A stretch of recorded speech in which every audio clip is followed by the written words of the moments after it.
Vikir van Baskerville, once a loyal hound of the infamous Baskerville family, knelt before the guillotine, betrayed and falsely accused of colluding with the demon clan. As the blade hovered above him, he vowed, if fate gave him another chance, he would never be a submissive hound again. To his shock, the guillotine's finality dissolved, and he awoke, not in the afterlife, but in the fragile body of an infant. Surrounded by the cries of newborns, Vikir realized he was in the Baskerville family nursery. His new life began under ominous circumstances. The cold-eyed patriarch Hugo Le Baskerville entered to inspect the infants. Dismissing the others as useless, Hugo's attention fixed on the silent Vikir, whose unyielding gaze betrayed no fear. Intrigued, Hugo ordered him sent to the Cradle of Swords, a deadly trial meant to forge Baskerville heirs. Vikir's hatred for Hugo burned hot. This was the man who had orchestrated his downfall in his past life. Memories of betrayal rushed back. He had been the Baskervilles' expendable pawn, loyal to the core, yet executed for knowing too much. But this time, Vikir would write a different story. Revenge could wait. Survival came first. The Cradle of Swords awaited, a brutal labyrinth of blades where children had to crawl to the Styx River, a mythical waterway said to fortify the body. The first to reach the river would reap its full benefits, while others were left with scraps. Vikir remembered how his siblings had sabotaged him in his past life, denying him the river's blessing. Not this time. Crawling through the razor-sharp maze, his infant body bleeding from countless cuts, Vikir pressed forward. Pain was an old friend, and he embraced it. Against all odds, he reached the river and plunged in. The Styx River's waters burned like molten fire, seeping into his wounds and bones. The agony was unbearable, yet Vikir endured. Compared to the torment of his past life, this was a whisper. Every second submerged strengthened his resolve and body. Outside, attendants panicked as they watched the infant endure far longer than any child before him. Hugo observed with his signature smirk, indifferent to their pleas for intervention.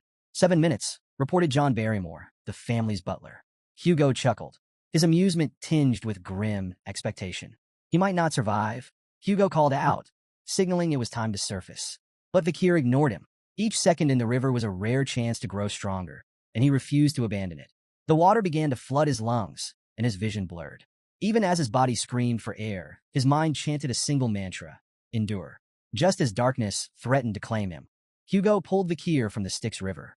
The patriarch's smug smile betrayed a mix of amusement and satisfaction. Greedy little thing, he mocked. You even try to drink the river.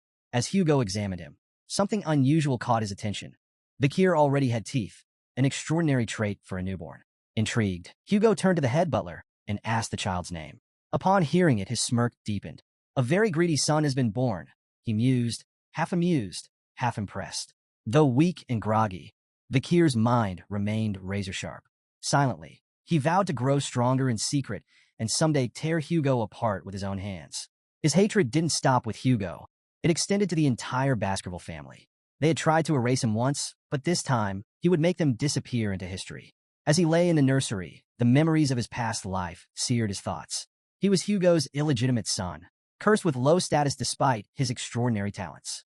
By 20, he had proven himself a master of assassination, espionage, and conquest, earning renown despite the family's disdain. Yet to the Baskervilles, he had always been a tool, disposable and replaceable.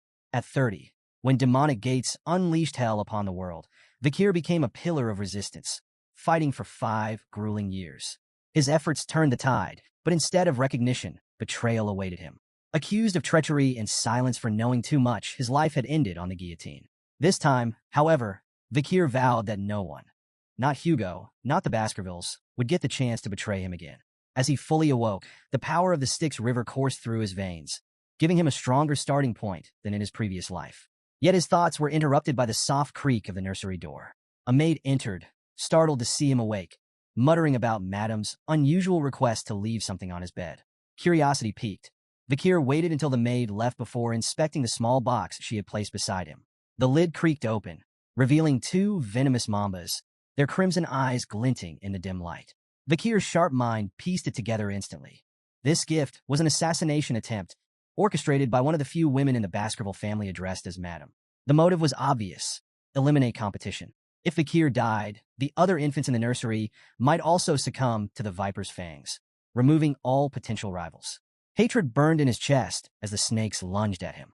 With cold precision, Vikir caught the mid-strike, his tiny hands fueled by a lifetime's worth of rage and survival instinct. The venomous creatures writhed in his grip, but were no match for his iron will. By morning, the snakes lay lifeless beside him as Vakir peacefully dozed. The scene sent shockwaves through the Baskerville household.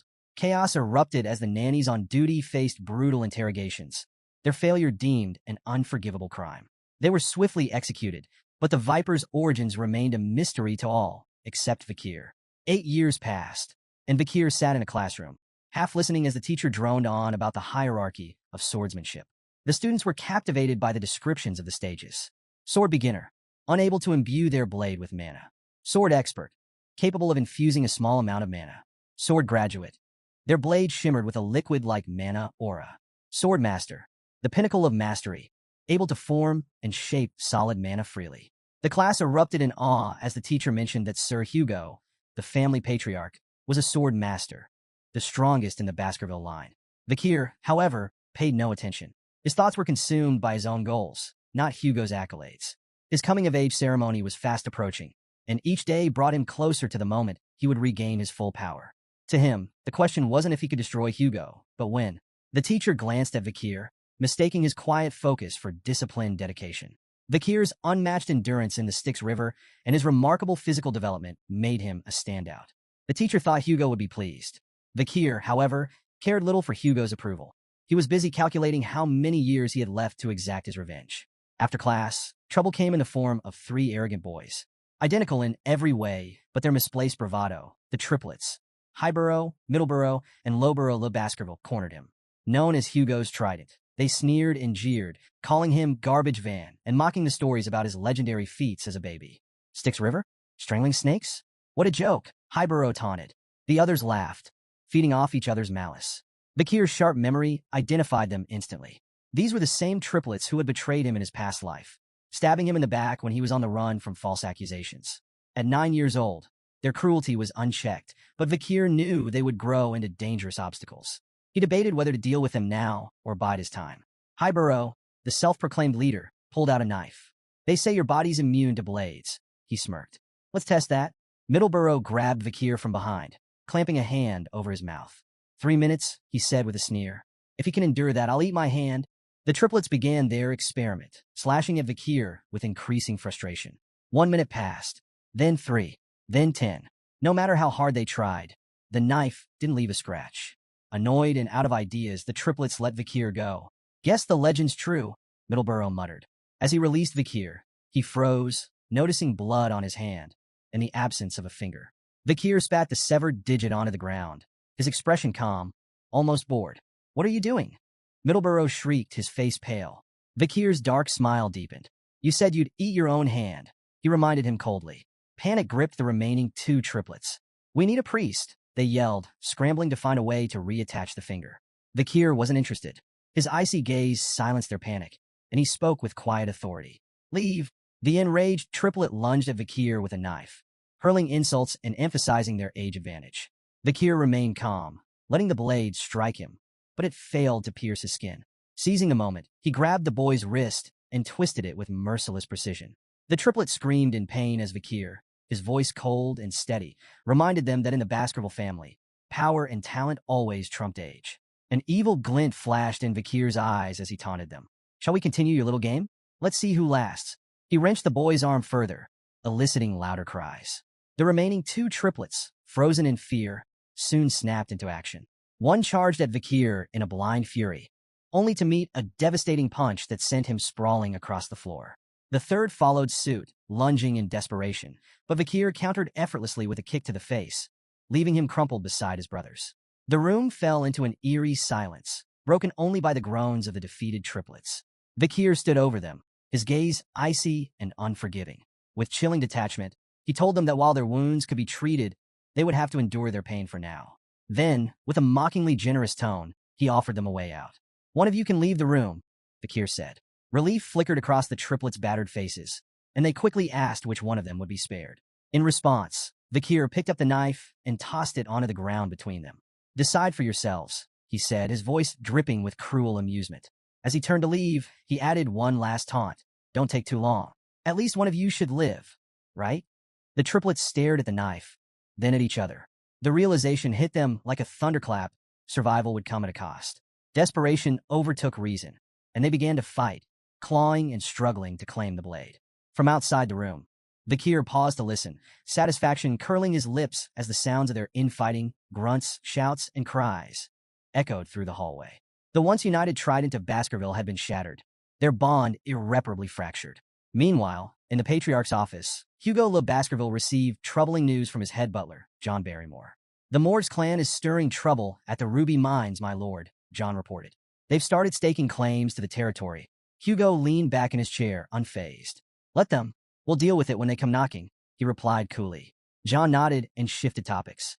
"The juvenile evaluations at the Baskerville Fortress have concluded the written exams. Master Vikir scored the highest." He hesitated briefly before adding, "The practical exams are in 5 days. The Guardian Knights have already begun clearing the training grounds." Hugo nodded, his expression unreadable, but John's slight hesitation didn't escape him. "Is there something else?" Hugo asked, his voice low.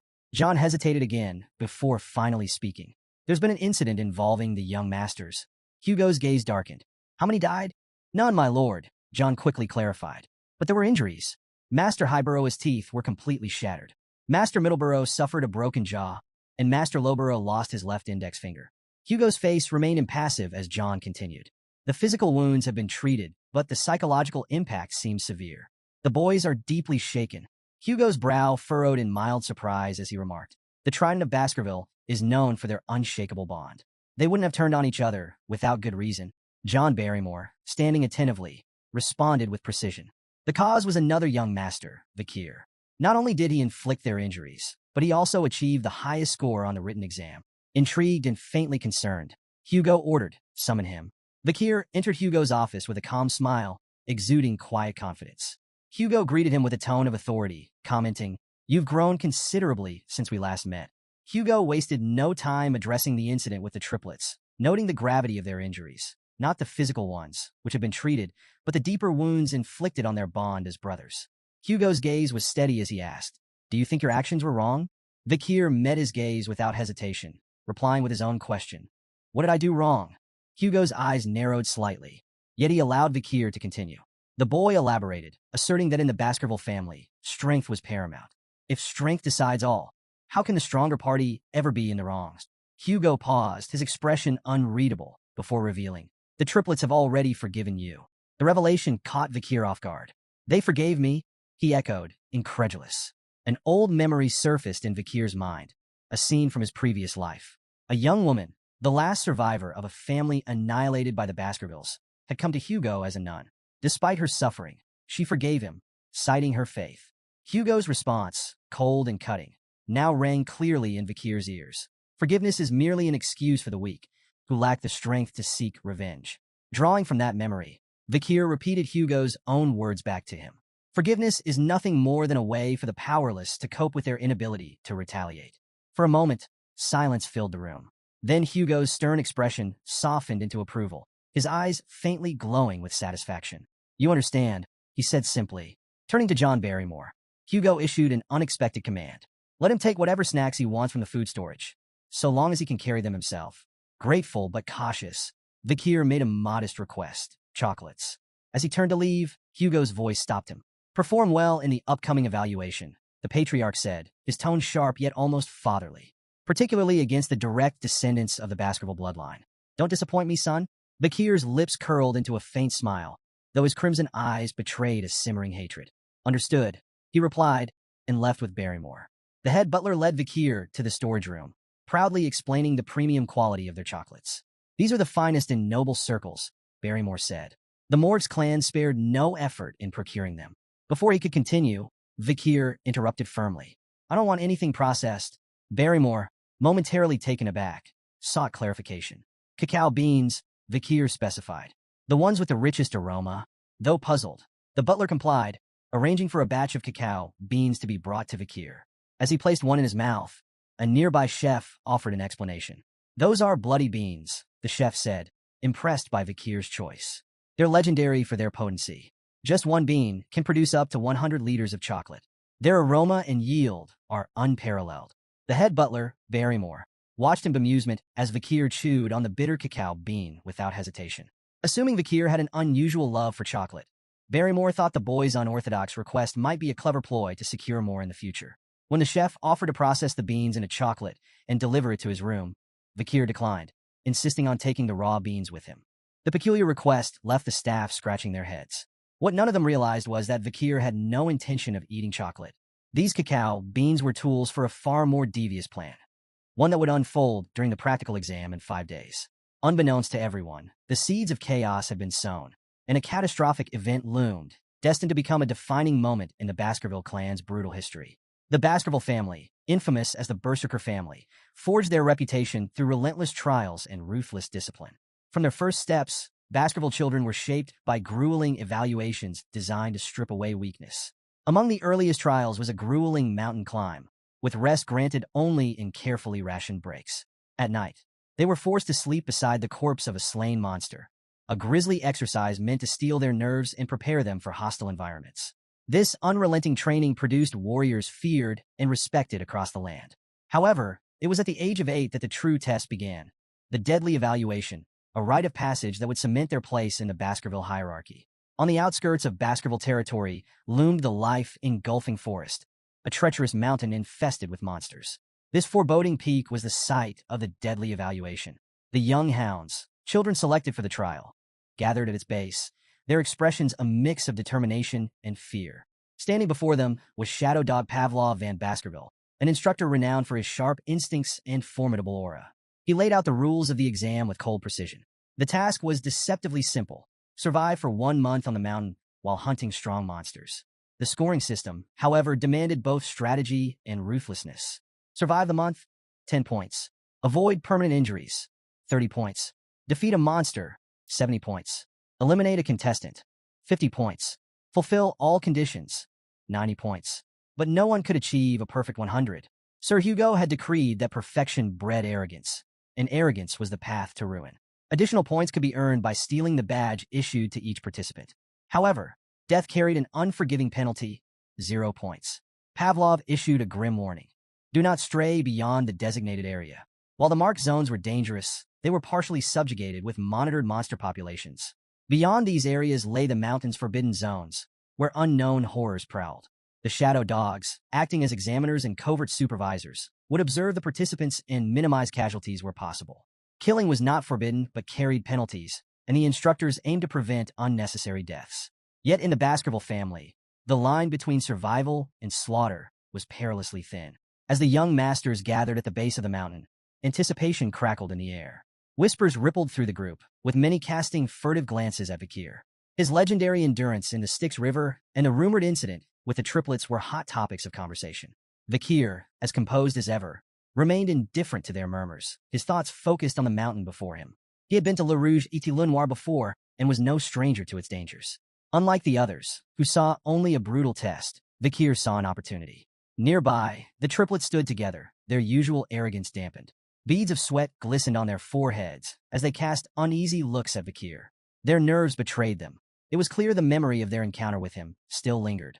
Shadow Dog Pavlov, standing tall and imposing, offered a brief wish for success before the sharp toll of the bell echoed across the mountain. The evaluation had begun. The group exploded into motion, scattering in every direction. Some pursued carefully planned strategies, racing toward areas they believed offered an advantage. Others played opportunists, trailing their peers to claim their badges, or their lives, when the moment presented itself. The triplets, however, were already arguing. Each insisted on their own plan, their voices growing louder as frustration took hold. Their bickering slowed them down, their movements clumsy and disorganized. Watching from a hidden perch, Pavlov's expression darkened. Though he hoped to keep casualties minimal, the disarray among the participants hinted at an inevitable bloodbath. One shadow dog, assigned to monitor Vakir, followed him closely, while the other candidates scrambled for safe zones or sought out weaker competitors to target. Vakir took an entirely different route. He strode confidently toward the restricted zone, a place forbidden even to many of the instructors. The shadow dog's curiosity was piqued. Who was this boy? Rumored to be a prodigy, Vakir had already distinguished himself through his feats. His boldness in venturing into the restricted zone intrigued the seasoned observer, who followed silently, eager to see how Vakir would fare in the uncharted wilderness. Vakir stopped at a massive tree, scanning his surroundings with calm precision. The soft ground beneath the tree seemed like the perfect place to set up camp. To the Shadow Dog's surprise, Vikir began preparing to rest. While the other candidates battled monsters or plotted to steal badges, Vikir busied himself with mundane tasks, gathering wood, digging small holes, and practicing with a wooden stick. When night fell, he slept peacefully under the tree, completely unbothered by the chaos erupting elsewhere on the mountain. The Shadow Dog grew impatient. Was this boy truly a genius, or just a fraud avoiding the real competition? His so-called strategy seemed like nothing more than camping and cooking.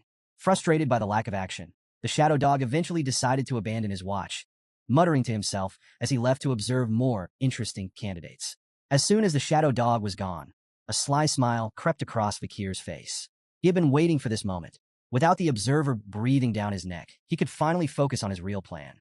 Tossing a handful of bloodied beans into the fire, Vikir leaned back against the tree, reminiscing about the old days when camping like this was second nature. A quiet chuckle escaped him as he muttered to himself, "Finally, that nosy dog is gone." The flames crackled, releasing the potent aroma of the beans into the air. Vikir's preparations were complete. The peaceful facade melted away, replaced by a glint of predatory intent in his crimson eyes. "The real hunt starts now," he whispered, his voice barely audible over the flicker of the fire. A few days into the evaluation, Vikir ventured into the restricted zone, a treacherous area he knew all too well from his past life. His sharp eyes scanned the charred terrain, his senses alert. The acrid scent of burning hung in the air, a clear indicator he was getting close. Scorched roots and smoldering stool confirmed his suspicion. His target was near. Towering before him, wreathed in sulfuric heat, stood a hellhound, a 3-meter-tall monstrosity with flames spewing from its mouth and eyes. The beast radiated terror, its very presence capable of incinerating anything in its path. Known for its relentless brutality, the hellhound burned its victims until nothing but ash remained. With a risk rating of B+, it was a living disaster, a nightmare brought to life. For a brief moment, doubt flickered through Vikir's mind. In his past life, he had barely survived an encounter with one of these creatures at 18. Now, as an 8-year-old, facing it directly would be suicide. But Vikir hadn't come to fight the hellhound head-on. He had a plan. The hellhound lunged, flames flaring wildly as it snapped its massive jaws. Vikir sidestepped, narrowly avoiding its bite. He recalled the creature's first critical weakness. Hellhounds could only move in straight lines. Their immense size and speed made sudden changes in direction impossible. Seizing the opportunity, Vikir quickly poured water onto the ground, creating a shallow puddle. The hellhound skidded to a halt, hesitating as it calculated a detour. "Can't cross water, can you?" Vikir muttered with a smirk.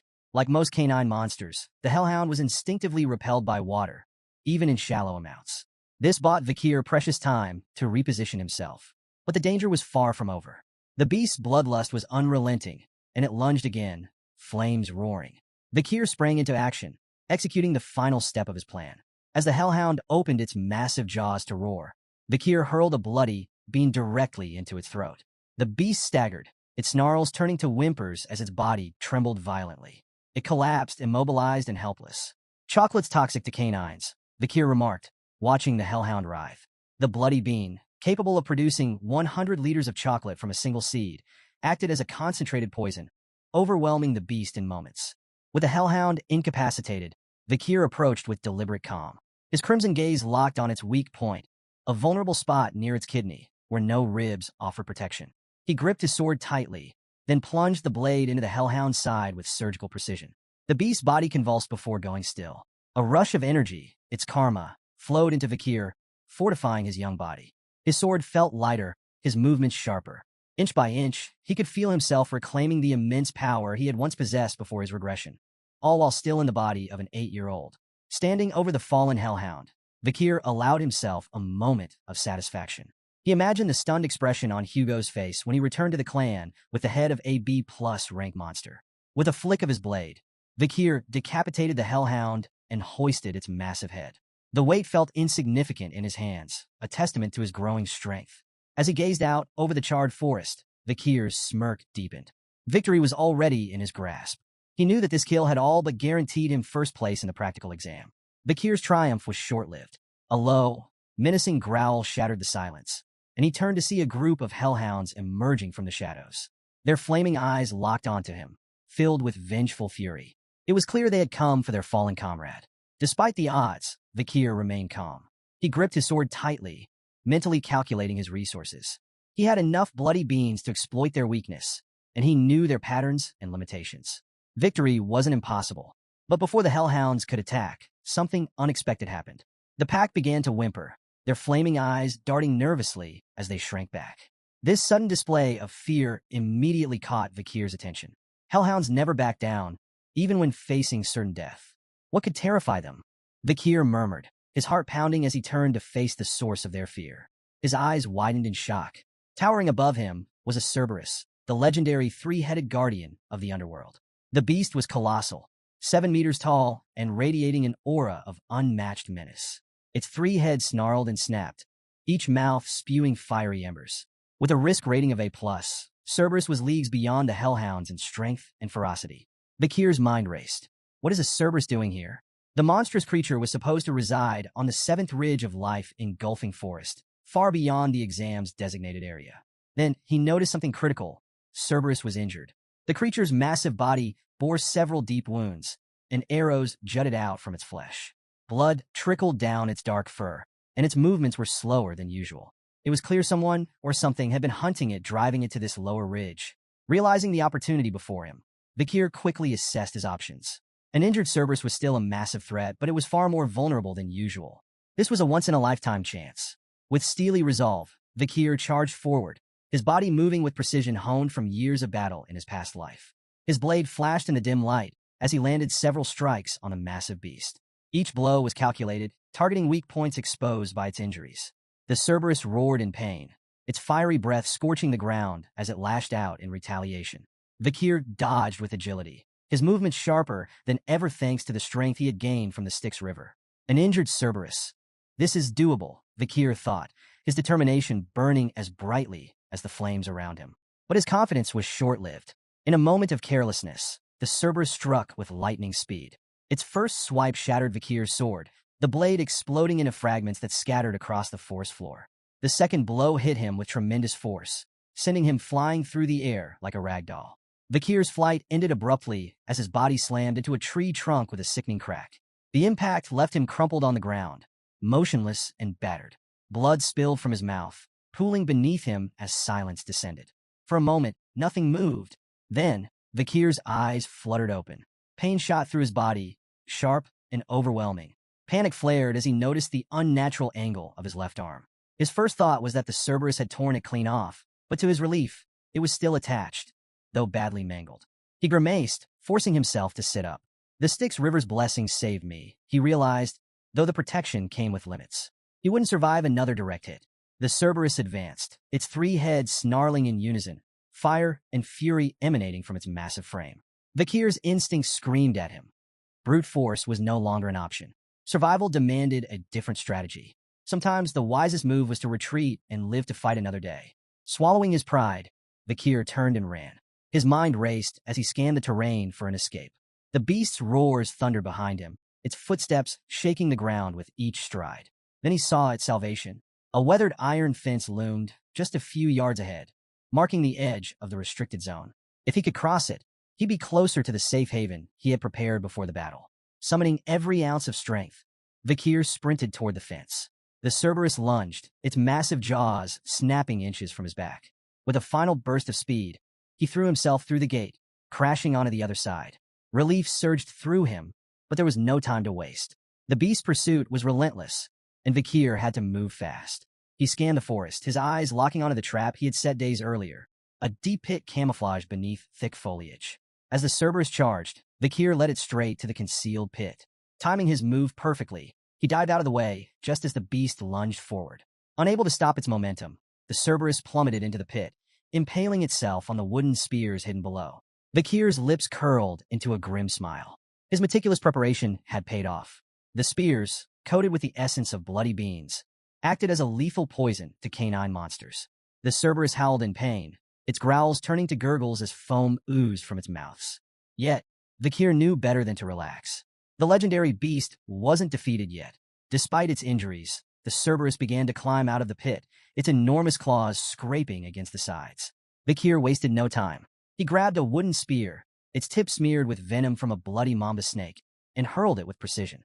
The spear pierced the creature's side, eliciting another anguished roar, but the beast pressed on. Step by agonizing step, the Cerberus dragged itself forward. Vikir counted silently, his pulse pounding. 1, 2, 3. The beast advanced, each step slower and more labored than the last. 4, 5, 6. As the seventh step landed, the mighty Cerberus faltered. Its knees buckled, and with a final, earth-shaking groan, it collapsed lifeless at Vikir's feet. Vikir exhaled deeply, his body trembling from exhaustion and relief. The venom of the bloody mamba, true to its legend, had ensured the creature couldn't take more than 7 steps after being struck. He had hidden the spear long ago, a precaution for the most dire of circumstances. Today, it had saved his life. The immense energy of the defeated Cerberus surged into Vikir, strengthening his body further. His muscles felt lighter, his reflexes sharper. Power coursed through him, and he marveled at how close he was to reclaiming the strength of his former life. He turned to the massive corpse of the Cerberus, a testament to his victory. Its 3 heads alone would be proof enough of his feat, but there was a problem. The poisoned spears and venomous effects would be obvious upon examination. Rumors could spread, undermining his achievement. Vikir considered his options. Transporting the entire corpse was impossible alone, and while the heads were portable, he needed a witness to corroborate the kill. His thoughts drifted to the guardian knight, who had seen him carving the wooden spears days earlier. Perhaps they could vouch for him. A new thought ignited in Vikir's mind. The Cerberus was no ordinary monster. It was a gatekeeper. That could only mean one thing. It had been guarding something, most likely a dungeon. Vikir's pulse quickened. Dungeons were lairs of powerful creatures, brimming with rare artifacts and untold riches. The chance to uncover hidden treasure was too tempting to ignore. Before venturing further, Vikir took a calculated precaution. Scooping up a handful of the Cerberus's foul-smelling feces, he smeared it on his body. The stench was revolting, but it served a purpose, masking his scent from smaller predators that might cross his path. Survival before dignity. Following the Cerberus's trail through the forest, Vikir's experienced eyes spotted the signs. A path of dried soil, rotting leaves, and disturbed roots. Recognition struck him like a lightning bolt. This dungeon, he muttered to himself. In his past life, this place would be discovered a decade from now. By then, it would have already been plundered, its treasures long gone. But now, it was untouched. The air around it practically hummed with mana, an unmistakable sign of its vitality. The dungeon's entrance loomed before him, shrouded in oppressive darkness. Vikir approached cautiously, his crimson eyes faintly glowing with anticipation. One wrong step could mean death. He stepped inside, the silence broken only by the soft echo of his footsteps. The further he descended, the more the dungeon revealed its wonders. Veins of ruby minerals streaked the walls, their faint glimmers lighting the way. Vikir deduced they were connected to the nearby Red All Mountain, famous for its precious gems. His excitement grew as he pressed deeper into the labyrinth. Then, a glimmer of light ahead caught his attention. Quickening his pace, he entered a massive, brightly lit chamber and stopped in awe. At the chamber center stood a colossal ruby mounted atop a stone pillar, its intense, otherworldly glow illuminating the room. This wasn't just any jewel. Vikir could tell at a glance that the gem was infused with mana, its brilliance far surpassing anything he had ever seen. For a moment, he simply marveled at the treasure before him. But his awe was short-lived. Nearby, a skeleton lay crumpled on the ground. As he approached, the signs of violence became apparent. Deep stab wounds marred the brittle bones, and dried blood stained the floor around it, a silent testament to the victim's gruesome fate. Vikir knelt beside the remains, his sharp mind piecing together clues. Lying next to the skeleton was a weathered letter, its edges worn with age. Curiosity piqued, he picked it up and began to read. The writer introduced himself as Cain, but notably avoided providing his full name. The handwriting struck a chord of recognition deep within Vikir. His crimson eyes narrowed. This is Baskerville handwriting, he murmured, his suspicions growing. The letter detailed a harrowing tale. Cain and his brother, Abel, had stumbled upon this legendary chamber, a place spoken of in Baskerville lore for generations. Together, they had navigated countless trials and slain powerful monsters to reach this fabled location. But their journey ended here. The letter revealed they had been trapped by the dungeon's final trial, imprisoned in this chamber for 3 agonizing years. Vikir's thoughts churned as he absorbed the weight of Cain and Abel's grim tale. What treasure could possibly justify such suffering? His attention returned to the massive ruby at the chamber's center. Its mesmerizing glow seemed to call out to him, and Vikir knew instinctively it held the key to the dungeon's final challenge. Approaching cautiously, he read the riddle inscribed on the stone aloud. When entering, it's 1. But once inside, it's 2. When leaving, it's 1. The cryptic words hung heavily in the air, their meaning elusive. Vakir recalled Cain's letter, where the brothers had wrestled with this very puzzle. Cain and Abel, twins separated at birth, had believed the riddle required them to become one again. This interpretation led to tragedy. Cain, driven by desperation, had killed Abel in a futile attempt to solve the riddle. Yet even after his brother's death, the treasure remained inaccessible. Racked with guilt, Cain had abandoned the dungeon empty-handed, his letter warning future adventurers of its cruelty. He called it the Devil's Den, a place designed to prey on human greed, offering despair instead of salvation. Vakir reread the riddle, refusing to succumb to the same despair that had broken Cain. The answer wasn't about people, it couldn't be. His sharp gaze scanned the chamber, noting every detail. The ruby's light, the skeleton's silent testimony, and the phrasing of the riddle itself. 1, 2, 1. Suddenly it clicked. The answer wasn't about twins or sacrifice. It was about shadows. Vakir stepped toward the ruby, his thoughts crystallizing. In the dark passage leading to the chamber, he had cast no shadow. Upon entering the ruby's glow, he became two, himself and his shadow. And when the light disappeared, the shadow would vanish, leaving only one again. It was simple, too simple for Cain and Abel, blinded by their assumptions. Vakir gripped his weapon and struck the ruby with a precise blow. The gem shattered into fragments, its brilliant light extinguished in an instant. The chamber lit up with a final, blinding flash as the ruby crumbled. Then, as silence returned, the treasure the dungeon had guarded was revealed. Vakir's breath caught. At the center of the newly exposed chamber stood a sword embedded in a stone. Its sinister aura filled the air, heavy with malice and power. The blade exuded a dark, otherworldly energy that sent shivers down Vakir's spine. Approaching cautiously, he read the inscription etched into the stone. "Only those with Baskerville's blood may claim me." His eyes widened. This wasn't just any weapon. It was the fabled Beelzebub. The name stirred memories buried deep within him. As a child, he had seen illustrations of the gluttonous fly, Beelzebub, in an old picture book. The monstrous entity was said to devour all in its path, an insatiable glutton tied to ancient legends. The stories of Beelzebub were more than legends. They were warnings. Known as one of the seven calamities, Beelzebub was part of the devil's holy constellation, a force of destruction so immense that 7 great families, including the Baskervilles, had risen to combat them. Each family had faced a fragment of their power, sealing the remnants within their lands. The first patriarch of the Baskerville family had battled Beelzebub, sealing its essence within their territory. Many dismissed these tales as myths, but as Vakir stood before the ominous blade radiating Beelzebub's malevolence, he knew the truth. The sword's existence was undeniable proof that the legends were real. Vakir stared at the blade, its dark aura flickering faintly like the dying embers of a fire. This weapon was more than a tool of destruction. It was a symbol of his family's cursed legacy. Yet, it also represented unparalleled power. He thought of the blood-soaked history tied to its edge. Beelzebub's sword, once wielded by the demon clans, had left countless human lives in its wake. The weapon was both a prize and a threat, but one thing was clear. It could not fall into the wrong hands. "This sword is mine now," Vakir declared, reaching for the hilt. The moment his fingers closed around it, an intense surge of energy shot through his body, forcing a gasp from his lips. The blade reacted instantly, vanishing from sight only to reappear moments later, fused to his hand. Vakir held his breath as the sword materialized again, emerging directly from his palm as if it had always been part of him. Its faint, ominous aura pulsed in rhythm with his heartbeat. He stared at the weapon in awe. The sword wasn't just a relic. It was a fragment of the devil's holy constellation, imbued with potential that made his blood race. A grin spread across his face as he marveled at the power it could unlock. With such a weapon, his path to vengeance grew clearer. After thoroughly exploring the dungeon and finding nothing else of value, Vakir decided to leave. But as he approached the exit, a sudden wave of nausea overtook him. His vision blurred, his legs buckled, and he fell to his knees, clutching his stomach.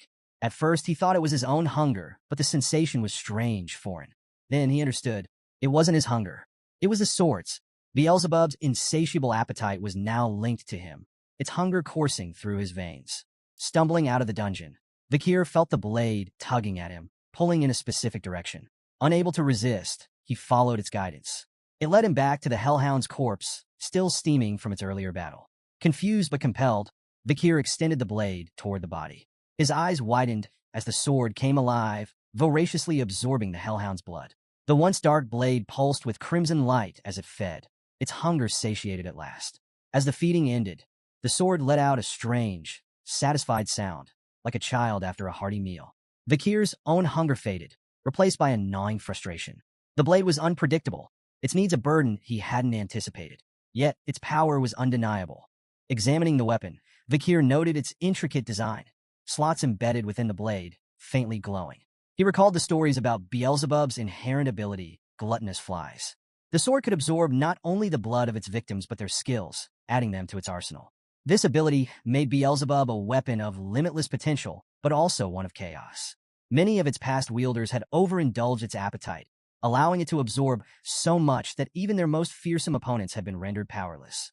I won't make the same mistake, Vikir muttered. He resolved to limit the sword's consumption to 3 abilities at a time, no more. Any more would risk making the blade unmanageable, and himself its victim. The barren trees and dried soil of the mountain took on a new meaning as Vikir reflected on the blade's gluttony. He suspected Beelzebub had been the cause of this desolation, its insatiable hunger draining life from everything around it. Inspecting the first slot, Vikir noted the newly absorbed skill, Hemorrhage Hellhound B+. This ability caused wounds inflicted by the blade to bleed uncontrollably, even from the smallest cuts, a devastating tool for attrition-based battles. His gaze shifted to the massive corpse of a Cerberus, and an idea sparked.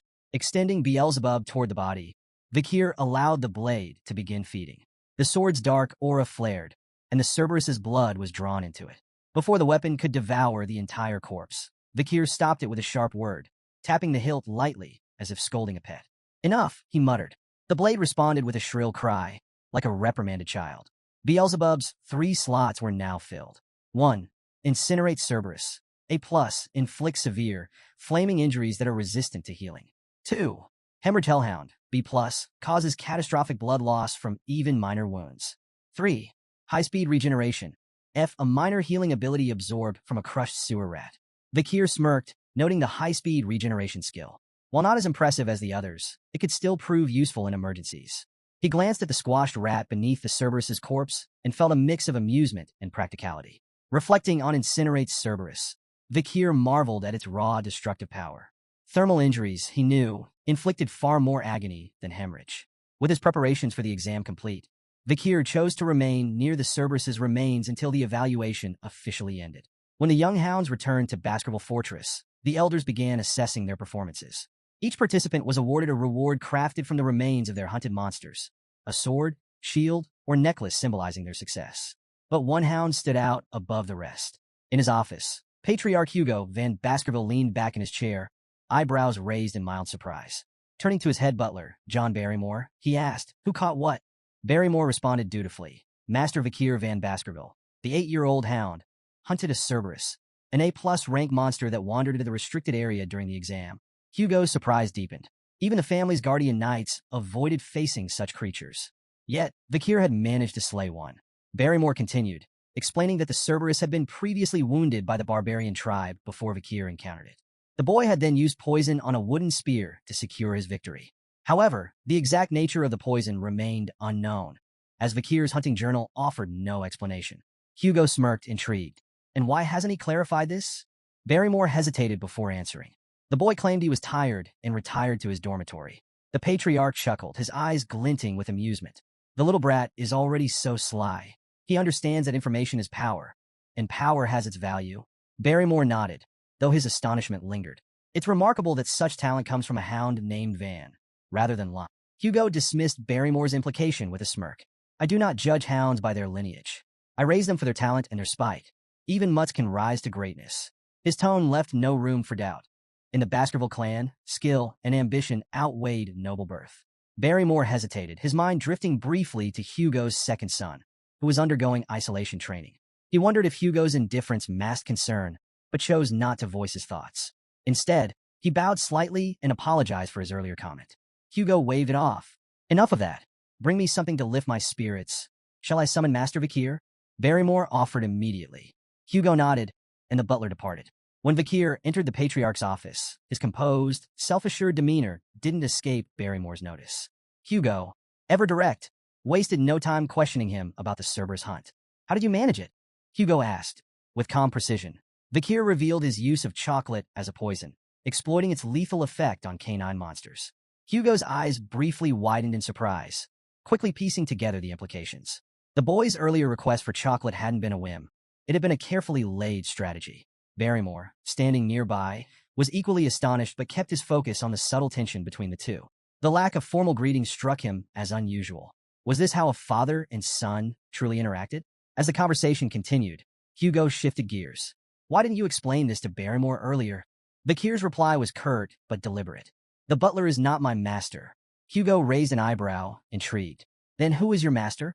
I belong to the clan, Vakir said without hesitation. The master of the clan is my master as well.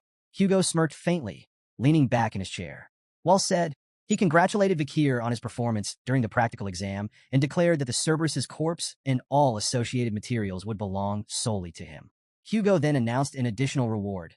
As the highest scorer, Vakir was entitled to a special privilege, the opportunity to make a wish. Vakir's eyes gleamed at the prospect. Without hesitation, he requested access to the 10,000-book library, one of the largest and most prestigious repositories of knowledge in the Empire. Deep within the Baskerville clan's territory, the library housed forbidden techniques and secrets, accessible only to the Patriarch, the second-in-command, and their direct descendants. Hugo's eyebrows rose at the request. He reminded Vakir of the strict rules governing access, emphasizing that illegitimate children were barred from entry. Vakir, undeterred, replied coolly, if access is denied, I'll accept the decision. Inwardly, however, he was already devising plans to sneak in if necessary. To his astonishment, Hugo granted permission. You may enter, Hugo said, his tone calm but unreadable. Vakir was momentarily speechless, but quickly recovered. Hugo wasn't finished. Specifically, I want you to seek out the Baskerville 6 technique in the 6th restricted zone of the library. Barrymore's composure faltered. The 6th restricted zone was an area even the legitimate children of the family rarely ventured. No illegitimate child had ever been granted access this far, much less given a directive to retrieve such an advanced technique. The weight of the moment wasn't lost on Vakir. While he maintained his composure, his mind raced. Why is he giving me this opportunity? Even so, he reminded himself that the 6th technique, while formidable, was still far below Hugo's level of mastery. Before his regression, Hugo had achieved mastery over the Baskerville 7th technique, wielding the legendary power to bear 9 fangs. It was a feat that made him unparalleled within the clan, solidifying his place at its apex. But Vakir's ambitions extended far beyond the 6th or even the 7th technique. His sights were set on the ultimate prize, the textbook of swordsmanship, the foundational manual created by the first Baskerville Patriarch, who had subdued the 7 great disasters. It contained the teachings that had shaped the clan's unmatched legacy, and Vakir believed it held the key to his success. As Hugo offered a faint smile and wished him good luck, Vakir bowed, expressing his gratitude.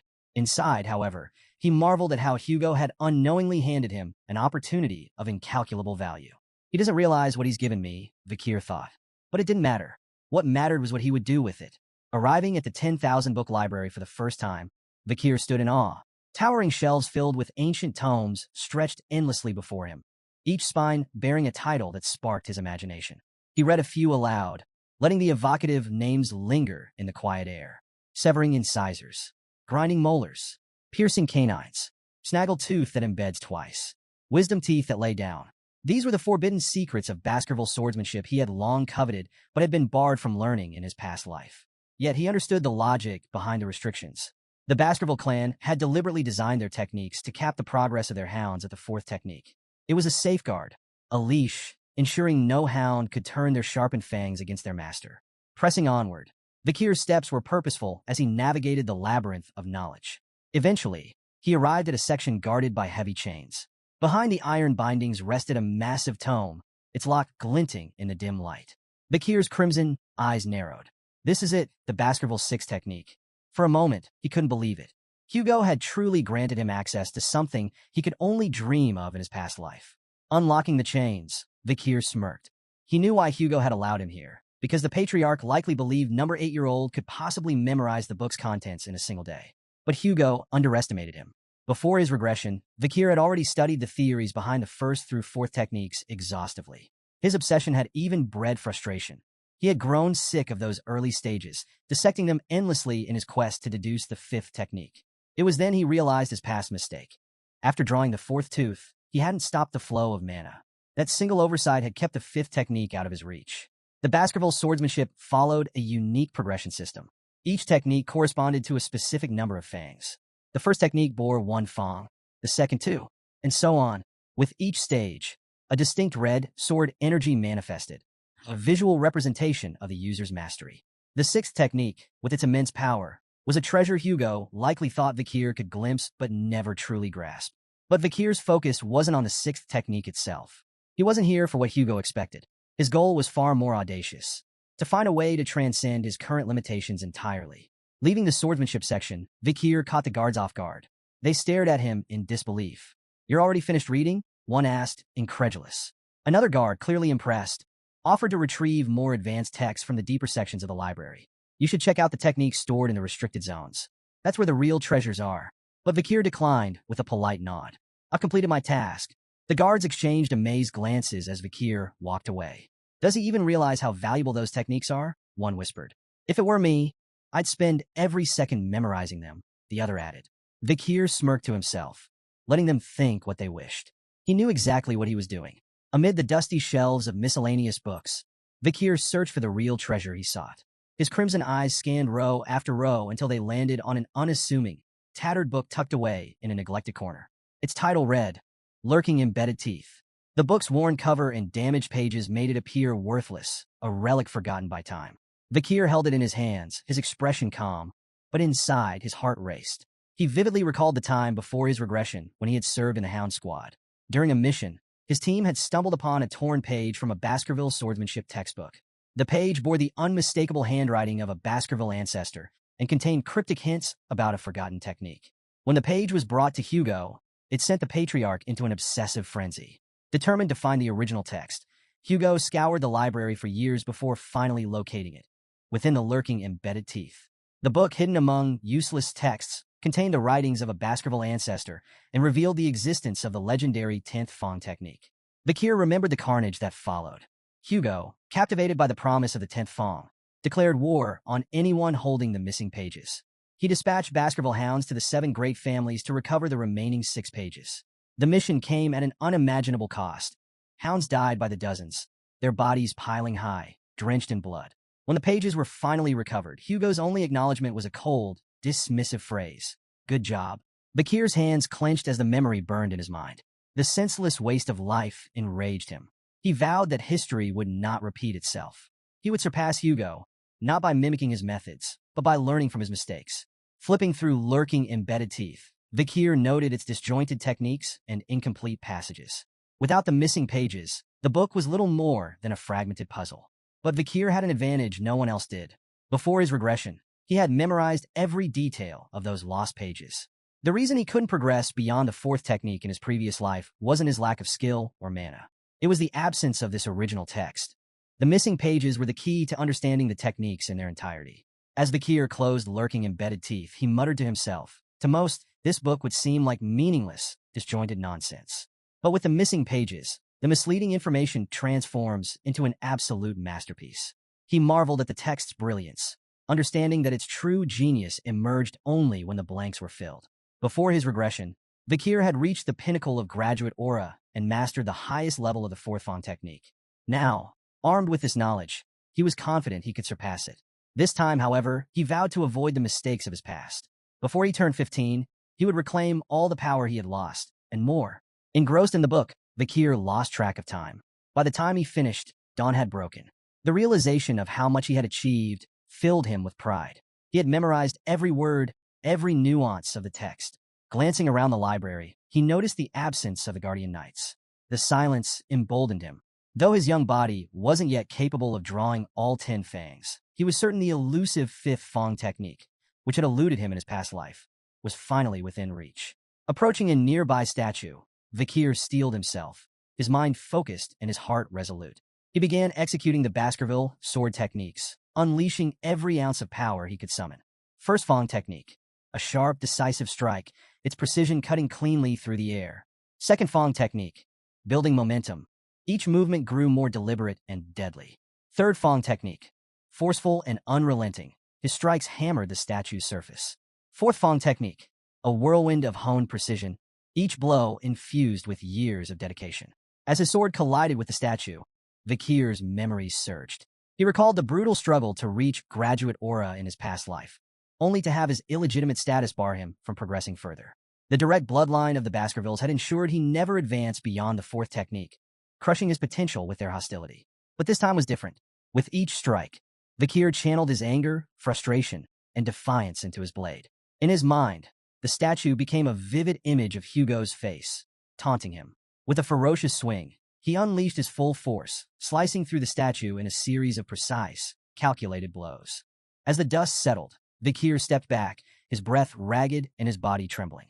For a moment, he stood still, hands gripping his weapon tightly, anticipation coursing through him. Then it came, a hot surge of energy flowing from his heart to his neck. He knew instantly. A triumphant smile spread across his face. He had done it, overwhelmed with emotion. Vikir nearly felt tears welling in his eyes. His success was monumental, but it was the tangible proof that left him awestruck. His canine teeth had begun to grow. In the Baskerville clan, this development symbolized the hound's readiness to draw their fangs against their master. Such a transformation had never occurred at such a young age in the clan's history. His body trembled with excitement as his mana surged within him, evolving into something far greater. The solid state of his energy had transformed into a liquid form, denser and more versatile. This was graduate aura at its true peak, a level of mastery that had taken him 30 arduous years in his previous life. Now, at just 8 years old, he had reached the same milestone. Vikir gazed at the flowing aura surrounding him, its liquid form a testament to his newfound status. To reach graduate aura was to ascend leagues above sword experts, and the realization filled him with both awe and quiet confidence. Yet this was only the beginning. His gaze shifted back to lurking embedded teeth, the book that had unlocked this monumental progress. The text's seamless transitions between offense and defense represented a swordsmanship technique of limitless potential, one perfectly suited to someone with Vikir's boundless ambition. Carefully, he placed the book near the window and allowed himself a moment to reflect. Since his regression, his growth in strength and skill had been exponential. With his current abilities, Vikir was confident he could hold his own against a mid-class graduate aura swordsman and emerge victorious. Still, he knew better than to reveal the full extent of his power. Not yet. For now, he needed to keep Hugo's eyes on him, buying time to secure everything he needed for the future. A sly grin spread across Vikir's face as he pulled out a magnifying lens. Positioning it over the book, he allowed the sun's rays to converge, igniting the pages in a small, controlled fire. As the flames consumed lurking embedded teeth, he remarked to himself that destroying the book would make it nearly impossible for Hugo and the hounds to piece together the 10th Fang technique. For him, however, it was no loss. He had memorized every critical detail. The acrid smell of burning paper quickly drew the attention of the library guards, who burst into the room. Startled to find Vikir there, they demanded an explanation. Vikir's expression shifted instantly to one of sheepish contrition. Bowing his head, he apologized profusely, claiming the fire had started when he had carelessly left the magnifying glass too close to the book. He even offered to report the incident to the butlers himself. The guards exchanged uneasy glances, fearful of punishment for neglecting their duties. One finally suggested that the blame lay with them for failing to monitor the library properly. "We're just lucky it happened in this section," one guard muttered, glancing at the ashes of what they deemed useless books. Seizing the moment, Vikir subtly steered the conversation. He mentioned their preoccupation with the Morg's clan and the disturbances at the Ruby Mines, suggesting this might explain their absence. The guards nodded in agreement, grateful for the excuse and eager to bury the matter. They promised to keep the incident a secret if Vikir did the same. As he left the library, Vikir apologized again, thanking the guards for their understanding. Once he was out of sight, a mischievous grin spread across his face. The guards' voices echoed behind him, praising him as thoughtful and considerate, someone who deserved respect. Vikir relished their naivety, knowing he had orchestrated the situation perfectly. Later, in Hugo's office, the patriarch leaned back in his chair, his piercing gaze fixed on Vikir. "So," Hugo began, "did you learn anything enlightening from the libraries?" Vikir replied cryptically, "Something warm, sharp, soft, and viscous." Hugo and Barrymore exchanged startled glances. The implications of Vikir's words hit them simultaneously. He might have achieved aura. Aura was the hallmark of a swordsman's true awakening, signifying their official entry into the world of the blade. Even among the most talented Baskerville hounds, reaching this milestone before the age of 15 was unheard of. Hugo, visibly skeptical, reminded himself that Vikir was only 8 years old. Shaking his head, he demanded, "Prove it. Show me what you've learned." Vikir nodded without hesitation, his crimson eyes glinting with quiet determination. In the heart of a massive Colosseum-like structure, Vikir stood alone at the center, his sword steady in his grip. Surrounding him, rows of young hounds looked on, their faces filled with confusion and curiosity. Beside Hugo, the head butler leaned in, his voice low. How do you plan to test the boy's skills? Hugo's smirk was both calculated and unsettling. By releasing a monster, the butler's eyes widened in disbelief. A monster? For an 8-year-old? Hugo confirmed with a nod, his smirk deepening. Hungry and feisty too, the gates before Vikir creaked open, and a chained orc was led into the arena by a guard. The massive, green-skinned creature snarled, its bulging muscles rippling with barely contained rage. Razor-sharp tusks jutted from its mouth, and its beady eyes darted around the Colosseum, assessing its surroundings with animalistic intelligence. A collective gasp rippled through the audience of young hounds. "That's overkill," one whispered. "Do they really need a monster like that to test him?" murmured another. Some muttered their concerns aloud. If things spiraled out of control, would the Guardian Knights have to intervene? But while the crowd buzzed with doubt, Vikir stood calm and composed. His sharp eyes fixed on the orc, he showed no sign of fear. His body was still, his blade poised, as Hugo gave the signal. The orc's chains fell away with a deafening clatter. With a feral roar, the beast charged, its massive bulk hurtling forward with terrifying speed. Vikir remained motionless, timing his move with surgical precision. As the orc lunged, he swung his sword in a blinding arc. The strike was fluid and flawless, severing the creature's arm in a single motion. The orc stumbled back, roaring in pain and confusion. Before it could recover, Vikir closed the distance with terrifying speed. Another precise strike followed, this time severing the orc's leg. The monster collapsed, growling in agony, its body writhing helplessly on the arena floor. The Colosseum was frozen in stunned silence. How? How did he do that? One young hound muttered. Did he even use mana? Another asked, incredulous. From his vantage point, Vikir noted the orc's confusion. Its bleeding wounds failed to regenerate, a hallmark of its species. Vikir smirked. He knew why. It wasn't just the severed limbs. Hemorrhage Hellhound, the ability imbued in his blade, was preventing the orc's famed regeneration from activating. A C-class monster like the orc was powerless against the lingering effects of a B-class Hellhound's curse. From the sidelines, Hugo watched intently, his face unreadable. But Vikir recognized the look. His father wasn't just evaluating the fight. He was deciphering what Vikir had learned in the library. Vikir decided it was time to give him an answer. Hugo's eyes began to glow faintly, a sign of heightened interest. Beside him, the head butler gasped, his voice trembling. That's an aura blade. In the arena, Vikir's sword began to radiate a brilliant red light. The energy was sharp and visceral, a manifestation of his mastery over aura. The orc, still struggling, roared weakly. But it was too late. Vikir charged forward, his blade slicing cleanly through the air. With a single, devastating strike, he decapitated the orc. The monster's massive head tumbled to the ground, its body crumpling lifelessly as the red glow of Vikir's blade faded into the silence of the Colosseum. The Colosseum erupted in astonishment. The young hounds could barely process what they had just witnessed. Murmurs rippled through the crowd, growing louder as disbelief turned to admiration. Beside Hugo, the head butler turned, his voice trembling with excitement. It's the aura of a low-class sword expert. We've just witnessed the birth of a genius. There will never be another like him across all the families in the Empire. But despite the head butler's praise, Hugo's sharp gaze remained fixed on the pool of blood spreading beneath the orc's lifeless body. The creature's famed regeneration had been utterly nullified. He only won because the orc was weak, Hugo said flatly, though his tone carried an undercurrent of intrigue. Before Hugo could say more, Vikir's calm voice cut through the murmurs. Is there anything stronger than this orc? The Colosseum fell silent. An 8-year-old, asking for a stronger opponent after defeating an orc? Even the doubters in the audience were struck speechless. Vikir's reasons were clear. He wanted to demonstrate his progress, not just to Hugo but to the entire clan. A performance like this might earn him recognition. Perhaps they'd send him to a prestigious academy, or even dispatch him to a remote area, away from Hugo's direct control. Hugo leaned back in his seat, his curiosity piqued. A faint chuckle escaped him. It seems the orcs I brought from afar are not enough to satisfy my son's hunger. Turning to the head butler, he asked, do we have anything stronger? Something suitable from the creatures captured during the barbarian raid. The head butler hesitated, clearly uneasy. There is one left, my lord. Hugo's smirk widened. Bring it in. The massive gate creaked open again, its echoes amplifying the tension in the Colosseum. All eyes were glued to the entrance as the ground began to tremble with heavy footsteps. A collective gasp spread through the audience as a troll emerged, bound in heavy chains.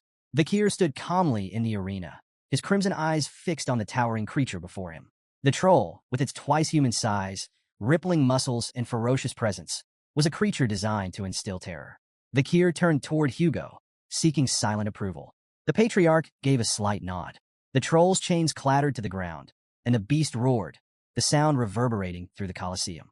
It lunged forward, its massive fists swinging down in a punch that could crush a boulder.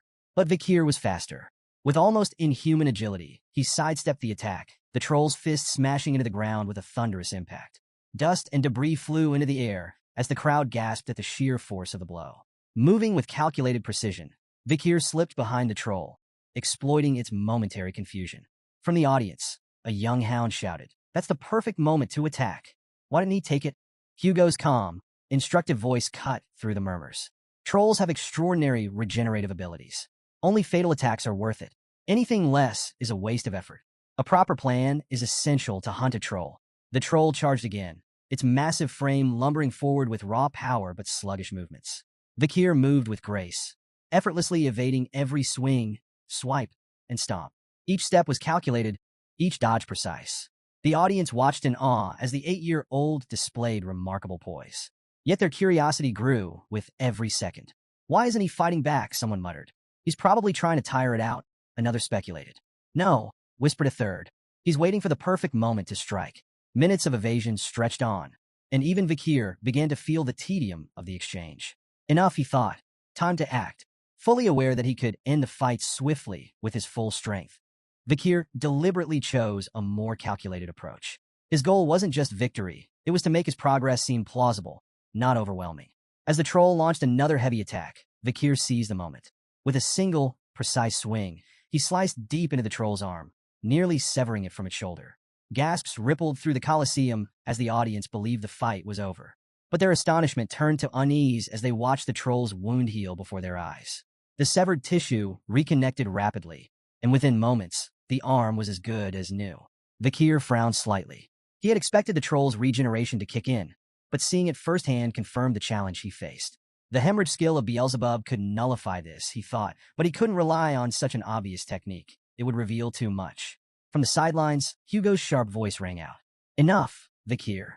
Stop before this gets out of hand." But Vikir's response was calm, resolute. "I'm almost done," he replied. "If I can't finish it with the next attack, I'll give up." The troll roared, its beady eyes blazing with rage as it prepared another charge. Vikir's mind raced, his plan falling perfectly into place. He knew exactly how much power he was willing to reveal. This will look like a breakthrough, he thought, smirking inwardly. A moment of growth under pressure. The move would impress Hugo and the audience while concealing the true extent of his strength. The crimson glow of Vikir's sword flared, its fiery aura blazing brighter than before. Gasps echoed through the Colosseum as the young hound's presence seemed to grow, commanding attention. The troll lunged with a guttural roar, its massive fist hurtling toward Vikir. Vikir met the attack head-on, his blade flashing in a clean, decisive arc. The audience held their breath as his strike cut through the troll's neck, severing its head in one fluid motion. The troll's body collapsed with a deafening thud, its massive head rolling across the arena floor. Silence engulfed the Colosseum. Every pair of eyes widened in shock, frozen in disbelief at what they had just witnessed. Even the normally stoic head butler gasped audibly, his composure breaking. "The second technique," he whispered, his voice barely audible. "He's achieved the second technique of the Baskerville clan at 8 years old." His gaze turned to Hugo. "That's unheard of. Most don't reach this level until they're at least 18. In the center of the arena, Vikir stood with an innocent smile, his sword lowered, as if blissfully unaware of the magnitude of his accomplishment. "I did it," he declared cheerfully, his tone almost childlike. The silence that followed was deafening. Hugo remained seated, his expression unreadable. Yet inside, he was reeling. What he had just witnessed defied everything he knew about swordsmanship and training. An 8-year-old performing the second technique? The implications were staggering. A week later, Vikir sat in the Baskerville dining hall, staring down at a bowl of unappetizing meat porridge. Around him, the air was heavy with tension. None of the other young hounds dared approach him. Their gazes flickered toward him briefly, before they quickly looked away. Vikir wasn't surprised. In the Baskerville family, power was everything. His recent display had placed him far beyond the reach of his peers, and they all knew it. As he ate, Vikir reflected on his progress with satisfaction. Even Hugo seemed unsettled by his performance. So far, he had revealed only what he wanted them to see, his mastery of the second technique and his rank as a medium-ranked sword expert. Yet the truth remained hidden. He was, in fact, a low-ranked sword graduate capable of weakly performing the fifth Fong technique. Vikir's thoughts turned to the ability he had gained from the troll. Super speed regeneration, C+. now occupying Beelzebub's third slot. The skill bolstered his strength to the level of an average graduate or a swordsman. Yet he noticed an unexpected side effect. His appetite had increased dramatically since acquiring the ability. Shoveling another spoonful of porridge into his mouth, he paused as he sensed a sudden presence behind him. The triplets had appeared, surprised and wary. Vikir turned to face them cautiously. He had no desire to deal with them again, so he returned his focus to his food, hoping they would leave. But instead of provoking him, the triplets quickly blurted out their reason for approaching. "You were so cool during your fights with the Cerberus and the Troll." The statement hit Vikir like a thunderbolt. He was so shocked that he spat out his porridge. The triplets, alarmed, asked if he was okay, but Vikir remained suspicious. Could this be a two-faced technique? Or maybe a deceitful policy? He wondered. For a brief moment, he even considered beating them up preemptively, just in case. But after a moment's thought, he decided to observe them further. Before Vikir could act, Barrymore appeared behind him, his presence commanding the room. "Master Vikir," the head butler said, his tone polite but firm. Vikir turned, startled. It wasn't often that the butler sought him out in the dining hall. "The Patriarch has summoned you to his office immediately," Barrymore informed him. Intrigued, Vikir quickly finished his meal and stood. The triplets shuffled aside, their sudden admiration for him still puzzling. With a nod to Barrymore, Vikir made his way to Hugo's chambers, his mind racing with curiosity about what awaited him. In the Baskerville Patriarch's office, Hugo sat in his chair, exuding his usual air of authority. Across from him stood Adolphe Morgs, the Morgs clan's proxy patriarch. The Morgs clan, a prestigious mage family, had a long, intense history with the Baskervilles, an iron-blooded sword clan. While their philosophies clashed, the Emperor's decree bound them to conduct annual joint training sessions for children between the ages of 8 and 15. "It's been a while," Hugo said curtly. Adolphe nodded politely. "Indeed. I trust this year's event will proceed smoothly." Hugo's tone was casual, almost dismissive. "The joint training has always been handled without issue." Adolphe raised an eyebrow. "Without issue? Last year, 2 children, one from each family, were seriously injured." Hugo waved off the remark with a faint smirk. "A scratch. Nothing more. It seems the Morgs children are dramatic." Adolphe's lips twitched in irritation. "The Morgs children are noble and dignified, unlike some." His words carried a subtle but unmistakable sting. Once, the Baskervilles and Morgs had enjoyed a strong alliance. The past emperor had even declared that magic and swords complemented each other, fostering cooperation between the two clans. But everything changed with the discovery of a ruby mine along their shared border. The bloodshed that followed shattered their relationship. Now, the joint training sessions continued solely because of imperial command. Adolphe had arrived on behalf of his brother to ensure this year's event proceeded without complications. Turning to Hugo, he remarked, "I've heard there's a supernova in the Baskerville family. A rare genius, born once in a century. A blessing to the Empire, no doubt." Though secretly pleased, Hugo downplayed the compliment. "It's nothing extraordinary," Adolphe smirked, detecting the subtle pride in Hugo's tone. "We, too, have a genius in our family," he said, gesturing toward the door. "Mort's clan head Raspine's daughter, Camus." The door opened, revealing a red-haired girl with a fiery demeanor. She strode into the room with confidence, her sharp eyes immediately locking onto Hugo. Adolphe began a formal introduction, but Camus interrupted, pointing an accusatory finger at Hugo. "Are you the thief who stole our ruby mine? Give it back." The room fell into a tense silence. Hugo's face darkened, his calm demeanor giving way to a sharp glare directed at Adolphe. "Thief?" he asked coldly. "Is that what you're teaching your kin now?" Adolphe looked startled. "I never said such a thing." Camus, however, was unfazed. Fixing Adolphe with a determined glare, she declared, "You did. An hour and 42 minutes ago, right before we got off the carriage, you called him that annoying chin beard who stole the ruby mine." Hugo's glare deepened further as Adolphe stammered, his composure crumbling. "Camus, you must have misheard. I said no such thing." But Camus stood her ground, arms crossed. "You definitely said it." Hugo's patience was wearing thin. "It seems the Mords clan struggles with teaching children proper etiquette," he remarked, his voice laced with irritation. Adolphe, scrambling to salvage the situation, tried to defuse the tension. "It's simply a misunderstanding, Patriarch Baskerville. Camus is young and spirited."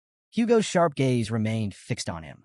"There's no need to explain the Mords clan's problems with education to me," he said icily. Camus, undeterred, persisted. Crossing her arms, she repeated her demand, her fiery tone cutting through the air. "Our research is impossible without those stolen rubies." Adolphe's voice turned warning.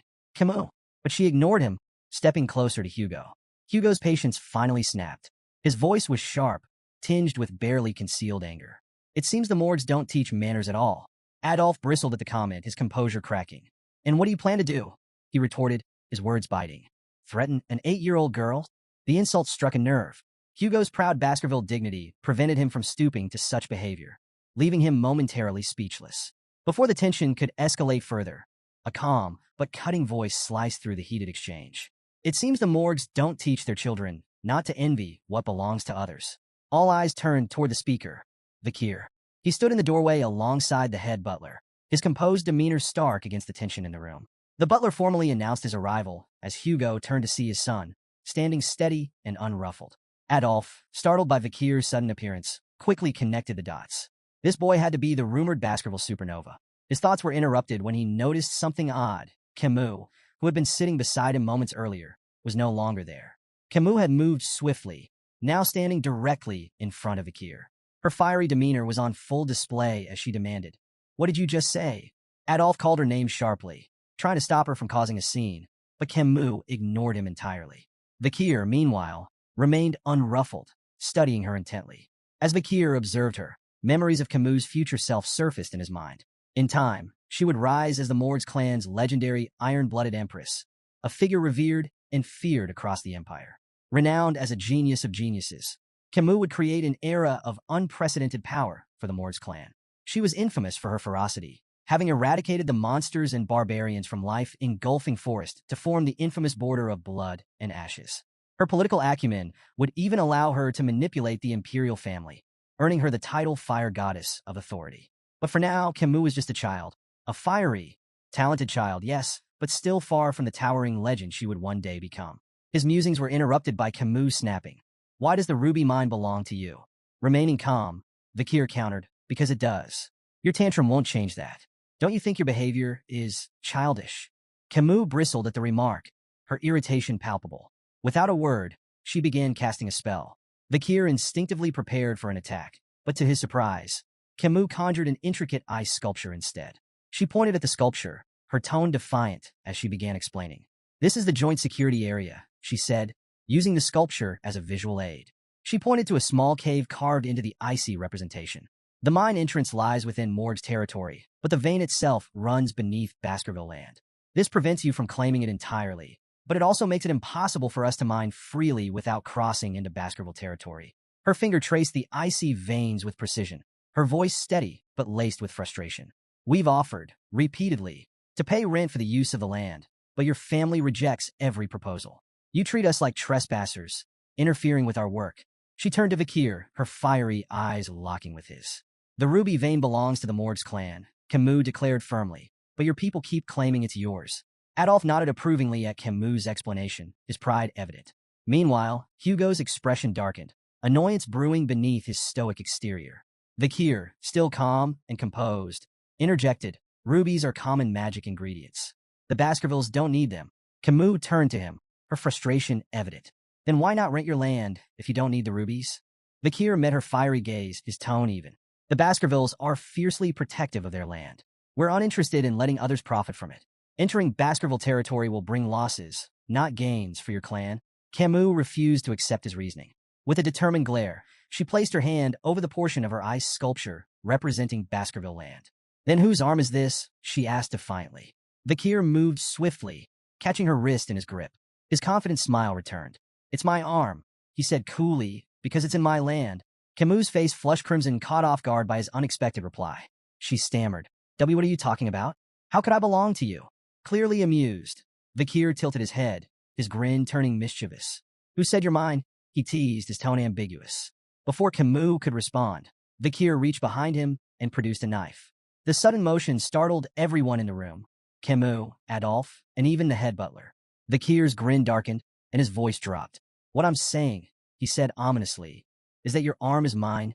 Camus froze, her fiery confidence shaken. "What?" she stammered, her voice trembling.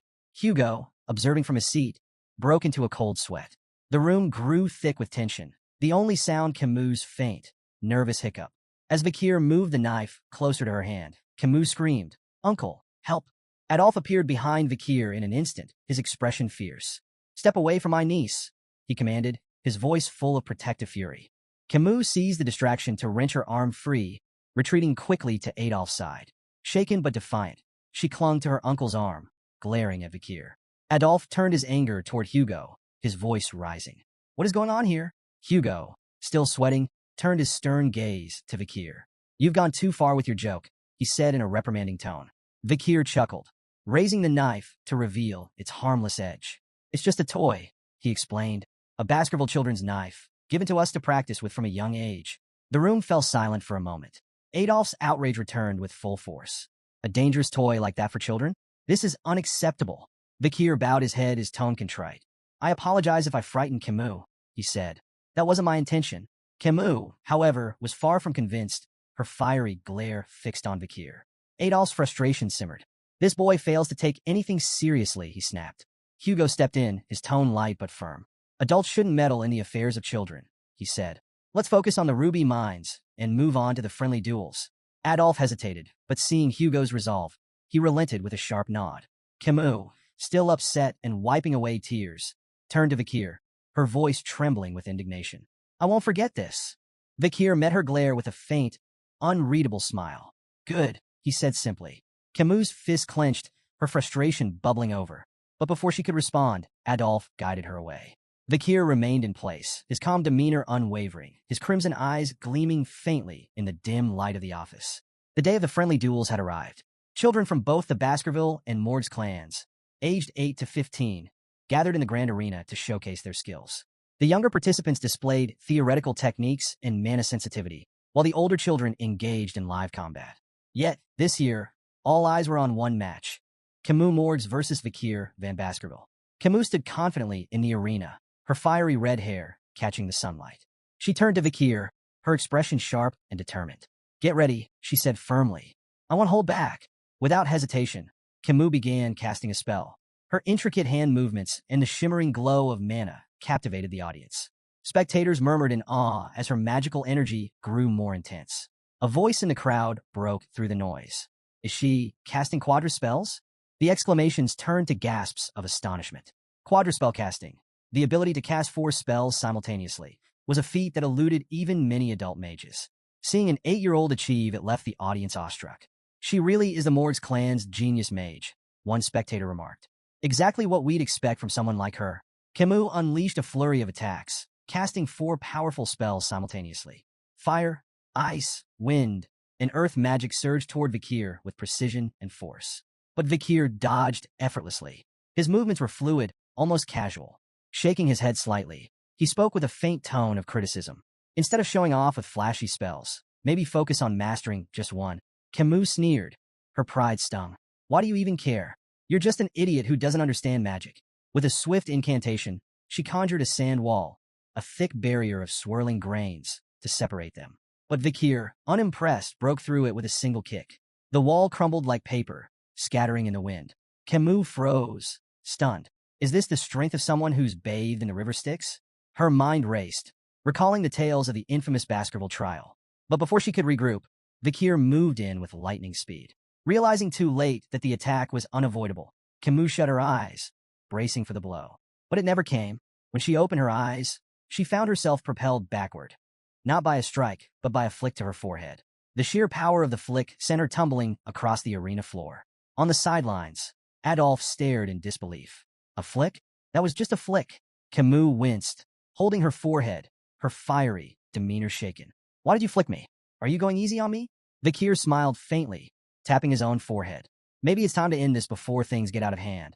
Camus' eyes watered with frustration, but she refused to yield. With a defiant shout, she cast another spell. This time, she conjured 2 sand walls, layered for extra protection. Try getting through this, she declared confidently. Vikir stood unbothered, considering walking around the walls entirely. But with a faint smirk, he decided to humor her. Drawing back his fist, he punched straight through both barriers. The sand wall shattered, leaving a clean hole in his wake. Camus froze, astonished, as Vikir stepped through the debris. As he approached her, Vikir mimicked a flicking motion with his hand. Whose arm crossed the wall? He asked, his tone calm and deliberate. Camus opened her mouth to respond, but before she could, Vikir answered for her with another flick to her forehead. The stronger one, he said simply. The force of the flick sent Camus sprawling to the ground again. Growling in frustration, she pushed herself up, her fiery glare fixed on Vikir. Still ready to fight, she snarled, I'm not done yet. Vikir sighed inwardly. Dealing with children is harder than I thought. I could end this in zero point 0.1 seconds if I wanted to, but that would just cause more problems. Dodging Camus' relentless spells with ease, Vikir's sharp gaze wandered to another part of the arena. Two contestants, a sword apprentice and a mage, were locked in a duel. The swordsman's precise, powerful strikes tore through the mage's spells. An idea sparked in Vikir's mind. They might be useful for this. Meanwhile, Camus' frustration boiled over. "Stop running away and fight me," she shouted, her voice trembling with anger. Vikir seized the opportunity, his tone calm but firm. "You might want to have a defensive spell ready." Camus blinked, momentarily confused by his sudden comment. Before she could process his warning, she noticed the mage behind Vikir preparing a large-scale attack. The intense glow of gathering mana filled the air. Adolf, observing from the sidelines, pieced together Vikir's plan. His voice rose in alarm. "Camus, watch out." The mage's spell erupted in a massive, fiery blast that engulfed the arena. Gasps and cries rippled through the audience as heat and blinding light consumed the battlefield. For a few tense moments, nothing was visible but flames and dust. In the chaos, Camus activated a defensive spell just in time, narrowly avoiding serious injury. But as the dust settled, she realized her clothes had been burned away by the flames.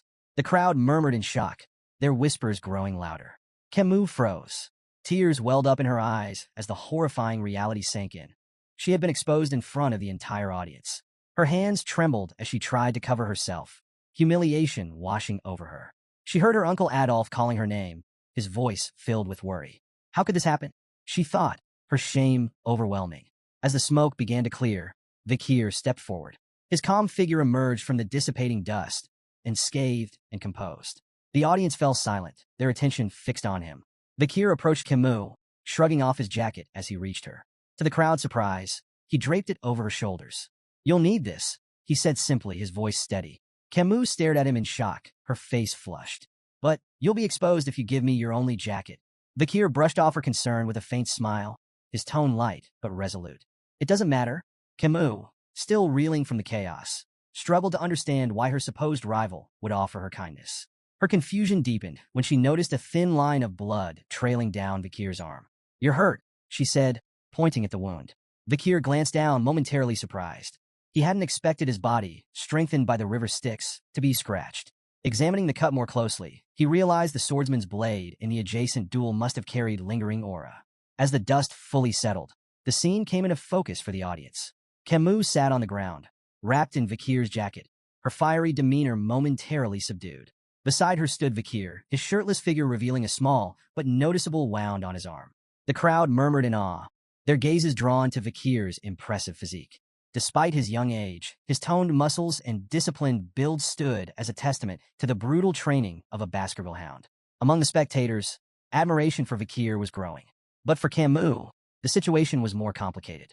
Her cheeks burned with a faint blush as her gaze kept drifting toward Vikir. "Why am I feeling like this?"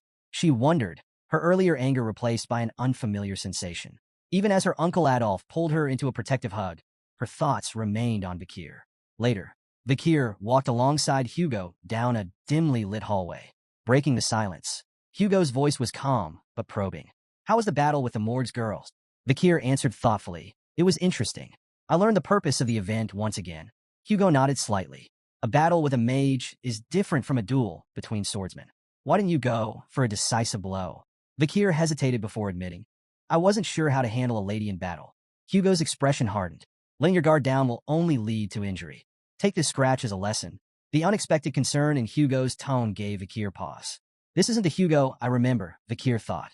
The Hugo he knew had been strict, cold, and brutal, his emotions as unyielding as stone. Rumors whispered that Hugo's harshness stemmed from the loss of his first wife and eldest daughter, but such things had never been Vikir's concern. Yet now, hearing a faint trace of worry in Hugo's voice, Vikir felt a rare moment of unease. Seeking to shift the subject, Hugo asked, "What do you think we should do with the ruby mines?" Without hesitation, Vikir replied, "We should give control of the mines to the Morgs." Hugo's eyebrows shot up in surprise. "And your reasoning?"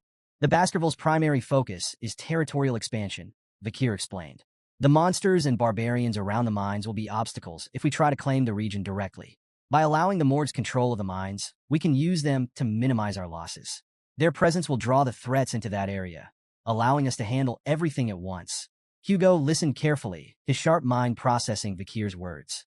Slowly, a smile spread across his face. Interesting, he said. Once the Mords assign a large number of people to the mines, we'll push the monsters and barbarians into that region. The ruby veins will be soaked in their blood, and the Mords will think twice before stepping onto our land again. Placing a hand on Vikir's head, Hugo said, "Your idea aligns with about 90% of what I had in mind." Impressive. Vikir accepted the praise silently, his expression composed.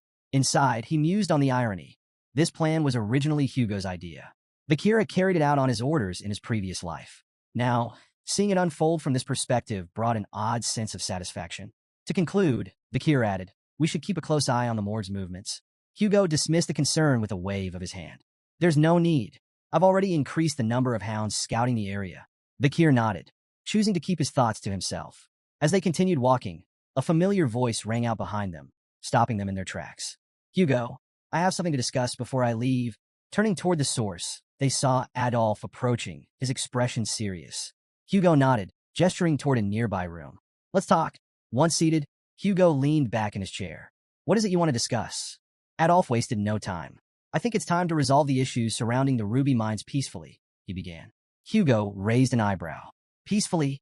Adolf continued. "We could implement usage fees, but I have another suggestion, an engagement between the Morgs and Baskerville children."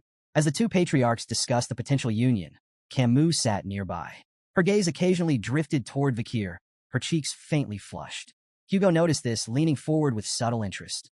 "Which children do you have in mind?" he asked. Adolf smiled confidently. "The eldest son of the Baskerville clan and the eldest daughter of the Morgs, my niece Camus. She's exceptional, beautiful, intelligent, talented. She lacks nothing and would make an ideal match." Hugo raised an eyebrow. "My eldest son is 25. That's a 17-year age gap." Adolf waved the concern away. "What's a mere 17 years?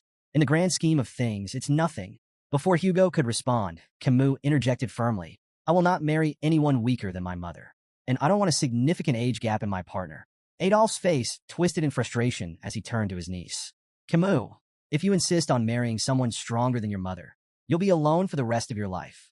That's not a realistic demand." Hugo, clearly displeased, added dryly, "Engagements aren't a buffet where you can pick and choose. Consider the bigger picture." But Camus, confident and unwavering, crossed her arms. "I have no intention of playing around." Suddenly, Camus' face flushed a deep red, and she looked away, drawing the attention of both Hugo and Adolf. Adolf followed her gaze, his eyes narrowing as realization dawned. She was looking at Vikir. Adolf's mind reeled. "No, this can't be happening. Not him." Leaning toward her, Adolf hissed in a harsh whisper, "Don't even think about it. Vikir is of the Van surname, not from the Lil lineage. He's a small fish in a big pond. This is absurd." Hugo, sensing the rising tension, sighed and decided to intervene. "The most important thing in an engagement," he said, "is the opinion of those involved. Let's hear what Vikir has to say." All eyes turned to Vikir. Camus looked at him expectantly, her blush deepening as the room fell silent. Meeting her gaze, Vikir's calm voice broke through the tension. "I accept." The room erupted into chaos. Adolf's face turned beet red. He opened his mouth to object, but before he could say a word, Vikir added, "To do as I'm told." Adolf's outrage doubled, his voice rising. "What kind of attitude is that toward the Morgs clan's daughter?" Camus, on the other hand, was completely flustered. Her face turned crimson as she tried to decipher Vikir's cryptic response. Is he shy? Does this mean he's secretly okay with the engagement? Her mind raced with possibilities, each more baffling than the last. Hugo, clearly amused by the situation, interjected with a composed tone. "In the Baskerville household, names and titles hold little meaning. Greatness comes from ability, not bloodline. Even those of Van descent can rise to prominence." Adolf's expression remained skeptical, his eyes narrowing as he turned to scrutinize Vikir. The young Baskerville stood tall, calm and unyielding under Adolf's piercing gaze. Internally, however, Vikir was assessing Adolf just as carefully. As a six-circle mage and one of the Mords clan's strongest supporters, Adolf was undeniably formidable. Breaking the silence, Adolf said coldly, "I don't think it's wise to rush this. We can't have just anyone become Camus' husband." Vikir reflected on the peculiar customs of the clans, where engagements often felt more like polite suggestions than binding agreements. Still, he couldn't help but wonder if Adolf, with his lofty standards, was dissatisfied even with the renowned genius of the Baskerville clan. Adolf's skepticism grew as he stepped closer, placing a firm hand on Vikir's shoulder. He applied pressure, clearly testing the boy. But to Adolf's surprise, Vikir didn't budge. His sturdy frame defied expectations, as though the weight of a six-circle mage was nothing to him. Intrigued, Adolf asked sharply, "Why aren't you responding? Are you even paying attention?" Vikir's blunt reply was like a thunderclap in the room. "I stopped listening after you said it was unwise to say certain things to me." Camus gasped audibly, her eyes wide. Her uncle, one of the most powerful mages in the clan, had been dismissed by a child.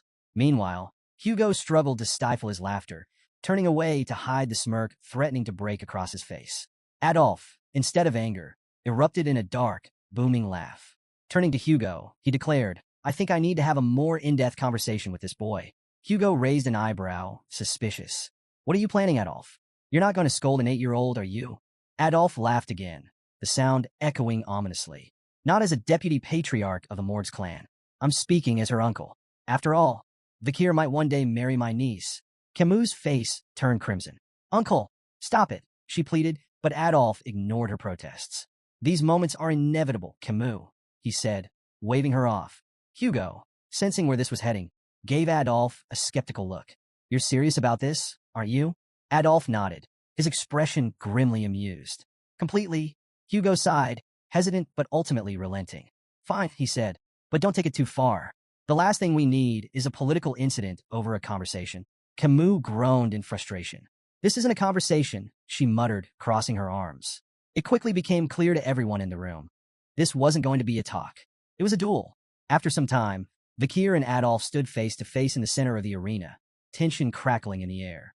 Hugo and Camus watched from the sidelines, each with their own thoughts.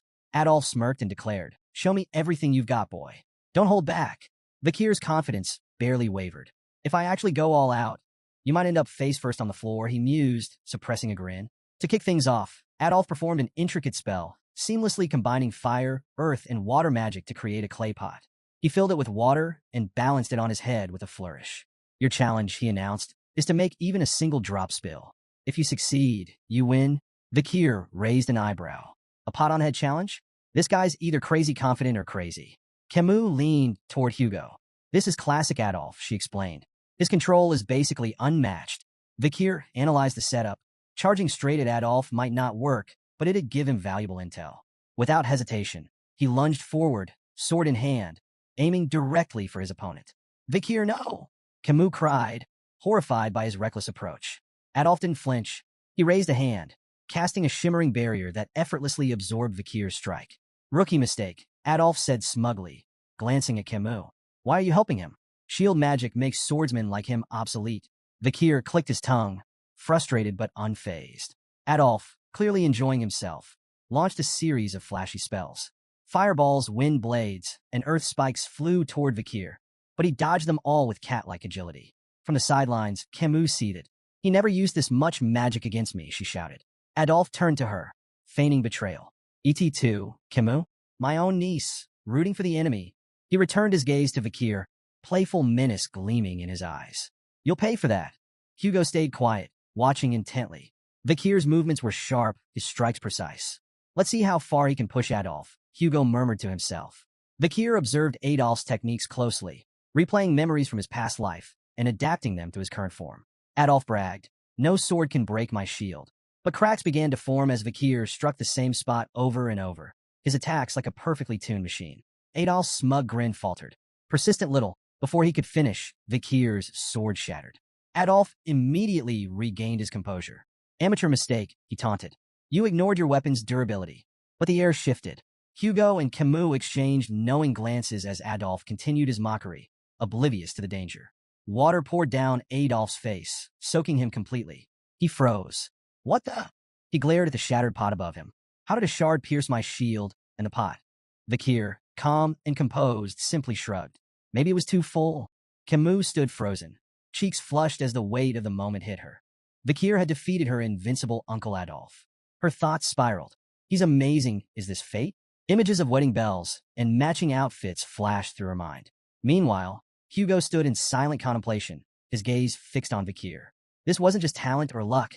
It was raw potential. Am I raising a hound far more powerful than I imagined?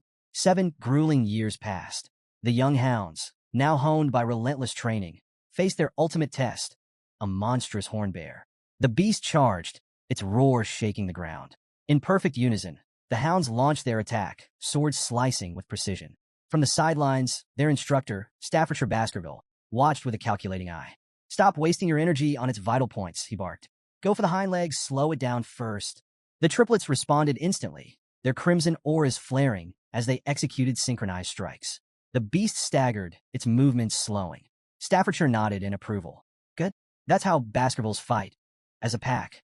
With the monster weakened, the remaining hounds moved in for the kill, finishing it with a coordinated assault. Staffordshire clapped his hands. "Congratulations. You're now lower-ranked sword experts and have mastered the first Baskerville technique." But his tone turned grim. This was a controlled environment. Out there in the life-engulfing forest, the oxbears won't be caged or predictable. One mistake, and you're dead. Your bloodline strength is your lifeline. Don't waste it. His words hung heavy in the air as the young hounds absorbed the harsh truth. Their 7-year training had officially ended, but their journey was only beginning. The newly minted hounds buzzed with excitement, discussing their futures. 2 of them debated their preferences for the Baskerville clan's 7 night orders. "I'm all about the Wolfhound order," the first said, puffing his chest. "Guarding the Patriarch? That's peak prestige. Wolfhound's cool," the second replied, "but I'm eyeing the Doberman, Pitbull, and Rottweiler orders. Assassination and all-out warfare? Now that's my vibe." Their banter shifted to a figure sitting atop the massive carcass of a slain oxbear, Vakir. "Who's that?" the second asked, intrigued. The first gestured toward Vakir. "That's the Vakir. Took down an oxbear twice the size of ours." He leaned closer, voice filled with awe. "He's already a high-level sword expert and mastered the third Baskerville technique. He's on par with the Shadow Hounds." Sitting on the slain beast, Vakir stared into the distance, lost in thought. His progress had been substantial. He'd reached the 5th Baskerville technique and graduated as an intermediate-rank swordsman. But to him, it felt agonizingly slow. 7 years, and still, I'm far from where I need to be. His brooding was interrupted by the arrival of Barrymore, the head butler. "Master Vakir," Barrymore said with a bow, "the Patriarch requests your presence. Your assignment has been decided." Vakir rose, his expression unreadable. "All right," he replied, sheathing his sword. The time for training was over. A new chapter awaited. Vakir stepped into the Patriarch's office, greeted by Hugo's signature grunt. His sharp eyes immediately caught a small cut on Hugo's nose. "Rough fight?" Vakir asked, curious. Hugo smirked. "Barbarians in a life-engulfing forest. Outmatched by an archer," he admitted, before adding with a satisfied grin. "But I left her a matching souvenir." After a brief silence, Hugo congratulated Vakir on his graduation, but his tone carried an edge. "Things will only get tougher from here," he warned. Vakir's mind wandered. This had to be about his new assignment. Memories of his previous life surfaced. Back then, as a junior knight of the Pitbull Order, he'd endured 21 brutal months in a life-engulfing forest. Just another expendable soldier in the Baskerville clan's ruthless system. At 15, Baskerville children were divided into 2 paths, elites or expendables. The expendables, like Vakir before his regression, were sent to the front lines, survival being their only measure of worth. Meanwhile, the elites received political and administrative training, protected by the expendables who lived long enough to serve them. Vakir knew the 5th Baskerville sword technique was designed to close the gap between the elite's polished training and the expendables' hard-earned battlefield experience. Before his regression, he'd never progressed beyond the 4th technique. Worse, as an illegitimate child, he'd never been considered for the elite path. Hugo's voice cut through his thoughts. "I want you to try the lower house of Parliament." Vakir blinked. "What?" "The lower house manages the clan's regional administration. Law enforcement, infrastructure, economic oversight. It's politics and pragmatism combined. Far from the battlefield." The idea shocked Vakir. Hugo, the patriarch of the Baskerville clan, was offering an illegitimate son an elite position? It felt like a cruel joke. As if reading his thoughts, Hugo leaned back. "Your achievements by 10 surpassed our so-called geniuses. You've earned this." Vakir listened as Hugo explained his role. Deputy Consul of Underdog City, a city notorious for its challenges. Both the consul and deputy consul positions were vacant, leaving Vakir with a clean slate. "Do you want it?" Hugo asked. After a moment's consideration, Vakir nodded. "I'll take it." Before the conversation could end, Vakir shifted topics. About the Mords clan and the Ruby Mines, Hugo's lips twitched, clearly aware. "Outmaneuvered Adolphe Morgs, didn't you?" Vakir nodded and made a bold request. To borrow his reward from the incident. The head butler froze, his shock evident. But Hugo didn't flinch. Stamping a document, he handed it over. "Don't make me regret this." "I won't," Vakir said firmly, though his stomach churned at the sound of Hugo's final words. "Good luck, son." The word hit like a thunderclap. Before his regression, Hugo would never have called him son. As Vikir and the head butler walked down the hallway, the butler's grave tone broke the silence. Master Hugo holds you in high regard. Assigning a consulship before a battle posting, unprecedented. It's part of the disciplines of kingship. His words implied that Hugo was grooming Vikir for far greater responsibilities. Vikir, however, wasn't one to bask in praise. He knew this appointment wasn't a reward but a challenge. This was a chance to sharpen his skills in a less dangerous environment. Even so, memories of his past life refused to let him relax. The cold sensation of the guillotine's blade haunted him. That vivid memory fueled his resolve. Someday, Hugo La Baskerville would feel the same icy despair. Meanwhile, in Underdog City, a bustling villa buzzed with activity. A bald man barked orders at two workers. The villa must be spotless by tomorrow. The new deputy consul arrives then. One worker, wiping sweat from his brow, muttered, "I hope he knows business." His companion snorted. "Business? The guy's only 15. Their speculation was interrupted by a boy approaching the villa. Mistaking him for a servant's child, one worker placed a hand on his shoulder. "Hey kid, whose son are you?" The boy's glare was icy. "Remove your hand." The workers exchanged glances, taken aback, as the boy produced a document. "I'm Vikir van Baskerville," he announced coolly, "your new deputy consul." The men stood dumbfounded, their eyes darting between Vikir and the papers. One finally stammered, "But you're early." Ignoring their confusion, Vikir strode inside, issuing his first order. "Prepare food and drinks. We're hosting a party tonight." By nightfall, the villa was a whirlwind of celebration. Nobles mingled, tables groaned under feasts, and laughter echoed through the halls. Yet not everyone was in a festive mood. Chihuahua Baskerville, the general secretary of Underdog City, was pacing in his office. From his window, he could see the lavish party raging below. His fists clenched. "Unbelievable," he muttered. The city was already reeling from corrupt officials, and every deputy consul before Vikir had been sacked for bribe-taking. Now, the new appointee, just a kid, was throwing a party on his first day? Chihuahua's indignation turned to alarm as he suddenly felt a presence behind him. "Are you the general secretary?" Chihuahua whirled around, nearly tripping over himself. Standing in the shadows, calm and composed, was Vikir. Yes, that's me," Chihuahua stammered, trying to regain his composure. Vikir stepped into the light, his piercing gaze unsettling. "Vikir van Baskerville, your new deputy consul." Chihuahua swallowed nervously, but managed to introduce himself. Vikir repeated his name thoughtfully, his sharp eyes narrowing slightly. "No middle name?" Vikir mused aloud, his tone light yet pointed. Chihuahua braced for ridicule. In Baskerville hierarchy, a missing middle name marked one as an outsider, an employee, not family. He had endured years of discrimination because of it. When Vikir placed a hand on his shoulder and said, "Nice," he flinched internally, expecting sarcasm. Instead, Vikir's tone was calm. "I reviewed your background on the way here. Born and raised in Underdog City, right? You've done well. I won't interfere with how you manage things." Chihuahua blinked, his confusion palpable. "Okay," he muttered, unsure if this was a genuine compliment or some strange new form of harassment. Vikir's tone shifted, growing more serious. "Your management of the personal law system is commendable, but the judicial system here is another matter. The problem isn't just illegal businesses. It's that the underground economy has more power than the law." Chihuahua hesitated before replying. "So, shut down the illegal businesses? That won't be enough," Vikir countered. "The heads of these operations need to be removed. And to do that, we need a new law." "A new law?" Chihuahua repeated, startled. Vikir nodded. "Within a week, the underground economy will be in shambles. But I need a cause, something to justify creating and enforcing this law." Chihuahua furrowed his brow. "Why do you need a cause?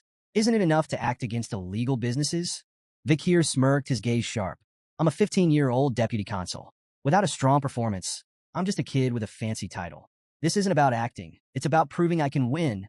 His expression twisted into a mischievous grin as he added, "To put it simply, I'll lay out poop for the flies." Chihuahua stood there dumbfounded. What in the world was this kid planning?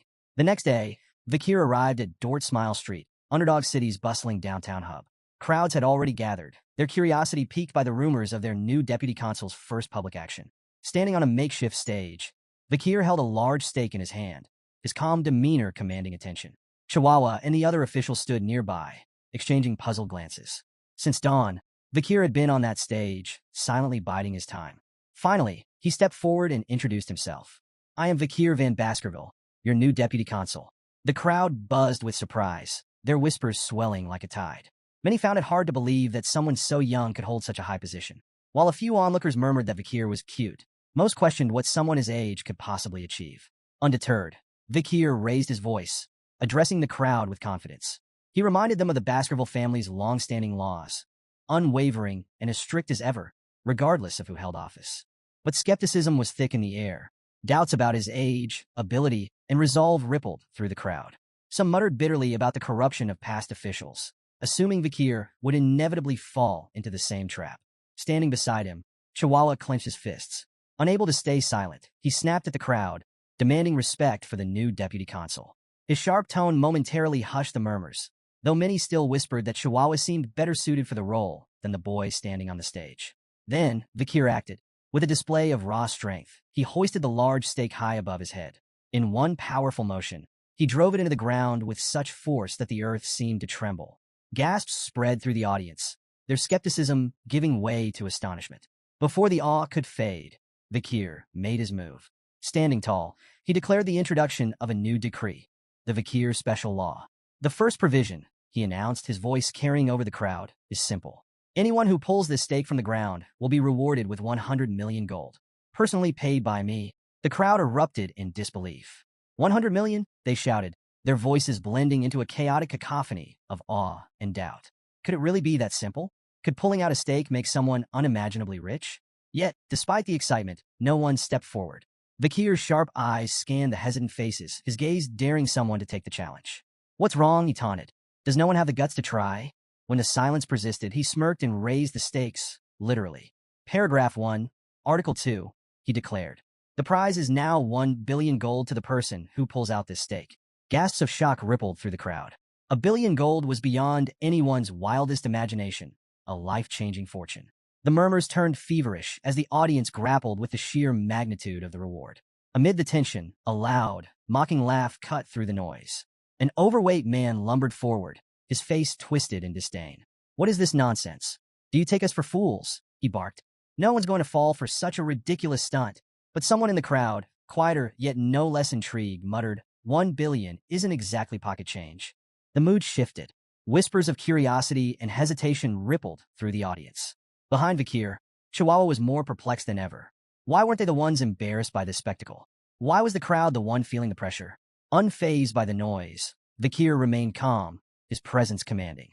He stepped forward, his voice cutting through the whispers.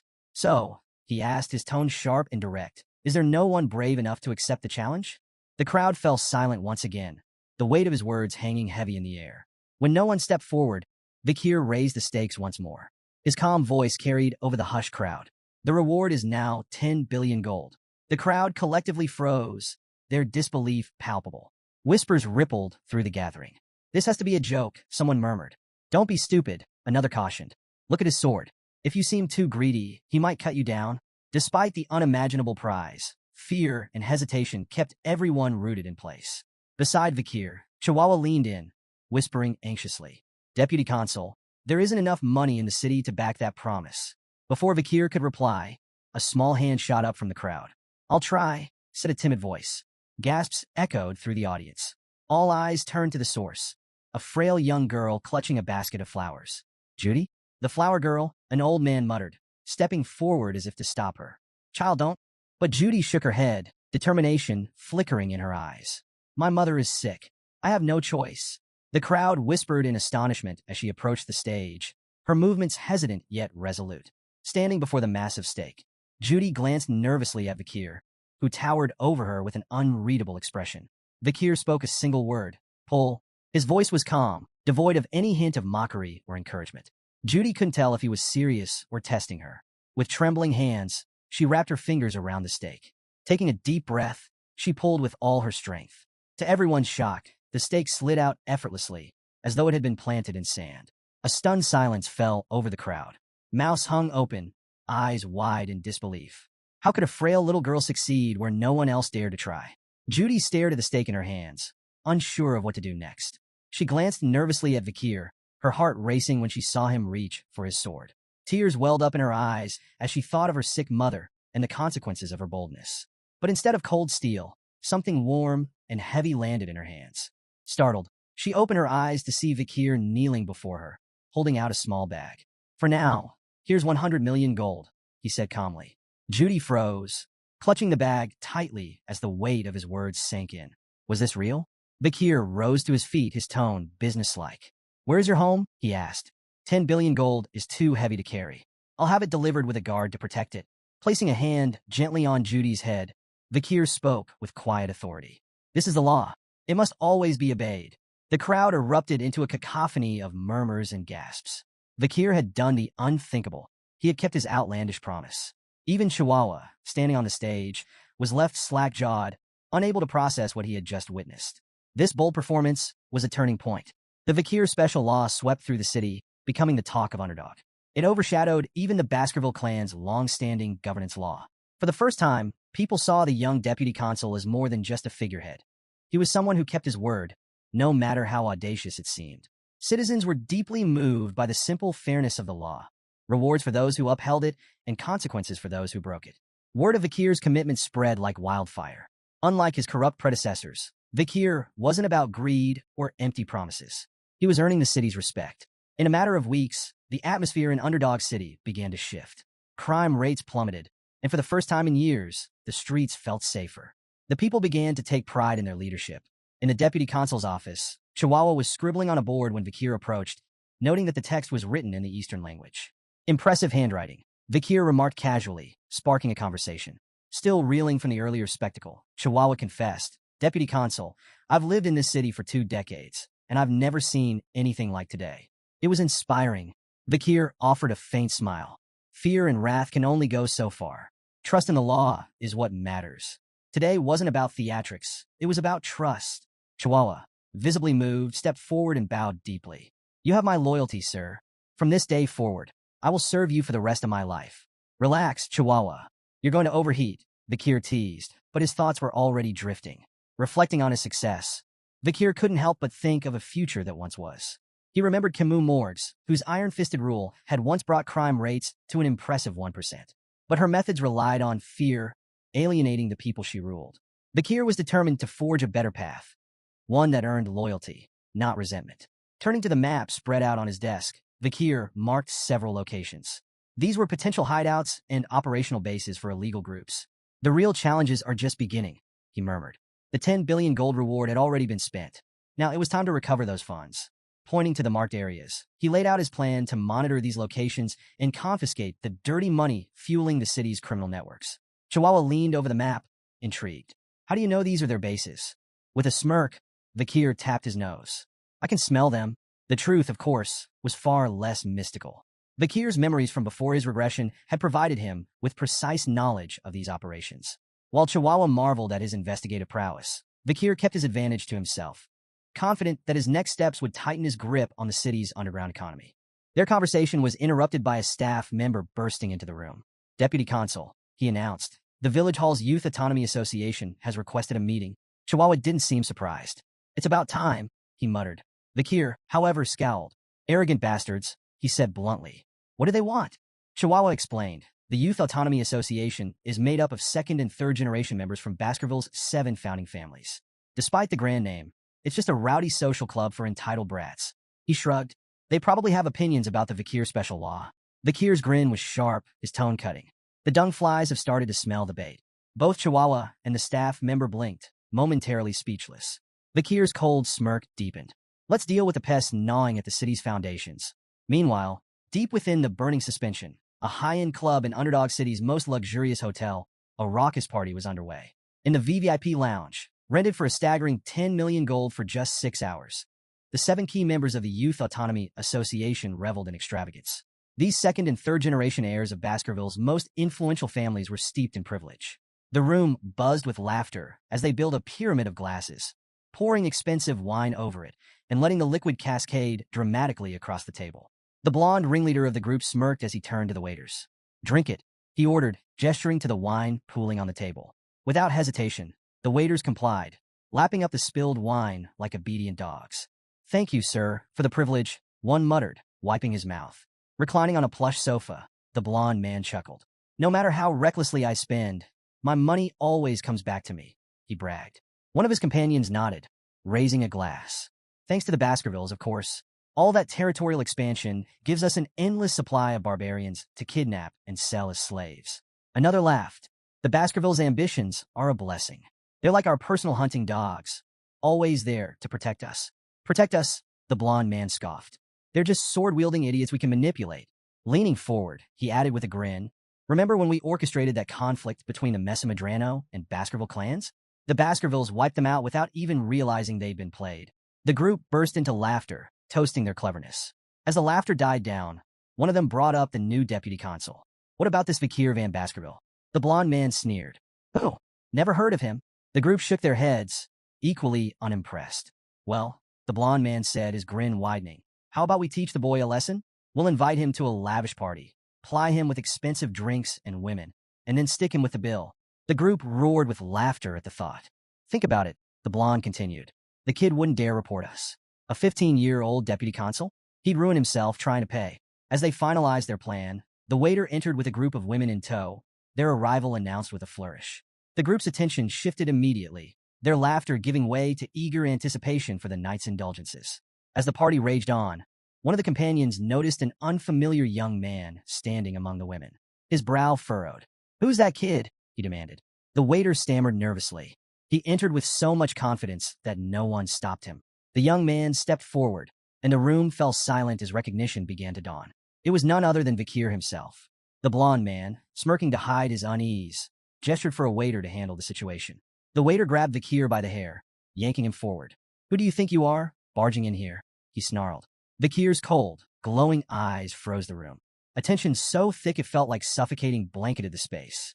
Without a word, Vikir twisted the waiter's arm at an unnatural angle, eliciting a howl of pain that sent shivers through the group. The companions froze, staring in disbelief as Vikir calmly stepped forward. One of them, his voice shaking, stammered, Deputy Consul Vikir? Why are you here? Vikir's reply was short and cutting. You invited me. The blonde man forced a laugh, his tone overly jovial. Well, isn't this incredible? The Deputy Consul has graced our humble party. What an honor. Vikir didn't respond. He sat silently, his sharp gaze scanning the room as the blonde man leaned in to whisper to a companion. Their hushed tones weren't subtle enough to escape Vikir's trained ears. Let's move ahead with the plan, the blonde man murmured. Keep him here, and when it's over, stick him with the bill. The companion smirked. Let's see if he even tries to fight it. Vikir's patience snapped, slamming his hand down on the table. The entire surface exploded with a deafening crack, sending glass, drinks, and the champagne tower crashing to the floor. The room descended into chaos as the stunned partygoers struggled to process what had just happened. The blonde man's eyes widened in shock. He stared at the shattered remnants of the table, his mind racing. Did he use mana for that? The realization hit him like a blow. Vikir wasn't just a child. He was a trained Baskerville, one of the most dangerous warriors in the territory. One companion, trembling, whispered angrily, "We underestimated him." The blonde man snapped back, "Do something." But the companion shook his head, visibly terrified. "We don't stand a chance." Vikir leaned forward, his hand landing heavily on the shoulder of one of the companions. The man froze under his icy gaze, panic flooding his features. "Well, we'll pay for the drinks ourselves," the man blurted out desperately. Vikir's expression darkened. "Were you planning to make me pay for everything?" His voice was cold, each word a dagger of accusation. The companion's face shifted from panic to regret, realizing the depth of their mistake. Another companion nervously laughed, trying to diffuse the tension. Who would even dare think of doing something so ridiculous? The blonde man forced an awkward laugh, jumping in. "It's all a misunderstanding. We were just testing you, to see if you're strong enough to resist the city's corruption." "Exactly," another chimed in hastily. "And it looks like you've passed. You're just the kind of leader Underdog City needs." Vikir's piercing gaze silenced their excuses. Without warning, he lunged at the man sitting closest to him. In one swift motion, his palm struck the man's stomach with a claw-like grip, driving him backward with devastating force. The man gasped in pain as Vikir leaned in, his voice low but firm. "An owner can test their dog," he said coldly, "but a dog should never test its owner. Ever." The room plunged into an uneasy silence as Vikir's icy gaze swept across the group. His voice was calm, but razor-sharp. "Have you grown so complacent with your wealth and power that my actions don't move you?" His eyes narrowed. "You have no idea what real fear looks like."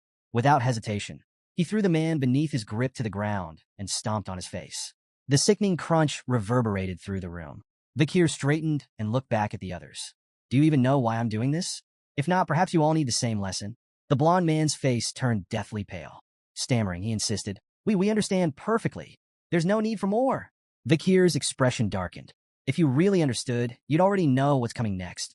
He delivered a sharp kick to the down man, eliciting a groan of pain. Tension boiled over. The blond man spat. "You bastard." Another sneered, his voice dripping with scorn. "Do you really think you can get away with this?" In an instant, Vikir closed the distance between them, standing mere inches from the second man. His voice was cold and unyielding.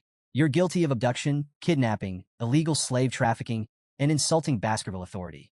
The room froze. The companions' faces contorted in shock. How could Vikir possibly know the details of their crimes? Before they could react, Vikir's fist collided with the second man's face, sending him sprawling to the ground. "Animals don't learn until they're taught," Vikir said, his tone dripping with disdain. His lips curled into a sinister grin. "And now, I'll teach you disobedient creatures what happens when you defy the law." In the dim confines of a prison cell, two figures stood in stark contrast. Vikir, calm and composed, regarded the scene with indifference, while General Secretary Chihuahua looked visibly shaken. Before them, the blond man, his face swollen and bloodied, screamed profanities. His voice echoed harshly off the stone walls. "You think this ends here?" The blond man snarled, venom in his tone. "The moment I'm out of here, I'll have both of your heads on spikes. My father will never forgive this." Chihuahua, unnerved by the outburst, turned to Vikir. "Deputy Consul," he began cautiously, "did you really have to go this far?" Vikir glanced at him, his faint smirk betraying no remorse. "Do you think I overdid it?" Chihuahua's response was emphatic. "Yes. Look at him. He's barely human anymore. You've turned him into a meat bag." Vikir's smile didn't waver. He strode toward the cell, his voice calm but laced with menace. This is nothing. I haven't even started." Chihuahua's unease deepened. "What are you planning?" he asked, his tone wary. Vikir's response was chilling. "I'm going to purge all the corrupt civil servants who've twisted the Baskerville system into something monstrous." He gestured toward the prisoners behind the bars. "Look at them, arrogant smug. They've trampled the clan's authority for far too long. This is what happens when education is neglected." The blond man and his companions, finally grasping the severity of their situation, dropped their bravado. Desperation etched their faces as they begged for mercy, offering Vikir anything he wanted in exchange for their lives. Chihuahua, ever the pragmatist, voiced his concern. "You do realize their families won't sit quietly, right? They may be cowards, but they're bold enough to retaliate if pushed too far. This could spiral out of control." Vikir's confident smile didn't waver as he reassured Chihuahua. "These men are deeply tied to the criminal underworld of Underdog City," he explained. "Their families are just as complicit. None of them would dare raise a complaint. They'd be incriminating themselves." Chihuahua wasn't convinced. "But what about evidence? Without proof, this could blow up in our faces." Vikir's reply was calm and cryptic. "I have ways of finding evidence. And if none exists," he let his words linger before finishing, "I'll create it." Despite his composed demeanor, Vikir's mind was racing with calculations. He wasn't concerned about backlash. The world was shifting, and soon he'd either be sent to battle or depart for the academy. Either way, time was on his side. Standing before the prisoners, Vikir's voice turned icy, each word deliberate and cutting. Human trafficking, kidnapping, bribery, blackmail, assault through intermediaries, murder. The crimes fell from his lips like hammer blows in the stifling silence of the cell. The blond man's desperation mounted. "Where's your proof?" he demanded, his voice cracking. Vikir smirked. "If I presented evidence, would you accept your punishment?" The blond man averted his gaze, the weight of his guilt unmistakable. His defiance crumbled into a silent plea, his expression screaming, "I'll never shame my family, even if I die here." The tense atmosphere broke with the sudden arrival of a bald man carrying a heavy bag. He greeted Vikir with casual ease, as though the grim scene before him was an everyday affair. "Your custom order is ready," he said, placing the bag at Vikir's feet. Vikir nodded in thanks and opened the bag, revealing an array of ominous tools. The bald man watched, a mix of dread and fascination on his face. Finally, he couldn't hold back. "I've been in this business for 30 years, but I've never seen tools like those. Where did you come up with such terrifying devices?" Without looking up, Vikir replied nonchalantly, "I didn't invent them. They were common where I came from." The bald man froze, visibly unsettled. "Where you came from? What hellhole is that?" Vikir chuckled. "Something like that." Then, almost casually, he added, "Want me to teach you how to use them?" The bald man quickly shook his head, his face pale. "No thanks. If I watch what you're about to do, I'd lose everything I've eaten this week." Vikir smirked, but didn't respond. He turned his focus back to the tools, methodically arranging them as his mind drifted to darker times, the era of destruction. Memories of breaking Demon Clan prisoners resurfaced, the era when interrogation techniques reached horrifying heights in sophistication and cruelty. Opening his coat, Vakir revealed a series of tools strapped to his body. The blond man's defiance shattered. His bravado dissolved into a high-pitched squeal as sheer terror gripped him. Vakir's expression was cold and unreadable. "What happened to your confidence?" he asked mockingly. "Where's all that tough talk about never confessing?" Buttoning the cuffs of his sleeves with deliberate calm, Vakir added, "Don't say anything just yet. Let's savor this moment. It's nostalgic." The blond man couldn't hold back anymore. Tears streamed down his face, his body trembling uncontrollably as fear consumed him. Rumors of the arrests of the 7 wicked gangs spread like wildfire through Underdog City. In every corner of the city, taverns, markets, and alleys, the topic dominated conversations. At a dimly lit tavern, a group of patrons argued over the shocking news. "Good riddance," one man spat. "Those gangs treated ordinary folks like pests." Another, more skeptical voice chimed in, "Don't get your hopes up. The new deputy consul might make some noise, but he'll release them soon enough. They're too tied to the native families." "But the charges are serious this time," a third patron countered. "They might actually be executed." The room fell into uneasy murmurs as patrons debated whether the children of the native families could truly face such dire consequences. One man leaned in, his voice low but resolute. "Don't underestimate Vakir. This is the same man who burned 10 billion gold just to make a point. If anyone will follow through, it's him." Others scoffed, dismissing the arrests as a political ploy. "It's all for show," a patron said, waving a hand. "The native families will apologize, and the gang members will walk free. It's how things have always been." At first, it seemed those predictions might hold true. The Mablank, Pyre, Luib, Chanel, Daragamu, Hermes, and Prada clans, families tied to the 7 wicked gangs, issued formal apologies to Deputy Consul Vakir. But the apologies fell on deaf ears. In the heart of the city's central square, 7 severed heads hung grotesquely from iron spikes. Salt preserved their twisted expressions of agony, a chilling reminder of the suffering they endured before death. Above the heads, a public notice detailed their crimes and punishments under the Baskerville Family Autonomy Constitution, a set of laws infamous for its strict and unforgiving penalties. Clause 1. Banning illegal brothels. Punishment: tattooing the word sex across the criminal's face. Clause 2. Banning illegal gambling. Punishment: wrist amputation, repeated 72 times, 1 for each offense. Clause 3. Banning illegal private loans. Punishment: eye removal. This penalty was suspended after pleas from victims. Clause 4. Banning illegal lobbying. Punishment: exile. Since the criminals were already dead, their headless bodies were discarded outside the city walls. The crowd stood frozen, staring in silent horror at the grisly display. The severed heads of the 7 wicked gangs and the brutal enforcement of the laws left the city in shock. In his office, Vakir addressed Chihuahua, who was visibly shaken. "There's no need to look so surprised," Vakir said, his tone cold. "These laws have always existed. The only difference is that this is the first time the so-called native families are facing the consequences." Chihuahua swallowed hard, struggling to process what had just unfolded. "Do you really think this will work?" Vakir turned his gaze to the window, watching the flickering torches of the central square below. "This is only the beginning," he said. "This enforcement will spark a chain reaction. Underdog City is on the brink of a violent shift." His voice grew darker. "When the destruction begins, this city will become a bloodbath." Turning back to Chihuahua, Vakir's tone sharpened. "Brace yourself. You're joining me for the next step of the plan." Chihuahua blinked, clearly rattled. "Me? Why do I have to?" "You're part of this now," Vakir interrupted, his voice leaving no room for argument. Chihuahua let out a resigned sigh, his face pale as the weight of what lay ahead settled over him. The scene shifted to a dimly lit tent buzzing with anticipation. Chihuahua, now donning a sinister mask that only made him more jittery, stood among a crowd of similarly veiled figures. Turning slightly, he whispered nervously to a figure caged behind him. Vakir, exuding his usual unbothered confidence. "Are you sure this plan isn't insane?" Chihuahua asked, his voice barely audible. Vakir's crimson eyes locked onto him. "Have I ever let you down?" Chihuahua's silence spoke volumes. He adjusted his mask, feigning composure as more masked individuals filed into the area. This was no ordinary gathering. It was the infamous underground slave auction in Underdog City, a lawless pit nestled at the edge of Baskerville territory. Under the cover of night, a sprawling tent had risen from the barren wasteland, its garish lights luring in luxurious carriages like moths to a flame. Inside, a grim marketplace awaited, where lives were bartered like commodities. Kidnapped barbarians, disgraced nobles, and commoners alike. The Baskerville family, oblivious to this atrocity on their outskirts, remained conspicuously absent. At the entrance, The auctioneer greeted arrivals with exaggerated cheer.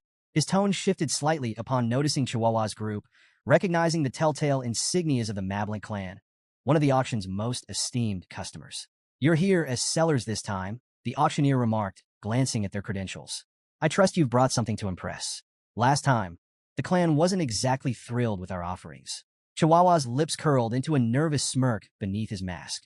"No complaints here. Quality is never a problem." The auctioneer's gaze fell on Vakir, trapped in a cage among the other merchandise. His striking black hair and piercing crimson eyes drew the man's attention like a shark to blood. "Now that's a rare gem," he murmured, his greedy eyes glinting. "I'll make sure he fetches a premium." Feigning agreement, Chihuahua nodded and let the auctioneer handle the rest. The man bowed theatrically before disappearing, leaving Chihuahua to stew in the chaos of the tent. Inside, the atmosphere was electric.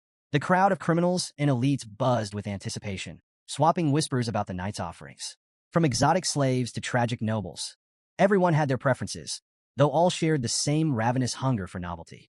The auctioneer took the stage, his flamboyant energy rivaling that of a carnival barker. "Ladies and gentlemen," he boomed, "our first item, a beast straight from the nightmares of hell itself." With a dramatic flourish, he unveiled an A-rank monster, the Mercy Lego. The crowd gasped as the towering creature, part cow, part devil, growled menacingly. Its 19 hearts made it nearly impossible to kill, a fact the auctioneer didn't fail to exploit. "Every part of this beast is valuable," he announced, listing its leather, meat, bones, and even intestines. "The bidding starts at 100 million gold." Excitement rippled through the audience as the bids climbed. 140 million, 200 million, 250 million. "Sold for 250 million gold," the auctioneer bellowed, slamming his gavel with a theatrical bang. The crowd erupted into applause, eager for the next spectacle. As the auction continued, a variety of bizarre and horrifying products paraded across the stage, each commanding the audience's morbid fascination. However, the crowd's murmurs hushed when a worker approached the auctioneer, whispering in his ear. A wicked grin spread across his face. "Ladies and gentlemen," he announced, his voice laced with excitement, "we have a special addition to tonight's lineup. From the savage tribes of the life-engulfing forests, a warrior of unparalleled ferocity." The girl was dragged onto the stage, her fierce glare defiant even as the chains bit into her wrists. The auctioneer wasted no time hyping her up as a wild beast begging to be tamed, urging the crowd to prove their dominance. "Bidding starts at 5 million gold," he declared, his voice booming. Silence. "All right, 3 million," he tried, his enthusiasm wavering. The crowd exchanged uninterested glances. "Fine, 1 million gold. She's a steal," he shouted, desperation creeping into his voice. Still nothing. Murmurs of boredom rippled through the tent. Frustrated, the auctioneer waved the guards over. "Take her away. Let's get to something worth their time." The guard stepped in, but the girl wasn't about to go quietly. She thrashed violently, almost breaking free, until one guard struck her in the stomach. She crumpled to the floor, unconscious, and was unceremoniously dragged backstage. The auctioneer cleared his throat, forcing a smile as he tried to salvage the moment. "Apologies for that little incident, but fear not. I present to you the crown jewel of tonight's auction." The crowd stirred as the spotlight swung to Vakir, seated calmly in his cage. He radiated a quiet, commanding presence that silenced even the most restless attendees. "Behold," the auctioneer proclaimed, "a pure blood with striking black hair and crimson eyes, beauty, strength, and obedience in one perfect package." Before the bidding officially began, a woman in the crowd, smitten by Vakir's striking appearance, raised her hand. 600 million gold. The auctioneer blinked, momentarily caught off guard. "We haven't even announced the starting price." 800 million. Another bidder cut in, a gruff man with an imposing presence. The woman whirled on him, her tone sharp. "Why would you need him?" The man smirked. "I'll make him a gladiator. He'll be worth twice the price by the time I'm done." The two traded barbs as the bids climbed rapidly. 900 million, 1 billion. The tent buzzed with energy until a new contender, masked and silent, raised their plate. Number 99. 6 billion gold. The masked bidder said coolly, silencing the room in an instant. Gasps rippled through the crowd. Someone whispered, "That's Baron Gambino. He's swimming in money after taking over the underground funds from the granary." While the audience admired the Baron's bold move, his attendant leaned in, her tone cautious. "That's a dangerous sum for a slave. You'll only profit if he stays unscathed." The Baron shot her a withering glare. "I saved you from the streets, and this is how you repay me? Keep your mouth shut." The auctioneer slammed his gavel. "Sold. To customer 99 for 6 billion gold." Guards hauled Vakir from the cage, presenting him to Baron Gambino. Up close, Vikir's presence was even more intimidating, his crimson eyes practically daring the Baron to test him. "You're mine now," Gambino said, a twisted grin spreading across his face. "But don't worry, I'm not a bad guy." Vikir's stoic expression didn't falter, though the Baron's lecherous tone was enough to make the air in the room feel heavy. "Relax," Gambino purred. "I'll find all sorts of ways to enjoy you." If looks could kill, Vikir's glare would have struck him down on the spot. Vikir raised his bound hands toward the Baron, a subtle smirk playing on his lips. The Baron blinked, misinterpreting the gesture. "Oh, do you want me to unlock those for you?" Before the Baron could finish his sentence, Vikir's wrists tensed, and the cuffs snapped apart with a metallic crack that echoed through the room. "What?" The Baron sputtered, eyes wide. Vikir wasted no time. He delivered a thunderous kick to the Baron's chest, sending him sprawling across the floor like a discarded rag doll. Gambino's attendant, Cindy, froze in shock as the Baron writhed on the ground, gasping for air. Striding over, Vikir grabbed the Baron by the back of his collar, lifting him like a sack of grain. "Let's play a game," Vikir said, his voice calm, yet icy. "It's called Spear and Shield. I'm the spear. You're the shield. Let's see how long you last." With that, he slammed the Baron into the floor with bone-crunching force. Gambino screamed, flailing and calling out, "Cindy, do something." But before Cindy could react, the Baron had already gone limp. Vikir released him, standing over his unconscious form. "Game over," Vikir announced, his tone devoid of emotion. The shield failed. The room erupted into murmurs as Vikir reached up and removed his mask. Gasps rippled through the crowd as his identity was revealed. "Vikir van Baskerville," someone exclaimed in disbelief. Cindy stumbled back, her face pale. "A Baskerville here?" Vikir ignored her and crouched near the Baron's crumpled body, inspecting him with cold detachment. "Is he dead?" he asked flatly, as if the answer barely mattered. The crowd broke into whispers. "If he's here, then who's the new deputy consul of Underdog City? Why would a Baskerville hound come to this auction?" Amid the chaos, Chihuahua stood in the shadows, his heart pounding. He stared at Vikir, trying to make sense of what he had just witnessed. This isn't just an incident anymore, he thought, his mind racing. It's a catastrophe. Vikir straightened, surveying the tent with a chilling smile.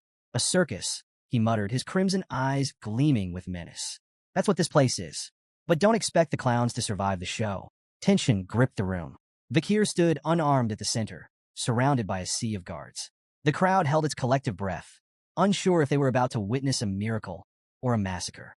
The auctioneer, his face twisted with fury, shattered the silence. "Kill him," he roared, spittle flying. "I don't care if he's a Baskerville. Take him down." The guards charged, weapons glinting in the harsh light. Vikir's hand flickered. In an instant, Beelzebub, his blade, appeared, shimmering with a deadly red glow. Before the first guard could blink, Vikir moved, a blur of precision and brutality. The first wave of attackers fell in moments, their weapons clattering uselessly to the floor as crimson streaks stained the ground. The crowd recoiled in horror. A guard wielding a massive chain, an iron ball swung it with all his might, the heavy weapon whistling through the air. Vikir sidestepped smoothly and, in one clean motion, severed both the chain and its wielder in a single stroke. The auctioneer's confidence crumbled. His lips trembled as realization dawned. This wasn't just any warrior. It was a graduate, one of the elite Baskerville hounds. "We don't stand a chance," the auctioneer thought, dread washing over him like a tide. From the shadows, Chihuahua muttered under his breath, his eyes wide as he watched Vikir carve through the guards like a force of nature. "I knew he was strong, but this is insane," he whispered, his awe laced with disbelief. Then, chaos shifted gears. A chilling laugh echoed through the room, halting the remaining murmurs. Vikir turned sharply to see the auctioneer holding Chihuahua hostage, a knife pressed tightly against his throat. "Drop your weapon and surrender," the auctioneer barked, his voice trembling with desperation, but full of venom. "Or I'll cut his throat right here and now." All eyes turned to Vikir, waiting for his next move. Vikir stood motionless, his gaze fixed on the auctioneer.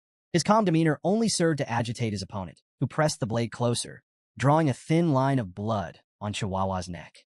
"Deputy Consul," Chihuahua spoke, his voice steady despite the danger. "Don't worry about me. Just do what you need to do." The auctioneer snarled, silencing Chihuahua with a rough shake. But his words had already struck their mark. Vikir's lips curled into an amused smile. "You got guts, Chihuahua," he said lightly. The tension thickened as Vikir reached down, producing a simple flute strapped to his leg.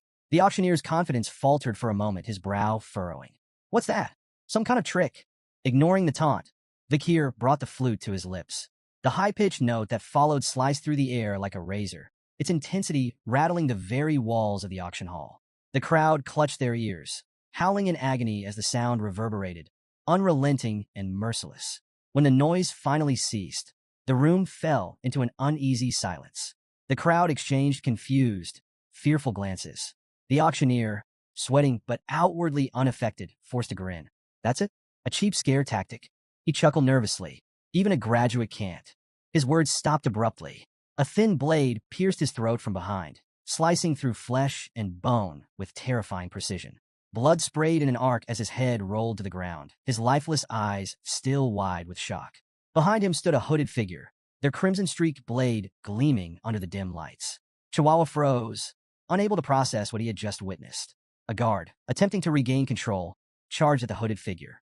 But the intruder barely moved, flicking their sword with casual ease. The guard's body shredded mid-stride, collapsing in a lifeless heap. As panic spread, more hooded figures emerged from the shadows, dozens of them. They moved with an eerie, synchronized grace, their auras radiating power and malice. Their eyes, cold and unfeeling, swept across the terrified room, freezing everyone in place. "Who are they?" a trembling guard whispered, his voice barely audible. Cindy Wendy, still clinging to the edges of composure, gasped as her eyes locked onto the distinctive insignia on their chests, a pair of razor-sharp teeth. Her face turned pale as she whispered, "The Pitbull Order, the Baskerville Clan's elite, the Annihilation Experts." A wave of dread swept through the crowd as the reality sunk in. Everyone in the room knew the legend of the Pitbull Order, an unstoppable force of graduates trained to kill without hesitation, their loyalty only to the Baskerville Clan. Cindy froze as one of the Pitbull Knights materialized behind her, his blade poised to strike. Her heart thundered in her chest, panic seizing her thoughts. "I can't die here, not like this." But just as the knight's sword began to fall, Vakir's voice cut through the chaos. "Leave her alive." The knight halted instantly, lowering his weapon and kneeling in deference to Vakir. Cindy gasped, her chest heaving as relief washed over her. Vakir's gaze swept coldly across the room. "Rip the rest of them to shreds," he ordered, his tone sharp and unyielding. "But spare those lying still. If anyone flinches, kill them without hesitation."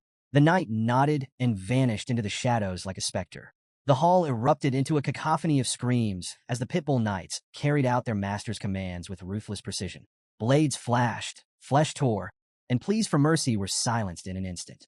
Amid the slaughter, one trembling man lay prone, desperately willing himself to stay motionless. "Don't move. Don't breathe. Just stay down and maybe, just maybe I'll survive this." A knight loomed over him, an imposing figure radiating lethal intent. "I'll wear the cuffs. I'll do whatever you want," the man sobbed, clutching at the last strands of his life. The knight's voice was cold and devoid of empathy. "We don't carry cuffs." The man stammered, confusion breaking through his terror. "Then, what will you do to me?" The answer came without hesitation. The knight's blade flashed, severing the man's legs in a swift, brutal motion. The man's screams echoed through the hall as the knight moved on, uninterested in his suffering. "Those sentenced to execution don't need legs," he muttered flatly. Meanwhile, a figure puffing on a cigar stepped up beside Vakir. It was Boston Terrier Le Baskerville, the formidable commander of the Pitbull Knights. He took a long drag, his sharp gaze appraising the young warrior. "So, what do you think of the Pitbull Knights?" Boston Terrier asked, his tone casual but laced with pride. Vakir gave a curt nod. "They're effective." Boston Terrier smirked. "If you need anything else, just say the word." As he studied Vakir, his thoughts churned. No wonder Brother Hugo is so invested in this kid. At 15, he's already this sharp. Fierce and ruthless, a natural fit for us. Placing a hand on Vakir's head, Boston Terrier grinned. "Come join us. I'll raise you into a proper knight." Vakir hesitated briefly before responding, his tone polite but firm. "I'll think about it." Turning, he added, "I have urgent matters to attend to." Boston Terrier watched him leave, a faint frown tugging at his lips. He's ignoring me, he thought, but instead of irritation, he felt a growing sense of intrigue. That just makes me want him even more. Vakir slipped into the shadowy storeroom, his eyes narrowing as they adjusted to the dim light. "It's here somewhere," he muttered, prowling between crates and barrels with the precision of a predator. In the corner, a hulking safe caught his eye.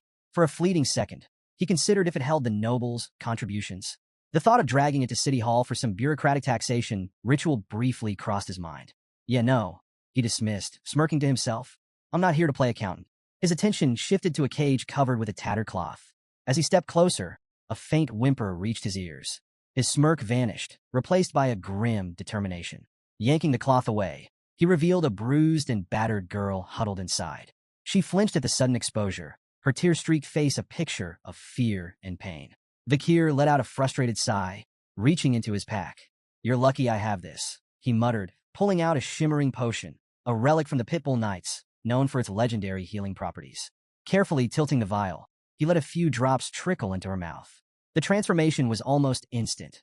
Wounds knitting together, bruises fading like ink washed away. Her eyelids fluttered open, but the sight of Vikir made her retreat further into the cage, trembling. Vikir frowned. "What's with the fear? Do I look like the bad guy here?" The girl remained silent, staring as if weighing her odds of survival. Vikir stood, unlocking the cage with a practiced twist. "Go," he commanded, his tone firm but not unkind. When she didn't move, he switched to halting barbarian. "Run. Away." Her eyes widened slightly, the recognition of her native tongue flickering in her expression. Yet she hesitated, mumbling something in barbarian that sounded soft, almost pleading. Vikir crossed his arms. "Look, I'm not fluent, but this isn't a language test. The exit's that way." He pointed emphatically. Finally, the girl rose, still limping but steadier with each step. At the doorway, she paused and turned back to him, her voice trembling as she spoke again in barbarian. Vikir couldn't make out the words, but the gratitude in her tone was unmistakable. Once she disappeared into the night, Vikir exhaled and pulled another cloth aside. Beneath it lay his real target, the carcass of Mercy Lego, an A-rank monster. Still fresh, he noted, crouching down to inspect the massive beast's remains. A red aura began to shimmer from his hand, and moments later, Beelzebub materialized, a faint grin stretching across its sinister form. "It's been a while, hasn't it?" Vikir said casually, as though addressing an old friend. "An A-rank snack. Try not to take all day. The Pitbull Knights will be here soon, and they don't like to share." Beelzebub let out a guttural, pleased sound, its hunger palpable. The aura around it flared as it descended upon the corpse, feasting with voracious glee. Vikir stood watch, arms crossed, his mind already calculating his next move. As dawn broke, the name Deputy Consul Vikir became the city's most chilling buzzword. Stories of his brutal crackdown on the criminal underworld spread like wildfire. Nobles and other elites involved in the illegal slave trade were now prisoners in Underdog City's notorious jail, minus a few limbs. The infamous Burning Suspension Club, once the crown jewel of the city's vice, had been reduced to smoldering ruins. Its VIP patrons hadn't fared any better. Their heads now adorned stakes in the main square, a grim display of justice that sent shockwaves through the city. The 7 original clans, whose heirs had been among the casualties, were quick to react. Their indignant letters of protest flooded Vikir's office. But his response was as cold and final as the guillotine. The death penalty is the only justice for violating the imperial family's ultimate decree. Vikir's assault wasn't just physical, it was financial. Bank drafts, incriminating ledgers, and records seized from Burning Suspension were handed over to the Baskerville clan. These documents detailed everything from bribes to secret transactions, implicating powerful players. With evidence mounting and reports heading to the imperial family, even the proudest clans found their protests turning to silence. In a desperate move, the patriarchs of the 7 original clans personally arrived at Vikir's office to beg for mercy. Their pleas were met with the same icy resolve. "The black ledgers don't lie," Vikir said, unflinching. "Your family assets will be confiscated. For the crime of treason, 3 generations of your bloodlines are sentenced to eradication. That's final." The city itself felt the shockwave of Vikir's iron rule. Execution grounds flowed red as the corrupt elite were purged. Freed from criminal strangleholds, public offices and contractors began hiring again, slashing unemployment. The destruction of the underground auction house funneled newfound tax revenue into public welfare. Businesses flourished, and even the stock market felt the effects as optimism surged. Underdog City transformed almost overnight, its people celebrating a newfound hope. Meanwhile, Vikir's popularity skyrocketed, and the once embattled deputy consul became a beacon of progress. One morning, Chihuahua entered Vikir's administrative office, carrying a steaming mug. "Coffee delivery," he announced with a grin. Vikir looked up, raising an eyebrow.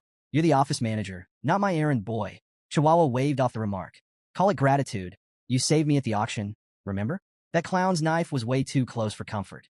A rare smirk tugged at Vikir's lips. "Coffee? That's a bit cheap for a life debt." Chihuahua laughed. "Hey, it's not just any coffee. 2 spoons of sugar, extra creamer, and barely any water. Top shelf stuff." Their banter filled the room with an unusual warmth before Chihuahua shifted gears. "How's the transcribing going? Still practicing your writing?" Wordlessly, Vikir handed him a sheet of paper. Chihuahua scanned it, his eyes widening. Wow, you've only just started learning, and this is incredible. Your handwriting is nearly perfect. Vikir shrugged, downplaying the compliment. Still a long way to go. Besides, you're the one running this office like clockwork. Chihuahua chuckled, but couldn't help feeling awed. Beneath Vikir's stern demeanor lay a man capable of reshaping the city's foundations. He didn't just enforce laws. He understood their purpose, their weight. Watching Vikir at work, Chihuahua silently hoped he'd stay in Underdog City. With Vikir at the helm, it felt like the city was finally on the verge of something extraordinary. Under the pale glow of the moonlight slipping through iron bars, Vikir stood in the shadows of a prison cell. Opposite him, Cindy Wendy, Baron Gambino's former attendant, sat bound and blindfolded, her defiant posture stark against the cold walls. Breaking the silence, Vikir spoke, his tone apologetic yet distant. I should have come sooner, but duty kept me. Cindy Wendy, isn't it? She ignored the question, her voice cutting through the air like ice. Why did you spare me? Vikir stepped forward, removing the blindfold with deliberate calm. Their eyes met, his crimson gaze steady. Because I need answers. Her lips twisted into a bitter sneer. So that's it? You only kept me alive to interrogate me. Ignoring the jab, Vikir began pacing slowly, his words precise. Baron Gambino's meteoric rise wasn't natural. A nobody doesn't climb the ladder that fast without help. That help was you. Your talent for generating wealth made him untouchable.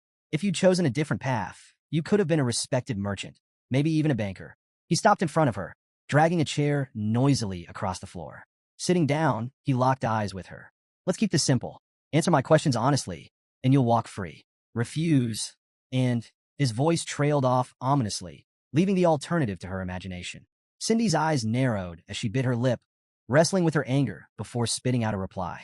Fine, I'll answer. Vikir leaned back, his first question direct and unsettling in its simplicity. How would you rate my performance as a law enforcer? Her laugh was sharp and mocking. A shining beacon of justice in Underdog City, she quipped, sarcasm oozing from every word. Unmoved, Vikir leaned forward. Mockery's a dangerous game, Cindy. Play along, or the deal's off. With an exasperated sigh, she dropped the act. Fine, you're doing well. Happy. Vikir's demeanor shifted instantly, his grin sudden and wolfish. Rising, he closed the distance between them, gripping her chin. His voice dropped to a chilling tone. Why do you think I'm doing well? Cindy stiffened, sweat beading on her brow as his crimson eyes bored into her. Releasing her, Vikir returned to his chair, gesturing for her to speak. Grinding her teeth, Cindy finally relented. Because you enforce order with fear. People listen, but not because they respect you. They're terrified. You crush criminals and boost your authority, but you're planting seeds of hatred at the same time. That hatred will grow, and one day, it'll burn everything you've built. She paused, her gaze hardening. And the Baskerville clan? They won't tolerate your rise. They don't like threats to the throne, and you're becoming one. Vikir's face remained unreadable, absorbing her words like a stone soaking in rain. After a moment, he asked, What's your solution then? How would you navigate this? Cindy locked eyes with Vikir, her voice calm but firm. If you want to survive, return all your authority and accomplishments here to the Baskerville clan and its leader. Keeping the spotlight on yourself will only make you a target. She paused, then added, Find a place where your power won't draw attention. Somewhere like the life-engulfing forest or the Imperial Academy. Among your peers, you can blend in, hide your strength, and slip out of the Baskerville clan's crosshairs. Cindy's tone softened slightly. If you do this, the clan leader will eventually bear the consequences in your place. Vikir said nothing at first, his gaze distant. The silence grew heavy, and Cindy's breath hitched as an overwhelming wave of bloodlust radiated from him. The air turned suffocating, the weight of his unspoken menace pressing down like a predator, sizing up its prey. When he finally spoke, his voice was calm, but laced with steel. I understand your suggestion, he said. It's like asking a loyal hunting dog to turn its fangs on its own master. His crimson eyes locked onto hers, the mix of bloodlust and cold calculation behind them unyielding. Yet Cindy, despite the shiver crawling up her spine, held his gaze with an unsettling calm. It's the only way to escape the Baskerville clan's hatred, she said evenly. A faint smile tugged at Vikir's lips.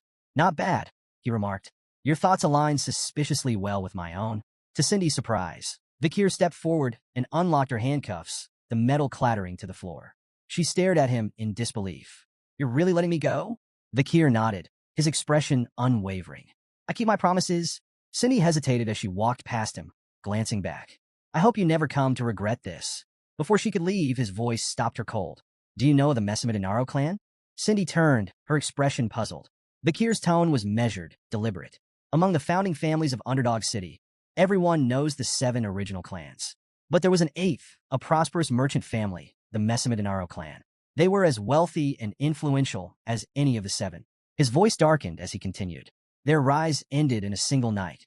During a grand birthday celebration, the clan's youngest son showed off his newly learned sword technique. It stunned the onlookers because it was the secret Baskerville sword art, knowledge that only bloodline members of the Baskerville family are allowed to possess.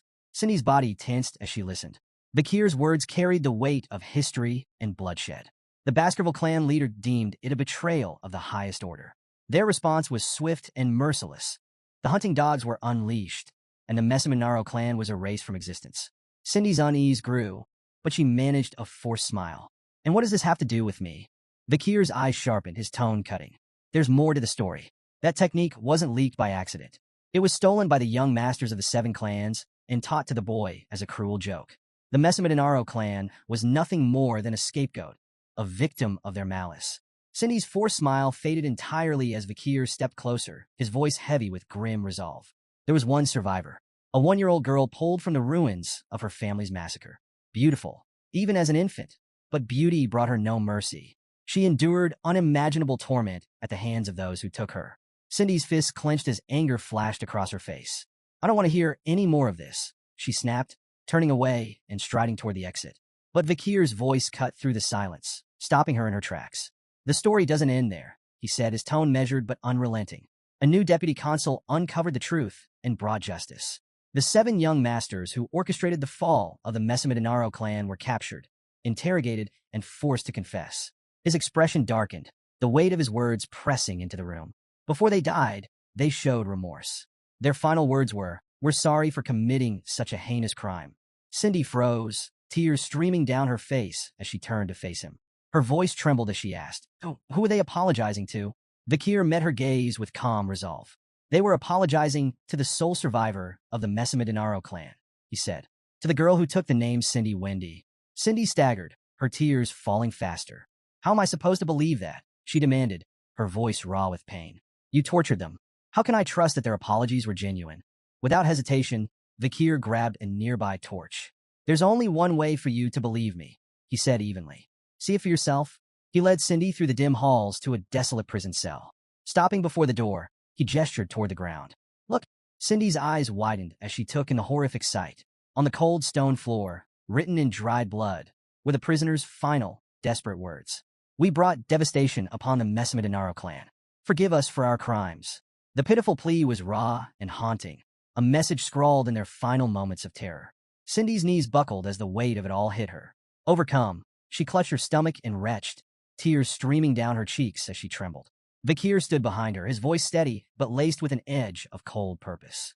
Even though they suffered and died, the vengeance of the Messamidinaro clan isn't finished. There's still one more clan that must pay for what they've done. He knelt slightly to meet her gaze, his crimson eyes burning with intensity. "Hate the Baskervilles. You have every right to despise us. As a survivor of the Messamidinaro clan." Cindy wiped her mouth with the back of her hand, her tears refusing to stop. "Why are you doing this?" she asked, her voice hoarse. "Why are you helping me? You're a Baskerville yourself." Bakir's lips curled into a faint smirk. "You're asking the wrong question." Cindy pushed herself to her feet, brushing off the dust as she steadied her shaking frame. Without another word, she began to walk away, but at the door, she paused and turned back to him. Her expression was calm now, her voice steady. "I understand," she said quietly. "Bakir Van Baskerville, I owe you a debt." Her tone grew firm, conviction lining every word. "No matter where life takes you, you'll never have to worry about money again. That's my promise." With that, she disappeared into the shadows of the hallway. Bakir stood in silence, watching her go until her footsteps faded into the distance. Then, almost to himself, he muttered with a faint smirk, "I'll hold you to that promise." The next morning, Chihuahua burst into Bakir's quarters, full of energy. "Deputy Consul, it's time to..." He started but froze mid-sentence. The scene before him was something out of a nightmare. Blood-soaked sheets and lifeless bodies scattered across the room. Bakir stirred, stretching lazily before rubbing his eyes. "Good morning," he greeted casually, as though nothing were amiss. Chihuahua's jaw nearly hit the floor. "Good morning. What about?" "All the corpses," he shouted, pointing wildly. Bakir glanced around at the carnage, his expression nonchalant. "Oh, those?" Looks like I killed them in my sleep, he replied with a shrug. Chihuahua stared, utterly horrified. Are you serious? Vikir chuckled lightly. Relax, I'm kidding. As they made their way down the hallway, Chihuahua shot him a wary look. Deputy Consul, I have to ask, what was your childhood like? Vikir smirked, amusement dancing in his crimson eyes. Didn't find my joke funny? That's not what I meant, Chihuahua muttered, exasperated. Vikir's tone turned thoughtful, almost distracted. Lately, I've had some inconveniences. Poison arrows, acid snipers, arson attacks, 2 near misses with runaway carts, the usual. Think I've caught someone's attention? Chihuahua stared at him in disbelief. You're insane. Ignoring the comment, Vikir's mind drifted to Beelzebub, the weapon fused to his arm. His latest skill, Hellish Buffalo's Tough Life, obtained from the illegal auction, had proven incredibly effective despite its risks. With Beelzebub's slots now filled by Burn Injury Cerberus, Hemorrhage Hellhound, and Tough Life Hellish Buffalo, Vikir's body was enhanced beyond recognition. Combined with the River Styx's modifications, his skin had become so resilient that even elite assassins had failed to harm him. But while the power was satisfying, the relentless attempts on his life were becoming more than just an irritation. I need to figure out who's behind these attacks and deal with them, Vikir muttered, his tone sharp. Chihuahua, still processing Vikir's casual recount of near-death experiences, nodded nervously. That sounds like a good idea. As they approached the courtyard, both noticed a carriage waiting nearby.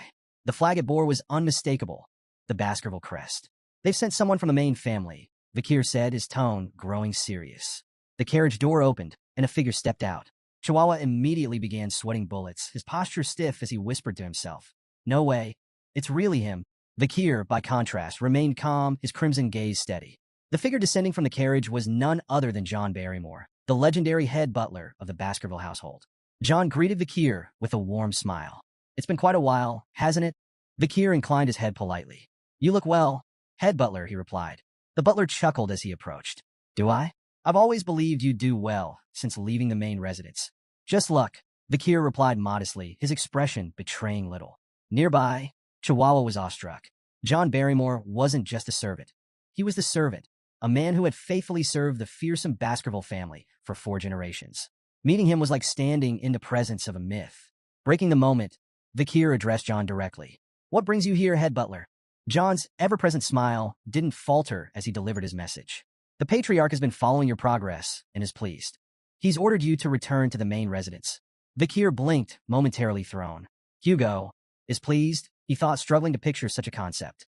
In his mind, he imagined his stern Uncle Hugo smiling, an image so absurd he almost laughed out loud. At the Baskerville estate, Hugo Le Baskerville, the clan patriarch, sat at his desk, his piercing gaze fixed on a newspaper article with a peculiar headline. The most beloved figure among underdog citizens, Vikir. The piece listed several awards Vikir had earned. Most trusted by merchants, most loved by farmers, most respected by children and scholars, most targeted by assassins. Hugo's sharp eyes scanned the page before looking up at Vikir, standing silently before him. The Baskervilles have always been known for their weapons, not their wits, Hugo remarked bluntly. But with your actions, perhaps we can change that reputation. He nodded, a faint trace of approval in his expression. You've done well, Vikir. Vikir bowed deeply, placing a hand over his chest. I only did what was expected of me. Yet inwardly, he couldn't help but wonder if Hugo's rare praise masked another layer of intent. Was that faint smirk truly pride, or something far colder? Hugo leaned back in his chair, his tone commanding. Reward and punishment must always suit the occasion. You've earned your reward. You will be attending the Colosseo Academy this year. Vikir nodded, unsurprised. He had anticipated this move. The Colosseo Academy was the Empire's premier institution for the elite, accepting only the children of aristocracy and royalty. Its strict dormitory rules and unparalleled security made it the perfect training ground for the future rulers of the empire, and an ideal way for Vikir to grow stronger while keeping a safe distance from Hugo's scrutiny. Hugo continued, mentioning his intent to send companions with Vikir, but admitted he hadn't decided who. Do you have any siblings you prefer to take with you? He asked. Vikir answered smoothly, Highborough, Middleborough, and Lowborough. We're closest. Internally, he thought of them less as companions and more as reliable punching bags. Hugo nodded, seemingly satisfied. Done. He then asked Vikir if he recalled a plan they had discussed when he was just 8 years old. Vikir's mind immediately went to their joint training with the Morgs. You're referring to the plan to lend the ruby mines to the Morgs and use them to wipe out the barbarians? A smirk spread across Hugo's face. Exactly. And it worked. Intrigued, Vikir pressed for details. Hugo explained that the morgues, seeking Baskerville support for a joint raid, had approached them with humility. The alliance was already yielding promising results. Switching topics, Hugo added one final task before Vakir's departure. Inspect the territory. Ensure the laws you implemented are being upheld. It will be educational. Vakir bowed once more. I'll follow your orders, Patriarch. The next day, Vakir and Chihuahua stood at the city gates. Tears streamed down Chihuahua's face as he waved frantically. Deputy Consul, I'll do my best to manage everything while you're gone. Vakir turned slightly, glancing back at the emotional Chihuahua. Though he said nothing, he silently noted that this parting was likely permanent. As Vakir and his small group traveled farther from the city, the quiet was broken by his voice, sharp and commanding. Come out, now. In an instant, dozens of figures dressed in black emerged from the surrounding trees and rocks, encircling the group. One of them stepped closer to Vakir, removing his head covering to reveal his face. The man stepped forward, removing his hood to reveal a sharp face and an air of confidence. Staffordshire Baskerville, he introduced himself. Knight of the Pitbull Order. Vakir nodded in acknowledgement. Thank you for waiting. I wanted the departure to proceed in an orderly fashion. Staffordshire waved off the apology. No trouble at all. Our mission is to safely escort you to the morgue's family's juvenile fortress. Vakir's expression remained calm as he asked, Any word from my uncle, Boston Terriers? Staffordshire chuckled. He's doing well, but he's been relentless about trying to recruit you into the Pitbull Order ever since the slave auction incident. A faint smirk tugged at Vakir's lips. Internally, he couldn't help but feel uneasy about his uncle's obsession. It bordered on fanatical. The group eventually reached a hilly region where farmers worked the land with quiet diligence. Vakir gestured toward the fields. Is this the territory we lent to the morgues? Staffordshire nodded. That's right. Everything seems peaceful here. No signs of trouble. Vakir's eyes swept across the farmland, his sharp gaze taking in every detail. Though the stated purpose of their mission was a routine inspection, Vakir knew the real goal, to eliminate the barbarians. As they moved on, Staffordshire provided more information. The Morgue's family has assembled quite the force. 3 delegates, 30 members of the lower house parliament, and around 100 unaffiliated mages. Vakir noted the Morgue's efforts, contrasting it with the Baskervilles' modest contribution. Just himself, a dozen knights, and the elite forces stationed on standby beyond the mountains. Hugo's parting words echoed in his mind. Observe the barbarians' way of life. It'll serve you well. The fortress came into view, looming in the distance. Its surroundings were grim. Dead trees littered the landscape, their branches adorned with skeletons swaying in the breeze. Vakir observed the macabre scene. A mage's handiwork, he remarked. Clearly a message from the morgues to the barbarians. Staffordshire shuddered. It's unsettling to say the least. But Vakir's thoughts drifted to Camus morgues. How much had she changed since their last encounter? As they neared the gates, 3 figures appeared on top of the walls. A stern voice called out, State your business. Vakir and Staffordshire looked up, surprised. Standing above them were 3 identical girls, their expressions equally defiant. One stepped forward confidently. No one passes without our permission. The other 2 immediately echoed her words in perfect unison. Vakir sighed inwardly. The 3 flowers. The infamous morgue's triplets, high cis, middle cis, and low cis, were well known for their chaos and unpredictable behavior. People often joked that their combined insanity could rival the gods themselves. Steeling himself, Vakir stepped forward. I am Vakir of the Baskerville Envoy team, here to inspect the territory and strengthen relations. Open the gates. High cis crossed her arms, unimpressed. I need to report to the person in charge first, she said smugly. You'll get your response tomorrow. Irritation flickered across Vakir's face. You're denying me entry into my own land? High cis smirked, and the other 2 followed suit. Tenant protection law, she retorted, her tone dripping with mockery. Don't look down on us just because we're renters. That law, it's from your family after all. Vakir's temple throbbed with annoyance as the mocking tone of High cis grated against his nerves. A familiar red aura flickered faintly around his hand, a reflection of his growing irritation. He exhaled slowly, reining in his anger before it boiled over. Keeping his voice calm, but icy, Vakir replied, I've amended the law. It now allows me to evict tenants I dislike. His words were sharp enough to cut through the tension. Open the gates. Now. A wave of killing intent radiated from Vakir, slamming into the triplets like a physical force. The sudden surge of bloodlust made them hesitate, a flicker of fear flashing across their faces. High cis, recovering quickly, glared at Vakir and sneered. We've heard about the psycho kid running Underdog City, but we've dealt with enough lunatics to know how to handle you. With a swift motion, she cast a spell, aiming it near Vakir. The explosion shook the ground, sending his horse rearing in fright. From above, Lo Sis shouted, "Don't even think about stepping on a morgue's territory without permission." Her insults sharpened. "Stupid swordsman. You think you can handle us? I'd love to see the so-called rising star of the Baskervilles try." Beside Vakir, Staffordshire's expression darkened as he instinctively drew his sword. "This won't end with words," he muttered grimly. Vakir signaled his readiness, a cold resolve settling over him. But before they could act, voices erupted from their group. "These girls don't even know their place." One member spat angrily. Another chimed in, his voice dripping with disdain. "Their words are absurd." The familiarity of the voices caught Vakir's attention. He glanced toward the hooded figures in his group, his thoughts turning. "I've heard those voices before." The morgue's triplets exchanged amused glances, their confidence unshaken. High Sis scoffed. "Mere underlings." Middle Sis smirked. "You think you outrank us?" Low Sis sneered. "You don't even know your place." But the three hooded members of Vakir's group stepped forward, their movements deliberate. "Not us," they declared firmly. In unison, they removed their hoods, revealing their identities. Vakir's eyes narrowed. Of course, it was the Baskerville triplets, High Burrow, Middle Burrow, and Low Burrow. Standing tall and radiating confidence, the triplets pointed toward Vakir and declared in unison, "He is the symbol of Baskerville." Turning to Vakir with matching grins, they added, "Leave this to us." Vakir's expression twisted into one of exasperation. "Great," he muttered, pinching the bridge of his nose. "My annoyance has just doubled." Despite his irritation, the scene unfolded with the over-the-top theatrics only the Baskerville triplets could provide. Vakir, though thoroughly vexed, knew their motives well enough. High Burrow glanced back at Vakir, his tone brimming with gratitude. "Thanks for recommending us to the Academy. Don't worry, we've got this handled." Vakir's thoughts raced as he pieced together their intent. "So, this is about the Academy?" Typical. To him, they were glorified sandbags, clumsy, brainless, but undeniably loyal. With the right training, they could at least be molded into effective soldiers. A faint smirk crossed Vakir's lips as he decided to humor them. "Fine, I'll leave this to you, older brothers." The Baskerville triplets practically glowed with pride at Vakir's begrudging acknowledgement. They stood straighter, their confidence soaring. Meanwhile, Mord's three flowers looked on with disdain. High Sis sneered, her voice dripping with contempt.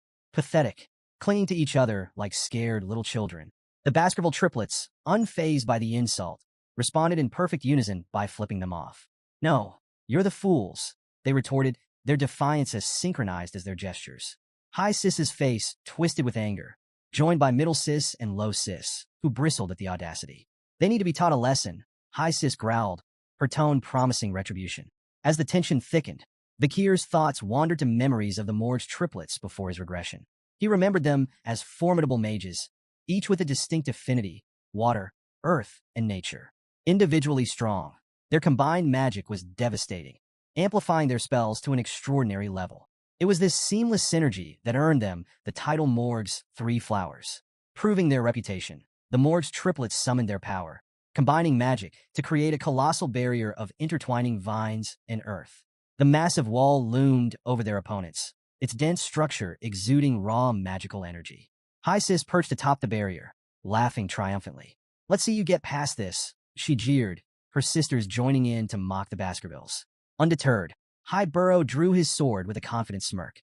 "This," he said coolly, nodding toward the vine wall. "It's nothing." Without hesitation, he executed the Baskerville first technique. His blade cut through the air with precision, slicing the vine barrier apart in one devastating strike. The once imposing wall crumbled into ruin, its shattered remains scattering across the field. From a distance, Staffordshire's eyes widened in admiration. "A flawless execution of the first technique," he murmured, impressed. But High Burrow's victory was short-lived. Before he could fully recover, a vine whip lashed out with blinding speed. He managed to block the strike with his sword, but the force sent him staggering backward. High Burrow, Middle Burrow, and Low Burrow shouted in alarm, rushing forward to assist as their brother struggled to regain his footing. Perched atop the wreckage of her barrier, Low Sis smirked down at the Baskervilles. "Your pathetic swords will never reach us," she taunted, her voice brimming with confidence. The Baskerville triplets' expressions darkened, their anger flaring like hunting hounds scenting blood. The air between the two groups grew heavy with unspoken tension, the promise of further violence thick in the atmosphere. Staffordshire turned to Vakir, observing his calm demeanor amidst the chaos. "Enjoying the show?" he asked, a trace of amusement in his tone. Vakir raised an eyebrow, unimpressed. "What exactly do you mean by show?" Staffordshire gestured toward the clash. The age-old debate. Magic versus swordsmanship. Magic channels mana from the surroundings to amplify elemental power, while swordsmanship focuses a warrior's own energy for pure, explosive strength. Watching the two collide, it's fascinating, don't you think? Vakir sighed, his crimson eyes narrowing in exasperation. If you put it like that, I'm part of this debate too. Staffordshire smirked knowingly. True, but let's face it, you've already left everyone else in the dust. Vakir, however, was far from entertained. His expression hardened with frustration as he glanced at the ongoing clash. They're all wasting my time. If only they'd wipe each other out and save me the trouble. I've got more important things to deal with than refereeing a squabble between overgrown children. His thoughts drifted to his mounting responsibilities. Between managing the chaos of Underdog City and finding a capable supervisor, his patience for pointless bickering had long since worn thin. A fiery explosion erupted across the battlefield, silencing the chaos in an instant. A commanding voice, filled with anger, cut through the smoke and flames. What are you fools doing in front of my territory? High Burrow, momentarily distracted, tried to seize the advantage against High Sis, but the battle's tide shifted dramatically as a massive wall of fire surged forth. The blast shook the ground, leaving everyone momentarily stunned. Staffordshire tensed at the overwhelming display of magic, while Vakir stood unfazed, a faint smirk on his lips. If we're lucky, that might have incinerated them all, he muttered dryly. To his annoyance, the Baskerville triplets emerged from the smoke, coughing and stumbling, singed but alive. Vakir clicked his tongue in irritation, glaring at them. High Burrow wiped soot from his face, still in shock. What the hell was that? Middle Burrow, equally rattled, spun toward the source of the attack. Who's behind this smoke wall? He shouted. As the haze began to dissipate, the morgue's triplets came into view. High Sis and Middle Sis, usually so smug, were visibly shaken, their confidence cracked. If I dodged a second later, I'd be dead, High Sis muttered, trembling. Low Sis clung to her sisters, her voice shaking. What kind of monster uses fire magic like that? From atop the fortress gate, a figure stepped forward, flames still flickering in her hands. Her presence exuded authority, silencing the battlefield. Camus Morgs. Her voice sliced through the tension. I can't forgive anyone who causes trouble in the territory I manage. She leapt down gracefully, landing in front of the Morgue's triplets. Her cold gaze pierced through them, and High Sis scrambled to explain. We were trying to stop the invaders, she stammered. Low Sis pointed accusingly. It was their fault. They started it. Camus didn't flinch, fixing them with a withering glare. First of all, address me properly. I'm the vice head of this fortress, not someone you can call Camus so casually. Her sharp tone sent Middle Sis into a panic. Hastily, she corrected herself and addressed Camus with the proper honorific. Camus' gaze shifted to the skeletons swaying ominously in the trees. If you don't want to end up like them, she said icily, I suggest you think more carefully next time. Middle Sis squeaked in fear, bowing repeatedly as she apologized on behalf of her sisters. Camus turned her attention to Vakir, her eyes narrowing before recognition dawned. Her expression softened slightly as she approached him, a faint smile tugging at her lips. It's been a long time, she said softly, her voice carrying a touch of warmth. 7 years, hasn't it? Vakir nodded, his expression relaxed. It has, he replied. As Camus studied him, Vakir's gaze briefly lingered on her. She looked more mature now, and he found himself noting her increased allure. He recalled how, in his previous life, Camus had captured the attention of countless men in high society. Rumors and scandals swirled around her, some involving even married men. But in this timeline, there were no whispers of such stories. Dismissing the thought, Vakir returned to the matter at hand. Open the gates, he said bluntly, his tone firm. Words won't work on the triplets. Camus blinked at Vakir's bluntness, her expression darkening. That's all you have to say to me after all this time, she snapped, her voice edged with frustration. Vakir tilted his head slightly, his crimson eyes studying her with a mix of curiosity and detachment. What else should I say? He replied, his tone calm and neutral. Camus' frustration boiled over. Staffordshire, observing from a safe distance, raised an eyebrow, wondering if this verbal sparring might escalate into a clash between the two stars of their respective clans. Pointing a trembling finger at Vakir, Camus glared at him, her eyes shimmering with unshed tears. 0 points. You get 0 points, she declared, her voice quivering with a mix of anger and embarrassment. Your attitude toward your future wife is appalling. The words hung in the air like a lightning strike. The entire group, Morg's 3 flowers, Baskerville's triplets, Staffordshire, and even Vakir, froze in stunned silence. Camus, realizing what she had just said, turned away sharply, her face reddening. She muttered a flustered humph while refusing to meet anyone's gaze. The collective thought running through everyone's mind was the same. Whose wife? Later, as the group rode toward the fortress, Vikir and Camus found themselves riding side by side. Their earlier tension softened into casual conversation. The Baskerville clan doesn't seem to know much about the barbarians, Camus remarked, her tone light but probing. Vikir raised an eyebrow. We know more than you think, he countered confidently. We've fought them countless times, probably more than the Morg's family ever has. Camus glanced at him sideways, her smirk returning. If that's true, why send those idiots? She asked, gesturing toward the Baskerville triplets in the distance, who were currently bickering over whose sword was shinier. Vikir shrugged. The arrangement was already made with the Morg's family, he replied. The main force is stationed on the other side of the mountain range. You know that. Camus leaned slightly closer, her voice teasing. You may think you know, but I wonder if you're as informed about the barbarians as you claim. Vikir met her gaze evenly. As the leader of this delegation, it's my duty to know everything. Of course I'm well informed. Camus' expression softened into a faint smile. For someone the clan may have wanted to discard, you seem surprisingly trusted now. The conversation shifted naturally. Which of the barbaric tribes do you find the most troublesome? Camus asked, her curiosity evident. Vikir considered for a moment before answering. The Balak warrior tribe and the Rococo sorcerer tribe, he said. The Balak are unmatched archers. Their skill surpasses even the Empire's best. And no, that's not common knowledge. Camus nodded, impressed. 8 points, she said, evaluating him in her own whimsical way. 8 points? Out of what?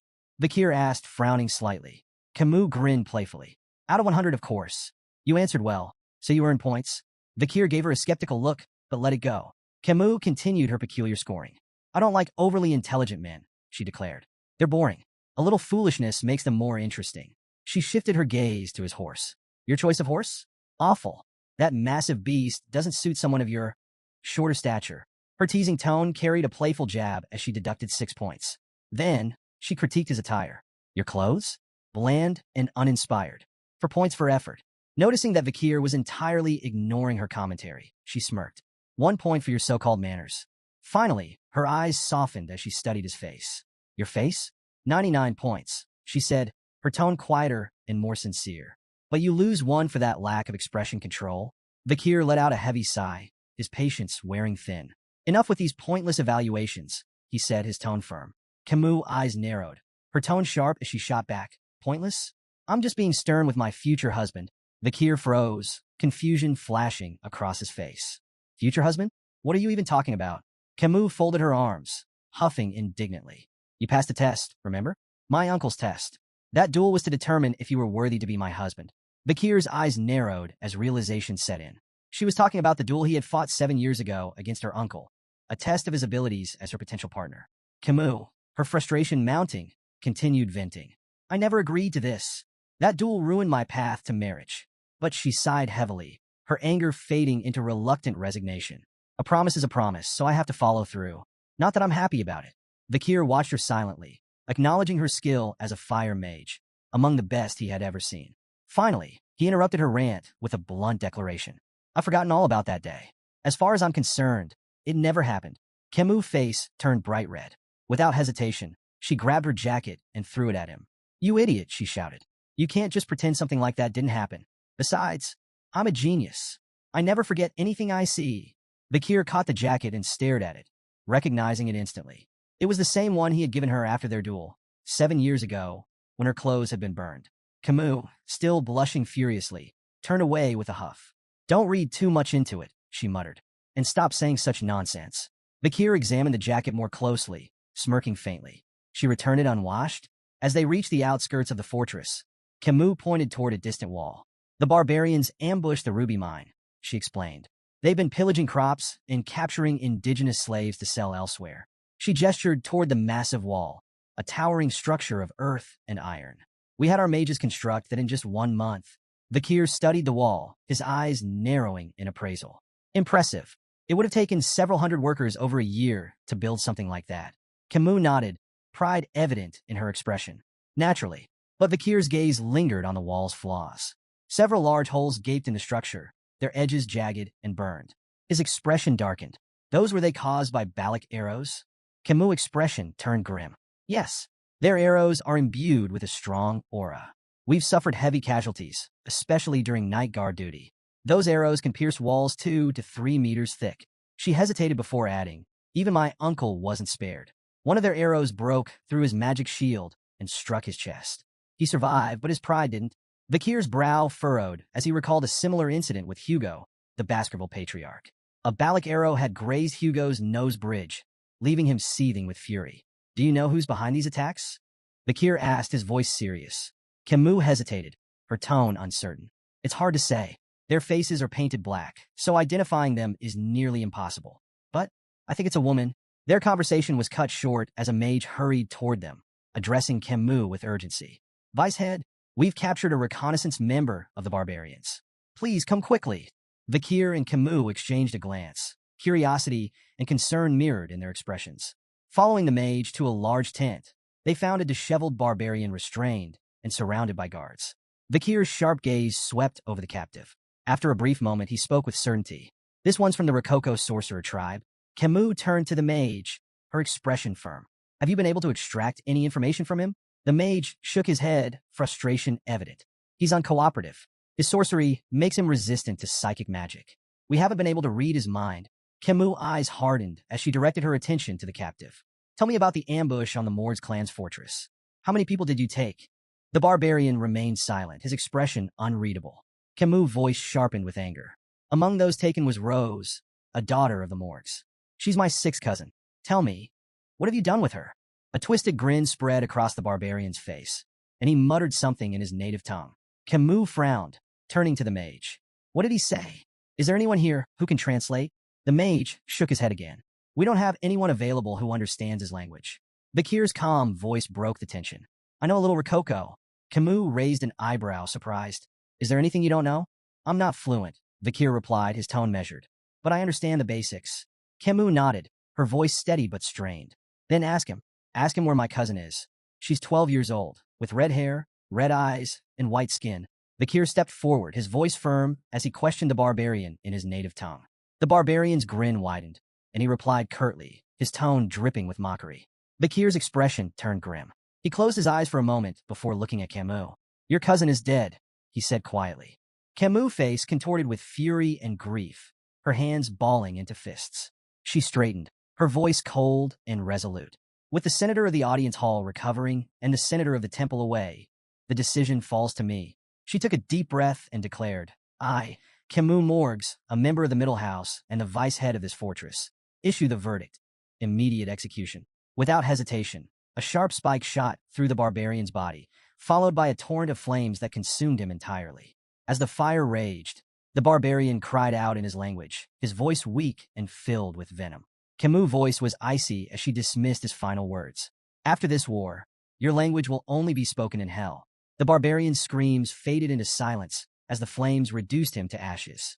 Nearby, another restrained barbarian watched in silent terror, his wide eyes reflecting the flames. Camus, her rage still smoldering, turned abruptly to Vakir. Follow me, she ordered, her tone leaving no room for argument. As Vakir exited the tent, he spotted Camus some distance away. Her shoulders trembled, and muffled sobs escaped her as she cried openly. Despite her formidable exterior, Vakir was reminded that she was still just a 15-year-old girl. He approached her slowly, his voice soft. Were you close with your cousin? Camus nodded, her tears falling freely. Very close. She was so pure, nothing like the rest of us. Unlike the cold-hearted Morgs, she didn't belong in a place like this. Vakir hesitated before offering comfort. I believe she left this world peacefully. Camus turned to him, her tear-streaked face clouded with doubt. Don't lie to me, she said, her voice trembling. I'm not stupid. I'm a genius. I understood a little of what he said. Her voice cracked as she pressed him. Tell me the truth. What did he really say? Vakir froze, unsure of how to respond. He had hoped she hadn't caught the barbarian's chilling words. We ate her. Camus' knees buckled, and she fell to the ground, her cries raw and full of anguish. I couldn't protect her, she whispered, guilt consuming her. I'm so sorry, Rose. Vakir stood silently, his expression unreadable as he watched her grief unfold. For a moment, he extended a hand toward her, but then he hesitated, pulling it back. Camus' heart-wrenching cries echoed through the air, and Vakir remained lost in thought, contemplating the weight of the moment. After a while, Camus managed to steady herself. Wiping her face, she stood and took a deep breath, her composure returning. This isn't a bad thing, she said, her voice steady despite the lingering tremor. If anyone had given me half-hearted sympathy, I'd have killed them on the spot. She turned to Vikir, her tear-streaked face now filled with resolve. This isn't the time to mourn. I need to focus. I need to prepare for revenge. Vikir studied her steely determination, a faint glimmer of admiration surfacing in his mind. Heroines really are built differently, he thought. He extended his hand toward her, nodding silently in agreement. Before Camus could take his hand, a loud, bell-like sound rang across the fortress, shattering the moment. Vikir frowned. What's that? Camus stood up abruptly, her expression serious. It's the signal for a barbarian attack. Vikir smirked faintly. Seems your time for revenge has come sooner than expected. Outside the fortress, a group of barbarian girls astride massive white wolves prepared for battle. Each was armed with a bow, their leader standing at the front. The leader, her face painted black, knocked an arrow. Drawing it back, she aimed toward the guards on the fortress walls and released. The arrow struck its mark with deadly precision, detonating in a fiery explosion that sent guards scattering in disarray. She raised her voice, commanding her companions. Attack! The barbarian girls launched into battle, their wolves charging with terrifying speed. The massive beasts tore into soldiers with relentless ferocity, while the barbarians themselves struck with brutal efficiency. Ropes flew through the air, lassoing soldiers by the neck and dragging them down with startling precision. The fortress descended into chaos. Vikir arrived at the scene, his sharp eyes scanning the battlefield. The gruesome sight before him, a storm of blood, smoke, and bodies, was something he had seen countless times before. Did I get here too quickly? He wondered, assessing the chaotic scene. His focus sharpened as he prepared to enter the fray. Suddenly, a rope shot toward Vikir, wrapping tightly around his neck before he could react. His crimson eyes narrowed as he turned his gaze forward, spotting two barbarian girls expertly holding the ends of the rope. In their native tongue, one of them grinned and said, "We've caught a good one. This hunt for husbands is going well." Vikir immediately understood their intention. The barbarians were capturing men to breed stronger offspring for their tribe. Without missing a beat, Vikir grabbed the rope with one hand and yanked it forcefully, sending the two girls flying through the air. "Sorry," he said dryly, "but I'm not available. I might already be engaged." The barbarian girls crashed to the ground with a heavy thud, eliciting shocked gasps from the male barbarians nearby. "What? Who is this guy?" one of them muttered in disbelief. The others quickly readied their arrows, uncertainty flickering in their eyes as they debated whether Vikir was friend or foe. Despite the tension, Vikir remained calm. Hugo's warning rang in his mind. Avoid engaging in battle before meeting up with the main force. Vikir hesitated briefly, considering whether to hold back, but his decision came swiftly. Drawing his sword, he strode forward confidently, unbothered by the arrows flying toward him. With precision and agility, he cut through the barrage with ease, each strike precise and deadly.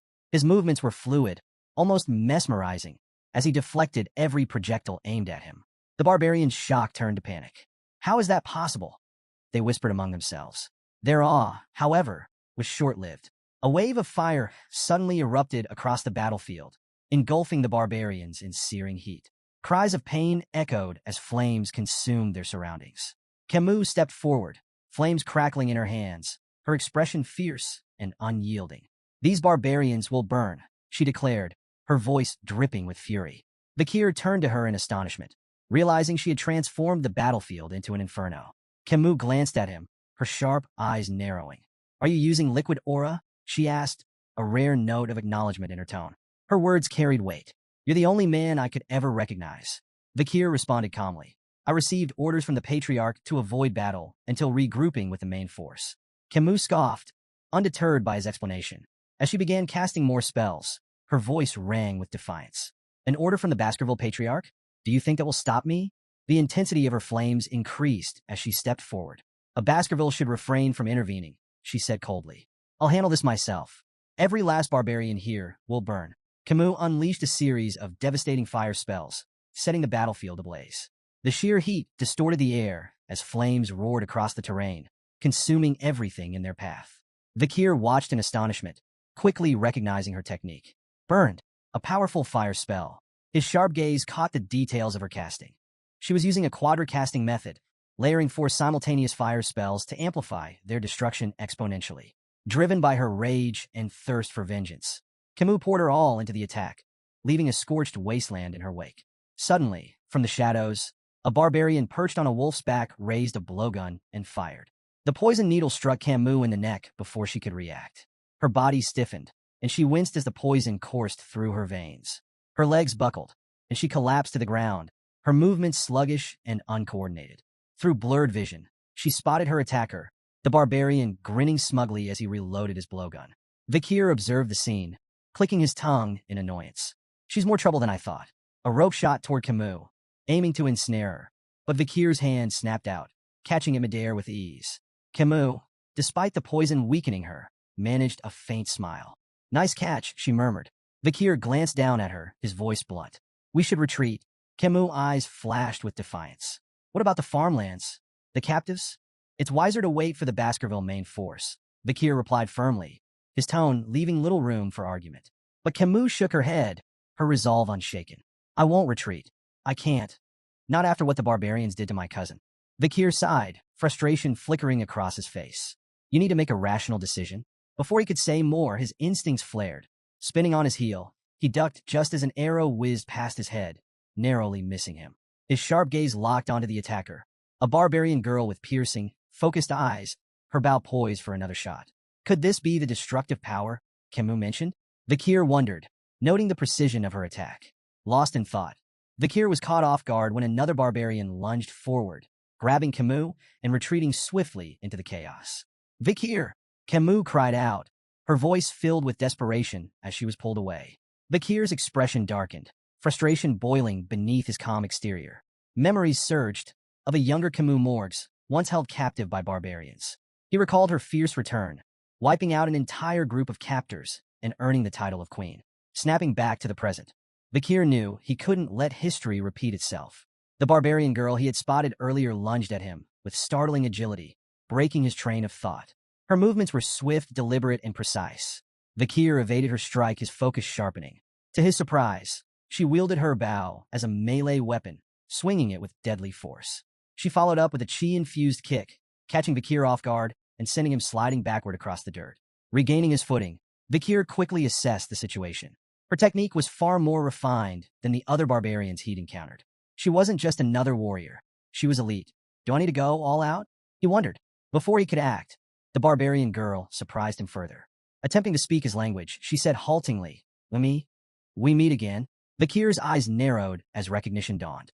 She was the same girl he had freed at the slave auction. Though he had once shown her mercy, he couldn't help but inwardly label her a troublemaker.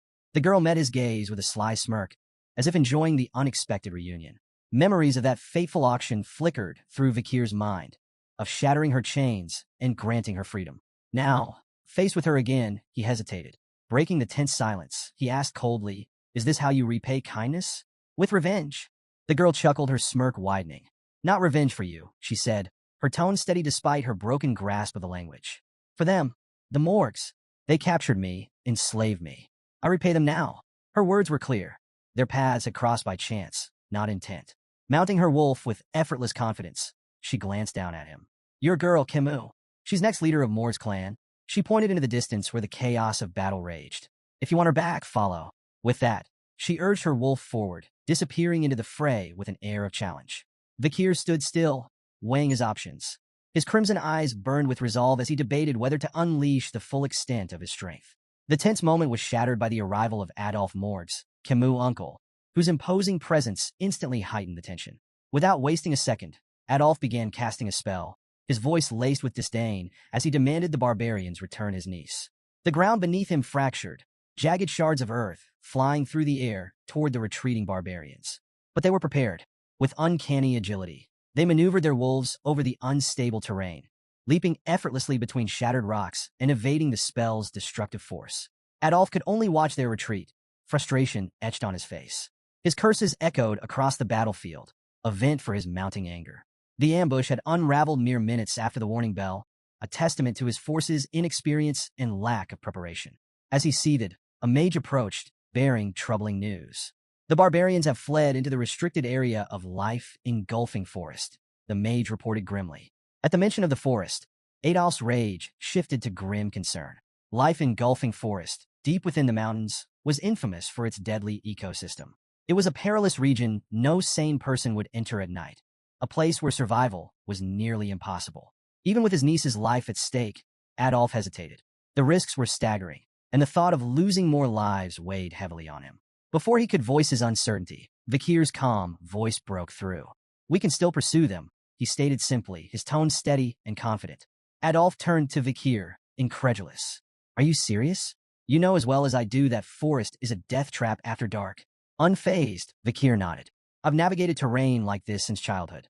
Life engulfing forest isn't as impossible as it seems. Not for someone trained. Memories of his past life flooded Vikir's mind. He recalled years spent honing his survival and reconnaissance skills in dense, hostile environments. These forests, no matter how treacherous, were his element. Adolf's gaze sharpened. Grabbing Vikir by the shoulders, he demanded, Are you truly serious about this? Do you know what you're risking? Nearby, the Mord's clan mage voiced his doubts. Sir, entering that forest at night, it's suicide. Adolf silenced him with a sharp glare. His resolve crystallized as he turned back to his forces. Anyone unwilling to join the pursuit may stand down now, he declared. There will be no judgment for those who choose safety over valor. As murmurs rippled through the group, Adolf fixed his gaze on Vikir. Reluctance flickered in his expression, but so did a grudging respect. He had known from the start that this young man was no ordinary warrior. With no other options, he had to entrust his niece's rescue to Vikir. Vikir, Adolf said, his tone heavy with resignation. I'm entrusting you with this mission. Bring my niece back. Life engulfing forest was a place that lived up to its ominous name. Nestled within Baskerville territory, it was a realm of horrors where survival was a fleeting hope. Bone-sucking mosquitoes, poisonous thorn-covered vines, silent spiders that hunted soundlessly, and countless other lethal creatures made it a graveyard for the unprepared. Few who entered lasted more than an hour. Despite its dangers, the Morgs and Baskerville troops pressed forward, closely following Vikir as he navigated the treacherous terrain with practiced ease. He moved like a shadow, leaping over obstacles and cutting through hazards with swift precision. Adolf, watching in awe, couldn't contain his curiosity any longer. Are all Baskerville boys like this? He asked, his voice tinged with disbelief. Staffordshire Baskerville chuckled, shaking his head. No, not all of them. But young Master Vikir? He's different. Their conversation was cut short when two enormous, venomous bees emerged, buzzing aggressively as they blocked the group's path. Before anyone could react, Vikir dispatched them in a single fluid motion, his blade slicing through the air with effortless grace. The bees fell, lifeless, before they could even pose a threat. The onlookers froze, stunned by the display. He's so cool, the Baskerville triplets whispered in unison, their admiration practically glowing.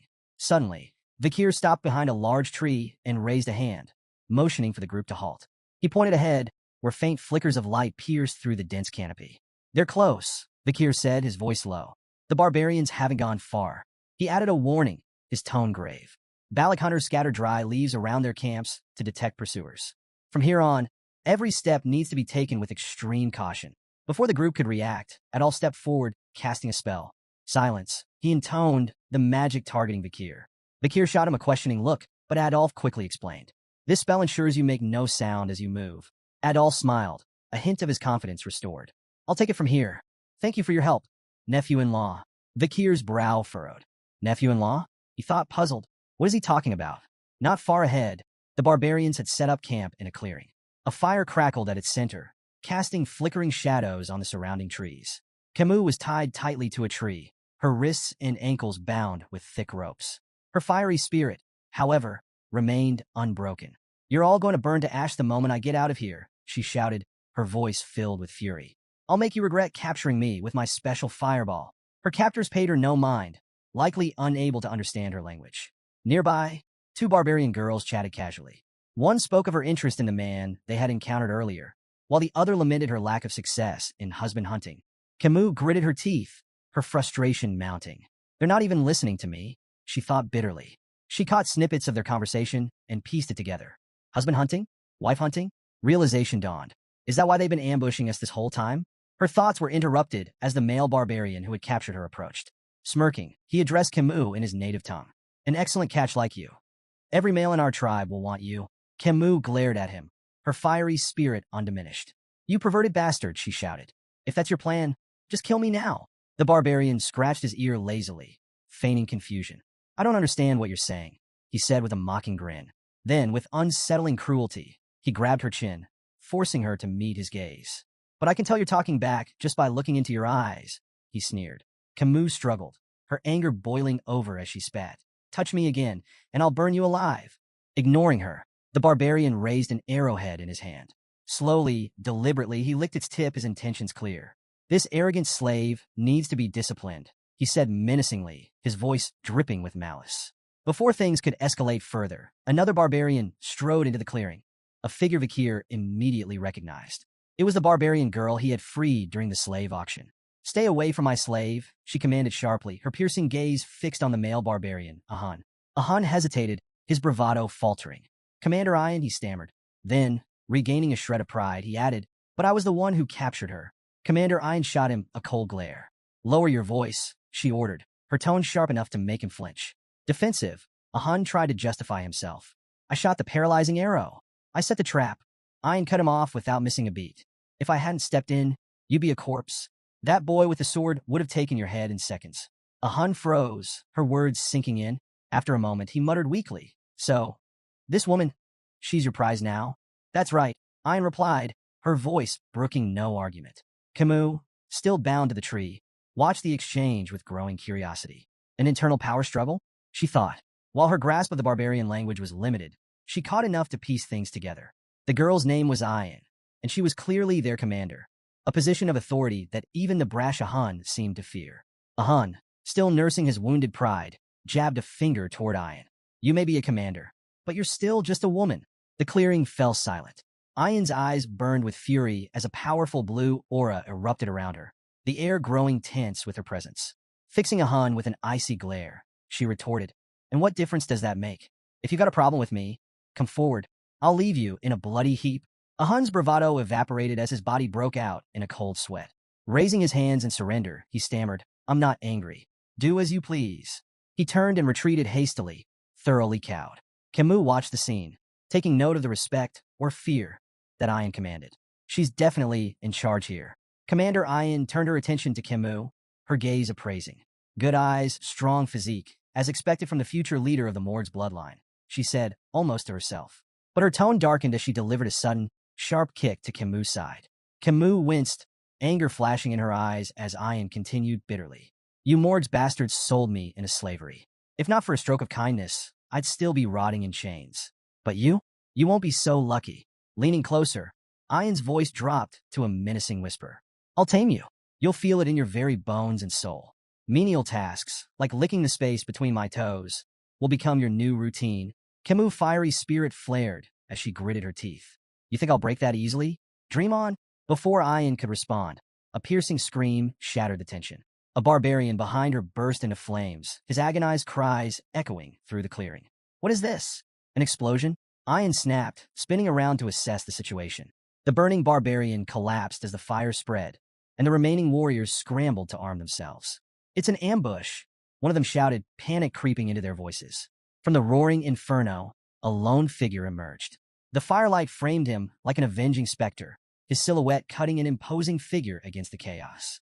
"Barbarians," the figure called out, his voice sharp and resolute. "You'll pay for what you've done." Camus' face lit up with relief and joy as she recognized the voice. "Uncle Adolf," she exclaimed, her hope renewed. Amidst the burning wreckage, Adolf Morg stood with flames dancing in his hands, his presence commanding and unyielding. His booming voice cut through the battlefield. "Release my niece immediately, or face annihilation." The barbarians froze, startled by the overwhelming force of the Baskerville and Morg's troops who were now hunting them down with ruthless efficiency. Perched on a tree branch above the chaos, Vikir surveyed the scene. His sharp eyes scanned the battlefield, narrowing in thought. Something felt off. The Balak hunters, renowned for their precision and tactical ambushes, were now scattered and in complete disarray. Below, barbarian girls astride their wolves voiced their frustration, barking orders to one another as they struggled to regroup against the relentless onslaught of the Morgs and Baskerville forces. Adolf's voice thundered once more as he spotted several barbarians attempting to flee. "No one escapes. Eliminate every last one of them." Camus, still tied to a tree, watched the pandemonium unfold with a smug grin. They deserve this, she thought, satisfaction gleaming in her eyes. But her moment of amusement was cut short. A rustling sound behind her caught her attention, and she turned her head sharply, her eyes widening in surprise. "Vikir," she exclaimed, her voice far too loud for the circumstances. Emerging from the shadows behind her, Vikir placed a finger to his lips, signaling for silence. Her loud reaction prompted a sigh of exasperation. With a swift motion, Vikir cut the ropes binding her to the tree and helped her to her feet. You came to save me. Camus beamed, her happiness radiant. Vakir, slightly irritated, replied curtly, do you not understand the meaning of silence? Before they could retreat further, Commander Ian stepped out from the shadows, blocking their path. Her sharp eyes gleamed with anticipation as she regarded Vakir. I expected you to come, Ian said, her voice calm yet brimming with authority. She studied him intently, her words carrying a weight that demanded attention. Your speed, your composure, your determination to save her. Impressive. I won't ask about your past, but you've passed. Vakir frowned at her cryptic remark. Past what? Ian offered no explanation, her attention shifting to Camus. The two locked eyes, their gazes sharp and unyielding. Though no words were exchanged, the intensity of their silent battle spoke volumes. Vakir's grip on Camus tightened, a subtle signal that he was ready for action. Concealing my abilities may no longer be an option, he thought grimly. As he studied Ian more closely, a flicker of recognition stirred in his memory. Could she be related to the one who scarred Hugo's nose? The infamous Balak archer, Night Fox, came to mind. But after observing Ian's movements, Vakir dismissed the thought. No, she's too young and inexperienced. Perhaps she shares the same bloodline. Suddenly, a dart flew through the air, aimed directly at Vakir. Without hesitation, he raised his hand, effortlessly intercepting the projectile. It shattered upon impact, harmlessly falling to the ground. Emerging from the chaos, the barbarian who had kidnapped Camus stepped forward, his eyes wide with disbelief. He had underestimated Vakir, failing to predict his uncanny reflexes. Vakir wasted no time. Sweeping Camus into his arms, he said firmly, things have gotten troublesome. I'll take you to your uncle. Camus' face turned bright red as she stammered. All right. Her embarrassment deepened as she noted his unusually formal tone. Is it the poison making her act like this? She wondered. Vakir moved swiftly through the dense forest, carrying Camus effortlessly toward Adolph's position. Behind them, Commander Ian watched with a conflicted expression. A mix of disappointment and determination etched across her face. Will you come to me willingly one day? She murmured to herself, her voice barely audible over the rustling leaves. As they pressed forward, Vakir glanced down at Camus. Are you sure the poison isn't too severe? He asked, his voice calm but concerned. Camus hesitated, unsure of her condition. I think, maybe it is, she replied uncertainly, her tone betraying her unease. Their exchange was cut short as two barbarians emerged from the shadows, firing arrows in quick succession. Vakir deflected both projectiles with precision, his movements swift and efficient. From a distance, Ian silently raised her bow, her expression cold and resolute. Her sharp eyes locked onto Camus as she knocked an arrow imbued with a bluish aura. Should I eliminate the girl from Morgs? She mused aloud, her voice devoid of emotion. Without hesitation, she released the arrow, its path streaking through the air with deadly accuracy. Vakir's glowing red eyes tracked the arrow as it sped toward them, its trajectory unerringly aimed at Camus. Reacting instinctively, he twisted his body to shield her. Camus, sensing his sudden movement, turned her head just in time to see the arrow close in, only 2 inches from her eye. But the arrow never struck. A shimmering ice wall materialized between them, stopping the projectile in its tracks. Are you hurt, my dear niece? Adolph's voice rang out, laden with worry. He approached quickly, flame still flickering faintly in his hands, the ice spell dissipating as he stepped forward. Uncle! Camus cried, relief washing over her. Adolph wasted no time, reaching out to cast Cure Poison. It's a severe numbing poison, he explained. I've slowed its effects, but we'll need to visit Divine Quo Vadis for complete treatment once we return. But before the spell could fully take effect, Camus pushed his hands away. Let go for a moment, she demanded, surprising Adolph. He stepped back, confused, only to watch in shock as Camus ran toward Vakir, throwing her arms around him in a tight embrace. Thank you for saving me again, she said, her voice earnest and filled with gratitude.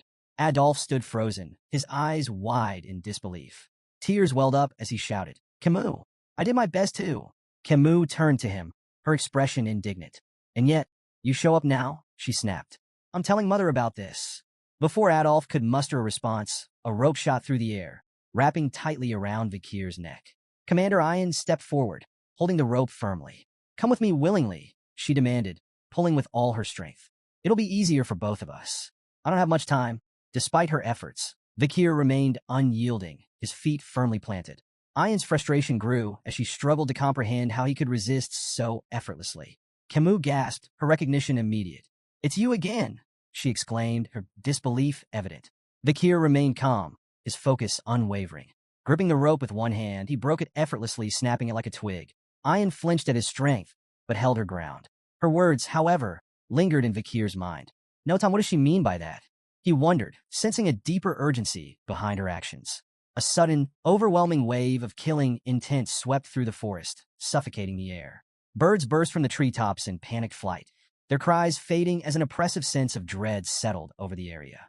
Ayan's face turned deathly pale as her eyes darted upward, horror etched across her features. Her trembling voice cut through the eerie silence. "It's noticed us," she whispered, each word quivering with fear. Vikir frowned, confused, until a sharp, buzzing sensation radiated from his hand.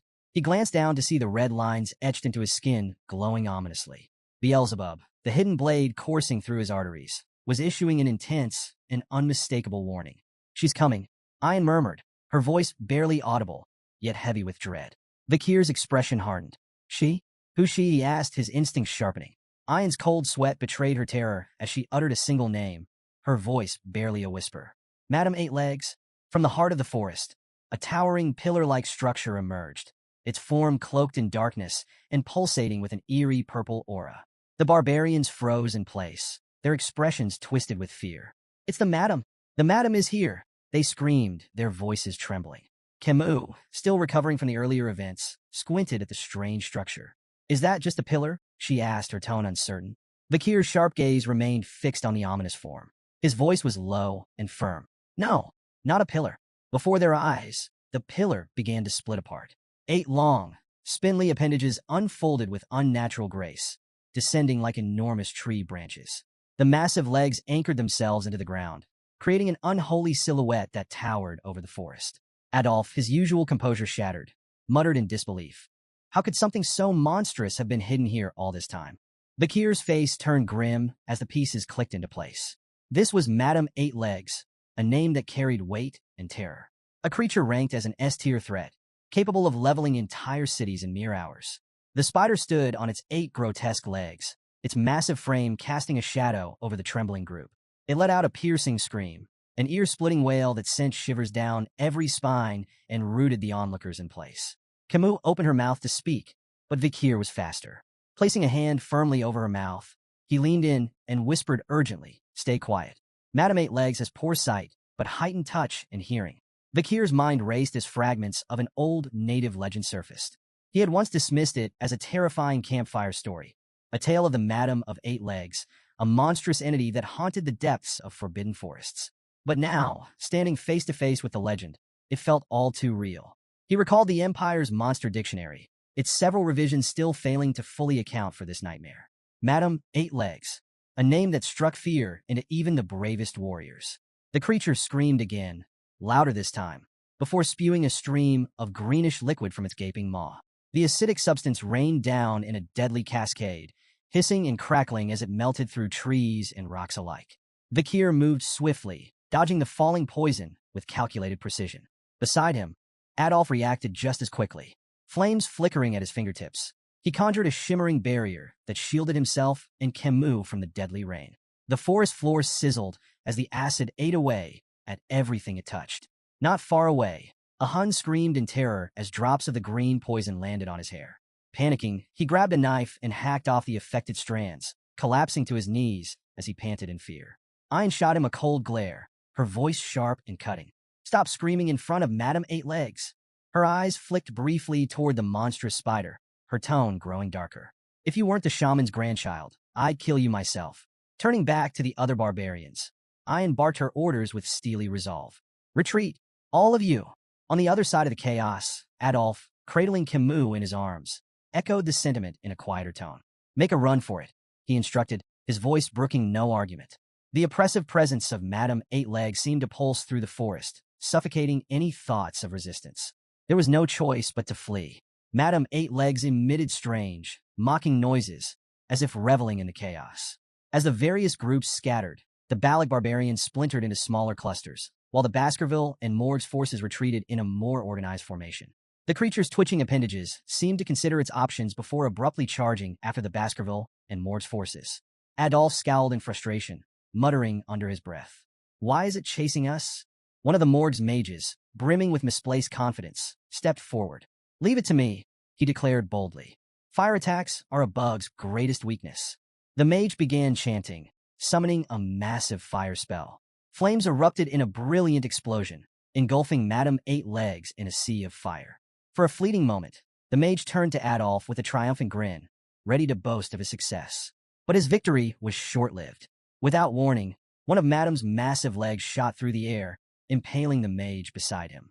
Blood splattered across the confident mage's face as his expression froze in sheer terror. The fire spell hadn't even scratched the monstrous creature.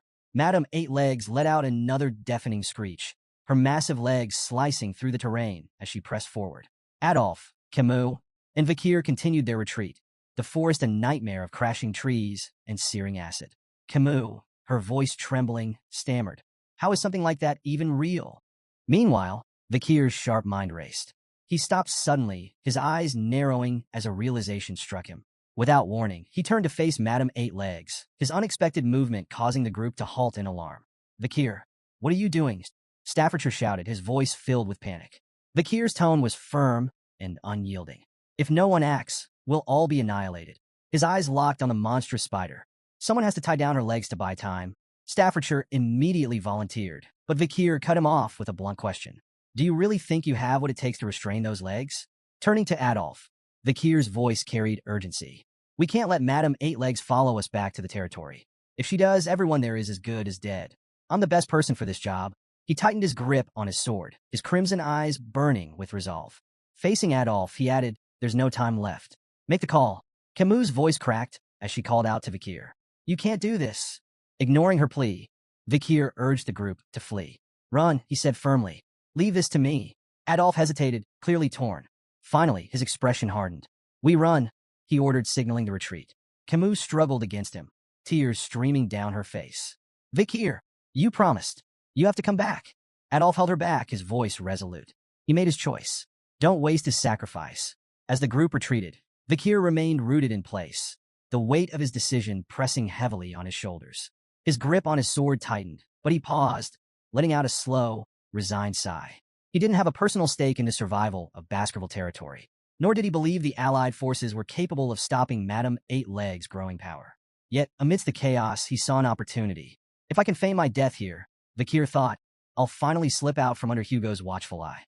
This deception could buy him the time he needed, time to master the elusive 10th technique. The unrefined skill lingered in his mind like an itch he couldn't scratch, a secret weapon waiting to be perfected. With mastery of the 10th technique, Vakir could refine his control over his power, burying it so deeply that even Hugo would fail to sense it. Then, when the moment was right, he would return to the clan, not as a hound, but as something far more dangerous. A crimson aura radiated from Vakir's hand as Beelzebub emerged, the weapon's menacing energy reflecting his steely resolve. He knew this battle might truly be his last. If he failed to wield every ounce of strength, skill, and cunning at his disposal, Madame Eight Legs would crush him. His crimson eyes burned with intensity as he committed to unleashing everything. The vast mana reserves gifted by the River Styx, the ethereal energy reserved for the highest-ranking Baskerville techniques, and the raw, unrelenting power of Beelzebub. The demonic sword pulsed in his grip, its blade cloaked in a violent red aura. With calculated precision, Vakir dashed toward Madame Eight Legs, his movements swift and deliberate. The monstrous spider loomed above him, her massive form radiating malice. Vakir leaped high into the air, the red glow surrounding him intensifying with each passing second. For a brief moment, he hovered above the creature, locking eyes with Madame Eight Legs. She let out a piercing, otherworldly scream, her legs twitching in agitation. Channeling the Baskerville 5th technique, Vakir descended with blinding speed, his blade aimed at the creature's head. The air around him vibrated with the sheer force of his attack. Madame Eight Legs struggled violently, but her limbs seemed inexplicably rooted to the ground. Vakir's attack slammed into her head with devastating force, driving it deep into the earth. From afar, a radiant red light burst into the sky, illuminating the entire forest like a second dawn. Adolf, clutching Camus tightly, and the Baskerville triplets fled the scene with tears streaming down their faces. The deafening explosion of energy rattled the trees, and Camus, watching the clash unfold, felt a surge of raw emotion. A single tear slipped down her cheek as she screamed, "Vakir!" In the aftermath, silence blanketed the forest. Only the ominous red glow remained, marking the site of the monumental battle. Bakir's vision blurred and shifted. He was no longer in the forest. Instead, he found himself kneeling before a guillotine. The cold steel blade loomed above him as his eyes locked on Hugo La Baskerville. Hugo stood motionless under the moonlight, his face expressionless. Slowly, he raised his hand, signaling the blade to fall. Bakir's cold gaze didn't waver as the blade descended. He watched as his own head rolled to the ground, his final sight the cold, indifferent gazes of the onlookers. Hugo turned and walked away, his back framed by the pale glow of the moon. In the end, Hugo did it, Bakir thought bitterly. But before the thought could take root, his eyes snapped open. Bakir awoke to the sight of an unfamiliar ceiling, his mind clouded with confusion. He lay on a thin mattress, his body wrapped in heavy bandages, and one eye completely covered. Scars crisscrossed his flesh, and a rope was wound tightly around his neck, its rough fibers biting into his skin. Where am I? He wondered, his thoughts sluggish as he tried to make sense of his surroundings. Fragments of the battle against Madame Eight Legs surged to the forefront of his mind. The blinding explosion that had stunned the monstrous creature lingered vividly, possibly the sole reason he was still breathing. Attempting to sit up, a jolt of searing pain shot through his body, forcing him to stop. Every muscle screamed in protest, his veins felt stretched to their limits, and his bones throbbed with fractures. There wasn't a part of him untouched by the brutal encounter. The memory of Madame's final, devastating attack made the rope around his neck feel like a trivial annoyance in comparison. Yet, ironically, it was that very trap, set during the chaos of battle, that had saved his life, anchoring him just out of reach of certain death. Bakir closed his eyes briefly, evaluating his situation. Despite his injuries, everything seemed to be going according to his plan. Adolphe and Camus had witnessed his supposed final stand, providing ample proof to confirm his death. Hugo's watchful gaze was finally off him. Dragging himself out of the room, Bakir surveyed his surroundings. Barbarians moved about the camp with purpose. Children practiced archery while slaves hurried under harsh commands. The chilling realization hit him. Gulak, the Balak camp. He was deep within the territory of the Baskerville clan's sworn enemies. His eyes scanned the area, noticing something unsettling. Among the slaves were captured soldiers bearing the insignias of both the Baskerville and Mord's clans. Why am I still alive? He wondered. In his condition, escape was impossible, yet his execution seemed equally overdue. Before he could dwell further, a familiar face appeared. A Hun, the barbarian who had kidnapped Camus, sauntered over with a smirk plastered on his face. You should be grateful, a Hun sneered, looking down at him. If you weren't the commander's pet dog, you'd already be boiling in a pot. Pet dog. The phrase echoed in Bakir's mind, igniting a deep, simmering rage. Memories of Hugo flashed before him, of chains, humiliation, and subjugation. A surge of killing intent radiated from Bakir, catching a Hun off guard. Startled but defensive, a Hun lashed out, his fist connecting with Bakir's already battered body and knocking him to the ground. Arrogant bastard, a Hun spat, his frustration evident. With a dismissive glare, he added, Follow the rope, dog. Your owner's waiting. Bakir lay still, his body racked with pain from the fall, his rage boiling beneath his calm exterior. He glared after a Hun's retreating figure, silently vowing to repay the humiliation tenfold once his strength returned. Dragging himself up, Bakir began following the rope tied around his neck. Its length stretched endlessly through the camp, each step testing his patience and fortitude.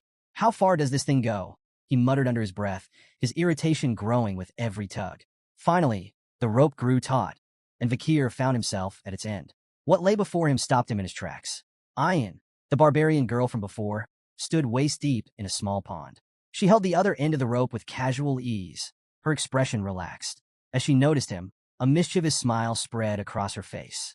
Lie down, she instructed, her voice carrying an air of playful authority. Bakir froze, his mind racing.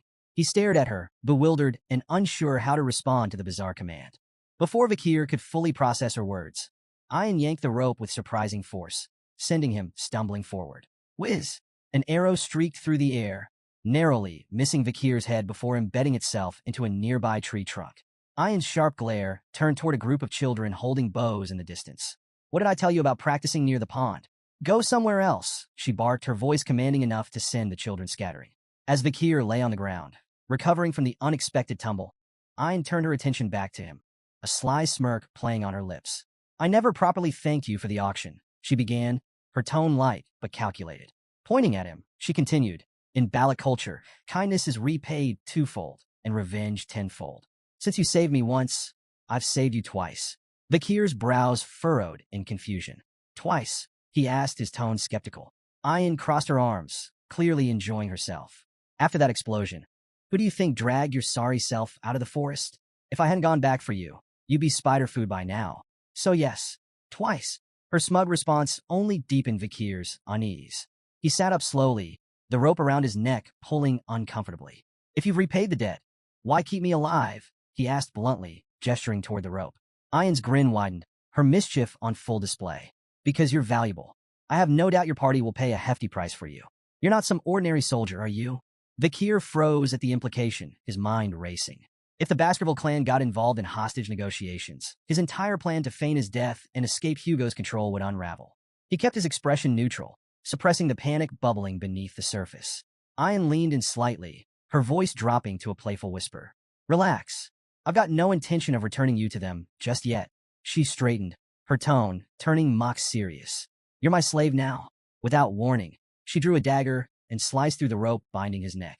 For a moment, Vikir felt an internal surge of relief. Maybe my plan is still intact, he thought, but his optimism was short-lived. Ayan pointed the dagger at him, tilting her head mockingly. Let's settle this properly. You'll call me master, and I'll decide what to call you. Vikir remained silent, his face impassive. His lack of reaction only seemed to amuse Ayan further. I like those rebellious eyes, she remarked with a smirk. It'll make taming you all the more satisfying. Before Vikir could respond, Ayan sheathed her dagger and gestured for him to follow. We have a stop to make, she said casually. Where? Vikir asked, his voice low. She shot him a glance over her shoulder, her tone teasing. Don't tell me you don't know. In the Balak way, we always pay respects when stepping onto someone else's land. Her grin widened. We're going to meet the matriarch. The matriarch's tent loomed ahead, its entrance adorned with intricate carvings. Inside, a throne made from the skulls of predators dominated the room. Bears, jaguars, alligators, and other deadly creatures stared down at visitors, their heads mounted with precision. Each skull bore an arrow firmly lodged between its eyes, a testament to the matriarch's unparalleled skill. As they approached, Ayan glanced at Vikir and began explaining the Balak way of life. If you don't have a place to sleep, borrow a friend's hammock. If you're hungry, someone wealthier will share their food. That's how we survive. Her voice softened slightly, a touch of pride in her words. It's why we're strong.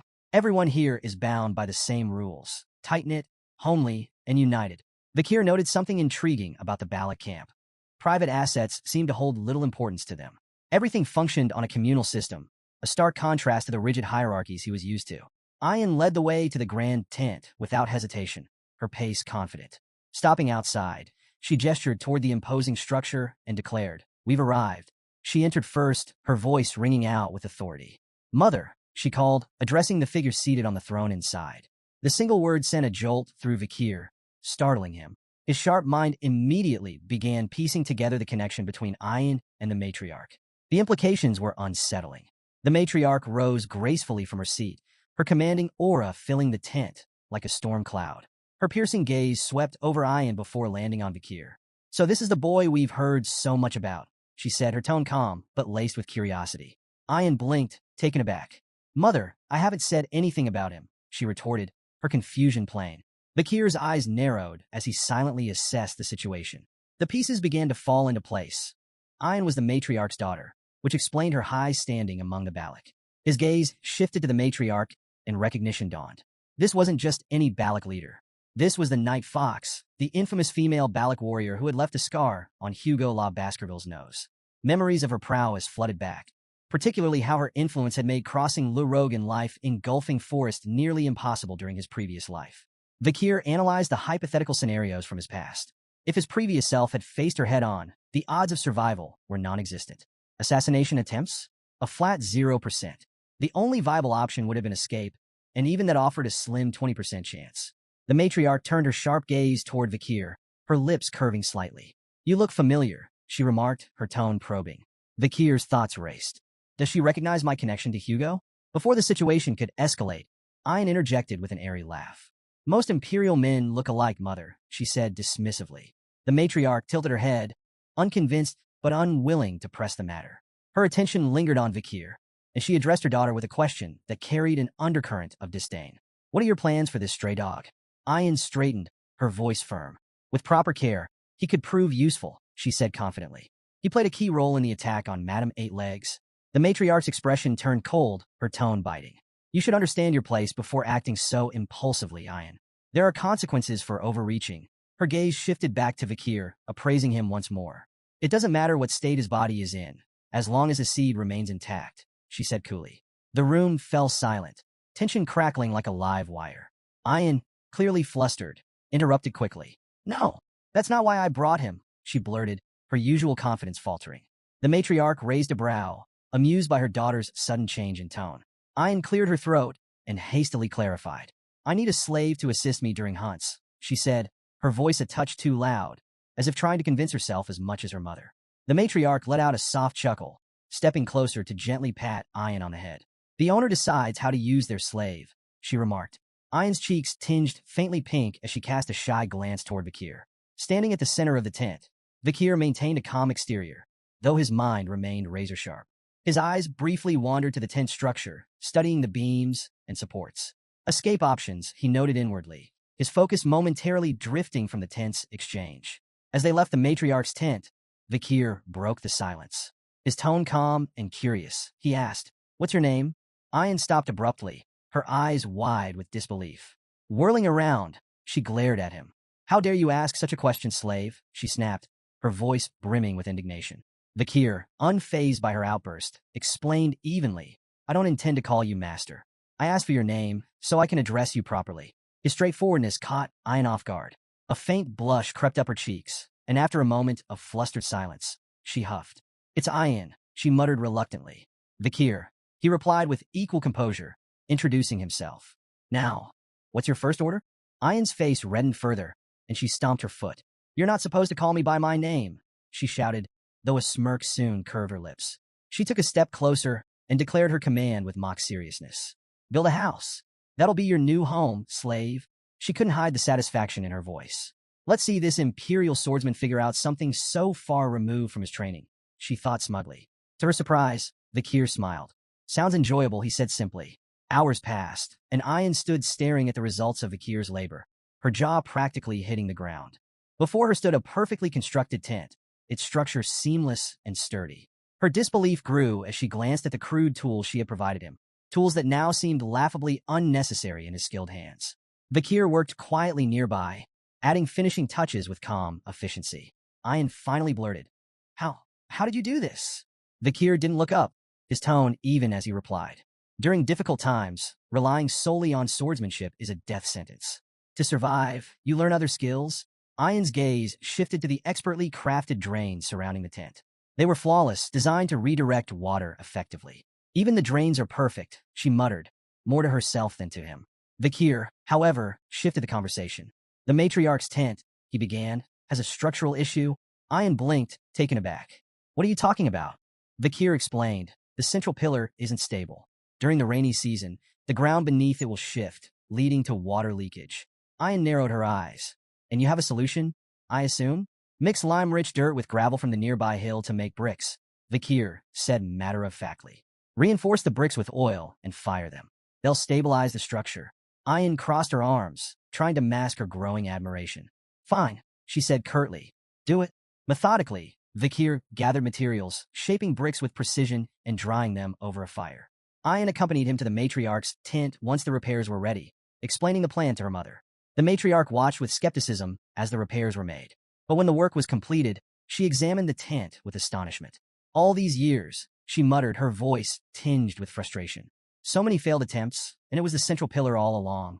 Turning to Ayan, the matriarch's expression softened into a rare smile. You've chosen well, she said approvingly. This male is useful. Ayan's cheeks flushed as she tried to maintain her composure. He's my slave, she mumbled, though her tone lacked its usual edge. The matriarch addressed Vakir directly, her voice commanding. From now on, you're responsible for handling all such tedious matters in the barracks. By the water's edge, Vakir rinsed clothes methodically, his movements calm and deliberate. Ayan approached, her tone casual, as she struck up a conversation. Doesn't all this slaving away exhaust you? She asked, gesturing at the laundry. You could always consider becoming an official member of the tribe. You know, without missing a beat, Vakir replied, it's not so bad. Internally, though, he reflected on how this simpler life, mundane as it was, offered a reprieve from the chaos and treachery he had endured. Whether in the backstabbing politics of the Baskerville clan or the corrupt streets of Underdog City, peace had been a rarity. Ayan observed him for a moment, her gaze appraising. You're surprisingly disciplined, she remarked. Guess it's hard for someone like you to complain, huh? Vakir maintained his calm demeanor. It really isn't that bad. Ayan snorted in disbelief. No way. Tough, tedious work is never easy, no matter how you spin it. As they walked back toward the camp, Ayan nudged him lightly. You should stop with this complacent attitude, she said. Follow my lead. I'll help you figure out how to survive among the Balak people. Who knows? If you do well, maybe I'll even untie that rope around your neck. Vakir glanced at her curiously. What do you want me to do? Ayan smiled slyly, clearly pleased with his directness. Now we're getting somewhere. She paused for dramatic effect. I want you to go on a hunt and bring back some big prey. Intrigued, Vakir pressed her for details. Ayan explained. The warriors haven't brought in anything substantial recently. The kids are growing, and they need meat. If you manage to catch something impressive, it wouldn't be crazy for your title to change from slave to commoner. Playfully slapping him on the back, Ayan added with a grin. You should feel honored to serve as the slave of the Balak's esteemed hunting commander. Vakir winced slightly at the force of her slap, but remained composed. After a brief moment of consideration, he nodded. Fine, I'll do it. Ayan's face lit up with a smile, and for a fleeting moment, a faint blush colored her cheeks. What's with the look? Vakir asked, noticing her expression. Her demeanor shifted immediately. What look? She snapped, quickly turning away.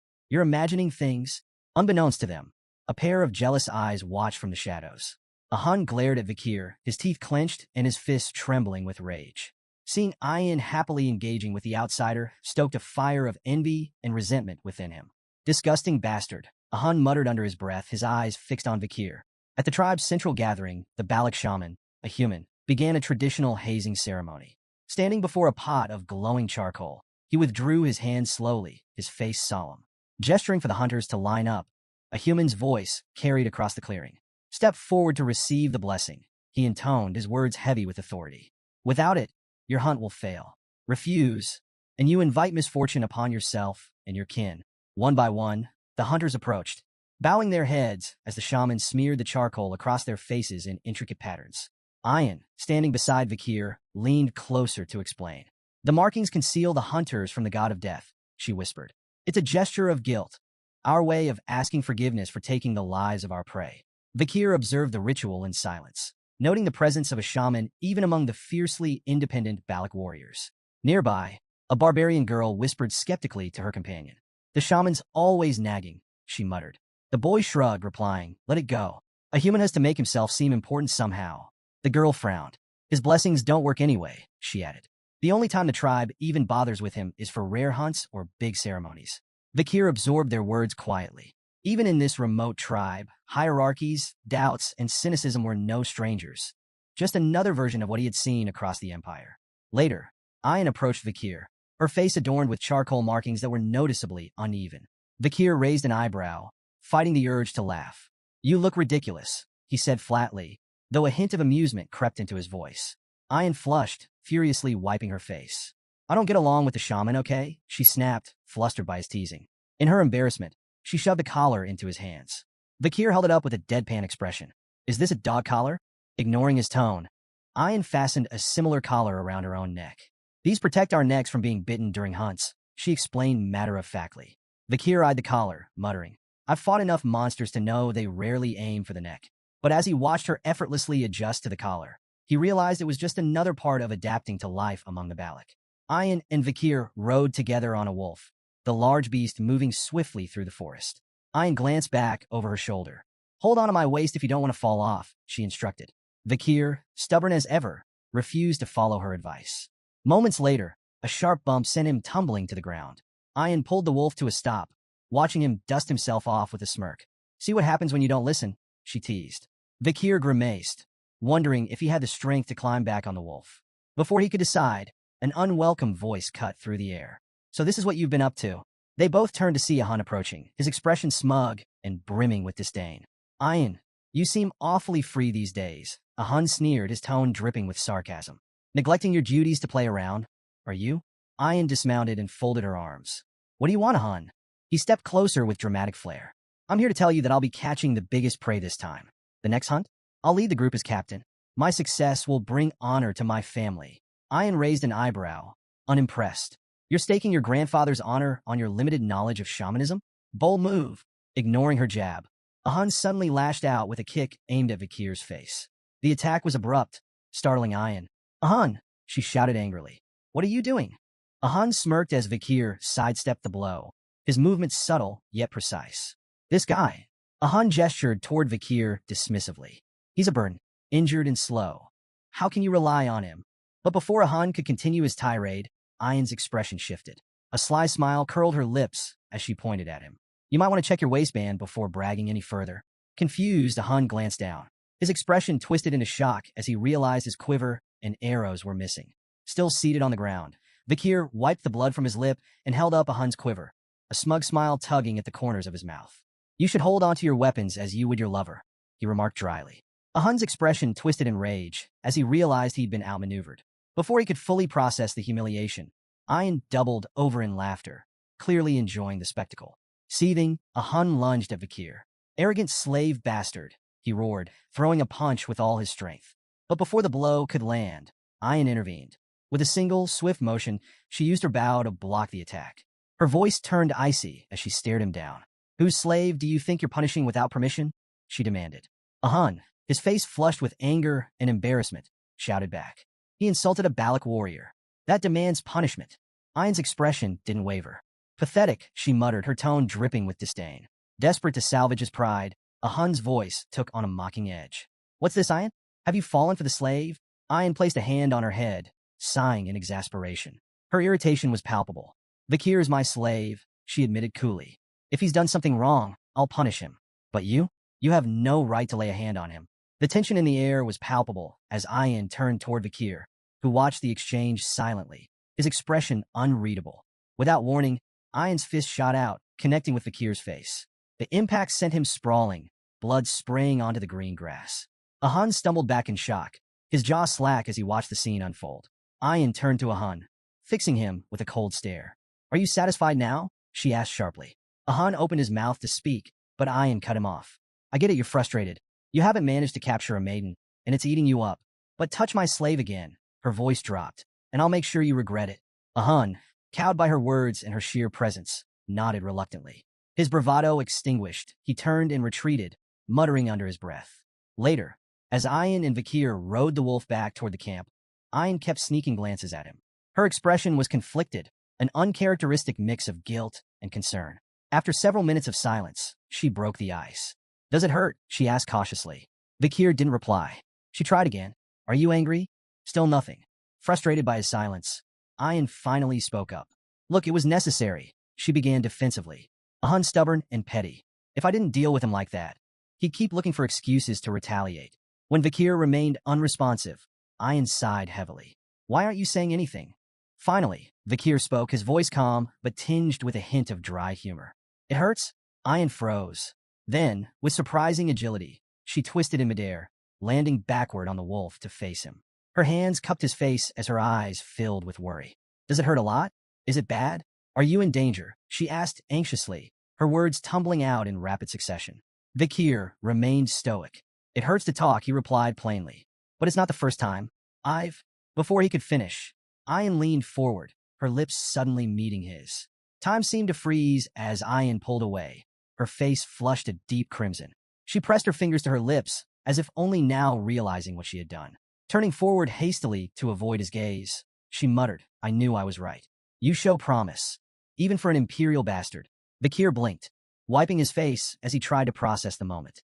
His mind wandered briefly. Do barbarians usually lick each other's injuries? He wondered.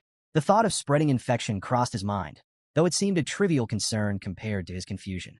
Ayan glanced back, her tone suddenly more composed. So, is there anything you want from me? If it's within my ability, I'll make it happen, she offered. Vikir raised an eyebrow, intrigued. Anything? Her body tensed at his question, and she stiffened visibly. Trembling slightly, she nodded. A Balak warrior never goes back on their word. Vikir's expression turned serious as he considered her offer, leaving Ayan's mind to spiral. Her cheeks grew redder as she assumed he was plotting something inappropriate. Finally, Vikir broke the silence. Teach me how to shoot arrows, he said plainly. Ayan's hopeful expression fell flat, disappointment etched into her face. She quickly recovered, though, and nodded. Fine, she said curtly. As they continued onward, she added, we'll start your special training tomorrow. Vikir nodded in agreement, unaware of her lingering irritation. The next morning, Vakir took aim at a tree trunk, releasing an arrow under Ayan's watchful eye. The arrow missed its mark, landing far from the embedded target. Ayan sighed, her tone tinged with exasperation and amusement. No. Aim for the arrow already stuck in the trunk, she instructed. Vakir raised an eyebrow. Are you sure you're qualified to teach? Ayan smirked. You're the one who asked for lessons, she retorted. You'll learn properly, or you'll learn nothing at all. She reminded him of the importance of mastering the bow, especially since his injuries prevented him from wielding a sword effectively. If you want to capture prey and stop being a slave, you'll do this right, she emphasized. To correct his stance, Ayan pressed firmly against his back, adjusting his posture. Vakir winced, feeling the strain on his battered body. Suddenly, Vakira, Ayan's wolf, appeared behind them, startling her slightly. Without realizing it, Ayan applied more pressure to Vakir's back, eliciting a loud crack. Vakir crumpled to the ground, groaning in pain. Ayan, unfazed, turned to Vakira and asked, Did you find it? The wolf howled in response, and Ayan's lips curled into a confident smile. Good boy. Turning back to Vakir, she clapped her hands impatiently. Get up. We're moving now. They arrived at a serene stream where the river met the ocean, a tranquil location teeming with life. Ayan gestured at the unique surroundings. This place is special, she explained. It's where the ocean and river meet, so you'll find animals from both habitats. It's a prime hunting spot. She paused, sharing a story her grandmother used to tell. The salmon here fight their way up the waterfalls, dreaming they'll become something greater, massive, legendary beasts. Most fail, though. They fall onto sharp rocks and become food for the ox bears. Vakir's gaze shifted to the massive bear prowling nearby. Is that one of them? He asked, noting its impressive stature. It looks a lot tougher than the ox bears I've seen before. Ayan nodded, her tone reverent. That's no ordinary ox bear. It's a superior specimen, born from a powerful bloodline and a survivor of countless battles. It's the kind of prey only the best hunters can take down. When Vakir questioned if their task was to take down the colossal ox bear, Ayan shook her head with a smirk. We're not here for the dominant female, she explained. Our target is the smaller male trying to court her. As they watched from a distance, several male bears approached the towering female, each attempting to win her favor. One by one, she rebuffed them with brutal swipes, sending them fleeing into the forest. Intrigued by the display, Vakir asked what kind of mate the female was searching for. Ayan chuckled. Strength isn't the answer, she corrected. To Vakir's surprise, a much smaller male approached the female. This time, instead of rejecting him, she greeted him with gentle nudges and playful gestures. Ayan explained that female ox bears often preferred weaker males because stronger ones could become dangerously aggressive during mating, sometimes even fatally injuring their partners. It's not about brute force, Ayan added. It's about survival and raising healthy cubs. Drawing a parallel, Ayan noted that the Balak tribe had a similar philosophy. They often sought partners with excellent genes, especially if those partners were weakened from injury or fatigue, as it indicated resilience. Vakir observed the pair of bears wandering off together. Ayan instructed him to wait. The female will completely drain his strength, she explained. Once he's exhausted, we'll strike. For days later, Vakir stood outside a cave, listening to the deep roars and moans of the ox bears echoing through the forest.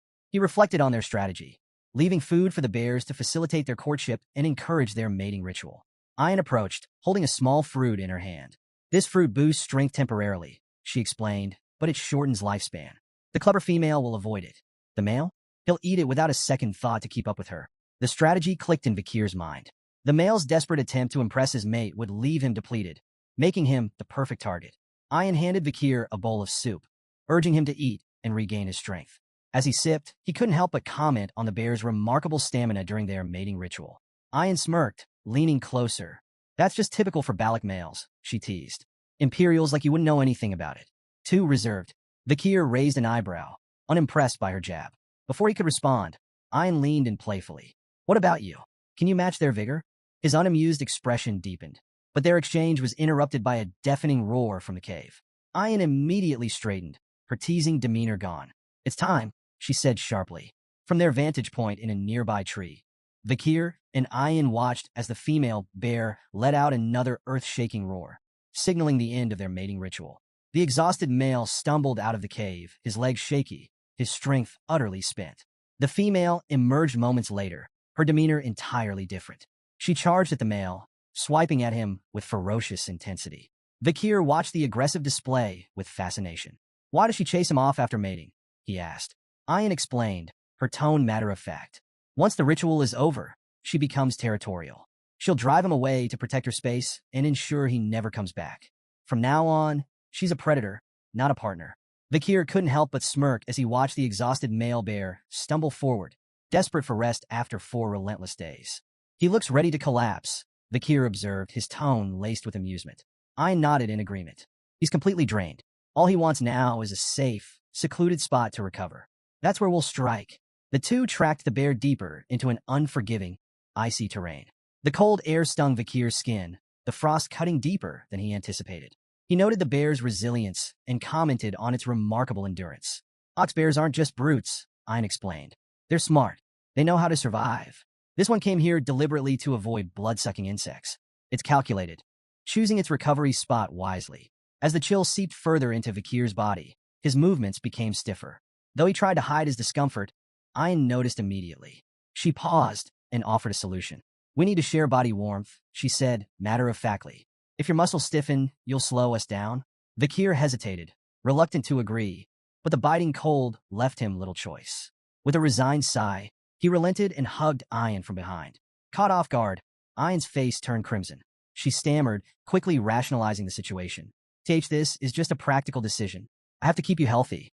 As your master, it's my responsibility. Vakir remained quiet, unsure whether to tease her or let it slide. Their awkward moment was interrupted when Bakira, Ein's wolf, stopped abruptly, his growl low and menacing. The pair froze, their focus sharpening. The tracks, Ein whispered, her tone tense. They've disappeared. Before she could finish her thought, a thunderous growl shattered the silence. The ox bear, having set a trap of its own, lunged from a hidden spot with terrifying speed. Meanwhile, back at the Bala camp, a group of barbarians gathered around a massive boar, its size so impressive it overshadowed anything else brought back that day. A female barbarian, holding 3 modestly sized rabbits, stared at the boar in awe. I thought these would be enough, she said, glancing down at her catch. But compared to that, a male barbarian stepped forward, addressing a Hun with visible admiration. This is incredible, he said, gesturing toward the boar. You've outdone yourself, a Hun. Another chimed in, suggesting that a Hun should be made the tribe's new hunting commander. Even Ein can't handle every Hun alone, he added. The group's attention shifted briefly as someone mentioned Ein's current hunt. She brought a slave with her, a female barbarian noted, her tone skeptical. I doubt they'll catch anything worthwhile. A Hun, basking in the praise, dismissed Ein's efforts entirely. That so-called slave is nothing but dead weight, he scoffed. Mark my words, they'll come back empty-handed. I bet they won't even catch a rabbit. On the other side of the forest, the ferocious male ox bear launched a sudden attack, its massive paw swinging toward Ein with devastating force. Before the blow could land, Vakir reacted swiftly, pulling her out of harm's way just in time. The bear's crushing strike missed her by mere inches, the sheer force blowing strands of her hair into the air. Both Vakir and Ein tumbled off their wolf, landing hard on the frosty ground. Vakira, the wolf, growled fiercely, leaping into action to shield its companions. Vakir quickly turned to Ein. Are you okay? He asked, his tone calm but urgent. Ein nodded, still catching her breath. Thanks to you, she admitted reluctantly. Vakir's sharp eyes assessed the situation. It's almost like it set this up, he speculated, his voice low. Did the ox bear lure us here deliberately? Ein frowned, her pride bruised but unable to deny the truth. It's too smart for a monster, she muttered. Her gaze flicked toward the bear, now snarling at them from a distance. No wonder the female picked it. Realizing there was no avoiding a direct confrontation, Ein felt a pang of inner conflict. Being rescued by her own slave, a status she had so thoroughly emphasized, pricked at her pride. But she quickly steeled herself, standing tall. Stay behind me, she commanded, her voice firm. I'll handle this. You've done enough. With a defiant glare, Ein mounted Bakira and charged at the ox bear, her bow drawn and ready. Her first arrow whistled through the air, aimed directly at the beast. You think you can act like this in front of my slave? She shouted angrily. You're going to pay for this indecency. The ox bear, sensing the danger, retreated behind an icy boulder for cover. Ein pulled another arrow from her quiver, her tone sharp with confidence. There's nowhere you can hide from me, she declared. She loosed the arrow, which embedded itself harmlessly in the boulder. The ox bear growled in defiance, thinking itself safe. But the moment the bear let its guard down, a surge of blue energy erupted from the embedded arrow. The aura-infused blast pierced through the boulder, striking the bear in the stomach with pinpoint precision. The ox bear roared in agony as blood spewed from its wound, its massive frame staggering forward. Vakir, watching from the sidelines, was momentarily awestruck. Ayan's archery was a masterful display of skill and precision. The way she infused aura into her arrows with such finesse left him impressed. In that moment, he thought that purely in terms of archery, Ayan might even surpass Camus Morgues. The wounded ox bear emerged from behind the shattered boulder, its bloodshot eyes blazing with rage. It charged directly at Ayan, undeterred by the injury. Ayan's hand moved with practiced speed, another arrow nocked and ready. She fired at the bear's eye, but the beast's fury drove it onward, ignoring the projectile entirely. Undeterred, Ayan prepared a final shot. Her voice rang out confidently. An arrow filled with sincerity can pierce even a castle wall, she declared, releasing the arrow with perfect form. But to her shock, the ox bear dodged with uncanny agility, evading the attack entirely. Ayan's confidence wavered, her composure briefly shaken. Before she could recover, the ox bear lunged at Bakira. Its massive paw struck the wolf with brutal force, sending both Bakira and Ayan flying. Ayan tumbled across the ground, her body skidding to a stop as Bakir sprinted toward her, his expression grim. As Ayan lay dazed, fragments of her mother's teachings surfaced in her mind. Her mother had once told her that beasts on the brink of death could sense the killing intent of a predator, often becoming most dangerous in their final moments. Ayan now realized, too late, that she had gravely underestimated the ox bear. Confidence, bolstered by her righteous intentions, had blinded her to the peril. The ox bear, now a towering menace, advanced with drool dripping from its massive jaws. Its mouth opened wide, ready to deliver a fatal bite. Paralyzed by fear, Ayan closed her eyes and braced for the inevitable. Instead of the crushing jaws of death, however, a familiar voice cut through the chaos. "Are you done demonstrating a master's dignity?" Her eyes flew open, and she saw Vakir standing before her, positioned squarely between her and the ox bear. His calm yet commanding presence sent a shiver down her spine. With a deliberate step forward, Vakir spoke with quiet confidence. "It's my turn now." Thrusting his glowing red hand toward the beast, Vakir summoned Beelzebub, the demonic blade igniting in a blaze of fiery energy.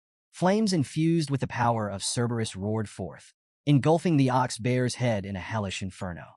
The beast reared back, letting out an agonized roar as the searing heat overwhelmed it.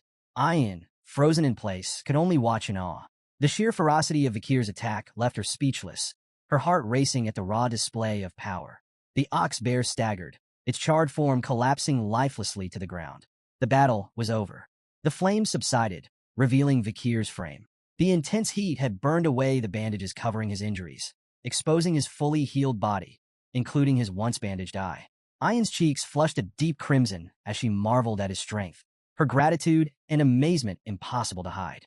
"You saved me again," she murmured softly, her voice barely audible over the crackling of the fire. But her joy quickly turned to concern as Vakir's expression twisted with pain. She rushed forward as he admitted, "I might have overdone it." His legs gave out, and he collapsed to the ground. "Vakir!" Ayan cried, her earlier awe replaced by panic. She knelt by his side, frantically calling his name and trying to rouse him. The memory of his unwavering determination lingered in her mind as she desperately sought a way to help him. Later that night, the Balak tribe gathered around a roaring bonfire, celebrating the success of the hunt. The tantalizing aroma of roasted meat filled the air, and a massive pot of stew bubbled cheerfully over the flames. The villagers danced and sang, their jubilant cries echoing into the night. Off to the side, Ayan and Vakir sat together, each wearing traditional Balak hats. Ayan's voice carried a mix of pride and excitement as she explained the significance of their victory. "The ox bear wasn't just any prey," she said, her chest puffed with pride.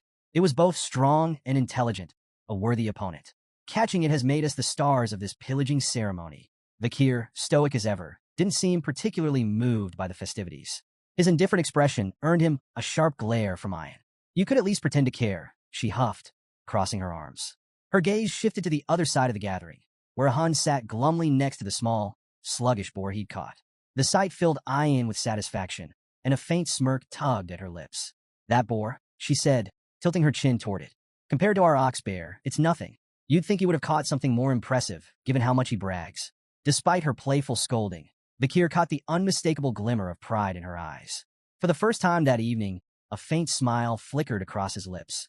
Ayan turned to a Hun, her eyes practically begging for backup. "Say something, a Hun?" A Hun, clearly irritated, shoved a bowl toward Vakir, sneering. "Here, slave. Eat." Vakir glanced at the bowl's measly portion of meat and raised an eyebrow. "This is it? Why so little?" A Hun rolled his eyes. tradition. The more honor you earn, the less you eat. You should be grateful for your honor. Ian stepped in with a smirk. In our tribe, the greatest contributor to the hunt gets the smallest share. It's a symbol of respect and selflessness. Vakir's expression remained blank. Selflessness? Sounds like a bad trade. Meat's a lot tastier than some imaginary points on the honor board. Ian laughed, clearly entertained by a Hun's growing frustration. Vakir, however, stared at his hands, deep in thought. The 600-kilogram hammer from Beelzebub lingered in his mind. Could he actually increase his weight by 600 kilograms while holding his breath? It seemed absurd. Then again, so did most of his life lately. Taking a casual sip of his soup, Vakir reflected on his recovery. Beelzebub's absorption of the ox bear hadn't just granted him new powers. It had patched him up like magic glue. Noticing Vakir's nearly empty bowl, Ian grabbed another, heaping with meat, and thrust it toward him. Here, eat. Vakir shook his head. I already had my share. A bit of meat, some blood, intestines, standard barbarian meal. I'm good. Ian pushed the bowl closer. You should eat more. Every part of the animal has a purpose. Weak eyes? Eat the eyes. Bad heart? Eat the heart. Weak limbs? The legs. That's how we grow stronger. Vakir squinted at the bowl, particularly at the coiled piece of meat bobbing in the broth. So, you're saying my insides need work? His tone dripped with sarcasm. Before Ian could answer, 3 barbarian girls approached, their presence as subtle as a thunderstorm. Commander, the first one huffed, glaring at Ian. Why are you bothering with him? The second chimed in. It's so obvious what you're doing. And the third? Why waste food on a slave? Vakir ignored the peanut gallery and took a bite. The meat was tougher than he expected, but he chewed through it. Ian's eyes lit up with excitement. Good. Now you'll be ready to fulfill your duty. Vakir stopped mid-bite. Duty? What now? I already played my part in the hunt. At dawn, Vakir found himself near a massive tree trunk, its top sliced clean off. He noticed faint scorch marks at the edges and recalled something Ian had mentioned last night. While standing at this very spot, he'd seen slabs of prime meat laid on the trunk. He questioned Ian about wasting such quality food, especially during a shortage. It's an offering, she had explained, her tone reverent. To Madam Eight Legs. It's how we ask for permission to live here. Ah yes, the village's 8-legged landlord. Vakir had taken a moment to digest this, realizing how deeply the Balik people respected and feared the creature. Now, staring at the offering site in the cool morning light, Vakir muttered, what an annoying monster. As Vakir approached his hut, a peculiar scene stopped him in his tracks. A line of barbarian girls, chattering like eager festival-goers. He blinked, trying to piece together the reason for the commotion. Was there a special event he hadn't been told about? One girl proudly announced she'd been in line since dawn. Another gloated about snagging a spot near the front. A third bragged about staying up all night to ensure a place. Amid the chatter, a few speculated about the previous day's hunt. Maybe a village woman will be chosen as Vakir's wife, one suggested starry-eyed. After all, he did take down an ox bear. Before Vakir could back away unnoticed, Ian appeared, a freshly hunted deer slung over her shoulder. Spotting the crowd, her expression soured. What's this nonsense? She barked. Go home. He's already spoken for. The girls gasped and immediately began protesting. You can't claim him just because you fed him stew, one argued. Yeah, that's unfair, another chimed in. You should have shared with us. Ian narrowed her eyes. If you're so hungry, why don't you catch something yourself? Set some traps. Prove you're worthy. The girls groaned in defeat, explaining they had tried and failed. We even went as far as the Empire's border, one muttered wistfully. But there's no one like him out there. Then keep going. Ian snapped, her tone sharp. Try hell while you're at it. Her glare was enough to send the girls scattering, their excitement evaporating like morning mist. As they disappeared, Ian muttered under her breath, annoyed yet wary. Those sneaky girls might try something while Vakir's still recovering. Her irritation turned into a self-assured smirk. After all, she had fed him the ox bear stew that made her claim indisputable. A sudden shift in the air made her glance sideways. There, not 10 feet away, stood Vakir, arms crossed, watching the entire scene unfold. Ian froze. Oh, I didn't realize you were standing there, she stammered, visibly flustered. Vakir's face twisted slightly as realization dawned. So that's what I ate yesterday. Sensing his discomfort, Ian scrambled to change the subject. Anyway, my mother held a meeting with the elders last night. You'll be called before her soon as the honorable hunter. When the time comes, make sure to ask for what I'll suggest. It's important. Later, in the matriarch's tent, the atmosphere was charged with quiet reverence. On one side, the elders sat stoically. Opposite them, the younger prodigies gathered in silent awe. Vakir knelt, bowing his head respectfully. The matriarch, the famed night fox of Aquila, greeted him with a warm yet commanding nod. "You've brought great honor to our village by hunting the ox bear," she said. "Because of you, we feasted well." Vakir replied humbly, "I only did my duty." The matriarch smiled, her gaze sharp yet kind. "You've healed quickly, proof of both your resilience and the tribe's care," she noted. As Vakir observed her, he felt a flicker of respect.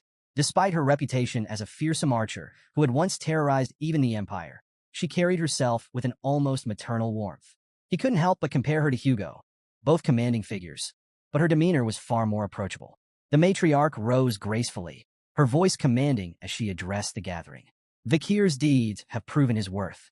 From this day forward, he is no longer a slave, but a member of the Balak family." The room buzzed with a mix of murmurs and hushed whispers. While many nodded in agreement, a few elders, notably a human, the tribe's shaman and Ian's grandfather, exchanged skeptical glances. A human cleared his throat loudly, his disapproval evident. The matriarch ignored the undercurrent of dissent, her tone steady.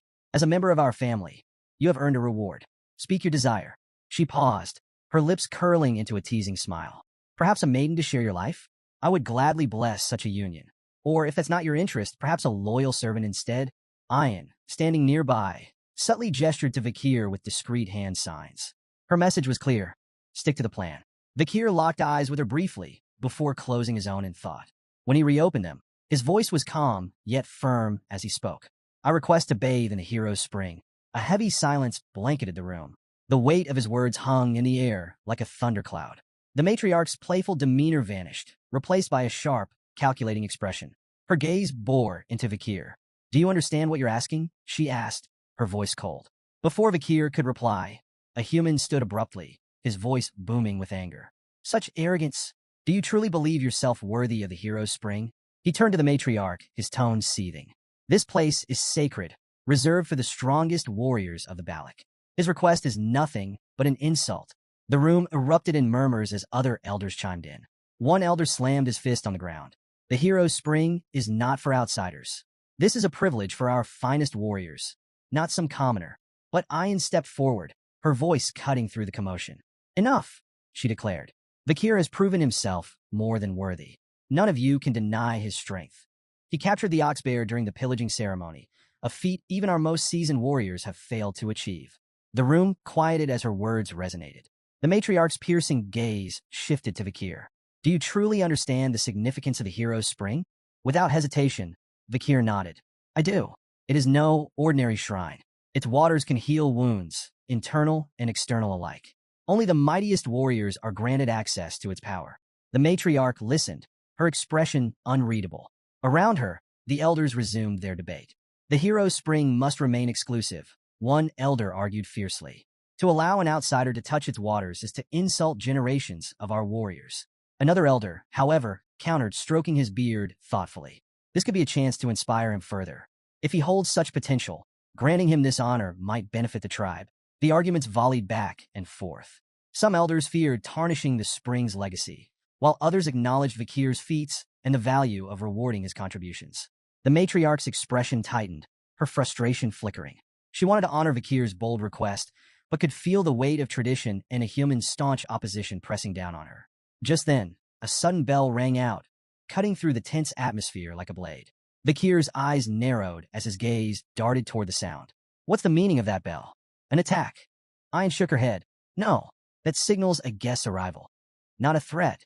The matriarch seized the opportunity to end the heated debate. "This meeting is adjourned. Return to your duties," she commanded, rising gracefully and exiting the tent. As the elders filed out, a human lingered, his expression dark and brooding. His disapproval was palpable, the faint click of his tongue like thunder in the quiet. Watching the matriarch leave, his unease simmered beneath the surface, a storm waiting to break. Vakir's attention shifted to the growing commotion outside. "Is that the guest you were talking about?" he asked Ian, gesturing toward the group setting up nearby. She nodded. "Merchants from beyond the forest. They visit a few times a year, bringing goods we can't make ourselves. The tribe always looks forward to their arrival." Vakir's sharp gaze fixed on a symbol emblazoned on one of the merchant banners. Recognition flashed in his eyes. "The bourgeois family," he muttered, his voice low. Ian glanced at him. "You know them?" "More than I'd like," he replied, his mind racing. The bourgeois family was one of the 7 most powerful merchant clans in the empire. Their presence in such a remote region was unusual, almost suspicious.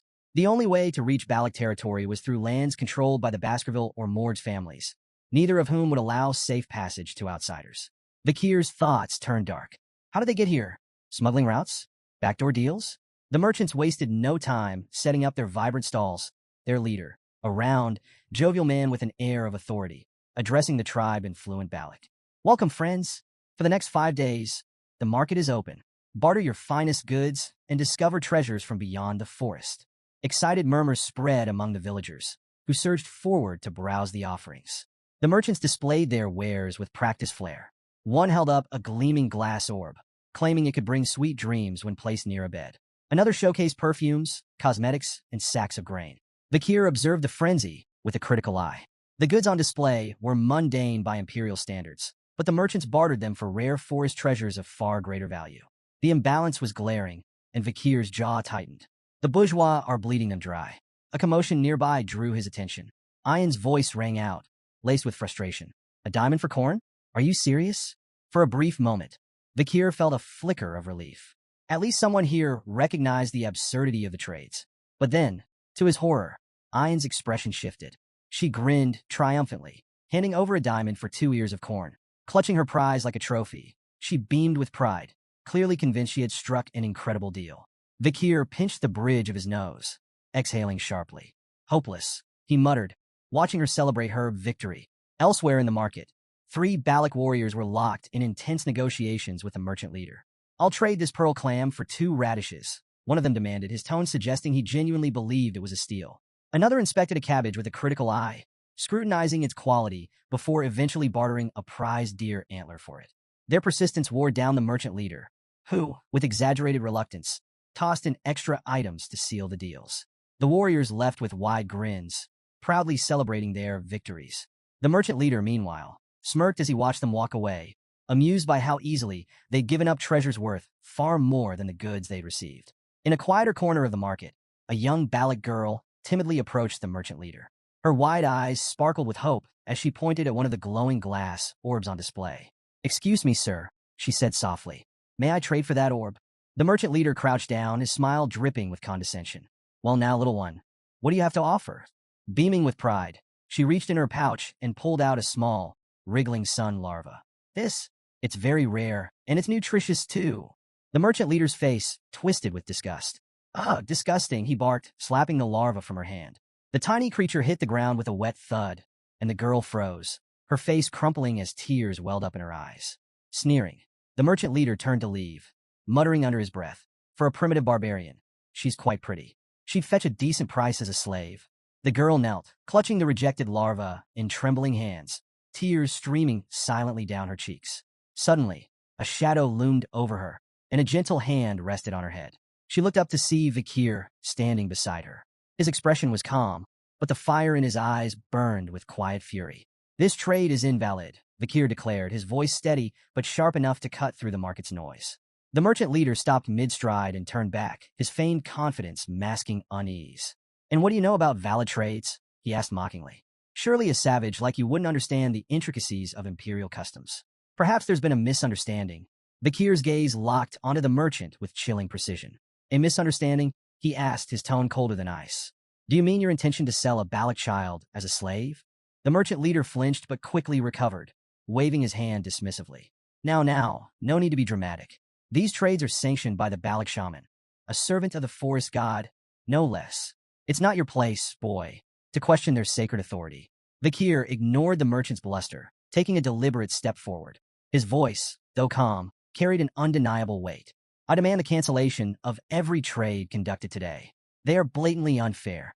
The merchant leader furrowed his brow in feigned confusion, his voice dripping with mockery. "Unfair, you say? And who made you the arbiter of fairness?" Vakir's expression remained cold, his tone sharper than steel.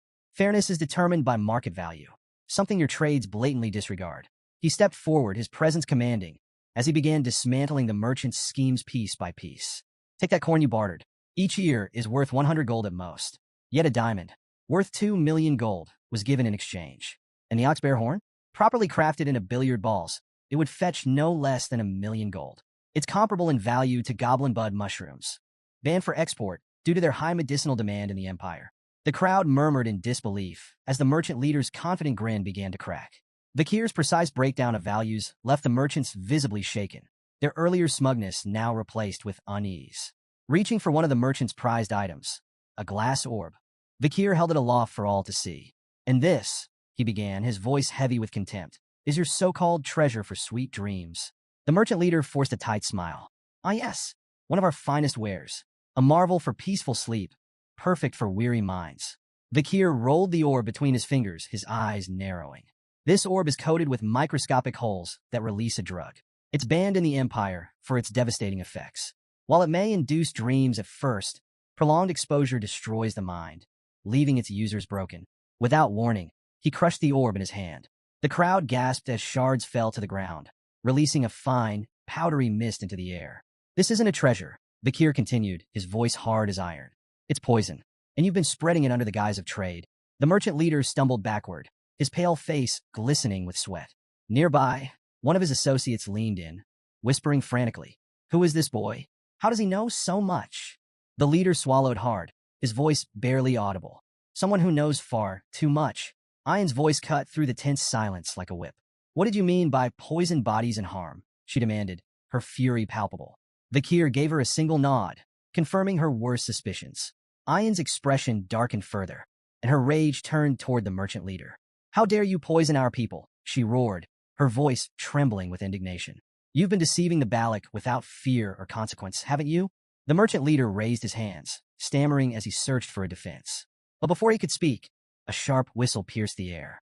Ayan's arrow struck true, embedding itself in his shoulder.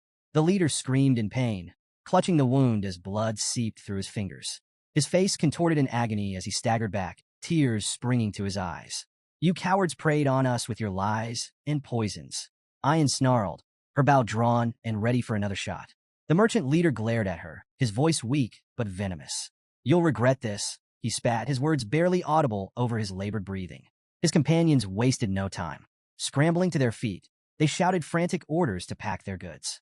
The merchants hastily mounted their horses, clutching whatever they could as they fled into the night, leaving behind shattered wares and stunned villagers. Vikir watched the merchants flee into the shadows of the forest. He turned to Ayan, his expression calm but questioning. "You're letting them escape?" he asked. "You know they'll regroup to recover their losses. Why not end it now?" Ayan lowered her bow, a cold glint in her eyes. "Sometimes you don't kill the beast outright," she said sharply. "You wound it, let it run, and it'll lead you back to the pack. Then you take them all down in one strike." Vikir considered her strategy, his gaze shifting back to the fading silhouettes. The merchant leader, still clutching his bleeding shoulder, cursed and spat promises of revenge as he stumbled deeper into the forest with his group. The merchants eventually reached a hidden mercenary camp nestled in the woods. The firelight cast flickering shadows over the assembled fighters, their sharp weapons glinting ominously. The merchant leader, now seething with a mix of pain and humiliation, wasted no time ranting. "Those savages," he roared. "They humiliated us. They stole everything." The mercenary leader leaned lazily against a tree, his piercing eyes shining in the light of the campfire. Lighting a cigarette, he smirked. "Sounds like words won't get you far with that lot," he drawled, exhaling a cloud of smoke. "You hired us to handle your dirty work, didn't you? So we'll handle it. Either we wipe them out or drag them back in chains. It's your call." The merchant leader hesitated, his earlier bravado now tempered by the reality of the Balak's strength. "You don't understand," he said, his voice wavering. "The Balaks aren't ordinary. You'll need everything you've got to defeat them." The mercenary leader chuckled, flicking ash from his cigarette. "If you're that scared, why'd you bother hiring us in the first place? You're paying for results, so let us do our job. And remember," he added, his tone darkening, "our deal still stands. We get a cut of your profits. If things go south, we'll help ourselves to the spoils." Reluctantly, the merchant leader nodded. "Fine, just make them pay for what they did." The mercenaries began preparing for their ambush, whispering strategies under the cover of night. One passed a matchstick to his companion, who lit a cigarette, then handed it to a third man eager to do the same. "Hold up," the second man warned. "Only two to a match. You know the superstition. Third man gets bad luck." The third mercenary scoffed, lighting his cigarette anyway. "Superstitions for fools," he muttered. The words barely left his lips when an arrow whistled through the air, striking him clean through the forehead. He dropped like a stone, cigarette still smoldering between his fingers. "What the second man began, but his words were cut short as a second arrow slammed into his skull.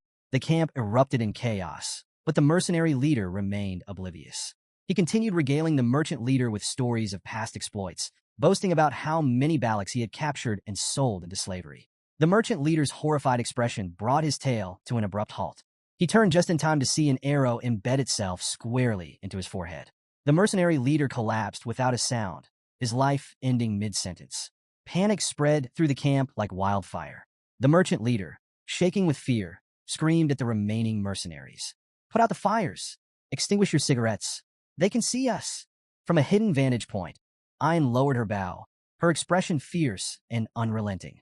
"Aim for their heads," she ordered her warriors, her voice calm, yet deadly. The Balak archers obeyed with chilling precision, each shot delivering swift and silent retribution. Vakir surveyed the chaos, his expression betraying a rare flicker of surprise. Turning to Ayn, he asked, "How are your warriors hitting their marks so perfectly in this light?" Ayn smirked. "Balak eyes are sharp, even in the dark. The glow of their cigarettes and firelight makes them easy targets." Before Vakir could respond, a Hun appeared, dragging barrels behind him. His usual smirk was firmly in place. "Still playing the obedient slave, I see," he taunted. Vakir corrected him with a cool tone. "I'm no longer a slave. I'm a commoner now." A Hun shrugged dismissively. "Doesn't change much, does it? Commoner, slave, it's all the same to me." Amidst the flaming chaos, one mercenary stood his ground, raising his shield to deflect incoming arrows. "Mages, form up! Shields, cover the front! Prepare for a counterattack," he barked, his voice cutting through the panic. But before they could regroup, a strange sight drew their attention. Two arrows embedded in nearby trees held a barrel aloft, suspended by thick ropes. More barrels began to appear, dangling from the trees, all tied by expertly aimed arrows. "What kind of trickery is this?" a mercenary shouted, his voice edged with panic. One soldier sniffed the air and muttered, "It's alcohol." His realization was cut short as a volley of flaming arrows rained down. The suspended barrels exploded in a fiery inferno, engulfing the camp in a massive blaze. The fire spread rapidly, consuming everything in its path. The screams of burning mercenaries filled the night air, mingling with the crackle of flames. Hidden behind a tree, the merchant leader's face twisted in horror. "They're using oil barrels as weapons," he muttered, his voice trembling. "Launching them with arrows? How?" A rustling noise behind him made him freeze. Turning slowly, he saw a shadowy figure emerging from the darkness. His heart raced as he recognized the crimson glow of Balak eyes.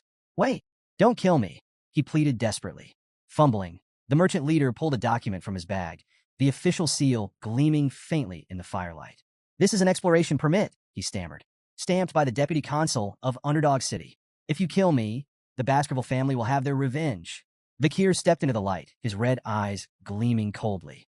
"This deputy consul," he said softly, "was his name Vakir by chance?" The merchant leader nodded eagerly, sensing a lifeline. "Yes, Vakir, the infamous Vakir." A faint smirk tugged at Vakir's lips. "Strange," he replied icily. "I don't recall granting any such permit."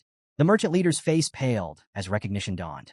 "You're—" His words were cut short by Vakir's arrow, which struck him cleanly in the chest, silencing him forever.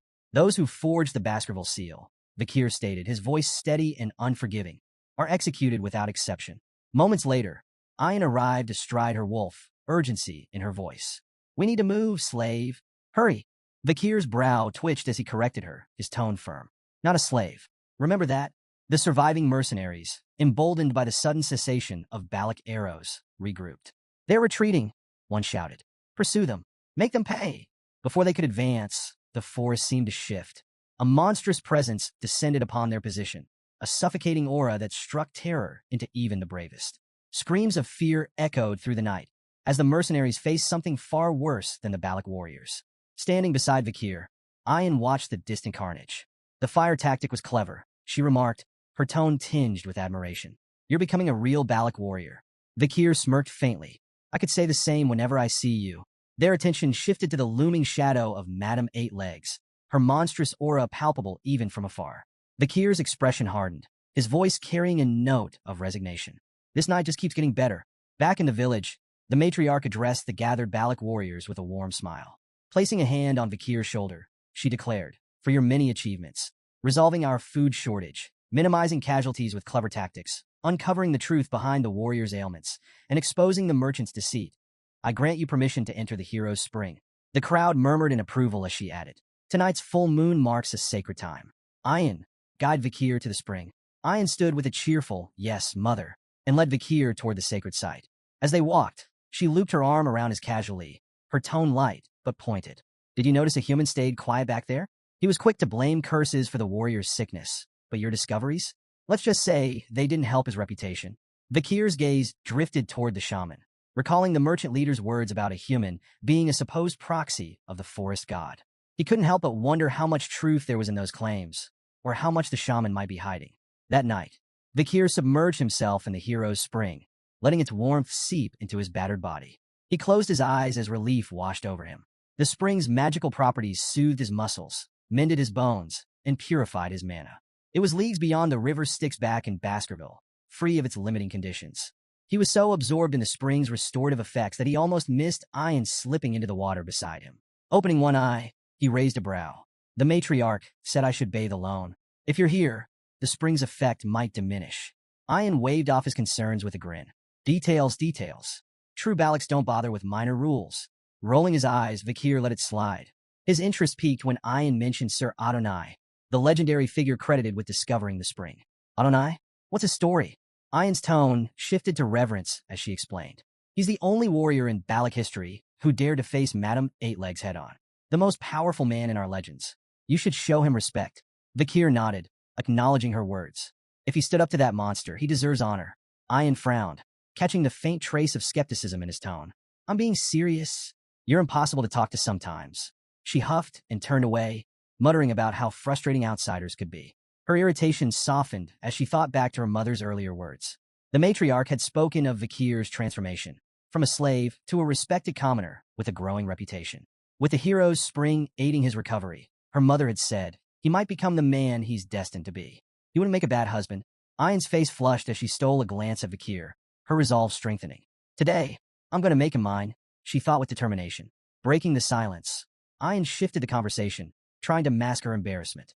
You know, I was aware of those merchants' shady profits, she said confidently. If you hadn't stepped in, I would have handled it myself. Vikir smirked knowingly, which only flustered her further. Her cheeks burned as she blurted, I really do know the price difference between diamonds and corn in the Empire. Curious to test her claim, Vikir asked Ayan to explain the actual exchange rate of diamonds to corn in the Empire. 20 corns per diamond, she declared confidently, only to falter at Vikir's silent stare. Quickly revising, she added, fine, 30 corns. Final answer. Vikir raised a brow before calmly revealing the truth. The staggering amount of corn 1 diamond could fetch. Ayan's jaw dropped.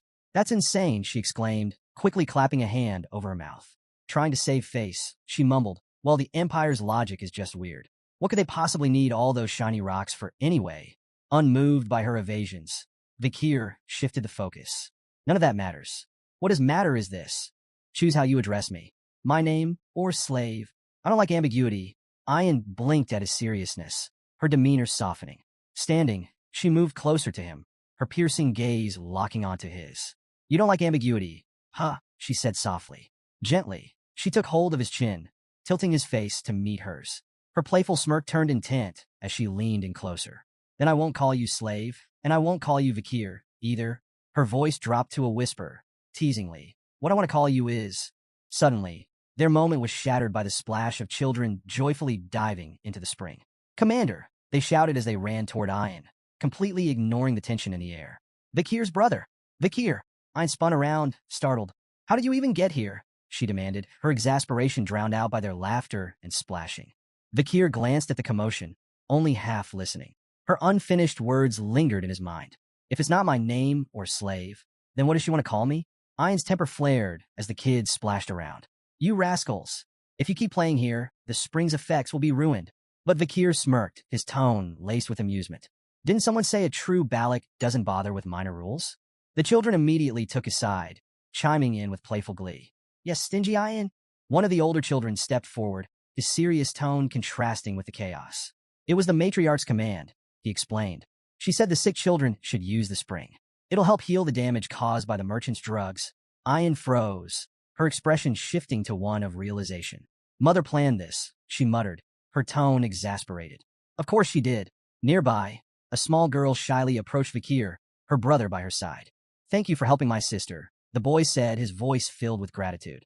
The girl nodded, adding a soft, Thank you. Ahan, who had been observing the scene in silence, stepped forward hesitantly. His face was tight with frustration, but his voice was sincere. I misunderstood you, Vikir. I'm sorry. Vikir's response was simple and unimpressed. Yeah, Ayan threw her hands up in disbelief. We're apologizing here. Is ya all you have to say? Unfazed, Vikir shrugged. Ahan's got too much anger in him. Better he learns to manage that first. Ayan's warm smile lingered as she glanced at Vikir, a light blush spreading across her face. We still have so much time together, she thought, feeling a quiet contentment. With a cheerful grin, she called out, Congratulations on officially becoming one of us, Vikir. After some time, a loud thud broke the peace as a solid punch sent Ahan sprawling to the ground. He groaned, clutching his face, blood trickling from his nose. Standing over him was none other than Vikir van Baskerville, now a striking 17-year-old.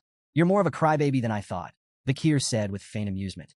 Ahan gritted his teeth, wiping the blood from his nose as he scrambled to his feet. Don't walk away. Let's go another round. But Vikir had already turned, his calm demeanor unshaken. That's enough for today, he said casually, his back to Ahan. Running away again? Ahan shouted, his frustration palpable. Vikir didn't stop walking. I'm just going for a stroll. The moment Vikir left, Ahan's friends rushed to help him up. Man, he's a beast, one muttered, shaking his head. He's gotten stronger since he recovered. Another chimed in, stronger? I heard his marksmanship's on par with Commander Ayan now. The third scoffed. On par? Don't make me laugh. I could probably give him a bloody nose with one punch. Ahan surprised them by revealing the truth. You don't get it.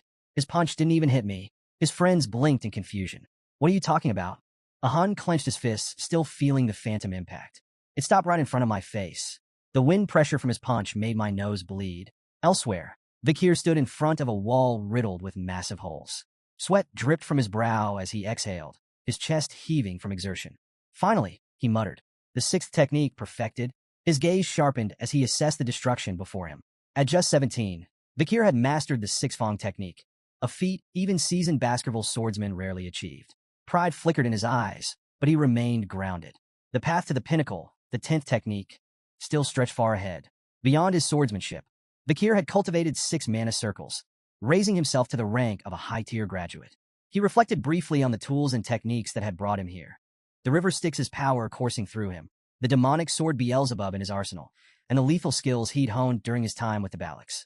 With these combined strengths, Vikir knew he could now stand toe-to-toe with even the most elite graduates of the Baskerville lineage. 2 years had passed since he entered the deep forest. As he stared into the horizon, a question lingered in his mind. When my preparations are complete, will it finally be time to leave the Balax? Later, Vikir and Ayan moved through the dense forest together. Vikir crouched down, examining faint impressions in the dirt with a sharp eye. These tracks, he said, his voice steady, are from a deep forest snake Masasu. An old, massive one. Ayan nodded, her expression momentarily serious. If we catch it, Vikir continued, it'll feed the village for 4 days. As he stood and turned to her, he noticed something was off. Ayan's gaze was distant, her face clouded with thought. You seem distracted, Vikir remarked, narrowing his eyes. Something on your mind other than the hunt? Caught off guard by Vikir's question, Ayan's face flushed crimson, and she stumbled over her words. Of course not, she blurted, though her tone was anything but convincing. Desperate to change the subject, she quickly pulled a knife from her belt. Anyway, she said hastily, another hunting group wanted me to ask you about something. Vikir's brow arched, suspicion flickering in his eyes. It was clear she was dodging the conversation. Ayan held up the blade for him to inspect. They found this on an imperialist who trespassed into the forest, she explained. Do you recognize the emblem? Vikir leaned closer, his sharp gaze scanning the intricate design on the blade's hilt. His expression darkened as he nodded. I do.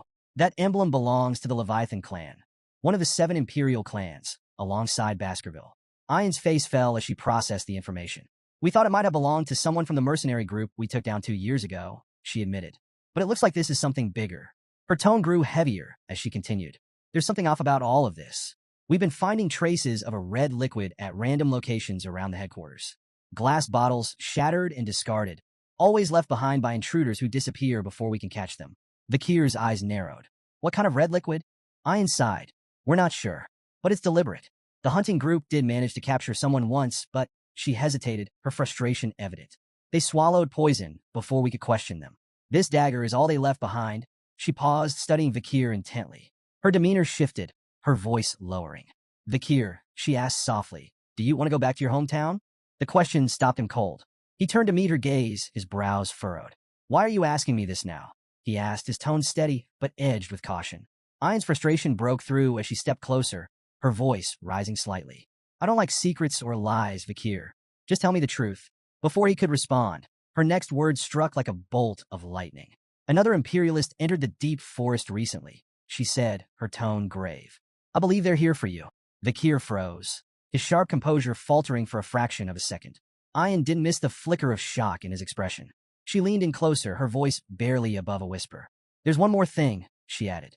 "It's a red-haired girl." Her words hung in the air, thick with tension. Ayan reflected on the past 2 years, replaying the confrontation with Madam and the search party's venture into the deep forest. She suspected they were hunting for Vakir. The question burning in her heart could no longer be suppressed. Would Vakir leave with this girl? The thought tied her stomach in knots. What if he was furious she had kept this from him? Worse, what if he left? Could tribal laws stop him? Or would her protests be useless? Vakir, ever composed, answered firmly. He wasn't going back. Ayan, though still skeptical, pushed him. Did he mean it? His resolute confirmation brought her relief. Her radiant smile lit up her face as she hugged her wolf companion, joyfully declaring that Vakir was staying. Vakir, however, turned his thoughts inward. He was certain the Empire still believed him dead, a deception he intended to maintain until he could mask his strength from Hugo. The mention of the girl stirred his curiosity. Was it Camus Morgue? Did she remember he had saved her? Or was this purely a political maneuver? Watching the Baskerville clan aid the Morgue's search efforts hinted at their unshaken alliance. He wondered if his death had further cemented that bond. Regardless, it reinforced his resolve to one day venture beyond the forest and uncover the truths awaiting him. Later, as Vakir and Ayan stood by the river, their peace shattered when a massive lungfish erupted from the water, flopping violently onto the shore before falling still. Ayan identified it and remarked that its leap likely heralded the rainy season. Judging by the fish's size, she predicted this year's rains could be unusually long. Vakir's sharp eyes caught an anomaly, an arrow embedded in the fish. Cutting it open, they were shocked to find a human skeleton clutching the arrow inside. Ayan, after a closer look, deduced it might belong to someone from the Loco tribe. Signs of resistance hinted at a struggle, even in the fish's belly. This confused her. Lungfish typically scavenged only the dead. Vakir speculated the person was so weakened the fish mistook them for a corpse. Ayan questioned what could drive someone so frail to risk such dangers, and Vakir suggested desperation. Perhaps the Loco tribe faced grave circumstances. This, he said, demanded deeper investigation. Their trek into the forest uncovered a chilling sight, a clearing strewn with corpses. Ayan gasped, horrified. "Are all the Loco warriors dead?" she whispered, her voice trembling. Struggling to process the carnage, she watched as Vakir crouched to inspect the remains.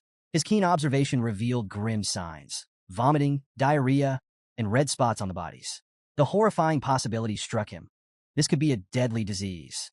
The implications were staggering, and both Vakir and Ayan felt the oppressive weight of a tragedy unfolding within the forest depths. As Ayan and Vakir neared the Loco village, an unsettling silence loomed over them. It was well past mealtime, yet no smoke curled from cooking fires. The eerie stillness gnawed at their nerves as they pushed deeper in. Overgrown weeds choked the paths, and there wasn't a single sign of life. Ayan hesitated. Maybe they relocated, she suggested, though her voice lacked conviction. But before Vakir could respond, she yanked back the curtain of a tent and immediately recoiled. A swarm of flies buzzed out, revealing a lifeless, rotting corpse inside. "Vakir!" she shouted, alarmed. Vakir, already searching, had found another body nearby. His mind churned with grim recognition.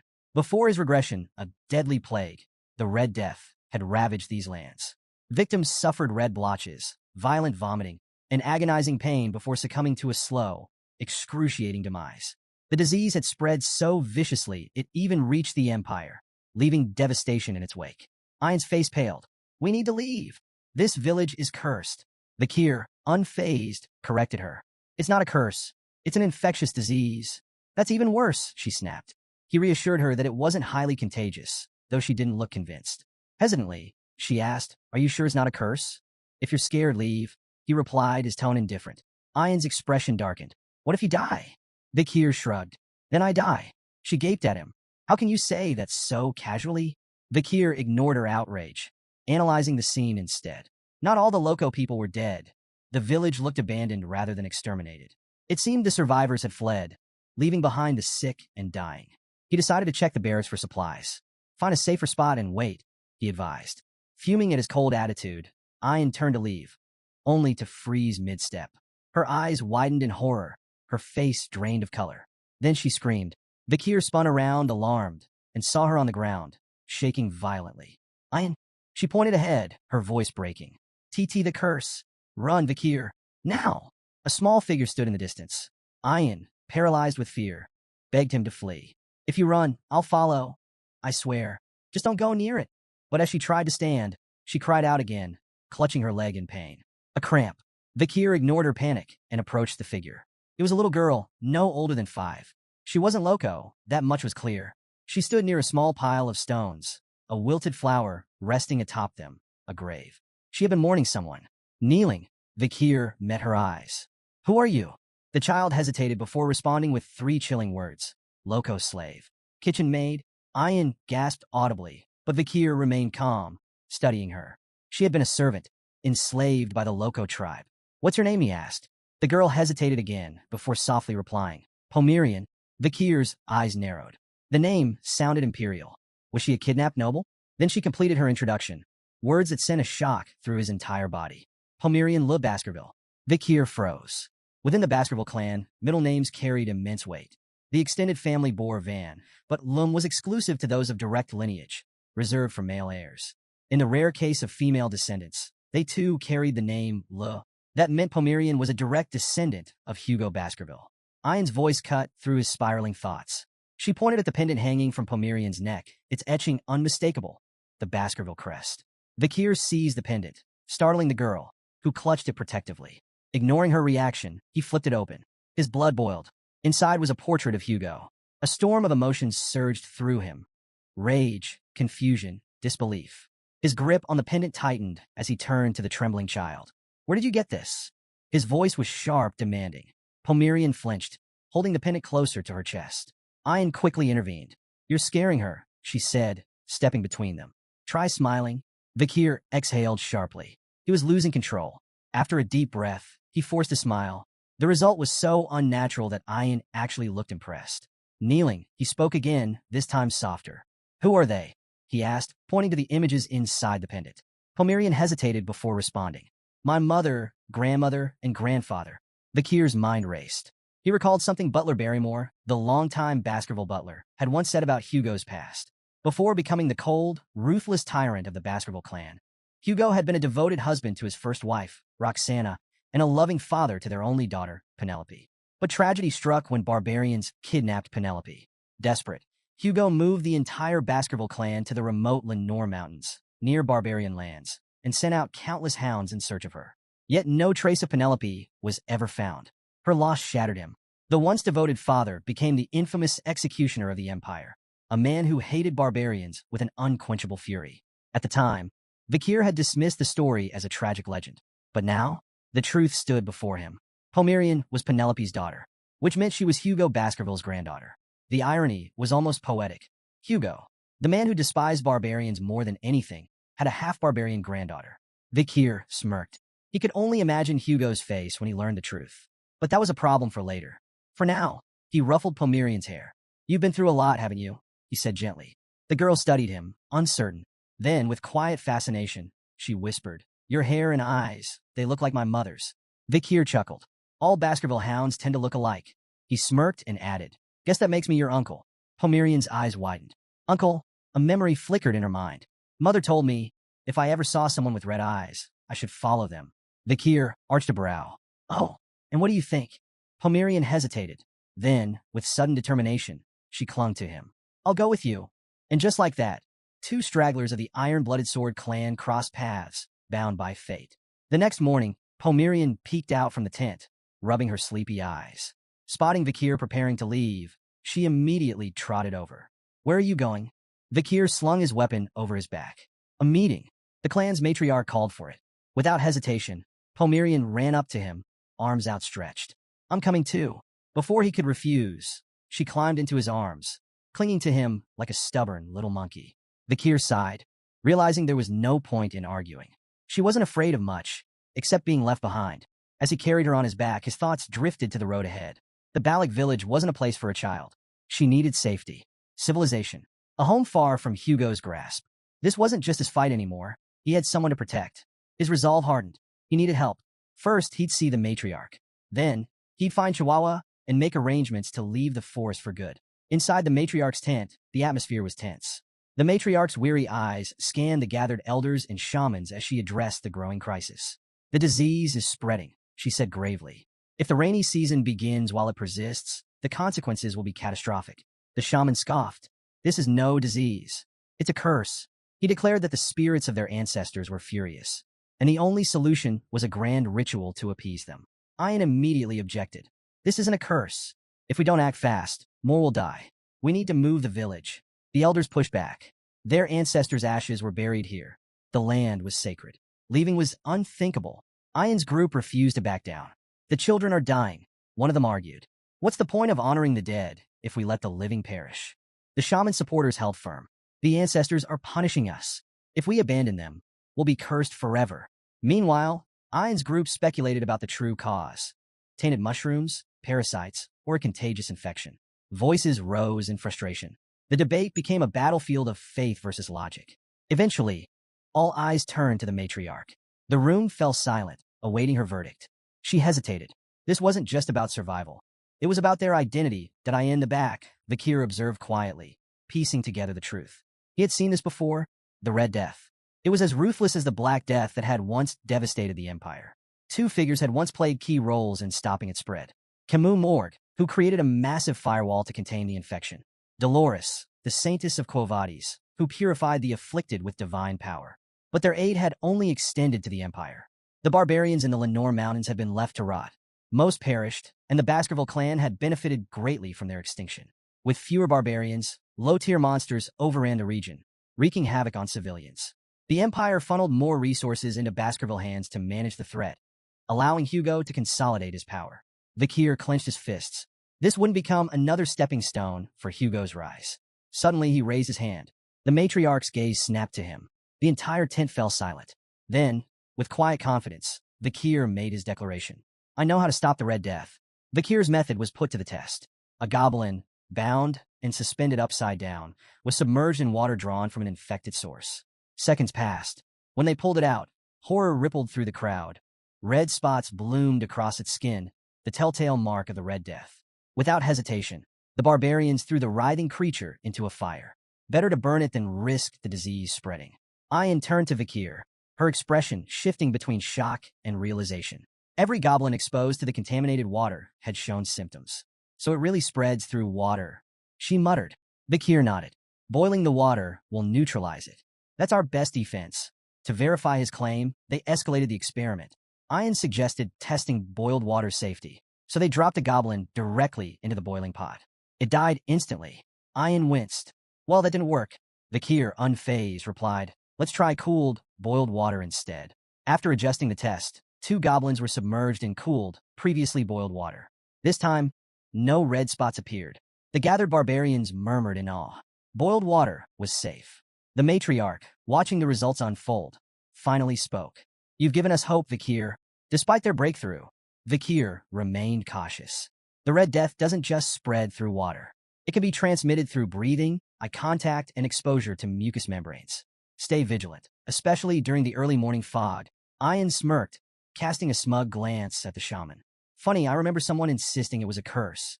The shaman scowled but quickly fired back. And how do you plan to avoid rain? The river will flood. The humidity will rise. You can't fight water forever. Vakir didn't argue. The shaman was right. The rainy season would spread the infection faster than ever. The Lenore River would overflow, drowning the forest in contaminated water. So he made a bold decision. We need to relocate. The elders stiffened in outrage. You already know the answer to that. One snapped. We cannot abandon the graves of our ancestors. Vakir remained unfazed. Then we won't abandon them. We'll adapt. As the rainy season arrived, the Lenore River swelled, turning the deep forest into a treacherous swamp. Normally, the Balak village would have been washed away. But this time was different. Under Vakir's direction, the barbarians worked tirelessly, constructing elevated platforms, rope bridges, and reinforced barriers. 2 warriors pulled massive support beams into place, securing them high in the towering trees. Others wove thick rope walkways to link their new homes above the floodwaters. When the work was done, the village no longer stood on the ground. it thrived above it. As the storm raged and rivers overflowed, the Balak remained untouched. A barbarian, staring down at the flooded forest below, whistled in admiration. Even with these rains, we haven't lost a single home. Another, beaming, clapped Vakir on the back. We owe this to you. Vakir didn't respond, just gazed up at the towering trees. If the Balak territory hadn't been so naturally blessed, none of this would have worked. Pomerian, crawling out of the hut, rubbed her sleepy eyes. I want to stay with you, she murmured, clinging to Vakir's leg. Before he could respond, urgent shouts cut through the air. Two barbarians were waving frantically from a nearby platform. Something fell off. Vakir's instinct screamed, danger. A massive catfish erupted from the murky waters, its gaping maw aimed at the unsuspecting warriors. Their fearful screams rang out as they scrambled to react. Too late. Just as the catfish lunged, an arrow whizzed through the air, striking it cleanly in the side. The impact sent the beast flailing back into the water. The sharpshooter? Ayan. Lowering her bow, she glared at the catfish. You ugly bastard. Try that again, and I'll turn you in a stew. Vakir exhaled, momentarily impressed. Fast, precise, sufficient. Ayan had saved them in seconds. He turned to her. That thing, is it the infamous Mishisu? Ayan shook her head. No, this one's Ka. It's ruled these waters for decades. Before she could say more, Ka slammed into a platform. The impact sent two barbarians tumbling toward the water. Vakir moved instantly. His hand glowed red as he summoned Beelzebub. His blade blurred as he unleashed the sixth Baskerville technique, 6 lurking ambushes. A flurry of precise, deadly slashes struck Ka, forcing it back. The beast screeched in agony before retreating into the depths. The fallen barbarians caught onto a nearby tree trunk and managed to climb back up, shaken but safe. The gathered warriors, still processing what had happened, suddenly erupted into cheers. Vakir, the hero of Balak Village. You saved us again. As chants of praise filled the air, Vakir noticed a bitter glare from the crowd. The shaman, watching from a distance, clicked his tongue in irritation. Meanwhile, Ayan smirked, giving Vakir a thumbs up. You pass, she teased, though her eyes hinted at mischief. That evening, the atmosphere inside Vakir's hut was surprisingly warm. Pomerian sat at the table, happily eating the meal Vakir had prepared. Beside her, Ayan also dug in, her face blissful as she chewed. Pomerian beamed. This is delicious. Ayan, mouth still full, nodded in agreement. You're a surprisingly good cook. Vakir arched a brow. I don't remember inviting you. Ayan, flashing a mischievous grin, pointed to her empty plate. The smell led me here. Can't just ignore fate. Vakir sighed. I didn't make enough for you. Ayan shrugged. What belongs to the slave belongs to the master. Vakir scowled. I'm not a slave. She waved him off, clearly enjoying herself. Pomerian, watching their playful exchange, suddenly tilted her head. You two act like a married couple. Ayan choked on her food. Face burning red, she grabbed Pomerian into a tight hug. You're so adorable. Let's keep you forever. Pomerian giggled, hugging her back. Vakir, watching them, exhaled. When did those two get so close? Suddenly, the warm mood shattered. A chill swept through the hut, and Vakir's sharp instincts flared. Turning toward the entrance, he saw a shadowy figure standing in the rain, soaked to the bone, trembling, and eyes filled with desperation. Ayan's expression darkened. Ahan, the young warrior stepped forward, his voice shaking. Vakir, I need your help. His tears mixed with the rain. Please save my little sister. The rain pounded against the tent, the dim light inside barely piercing the gloom. On a makeshift bed, a frail young girl lay still, her breathing ragged. Red bruises mottled her small body, a cruel sign of her worsening condition. Vakir, Ayan, and Ahun stood around her, the weight of the moment pressing down on them. Breaking the silence, Vakir's voice was calm but firm. When did this start? Ahun swallowed hard. Yesterday. She went into the swamp to gather wood for the village. Ayan added softly. Yahello is always trying to help. She's kind, too kind. She turned to Vakir, eyes pleading. Is there a way to save her? Before he could answer, a shadow entered the tent. A sharp grunt. A heavy presence. A human. The shaman and Ahun's grandfather. His piercing gaze swept over them before settling on Yahello. His face twisted with disapproval. Foolish girl, he muttered, voice dripping with contempt. I warned you not to go near that swamp. His frustration exploded. He turned on Ahun and slapped him across the face. The crack echoed in the tent. Useless boy, he spat. You and your imperial spy bastard friend have disgraced this tribe. His glare bore into Vakir. Ayan bristled at the insult, but Ahun didn't fight back. Tears slid down his face, silent and unchallenged. The shaman's voice boomed. declaring Ahul's condition a divine curse, punishment for neglecting ancestral rites. Only an offering will cleanse this taint, he warned. The matriarch will understand. With that, he stormed out. The silence that followed was thick with tension. Ayan clenched her fists. That old bastard, she hissed. How can he? But Vakir's calm voice cut through the storm. If you want to save her, I have a plan. The battle against disease begins. Vakir turned to Ahun. You want to help? Ahun snapped out of his daze. Yes. Then listen carefully. Vakir's tone was steady, decisive. Sanitize everything Ahul has touched. Use boiling water. Burn charcoal in the bonfire to repel insects and bats. Keep her isolated, warm, and dry. This gives her the best chance to fight the disease. He locked eyes with Ahun. Can you handle it? Ahun wiped his tears away. I'll do it. Without hesitation, he rushed out to begin preparations. Ayan stepped closer, worry clear in her voice. You really think you can save her? Vakir didn't hesitate. I can, but I need your help. She straightened. What do you need? Vakir's answer shocked her. I have to leave the forest. I need medicine. Ayan stiffened. You know that's impossible. Though Vakir had earned a place in Balak, leaving the territory was strictly forbidden. The matriarch, Ayan's mother, would never allow it. Vakir nodded. I know. That's why I won't ask her. Ayan's breath hitched. If you and the others keep this secret, I can leave and return before anyone realizes. His red eyes met hers. Will you let me go? Ayan froze. Caught off guard. She struggled for words, but none came. The rain poured harder, flooding the forest, washing over everything in its path. Vakir pressed forward, leaping across floating planks in the rising water. Then he stopped. He glanced back. Ayan was following him. His voice cut through the storm. Why are you following me? You agreed to let me go. Ayan's expression remained firm. Then let's go together. Vakir's brow furrowed. You'll slow me down? She didn't budge. At least tell me where you're going. No. Her frustration flared. Then why are you taking Pomerian? Vakir fell silent. Ayan hesitated, then spoke the truth she had buried. I've noticed things about you, Vakir. Your sword that comes from your arm. Your knowledge of the Red Death. But I never asked. She clenched her fists.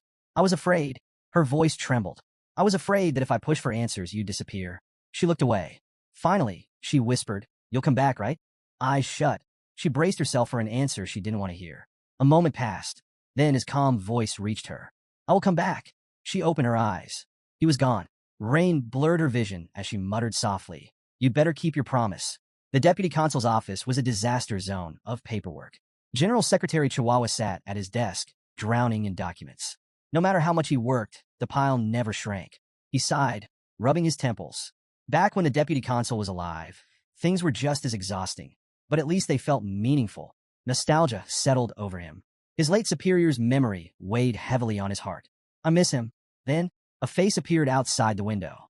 Upside down. Deadpan. Did you call for me? Chihuahua's soul nearly left his body. He stumbled back, eyes wide, sweat forming on his forehead. His mind refused to process what he was seeing. Vakir gracefully flipped down, landing at the window. A faint smirk played on his lips. How have you been, General Secretary Chihuahua? He asked, sipping tea as if nothing was amiss. Chihuahua's brain short-circuited. Vakir, the man he thought was dead, was sitting across from him, completely unfazed. His mind flooded with questions. Had Vakir fought some monstrous entity in the deep forest? Had he been gravely injured? Had he been living among barbarians? Yet, as Vakir calmly sipped his tea, completely at ease, Chihuahua's confusion only deepened. Finally, Chihuahua found his voice. You're really alive? His voice wavered between disbelief and relief. You're not some ghost haunting me, right? Vakir chuckled. You've been frozen in shock for a while now. Chihuahua swallowed hard. You little... His voice cracked before he could finish. Tears welled up in his eyes. He didn't care how or why Vakir was alive. Damn it, he muttered, wiping his face. You have no idea how relieved I am. But as his eyes landed on Pomerian, his relief turned into something else. His brows furrowed. Wait a minute. He leaned in, squinting at the child. Red eyes, dark hair, uncanny resemblance. His face paled. Vakir, is this your daughter? Clearing the misunderstanding. Vakir sighed, already expecting this. She's not my daughter, he said bluntly. We just share the same bloodline. Chihuahua exhaled in relief. Oh, thank God. I thought you'd. He stopped, realizing there was still a lot of new information to process. Still, with his emotions finally settling, he wiped his face and shifted into business mode. Vakir's expression grew serious. I need you to take care of Pomerian while I'm gone. Chihuahua's eyes widened. She's a Baskerville. I need her to receive a proper education, Vakir continued. Chihuahua straightened, taking the request seriously. It's been a while since you've given me a direct order, he mused. Don't worry, I'll handle it. However, Vikir had another concern. Can you handle the city alone? Chihuahua sighed. I won't lie. It's been hell. Vikir nodded. Then get help. Try Cindy Wendy, Mrs. Sam, or Mag Juno. Chihuahua flinched at the first name. Cindy Wendy? He grimaced. That criminal you let go 2 years ago? I don't even know where to find her. Vikir smirked. You will. He reminded Chihuahua about the flower girl Judy. I gave her 10 billion before disappearing. She had no other support, so she's likely still in the city. If Cindy Wendy stayed with her, you'll find her there. Chihuahua rubbed his temples. You're telling me to track down a crime lord through a random flower girl? If Cindy refuses to help, Vikir added, tell her I'm alive. Chihuahua's brow arched. You think that'll work? Vikir leaned back. She owes me a favor. She won't refuse. A grin spread across Chihuahua's face. I like this plan. A promise left unfulfilled. As the conversation wrapped up, Chihuahua hesitated. When will you be back? Vikir gave a faint smile. When my mission is done. He turned to the rainy city skyline, deep in thought. There was still a promise he needed to keep. And if his hunch was correct, the cure for the Red Death could be found with just a single drop of holy water from a certain clan. Pomerian stirred awake, blinking groggily. Then, spotting Chihuahua's beard, she reached out and tugged. Ow! Ow! Hey! Chihuahua yelped, flailing in surprise. Pomerian giggled, unfazed. Vikir, standing near the window, barely glanced back. His mind was already elsewhere. His next destination was set, the holy city of Quo Vadis. At the gates of St. Mecca, 2 guards stood watch, their spears crossed in vigilance. From the distance, a carriage rumbled forward. The driver, Sir Joseph, was a familiar face, the manager of the first-floor oil shop. State your cargo, one guard ordered. Joseph sighed dramatically, waving a document. Oil, as usual. The guards weren't convinced. One stepped forward. We need to inspect the barrels. Joseph's jaw clenched. You see me every week. Do we really need to? Orders from higher up. A bead of sweat slid down Joseph's temple. As the guards moved to open a barrel, he silently prayed. Please, not that one. Fate was cruel. The guard picked the worst possible barrel. Joseph held his breath as the lid creaked open. Oil. Nothing but thick black oil. The guard, satisfied, closed the barrel. You're clear. Joseph exhaled, barely suppressing his relief. Welcome to St. Mecca. Move along. As the carriage rolled into the city, Joseph made his way to a secluded alley. Glancing over his shoulder, he checked the barrels once more. Then, in a low whisper, he murmured, It's safe. A shadow emerges. A metallic clink rang through the silence. Joseph's heart nearly stopped. The same barrel the guards had inspected suddenly lurched. The dented lid clattered to the ground. And from inside, a figure slowly emerged. Drenched in oil, face hidden beneath a crow mask. Completely silent. Joseph swallowed hard. His voice shook. See, can I leave now? He stammered. I did what you asked. The crow-masked figure tilted its head. Then, in a voice that sent chills down Joseph's spine, Wait. Joseph froze. The figure handed him a bag. Inside were 3 tokens, ox, bear, and canine. Joseph's relief was immediate. Thank you, he stuttered. But the mysterious figure was already gone, disappearing into the alley shadows. Joseph stood there, still gripping the bag. Then, a thought crept into his mind. This man had stayed submerged in oil for 2 hours. His expression twisted into unease. Was that guy even human? Under the dim glow of the crescent moon, the masked crowman stood atop a towering spire, observing the city teeming with life below. Pulling off the mask, he revealed himself as none other than Vikir. The memory of his unorthodox infiltration lingered, immersing himself in oil for hours to mask his scent. It had been a trial, reminding him of the river Styx, though far less grim. Despite the discomfort, his plan was successful. He was now within the heart of the Quo Vadis clan stronghold. St. Mecca, the sanctum of the Quo Vadis clan, housed 160,000 devout souls. Bound by stringent religious laws, its citizens renounced material desires and maintained an eerie discipline. Even if gold littered the streets, they would pass by without a glance. This facade of harmony, rooted in rigid control, struck Vikir as oppressive. The solemn toll of a bell shattered his musings. High above, the bell tower stood as a silent sentinel. At its signal, the bustling city froze. Citizens halted mid-stride, bowed their heads, and shut their eyes in unison, uttering prayers as the air grew heavy with reverence. Their white garments seemed to glow in the evening light, a sea of purity that hid any individual expression. Weaving through the immobile crowd, Vikir felt like a shadow slipping between statues, his mind preoccupied with the suffocating devotion that gripped this city. As darkness fell, he approached a secluded well. From his jacket, He produced a small glass vial, its contents ominously swirling under the moonlight. Tipping it into the well, he released the bacteria responsible for the Red Death. It was a calculated gamble. In a city as devout and disciplined as St. Mecca, the outbreak would force authorities into swift containment, avoiding a catastrophic death toll. The Red Death's chaos, however, would sow the seeds of distrust and division. The sound of soft footsteps jolted him from his task. 3 children stood a short distance away, their wide eyes fixed on him. Whispering among themselves, they debated whether to approach or run. Vakir's sharp gaze pinned them in place, and a cold fear crept over them. "Stay away from the well," he commanded, his voice low and foreboding. "It's cursed. Anyone who drinks from it will be claimed by death." The children's faces turned pale, and with a shared scream, they bolted into the night, convinced they'd encountered a ghostly specter. Satisfied they wouldn't return, Vakir added a theatrical touch. He hurled a dagger near the well, murmuring that it bore the marks of the Leviathan clan, known for their mastery of poisons and treachery. As the blade lodged into the ground, Vakir's mind raced. The Leviathan clan's presence in the spread of the Red Death was plausible. Their enmity with the Kovades clan made them prime suspects, and the resulting blame could ignite tensions into a full-blown war. A slow grin crept across his face. The board was set, and the first pieces were moving. With his groundwork laid, Vakir turned his attention to his next objective. The hour was near for the city's sacred ritual involving holy water. His destination? A meeting with Saintess Dolores herself. Under the pale moonlight, a grand mansion shimmered like a beacon, drawing hopeful souls to its gates. A restless crowd gathered, their voices a chorus of desperation and reverence. Rumors swirled. Within these walls resided the Saintess, a healer of miracles. The sick, the wounded, and the desperate all yearned for her divine touch. Suddenly, a calm yet commanding voice echoed from within. "Why have you come at this hour?" The crowd hushed instantly, recognizing the voice of the Saintess. A ripple of excitement spread as nobles and merchants pushed forward, each eager to flaunt their wealth and influence, hoping to secure an audience. A young noble from the Dortsmile region, heir to the Jonathan clan, boasted of his family's military prowess and ties to the Alphonse clan. Another man, an overseer of the Ibsen Guild, flaunted his control over lucrative trade routes, proudly name-dropping Count Boston Le Baskerville. But the grandest offer came from an aging noble who, in desperation, promised a granary, a beachfront villa, and even an exclusive fleet of carriages, all in exchange for her blessings. But the Saintess remained unmoved. Her voice, unwavering, dismissed them. "Wealth and status do not grant you the right to disturb me."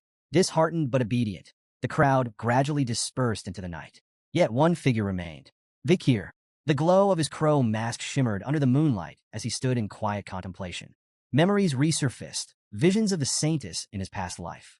On a battlefield soaked in blood, she had walked among the wounded, her pristine white robes stained crimson, yet her divine light never wavered. Unlike the nobles who sought her favor now, she had always despised wealth and power, standing apart from the corruption that plagued the elite. Then, her voice broke through his thoughts once more. "You, who are you?" Vakir knelt, his voice steady yet reverent. "I am but a lost lamb seeking guidance." A pause. Then, with a slow creak, the door opened, and golden light poured out, illuminating the darkness. "Enter," she commanded. Stepping inside, Vakir was met with a breathtaking sight. The grand hall glowed with a warm, celestial radiance.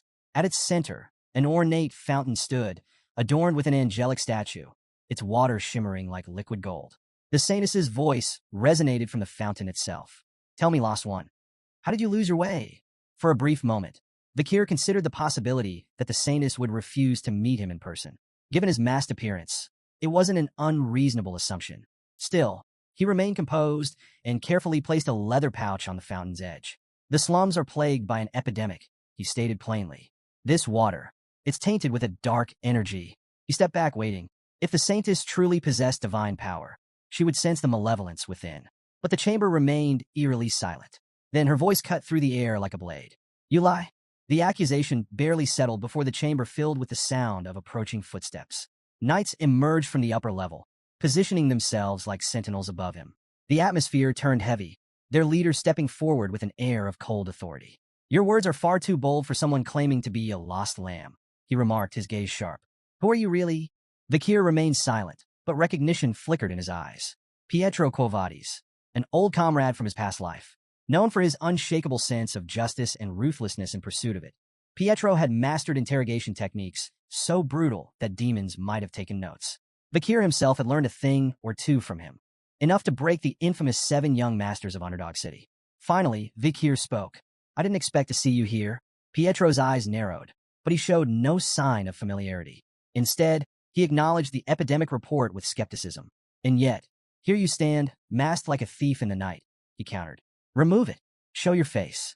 That is the proper way to meet the Saintess. Vakir ignored the demand and turned toward the exit. My task is done, he said, moving to leave. A blur. Something sliced past him, grazing his mask before embedding into the ground. Vakir halted, his eyes flicking to Pietro, who now held an open book in his hand. His voice was calm, but firm. I can't let someone so suspicious walk away. Vakir's mind raced. The attack, it wasn't just paper. Pietro had infused the scripture itself with divine energy, turning sacred verses into weapons. The ingenuity of it intrigued him. Holy pages as projectiles? Now that's creative. Before he could dwell on it further, Pietro moved. In one fluid motion, he leapt from the upper floor, landing directly in Vakir's path. These pouches of tainted water, Pietro said, eyes locked onto him. You could be the one spreading the disease. Vakir let out a low chuckle. If that were true, why would I report it? Pietro remained unfazed. A smokescreen, a way to lure the Saintess out. Vakir kept his face unreadable, but inwardly, he had to admit, Pietro wasn't wrong. Without warning, another flurry of scripture-infused pages shot toward him. Vakir moved instantly, twisting through the assault with precise, calculated steps. Pages cut through the air, glowing with divine radiance, yet not a single one touched him. He landed lightly on the opposite side of the chamber, his eyes assessing Pietro.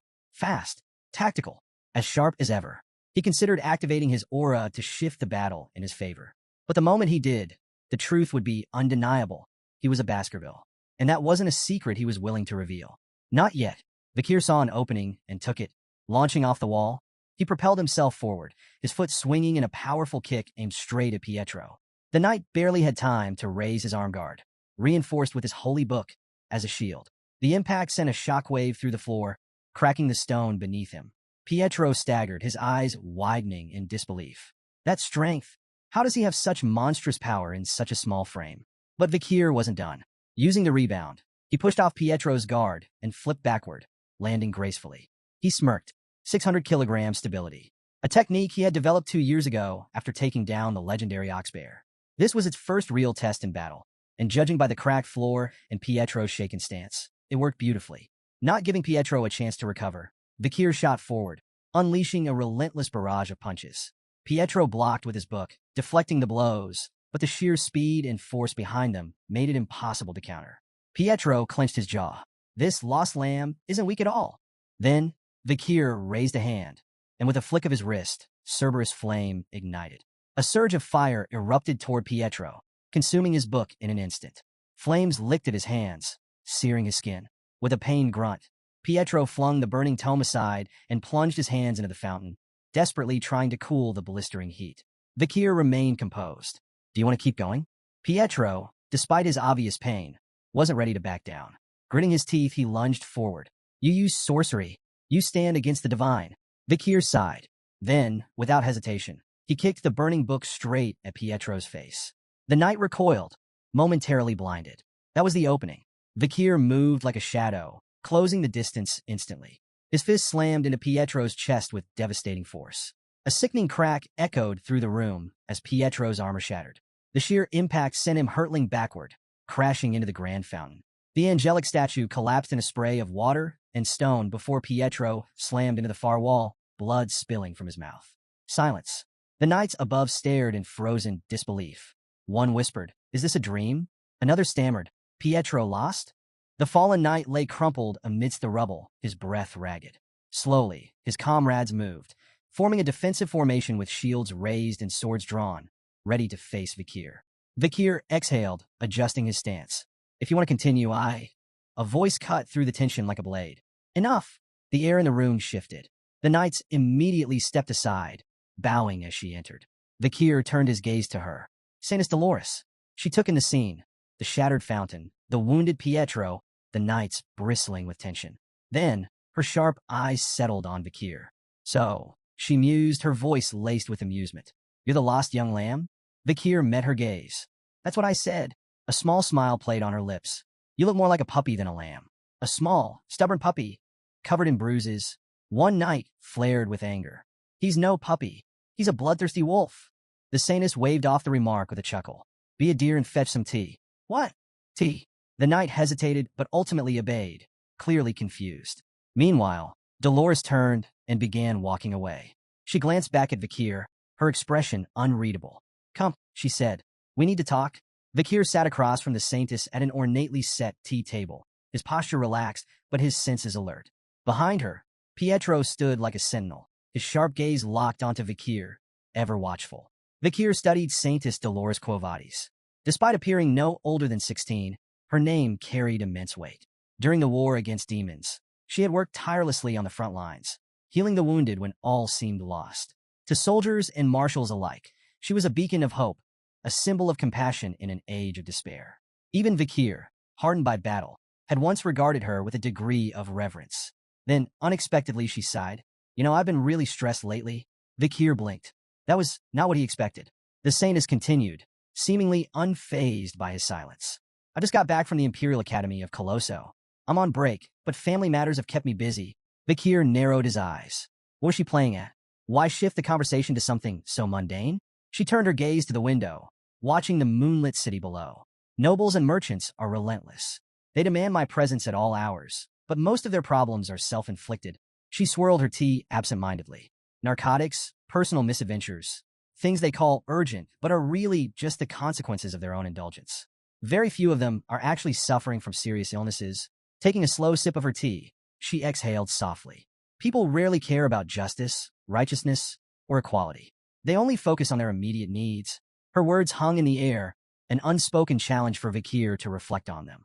Vikir, ever composed, responded evenly. Theology is essentially the process of understanding humans, so such things are inevitable. The saintess's eyes flickered with intrigue.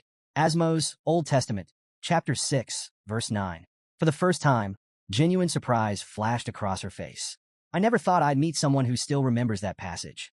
Vikir said nothing, merely taking a sip of his own tea. This woman was sharper than most gave her credit for. Still, there were more pressing matters. He placed a pouch of contaminated water on the table. There's an epidemic in the slums of St. Mecca, he stated. It's spreading fast. The saintess's demeanor shifted instantly, her light-hearted tone vanishing. Are you certain? Vikir nodded. See for yourself. She studied the pouch carefully, but did not immediately take it. Her gaze flickered back to him. Did you have anything to do with this? Vikir met her eyes, unshaken. If I did, why would I be telling you? Pietro, ever the skeptic, tensed. Silence settled over the room as the saintess continued scrutinizing him. Vikir could almost hear her calculating the risks, the possibilities. Then, slowly he raised his hand. Pietro moved instantly. In a blur, he stepped between them, reaching for his weapon. Saintess stepped back, but there was no attack. Instead, a radiant golden glow enveloped Vikir's hand. I dislike harming innocent people, he said simply. Especially in my hometown. Pietro froze. The saintess stared, her previous composure breaking in a genuine astonishment. The power radiating from Vikir, it was unmistakable. Are you? She hesitated, her voice tinged with disbelief. A believer of Lewin? Vikir remained unfazed. He met the saintess's gaze and spoke with calm precision. Now, will you hear me out? With no objections, he began recounting his findings. He detailed how he had witnessed suspicious individuals pouring liquid from glass bottles into the slum's water supply. These figures, he asserted, were the real culprits behind the epidemic. The saintess's eyes darkened. And their motive? Wordlessly, Vikir unfolded a map, laying it on the table. He pointed to two key locations, his tone measured as he explained his deductions. The Leviathan clan, the bourgeois family, two factions with everything to gain from a crisis. The Leviathan clan thrives on poison, Vikir began. They would see this epidemic as an experiment, an opportunity to collect samples and refine their methods. If the Quo Vadis clan collapses, their influence will spread unchecked. The saintess's lips pressed into a thin line. She knew of the Leviathan clan's long-standing enmity with her own. But Vikir wasn't finished. He tapped another point on the map. The bourgeois family. They don't need poison. They profit from disaster. His voice was sharp, cutting through the tension. When an epidemic sweeps through, the poor die first. Landowners go bankrupt. Factories shut down. Stores close. That's when the bourgeois family steps in, buying up land, seizing assets, expanding their empire. The saintess and Pietro exchanged stunned glances. It all made too much sense. Bakir leaned back. The Leviathan clan sets the fire. The bourgeois family waits for the ashes to settle. And to mask their scheme, they blame the native tribes of the deep forest. Silence. Pietro looked like he'd just swallowed glass. The saintess, normally composed, found herself genuinely shaken. Bakir had pieced together an insidious conspiracy with alarming clarity. Finally, she exhaled. Just who on earth are you? Bakir smirked. Call me Night Bloodhound. Pietro scoffed. Blasphemous. His gaze flicked to Bakir's dark attire, his torn cloak, the faint traces of blood still staining his boots. That name suits you far too well. The saintess, however, remained thoughtful. Even if your name is ominous, your words hold weight. She stood. Pietro, we're going to the slums? Pietro straightened. Understood. They would investigate the epidemic firsthand and report their findings to the Quo Vadis leadership. Bakir observed the saintess in silence. She acted swiftly and decisively, a rare trait among nobles. Meeting her had been fortunate. With her involved, the truth wouldn't stay buried for long. As she prepared to leave, the saintess glanced back at him. There was something about him that unsettled her. His small frame, battered from battle, seemed at odds with the sheer power he had displayed. His presence carried a storm of emotions: blood, oil, steel, violence, and fury. Yet beneath it all, there was sadness. A sadness so deep, so ancient, that she found herself wondering, who was this man before he became the Night Bloodhound? When they arrived at a small church deep in the slums, the air was thick with desperation. The moment the saintess stepped inside, the sisters rushed to her, their faces streaked with tears. Saintess, please, save them. The sight that met her eyes was devastating. Rows of infected lay writhing in agony, their bodies marked by the telltale signs of the disease. Their groans of suffering filled the sacred space, mixing with the scent of damp straw and fevered sweat. The saintess's hands trembled. Night Bloodhound was right. The epidemic was real, and it was spreading. Bakir stood beside her, his expression unreadable. Guilt gnawed at him. He had set this chain of events in motion, knowing innocent people would suffer. It was a calculated risk, but it didn't make it any easier to watch. Still, one thing brought him relief. There were no children among the afflicted. His earlier deception, the cursed well, had worked. The children had stayed away. At least some lives had been spared. But this was no longer his battle. Now, it was her turn. The saintess stepped forward, her presence radiating warmth and sorrow. My people, she whispered, her voice heavy with emotion. God's love is boundless. His light will heal you. She knelt, clasping her hands together, and began to pray. Her voice wavered, raw with emotion, calling upon the divine. Her life, her fire, her soul. She pleaded for the suffering to end. A single tear slipped from her cheek, striking the cold stone floor. And then, light, a golden radiance erupted from the tear, spreading like wildfire. It poured through the room, seeping through every crack, flooding the church with an ethereal glow. The windows shimmered. The wooden pews hummed with divine energy. Then, the miracle unfolded. An elderly man, once gasping for breath, suddenly stilled. His ragged breathing steadied. The red lesions on his skin faded, disappearing like a bad dream. Around the room, the same transformation took place. Fevered bodies cooled. Pain-ridden groans turned to gasps of awe. The disease was lifting. The sisters wept with joy, falling to their knees. Their prayers of desperation became prayers of gratitude. Bakir watched in silence. Even after all he had seen, the wars, the bloodshed, the horrors, this was something different. The saintess truly was a miracle incarnate. And if her power could do this, it could change the fate of the deep forest. Late into the night, Saintess Dolores sat alone in her study, her face illuminated by the flickering candlelight. Before her, a map lay open, marked with precise notations. Her thoughts were razor-sharp. Her divine power had stabilized the afflicted, but it wasn't a cure. More cases would surface unless the true source of the epidemic was eradicated. Her gaze shifted to a glass tube filled with an infected patient's bodily fluids. A nightmare in liquid form. Short incubation. Slow, agonizing death. A disease designed not just to kill, but to prolong suffering. Her grip tightened. This wasn't natural. After careful deliberation, she reached a conclusion. Purifying the deepest well in the slums was the key. If she concentrated her divine power into a single, potent drop, it could neutralize the contamination at its source and put an end to the outbreak. A deep breath, a sense of renewed purpose washed over her.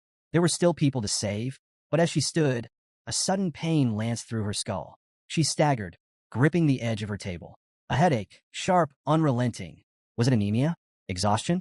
The strain of overusing her divine power? She clenched her teeth, pushing the pain aside. There was no time for weakness. Moments later, she emerged from her chambers, her expression unreadable. Waiting outside was a trio of noblemen. One of them, overly enthusiastic, lit up at her arrival. Saintess, what perfect timing. Dolores raised an eyebrow. Why were they here? Another noble, practically beaming with self-importance, stepped forward. We couldn't possibly allow someone as noble as yourself to venture into the filth of the slums alone, he declared. So we took the liberty of gathering some relief supplies. With a flourish of his hand, he gestured to 3 wagons stacked high with goods. Food, medicine, blankets, the works. The poor souls in the slums have truly hit the jackpot today, he chuckled, nudging his companion. Dolores studied them. Their smiles were too wide. Their voices dripped with self-satisfaction. This wasn't charity. It was theater. They weren't here for the sick. They were here for themselves. With a serene smile, Saintess Dolores walked past the noblemen, their exaggerated pledges of loyalty trailing behind her. It is a gentleman's duty to protect a lady, one declared dramatically. We swear to assist you in every way possible, another added, his eyes practically sparkling as if expecting praise. Her presence clearly captivated them, their hearts racing as if they were knights in a chivalric ballad rather than men about to enter a disease-ridden slum. Ever composed, Dolores offered them a gentle nod. I trust you will handle everything with great care, she said, her tone light yet distant. Their enthusiasm lasted all of 5 minutes. As they stepped deeper into the relief zone, the air grew thick with decay. The stench of sickness, filth, and human suffering assailed them like a physical blow. The first noble gagged, clutching his silk handkerchief over his nose. By the heavens, this stench. My limited edition shoes are going to be ruined. The second noble froze in place, eyes darting around in panic. Wait, what if we catch it? Shouldn't we be keeping a safe distance? The third, less subtle than the others, turned to a nearby priest. Clear this mess at once. And while you're at it, treat me first. Dolores watched them without surprise. Their discomfort was inevitable. Men who acted for image would always falter when faced with true suffering. True empathy wasn't about performance. It was about grace, kindness, and sacrifice, a lesson these men had yet to learn. Her thoughts were interrupted as she turned her gaze toward a nearby tent. A heavy, ominous aura lingered around it. Inside lay the most critical patients, those fighting not just the disease but despair itself. The suffering within that tent was unimaginable. Without hesitation, Dolores approached. Forgive me for not coming sooner. She pulled back the curtain and stepped inside. I am here now, she declared softly. Let me help. Inside the critical care tent, the moment she entered, she was met with urgency. A commanding voice rang out. More saline now. Dolores turned her head, expecting to see a priest or healer. But instead, her eyes landed on something shocking. A doctor, one who moved with efficiency, precision, and expertise. A priest nearby stared in disbelief. His mouth opened as if to speak, but no words came out, because he recognized something impossible. The doctor wasn't just any doctor. It was Night Bloodhound. Dolores's breath caught. Vikir. For hours, he had been working tirelessly to treat patients. But what truly stunned everyone was his method. Using a small clinical knife, he made a careful incision at the infection site. Then, with just 2 fingers, he pressed against the wound, channeling divine power directly into it. The infection vanished on the spot. The priest, watching this unfold, felt his worldview shatter. Unlike the usual surface-level blessings used by the clergy, Vikir's technique forced divine power directly into the source of the illness. A technique no priest had ever considered. Dolores stood frozen, watching in silent awe. Vikir, this man with the aura of steel, blood, and fire, was healing people. After curing the infection, he administered medicine, ensuring the patient's recovery. His movements were efficient, measured, and above all, purposeful. This wasn't just skill. This was a man determined to save lives. Vikir placed both hands on the patient's chest, channeling divine power into their body. He understood the mechanics behind divine power well. It was typically granted through prayers to a god. The stronger the faith, the greater the return. 1 unit of devotion equaled 1 miracle. 10 units equaled 10. But Vikir knew better. There existed a loophole, a method that allowed 10 miracles with just 1 unit, and 100 miracles with 10. His mind drifted back to the Great Fall, a time of war and chaos, when hordes of monsters flooded the battlefield, and the wounded piled higher than prayers could reach. The clerics, their power reserves rapidly depleting, faced a grim realization. They didn't have enough divine energy to save everyone. So, the rules were rewritten. A divine decree altered the system. Miracles first, consequences later. Instead of strict calculations, clerics could now draw divine power without an immediate limit. The catch: the excess power came with an invisible cost, an interest to be paid later. This phenomenon became known as advanced divine power, and it wasn't limited to clerics. Anyone, even non-believers, could harness it, provided they had purged enough evil. Vakir, with a soul steeped in karmic energy from his past, could tap into this power naturally within the sacred grounds of Saint Mecca. It was this ability that made his miracles so efficient, allowing him to perform feats others deemed impossible. Just then, a child's sobs broke through the silence. A young girl knelt beside her unconscious mother, shaking her weak form. "Mama, wake up, please." Vakir, having finished his previous treatment, approached her with calm assurance. "She'll wake up soon," he said softly. He reached into his pocket, pulling out a gold coin. Pressing it into the girl's small hand, he instructed her, "Use this for food, firewood, whatever she needs to recover." Before the girl could respond, a priest quickly intervened. "Wait, we cannot give material assistance," he objected, his tone firm. "Monetary demands never end. If you start now, you'll give away everything before you realize it." Vakir, still composed, tilted his head slightly. "If demands are endless, then what defines their limit?" The priest blinked. Vakir's voice was even as he continued. "What truly is limitless?" Silence. The priest had no answer. Meanwhile, the little girl's quiet sobs softened. She clutched the coin tightly, her small fingers wrapped around it as if it were the first bit of hope she had ever held. Vakir watched her, his eyes unreadable. Then he spoke again, this time more softly. "I could give away all the money in my pocket right now. That much is true." His gaze fell upon the sick mother, her frail form barely moving. Then he apologized. "I'm sorry," Saintess Dolores observes. Dolores, watching from a distance, felt something shift within her. Why? Why would someone as calculating as Vakir, as strong, as composed, apologize? She turned his earlier words over in her mind. Theology is the pursuit of understanding humans. Then it clicked. He wasn't apologizing for what he had done. He was apologizing for what he couldn't do. For all his knowledge, all his power, he still couldn't save everyone. And she understood that feeling better than anyone. Her heartbeat quickened. At 16, she had seen miracles, had performed them herself. But this man who fought like a beast, carried the scent of steel and blood, and yet held divine power in his hands. He wasn't just a mystery. He was a contradiction, and he unsettled her in a way she couldn't explain. After hours of tirelessly treating the sick, Vakir finally stepped outside, seeking a moment of respite. He sat down with a quiet sigh, momentarily lifting his mask just enough to take a sip of water. The night air was cool, the city still heavy with the remnants of suffering. But his break didn't last long. From the corner of his eye, he noticed Saintess Dolores approaching. Quickly, he lowered his mask and greeted her. "Are you all right?" She settled beside him, her usual composure tinged with something more contemplative. "I just wanted to talk." Vakir nodded without hesitation. For a moment, neither spoke. Then, Dolores offered a quiet thanks. "With your help, we saved them," she said, sincerity in her voice. "The epidemic, we managed to stop it." Vakir, ever modest, simply shook his head. "I only did what had to be done." Dolores smiled softly, as if she had expected that answer. Then, silence settled between them. She clutched the fabric of her robes tightly, the tension in her fingers betraying the storm of emotions within. Finally, she spoke her doubts aloud. "Someone as strong as you should have been born with divine power," she murmured. She glanced down, hesitating before continuing. "I was given a gift, but I don't feel worthy of it. My faith is weak, my body frail, my mind uncertain." Her voice wavered. "Why would a higher power choose someone like me, when there are others, far more deserving?" Vakir's response caught her off guard. He smiled, calm assured. "Because of that doubt," he said simply. She looked at him confused. "The world doesn't need unshakable perfection," he continued. "It needs a light that can shine even in the darkest places." Dolores's breath hitched. His words, so unexpected, so certain, struck something deep within her. Tears welled in her eyes, but she blinked them back. "Do you really think I can become that person?" she asked, her voice small and certain. Vakir's reply was steady, unwavering.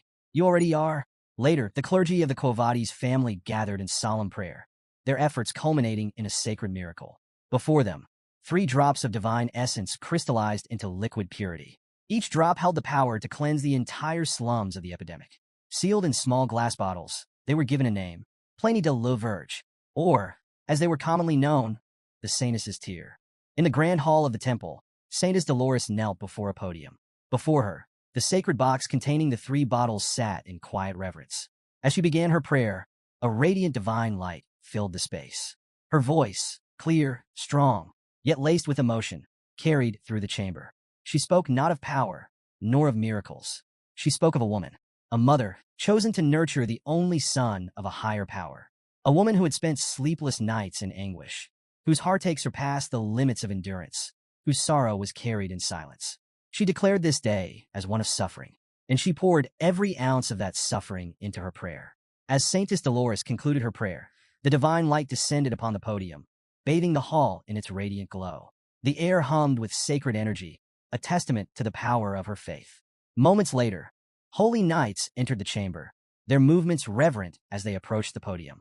At the center of their formation, a sealed box rested in their hands, containing the three saintesses' tears. The lead knight carefully secured the box, bowing deeply before Dolores. Saintess, your offering is a blessing upon this land. The tears shall be stored safely in the basement vault. Dolores nodded, entrusting them with this solemn duty. She watched in silence as they departed, their figures fading beyond the heavy doors. Finally alone, she allowed herself a brief moment of contemplation. What came next?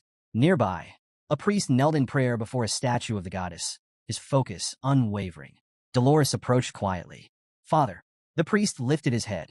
Cardinal Humbert Lon Quo Vadis, a towering figure within the Loon Church. His presence was both commanding and warm.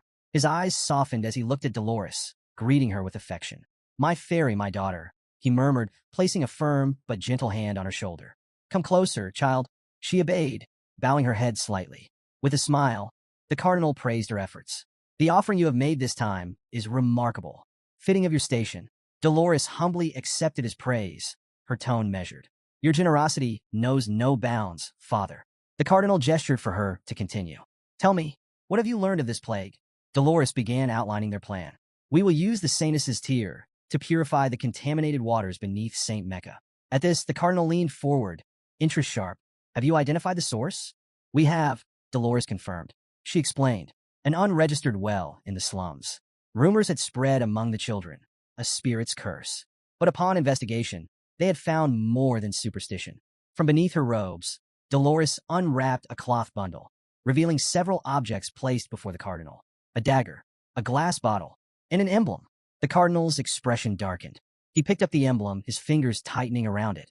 Leviathan, bourgeois, two insignias etched into cold steel. The atmosphere shifted instantly. A surge of holy aura erupted from the cardinal, crackling with righteous fury. His voice boomed through the chamber. Blasphemy, a defilement of the sacred. These vermin dare insult divinity itself. His rage was uncontainable. With burning resolve, he declared holy war. The poison addicts and misers will answer for their sins. The cardinal's verdict. Dolores remained calm and composed, unfazed by the cardinal's outburst. Until his voice sharpened. The night hound. Dolores's breath hitched, her eyes flickering with surprise. He is a prime suspect, the cardinal continued, his tone commanding. Find him. Capture him. We will extract everything he knows. Dolores clenched her fists beneath her robes. Vakir, Night Bloodhound, was now a target. The cardinal's eyes widened in shock as Saintess Dolores abruptly raised her voice, her usual composure breaking for the first time. The Night Hound is innocent, she declared. The room fell into a stunned silence. She pressed on, her voice unwavering. He worked tirelessly to treat the sick. Without him, countless more would have died. A man who saves lives is not a man of evil. The cardinal's expression darkened. For a moment, he said nothing, studying her. Then he smiled. Not warmly, not kindly. It was the smile of a man who believed he understood something no one else did. I see what's truly happening. Dolores stiffened. His cryptic words unsettled her. Then he raised his hand toward the heavens. No matter your protests, the truth remains. His voice rang with divine authority. The Night Hound is to blame. Dolores clenched her fists. This was the first time she had ever openly opposed him. And to the cardinal, that defiance was proof enough. With a final gleam in his eye, he declared his verdict. I will personally interrogate the Night Hound, and I will uncover everything. Then, a wave of overwhelming pressure burst forth from Cardinal Humbert, rippling through the cathedral. A radiant beam of divine light shot skyward, piercing the night like a holy decree. The entire city of St. Mecca was bathed in its glow. Dolores gasped, staggering back. The intensity of his power was suffocating. The cardinal turned to her, his tone final. Your opposition is meaningless. Then came the words that made her blood run cold. The paladins have already been dispatched. At a modest inn where Vakir had been staying, a group of holy knights surrounded his room. Their movements were precise, calculated. Using a series of silent hand signals, they coordinated their approach. One knight exhaled sharply, then raised his foot. Bang! The door splintered open. Knight Hound, you are accused of orchestrating the Red Death. Their declaration rang through the room, but there was no response. No shadow moved. No figure stirred. The knights exchanged looks. The room was empty. The cure was gone. The stolen Sainus' tear. Back at the cathedral, a priest rushed in, breathless. The cardinal turned, unshaken. Speak. The priest hesitated, then delivered the news. One of the Sainus' tears is missing. Dolores felt a bead of sweat trickle down her temple. Had this been the real reason for the Night Hound's presence in St. Mecca? Had he been after the tear all along? Far above the city, atop a watchtower overlooking St. Mecca, a lone figure stood beneath the moonlight. Vikir. In his gloved hand, the missing Saintus' tears shimmered under the pale glow. A faint smirk crossed his lips. Tucking the bottle securely into his pouch, he murmured a quiet, amused thanks. A generous gift. Then he vanished into the shadows. Ayan stood perched on the edge of a jagged cliff, her bow drawn tight as she faced off against a monstrous Cerberus. The beast, its hide already bristling with embedded arrows, snarled menacingly. Each of its 3 heads locked onto her with unnerving precision. Nearby, a barbarian attempted to draw its attention with a thunderous shout, but the Cerberus remained fixated on Ayan, forcing her into a desperate retreat. Step by step, she edged backward, the rocky ground beneath her feet crumbling precariously. Then, in an instant, the cliff betrayed her footing. She plunged downward, smashing through tree branches during her chaotic descent. The brittle limbs offered no salvation, snapping one by one as she hurtled toward the forest floor. With a bone-jarring crash, she landed, her body racked with pain. Moments later, she stirred, her consciousness returning in a haze. Faint voices reached her ears, muffled and unintelligible, as her vision slowly adjusted. 2 figures stood nearby, men who appeared to be traveling merchants. One of them regarded her injured form with indifference, while the other bore a predatory smile, his eyes betraying a dangerous curiosity. Time passed, and Ayan awoke to find herself in a far grimmer scenario. Her trembling hands clutched a sword, the rough wood of a barricade pressing against her back. There was no way out. Encircling her was an unruly crowd of masked spectators, their jeering voices merging into a thunderous chorus. Their energy fed the suffocating tension in the air as her opponent stepped into the fray, a towering figure, his body marked by scars that told of countless battles. His sinister grin promised a fight that would end badly for her. With a chilling crack of his knuckles, he signaled the beginning of their brutal confrontation. The man charged at Ayan with a roar, his movements fueled by overconfidence. Though fear gripped her, Ayan's instincts kicked in. She dodged his initial assault with a nimble leap and struck back, the edge of her blade slicing into his shoulder. Her brief success, however, was met with indifference. Barely registering the wound, her opponent retaliated with raw, overwhelming strength. He seized her by the leg midair and hurled her like a rag doll against the unforgiving wooden wall. The impact left her gasping as a spray of blood escaped her lips, pain radiating through her battered frame. The crowd roared with delight, their masked faces lit with cruel amusement. To them, this wasn't a fight. It was a show, and Ayan's suffering was the highlight of their entertainment. Her body crumpled to the cold, unforgiving ground, her tears mixing with the dirt as humiliation and despair consumed her. Her opponent's triumphant shout echoed through the arena, stoking the crowd's frenzy. But as darkness threatened to claim her spirit, a spark of resolve ignited deep within. Faint images of her family, her mother's gentle smile, the warmth of home, flickered in her mind. With sheer determination, Ayan forced herself to rise. Every muscle in her body screamed in protest, but she ignored the searing pain, clawing her way back to her feet. The once indifferent crowd hushed for a moment, their murmurs swelling as they took notice of her defiance. Their masked faces turned toward her with renewed interest, curiosity flickering in their cruel eyes. What had seemed like a one-sided spectacle now carried an unexpected twist. Standing tall despite her wounds, Ayan smeared a mixture of blood and dirt across her face, a silent declaration of her unbroken will. Her gaze locked onto her opponent, unwavering and resolute. The energy in the arena shifted, the spectators leaning forward, hungry for more. If they had thought she would crumble, they had been mistaken. She wasn't done yet. No matter the odds, she was ready to fight.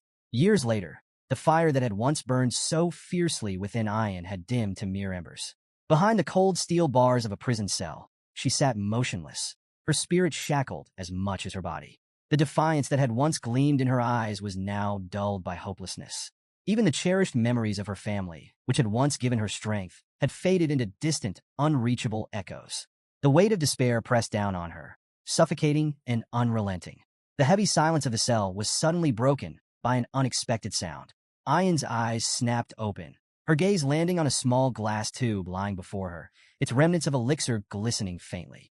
Instinctively, she recoiled, unease creeping into her bones. Then, she noticed a shadowed figure standing just beyond the bars. As he stepped closer, recognition struck her like a thunderbolt. It was Vakir. Without hesitation, he unlocked her cell door. His voice, rough and commanding in the barbarian tongue, carried a simple order: leave.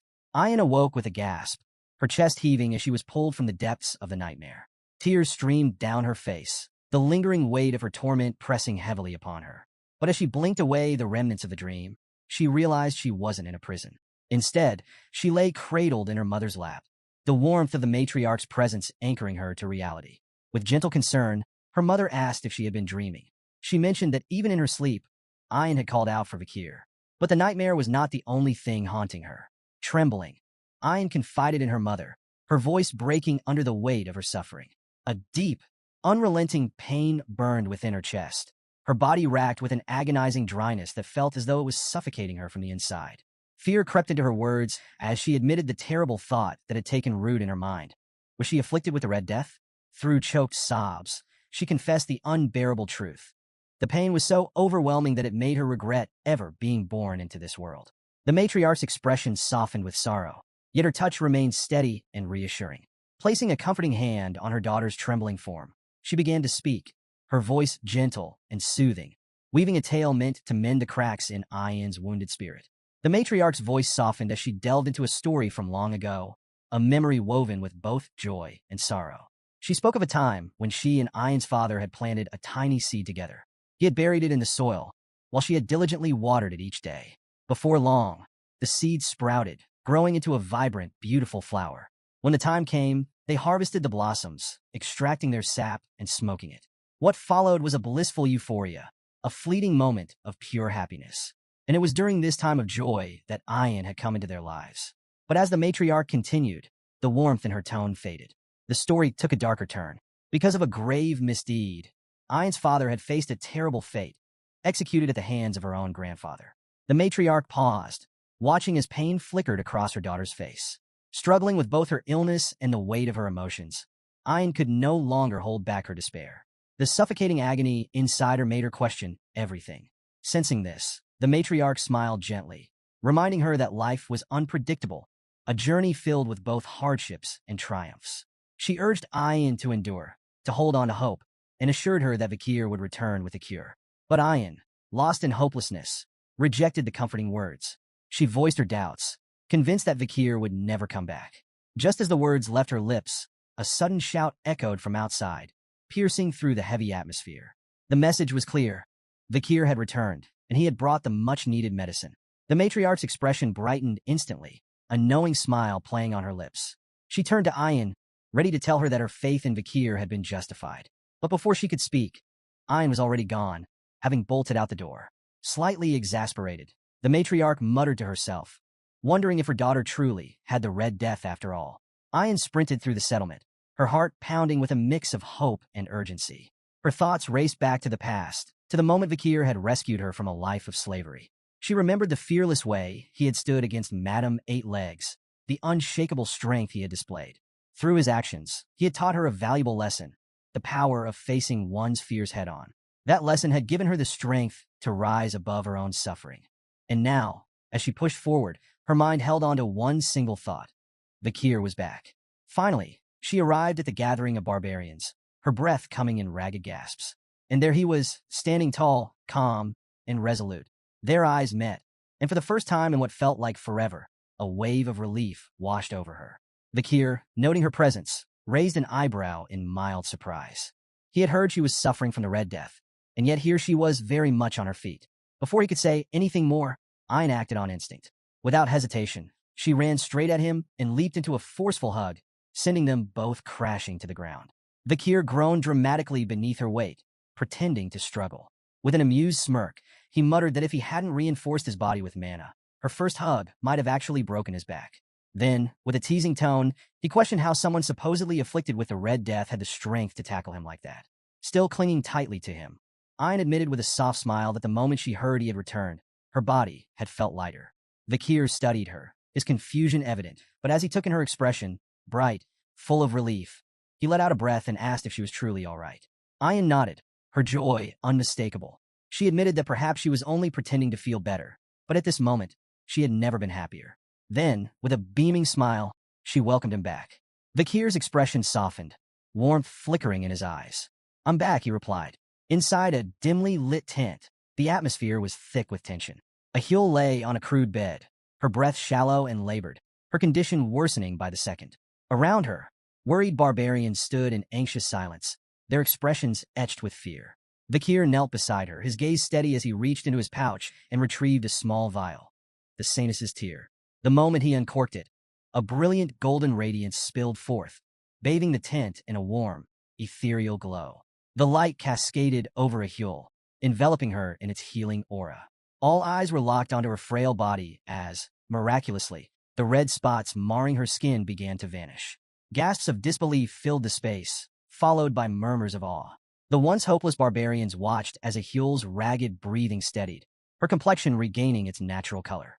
The Red Death, which had plagued her so mercilessly, was gone. A wave of gratitude surged through the group, their voices rising in praise. To them, Vakir was no longer just a warrior. He was the bringer of salvation. But Vakir had no time for accolades. His focus remained sharp. Turning to Ayn, he asked how many among their tribe had been infected. She responded grimly, Yahello had been one of 30. His expression darkened as he pressed further, inquiring about the state of other tribes. Ayn's answer was even more troubling. Many clans were teetering on the brink of devastation. Vakir quickly did the math. If the disease had spread as widely as suspected, there could be as many as 10,000 infected individuals across the land. Wasting no time, he instructed Ayn to send word to every tribe, telling them to gather their sick. The battle against the Red Death was far from over. Concern flickered in Ayn's eyes. With hesitation, she asked the pressing question, was there truly enough of the cure for all? Vakir's response was calm, unwavering. More than enough, he assured her. But beyond survival, he saw an opportunity. This was their chance to showcase their tribe's strength and capabilities to the rest of the land. His words carried weight, filling the barbarians with awe. Whispers of admiration spread like wildfire. Vakir was proving himself to be nothing short of extraordinary. However, he wasn't done yet. Shifting gears, he brought up another pressing matter, a formidable swamp monster known as Ka. Without much fanfare, he revealed that he had slain the beast during his journey. With his usual practicality, he instructed the barbarians to retrieve its carcass for food. More stunned murmurs rippled through the crowd. One by one, they realized just how far beyond their own abilities Vakir truly was. But there was no time for idolization. Keeping the group focused, Vakir issued the next directive. The tribes were to gather near the river catchment area for the next phase of the plan. Before long, the various barbarian tribes assembled by the riverbank, their leaders and warriors standing in anticipation. All eyes were on Vakir, who stood at the forefront, the Sanus's tear in his grasp. With measured precision, he poured the sacred liquid into the flowing waters. The moment it touched the river, a radiant golden light burst forth, illuminating the water as it surged downstream. The glow spread rapidly, casting a brilliant shimmer across the forest, its reflection dancing like liquid gold. Vakir turned to the gathered leaders, his voice steady as he addressed them. The water had been purified. Now, all the infected had to do was drink. One by one, the afflicted stepped forward, aided by their kin. As they took hesitant sips of the gleaming water, a hush fell over the crowd. Then suddenly laughter, cries of disbelief. "The sickness is gone," someone exclaimed. More voices followed, each filled with astonishment. One after another, the sick found themselves free of the Red Death, their bodies cleansed, their suffering lifted. The weight of despair that had loomed over the tribes evaporated, replaced by a wave of joyous celebration. Cheers erupted across the riverbank, the sound of victory echoing through the forest. Vakir turned to the matriarch, his voice calm and assured as he explained the extent of the purification process. The river's catchment area was now carrying the cure far and wide, ensuring that the bacteria responsible for the Red Death would soon be eradicated entirely. The matriarch listened intently, her expression shifting from admiration to deep respect. Then, with a thoughtful nod, she spoke, suggesting that Vakir be named the tribe's shaman. Before he could decline, the ground suddenly trembled beneath them. A thunderous thud shook the earth as one of the tribal leaders stomped his foot with overwhelming force, causing a visible crack to form in the dirt. Silence fell. All eyes turned to the source of the commotion. With a booming voice, the leader addressed the gathered tribes, his words carrying the weight of history itself. People of the deep forest, what is the name of the hero who purified our land? A beat of silence. Then, as one, the barbarians pounded their feet in rhythm and roared. Vikir! Another warrior stepped forward, raising his fist. Who saved our families from the Red Death? Again, the answer came like a rolling thunderclap. Vikir! A third leader spoke, voice rich with emotion. Who has brought hope and a bright tomorrow to the deep forest? The response was deafening. Vikir! The name echoed through the trees, vibrating through the very heart of the land.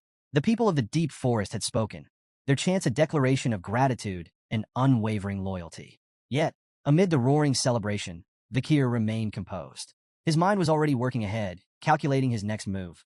The destruction caused by the Poison Clan had been devastating, but in the chaos, a unique advantage had emerged. Winning over the Deep Forest tribes was not just a victory. It was a strategic strike against the Baskerville clan. As a former member of Baskerville himself, Vikir recognized the opportunity before him. The loyalty of the mountain natives could be a powerful tool, one that might turn the tides in his favor against Hugo Baskerville, a man who had long stood as both a rival and an obstacle. A knowing smirk tugged at Vikir's lips. This was more than just gratitude from the tribes. This was leverage. The matriarch, basking in the moment of triumph, raised her arms joyfully, declaring that a grand festival would be held to celebrate their victory over the Red Death. But before the cheers could swell, Vikir raised a hand, his voice steady but commanding. There's still one last matter to resolve. The matriarch and Ayan turned toward him, their joyous expressions fading into curiosity. Vikir's eyes darkened. We need to find the one responsible for poisoning the forest. Far from the revelry, deep within a shadowy cave, a man named a human sat, reveling in his own wicked brilliance. A slow, satisfied chuckle rumbled from his throat as he imagined his scheme playing out exactly as planned.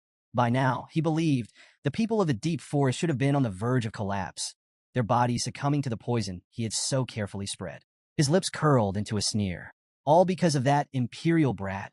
The thought of the imperial smugglers forced his expression into something twisted, a mixture of resentment and amusement. He had been forced into dealings with them, but he would turn the situation to his advantage. A human had crafted the perfect deception. He had planned to emerge at just the right moment, presenting himself as the savior of his people by conveniently providing the antidote. He had even poisoned his own granddaughter, Yahello, to sell the illusion completely. The irony was delicious. To him, this was a masterstroke. But as he stepped out of the cave, returning to the village, his confidence was met with a sight that made his stomach lurch. The village was alive. Instead of finding his people writhing in agony, their bodies weakened by the disease, he saw them moving about cheerfully, bustling with energy. His confusion deepened as his eyes darted from person to person. Just days ago, they had been gasping for air, some barely clinging to life. And then, his gaze landed on Yahello. His supposed victim, the proof of his scheme, stood by a fire, humming as she cooked food. A human stood frozen, his mind struggling to make sense of the impossible. How could this be? Just days ago, the villagers had been at death's door, and now they moved about as if the Red Death had never touched them. Desperate for answers, he stumbled toward the riverbank, his breath quickening as he reached the water's edge. What he saw made his blood run cold. The river, once contaminated and deadly, now gleamed with crystal-clear purity.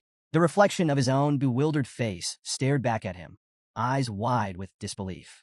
The fish, which should have perished in the poisoned waters, swam freely beneath the surface.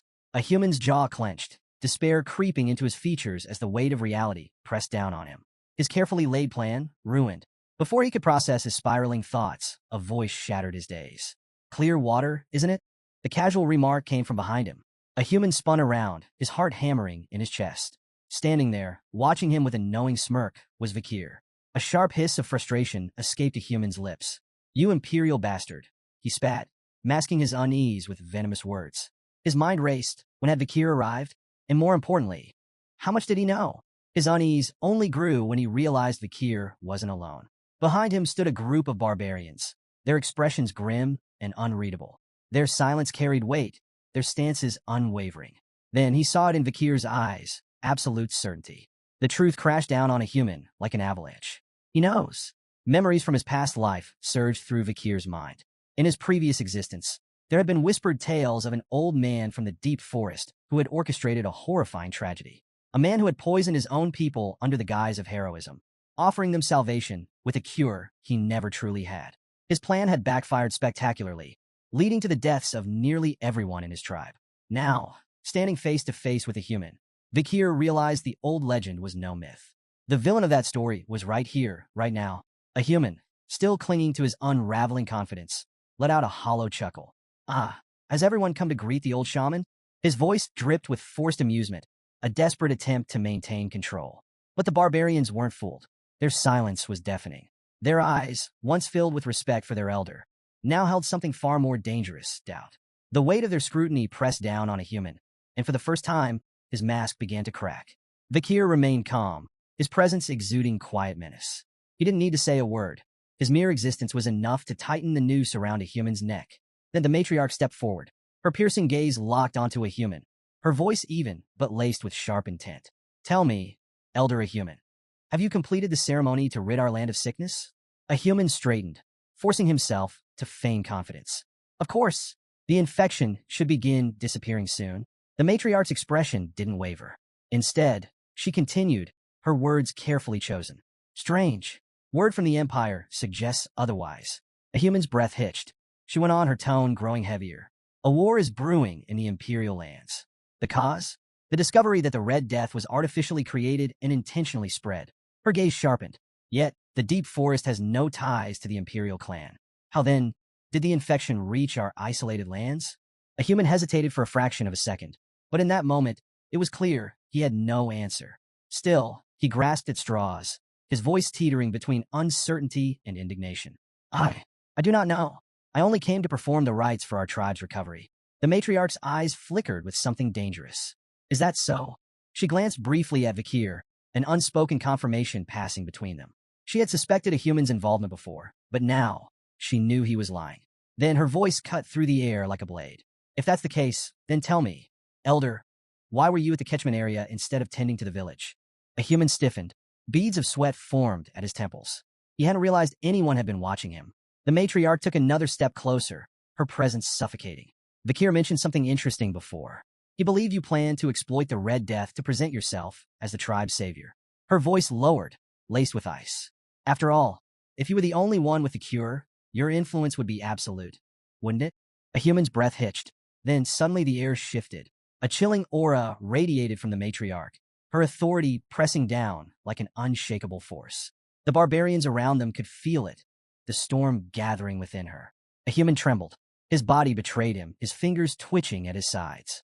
The matriarch's voice, steady yet merciless, rang through the air. Show me the contents of your pouch. As the tense confrontation unfolded, Vikir's mind drifted back to a past conversation with Ayan. She had once shared fragments of a human's mysterious origins, secrets that painted the old shaman in a far darker light. A human had never been a true member of the Balak tribe.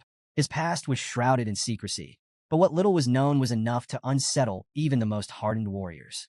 Long ago, he had arrived in the deep forest as nothing more than a slave, bound to the previous shaman. But his fate took a treacherous turn. Through manipulation and deception, a human orchestrated a coup, betraying and killing his master. And with that single act of treachery, he not only claimed the shaman's life, he stole his sorcerous powers. For his role in the rebellion, a human was elevated from the lowest of slaves to the tribe shaman. Yet, despite his newfound status, his path within the tribe was anything but easy. If he wanted to belong, he had to endure years of humiliation. He was made to handle the filthiest tasks, from cleaning excrement to serving as live bait for dangerous hunts. Only after enduring years of degradation and proving his worth did he finally secure the tribe's respect in his old age. Now, standing before the trembling shaman, Vikir wondered, had those years of suffering twisted a human into what he was today? Had his desperation for power driven him to defy even the matriarch, scheming to claim control over the entire forest? Vikir's thoughts were interrupted as the matriarch's voice rang out, sharp and commanding. A human. The pouch. Now. The old man hesitated, his hands shaking as he fumbled for an excuse. It's nothing but flour. Something I saved for after the ceremony, he stammered. With great effort, he reached for the pouch, intending to prove his innocence. But his trembling hands betrayed him. The pouch slipped. Time seemed to slow as it tumbled through the air, then splashed into the river. A stunned silence followed. The barbarians watched, wide-eyed, as the pouch dissolved into the water, its contents washing away before anyone could examine them. A human's eyes widened in horror. Panic flashed across his face before he forced himself into a nervous laugh, attempting to wave off the incident. On my old man's tremors. A foolish mistake, he muttered, though the unease in his voice was unmistakable. But it was too late. No one believed it was an accident. The matriarch's gaze hardened as she turned to him. Strange, she mused, her voice cool and deliberate. Why would you throw it into the river? A human's breath hitched. Vakir remained unfazed. Unfortunate, he remarked casually.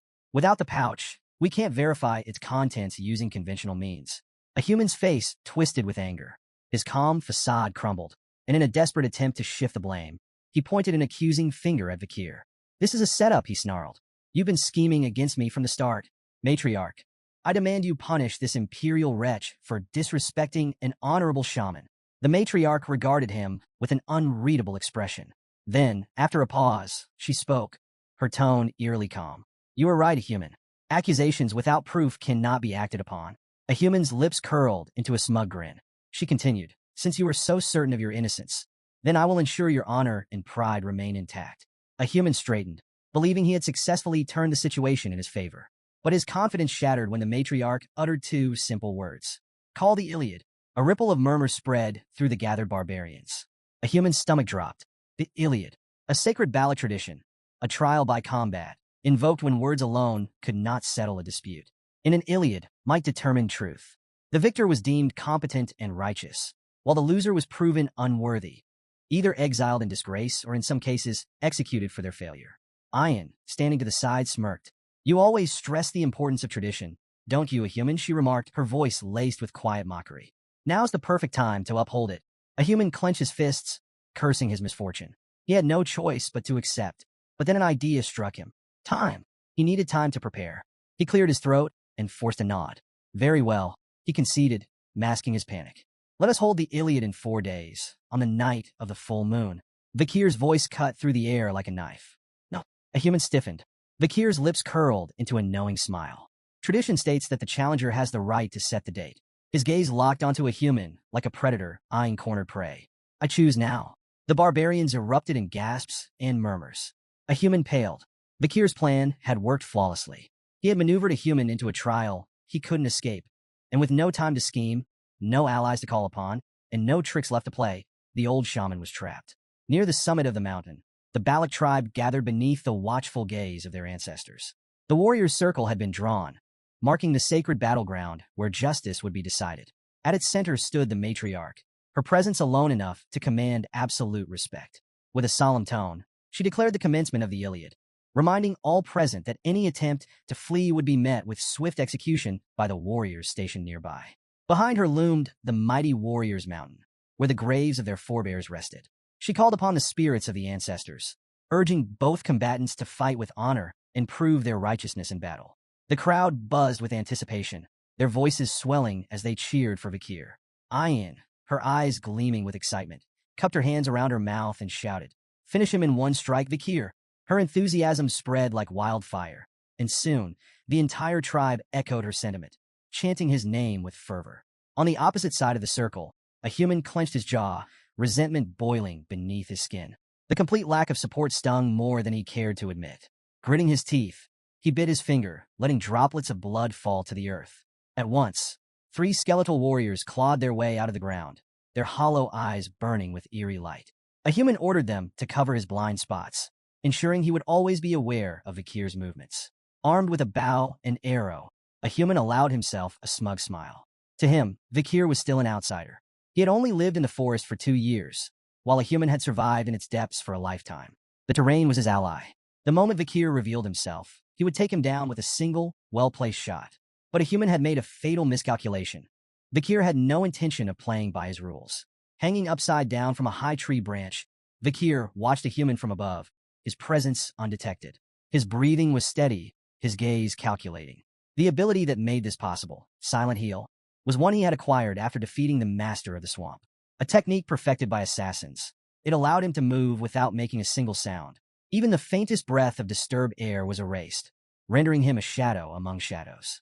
Below him, a human remained blissfully unaware, still lost in his own overconfidence. Then, with the precision of a striking serpent, Vakir moved. He dropped silently into the midst of the skeletal warriors, his blade already in motion before his feet even touched the ground. Red arcs of light followed his strikes, each one precise and deadly. Bone shattered and splintered, the undead warriors reduced to lifeless fragments in mere seconds. A human, unaware that his summoned guards had already been obliterated, maintained his smirk, still believing Vakir was hiding in fear. A deadly mistake. With ghost-like speed, Vakir materialized behind him.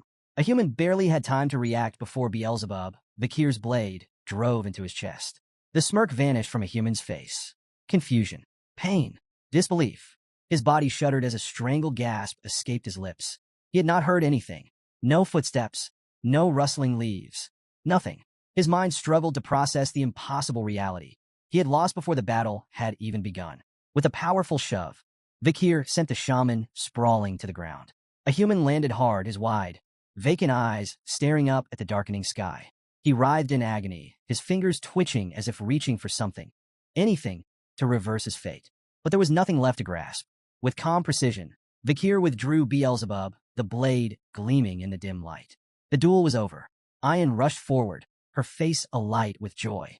"I knew you'd finish him in one move," she exclaimed, unable to contain her excitement. Around them, the gathered barbarians murmured in awe, still processing the sheer speed of what had just transpired. One of the elders, his voice filled with reverence, finally broke the silence. "The ancestors have spoken," he declared. A human's words were not even worthy of consideration. A human lay sprawled on the ground, his body racked with pain, the searing agony of his wound consuming every fiber of his being. His breaths came in ragged gasps as fear coiled around his heart, tightening its grip with every passing second. Was this how it would end? Desperation clawed at his mind, dragging him deep into the bitter memories of his past. The humiliation he had endured, the years spent groveling for acceptance in the Balak tribe, the injustice of it all, it crashed over him like a tidal wave. In his twisted perspective, the blame for his downfall lay with everyone but himself. Vakir, the Balak tribe, Loco, all of them. They had mocked him, scorned him, forced him into this wretched existence. Now, in his final moments, resentment was all he had left. They would all pay. Vakir, watching the old shaman suffering with a detached gaze, turned to Ayan. "We should end his pain," he suggested, his voice devoid of emotion. "It would be more merciful." But Ayan's expression darkened. His jaw clenched as he shook his head. "No," he declared coldly. "He doesn't deserve mercy." The weight of Ahul's near death still lingered in Ayan's heart, the thought of losing her to the Red Death fueling his anger. Even though a human was his grandfather, the man had crossed every line. A coward like him deserved to feel every ounce of his suffering. Yet, in the midst of his agony, a human wasn't done. Unnoticed by the others, he dragged his trembling fingers through his own blood, scrawling something onto the ground. The symbols took shape, an intricate pattern forming beneath him. As the final strokes were completed, an unnatural purple aura pulsed outward, thick and oppressive. Then, a deep, guttural groan echoed from the ancestral graves. The matriarch's sharp eyes snapped toward the burial grounds just as the heavy stone coffins creaked open. The sky darkened. The very air seemed to shudder. The ground beneath their feet trembled with an eerie, malevolent energy, spreading like an infection. A hushed silence fell over the gathered barbarians, their earlier triumph dissolving into sheer terror. Ayan's face drained of color, his breath quickening as realization set in. "What is he doing?" he shouted, his voice laced with panic. The once revered warrior's mountain now loomed under an ominous shadow, its sacred presence twisted into something unnatural. Vakir's eyes narrowed. He had been certain, absolutely certain, that his blade had pierced a human's lungs. The old man shouldn't even be breathing, let alone moving. Yet there he was. The barbarians erupted in fury, their voices filled with outrage. "He's desecrating the graves," one roared. "He's bringing ruin upon us all." But a human, now surrounded by a pulsating, violet aura, only laughed. A chilling, hollow sound that sent a shiver through even the bravest warriors. His eyes, once dim with age, now burned with an unnatural glow. "And you call me a coward?" he sneered, his voice thick with mockery. "Do you really think I fear the ancestors?" Something was terribly wrong. Sensing the urgency, Vakir didn't hesitate. He lunged forward, blade in hand, his instincts screaming that a human needed to die now. But just as his strike was about to land, boom! A violent explosion of dark energy erupted, hurling Vakir backward. He landed hard, skidding across the dirt, his vision flickering from the sheer force of the blast. Had he acted too late? Ian rushed to his side, wide-eyed, his gaze locked onto the source of the destruction. Embedded in the ground near a human was an arrow, one cloaked in pulsating, black energy. Bakir's mind reeled. That attack, it hadn't come from a human. The old shaman, still writhing on the ground, let out a triumphant, rasping chuckle. His gaze drifted toward the mountain summit, his voice laced with malicious glee. You wished for the ancestors' judgment? His lips curled into a sinister grin. Then the time has come. Atop the mountain, a figure cloaked in a deathly aura stood motionless, gripping a bough with an unnatural stillness. The oppressive energy radiating from its sent an icy chill through the air, freezing the breath in the lungs of those who dared to look upon it. Then, a hushed whisper rippled through the gathered warriors. A death knight. The mere utterance of the name sent a wave of dread through the tribe. A creature of nightmare. Its risk rating ranged from A to S, a level of danger reserved for only the most formidable of beings. Death Knights were once warriors at the height of their power, only to be corrupted and resurrected as undead monstrosities. Their souls and physical bodies had been twisted into conduits for dark mana, granting them overwhelming strength and relentless endurance. Ian's voice wavered as he took a hesitant step back. Is that truly one of our ancestors? Vakir's gaze darkened as he analyzed the situation. This level of resurrection magic, a human couldn't have done this alone. Had the old shaman defiled the graves of their ancestors? Or had he turned himself into an undead being to seize such power?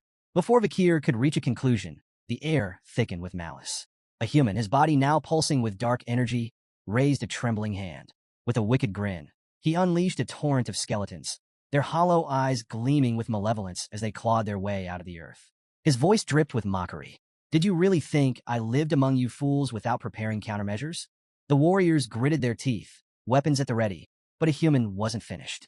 His smirk widened as he gestured toward the graves littering Warriors Mountain. You're all so shocked. Yet this is only the beginning, he sneered. Did you forget? There is not just one grave here. A horrifying rumble rolled through the earth. Then, one by one, more Death Knights emerged. The air grew heavier with each resurrection, the sheer malice emanating from the corrupted ancestors enough to sap the will of even the bravest warriors. What had once been a sacred burial ground was now a battlefield of the undead. As chaos erupted, a human climbed into a grotesque skeletal carriage, the construct pulsing with dark mana as it formed around him.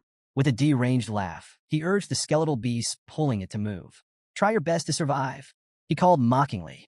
I'll enjoy hearing how you all beg for mercy soon enough. He cracked the reins, and the carriage lurched forward, carrying him away from the carnage. But Ian wouldn't let him escape so easily. How low can you sink? He roared, drawing his bow. With furious precision, he loosed an arrow, its trajectory honed for a direct hit. But just before it could reach a human, shatter, another arrow intercepted it mid-flight, splintering it into useless fragments. Ian's breath caught in his throat as he turned toward the source. Standing unmoving, bow still raised, was the Death Knight. It had protected a human. Before Ian could react, another arrow streaked through the air, this time from the depths of the forest. Crack! The Death Knight's head exploded on impact. Its lifeless body crumpled, collapsing into a pile of unmoving armor. A stunned silence fell over the battlefield. Who had fired that shot? The barbarians, still locked in their fight for survival, snapped their heads toward the forest's edge. But the archer responsible remained hidden, their presence shrouded in mystery. The moment of hesitation passed quickly. The undead army still loomed, and a human had escaped. From the center of the battlefield, the matriarch stood firm, her voice slicing through the chaos. Do not falter, she commanded. These creatures are not our ancestors. They are a human's puppets. Her sharp gaze swept across the warriors. Destroy them. Prioritize your survival. Hesitation will kill you. Her words reignited the warriors' resolve. But even with renewed determination, the battle was far from easy. The undead ancestors were unlike anything the tribe had ever faced. They moved with unnatural speed, wielded weapons with terrifying precision, and felt no pain. Every attack that should have felled a man only served to slow them down. The barbarians fought valiantly, but their losses were mounting. For every undead warrior that fell, two more seemed to take its place. The ground was soon littered with the bodies of fallen comrades, their sacrifice a grim reminder of the enemy's overwhelming power. Amid the chaos of battle, an undead warrior let out a defiant scream, only to have its head obliterated by a perfectly placed arrow. A heartbeat later, two more suffered the same fate, their skulls pierced with lethal precision. Vakir's sharp gaze followed the trajectory of the shots, his mind piecing together the source of such flawless marksmanship.